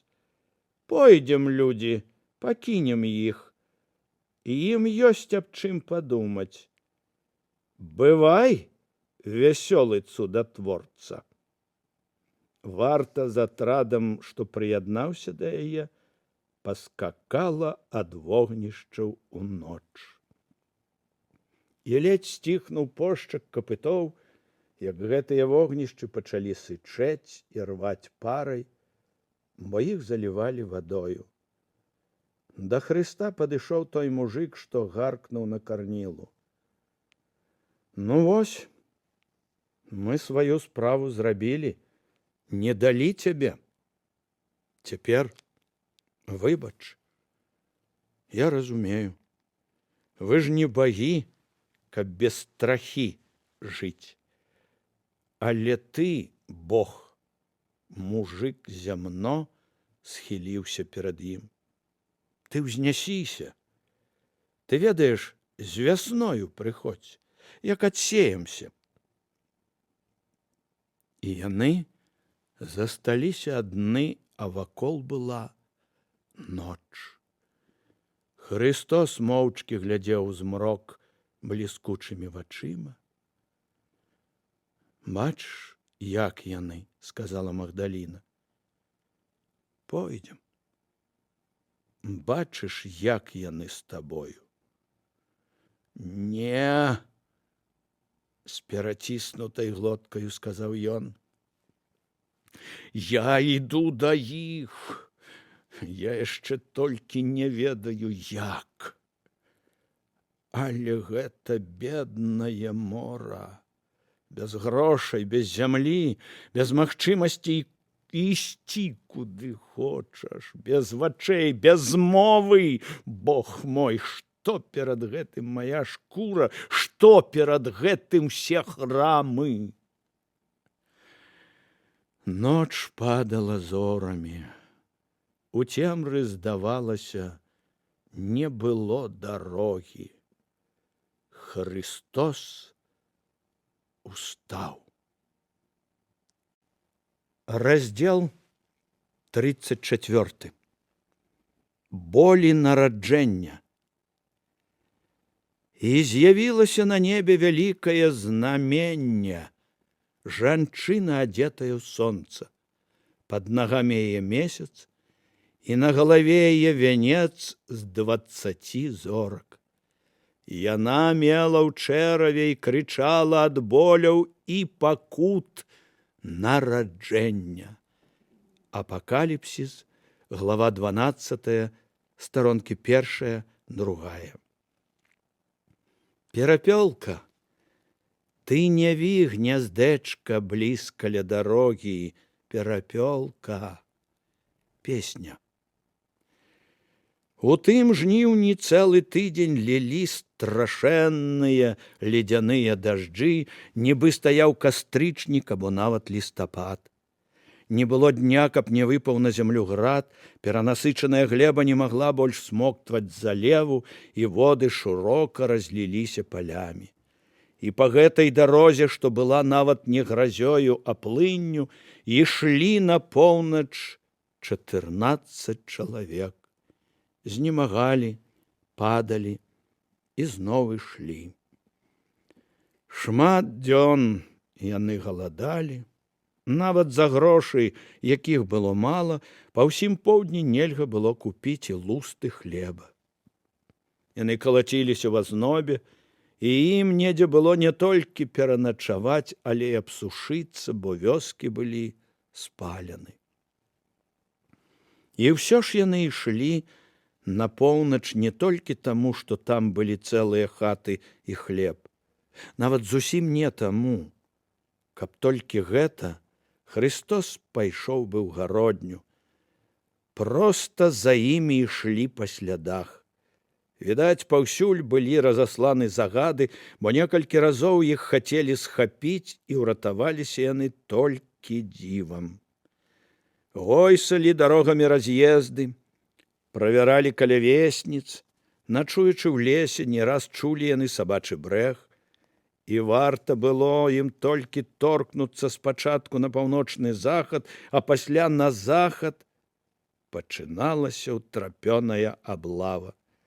Пэўна, па нейкай лініі былі выстаўлены пасты. Часта чулі яны па начных дарогах крокі, галасы, тупат, часам немы лямант. Яны хаваліся ад усіх людзей, і таму не ведалі, што не адны яны бягуць на поўнач.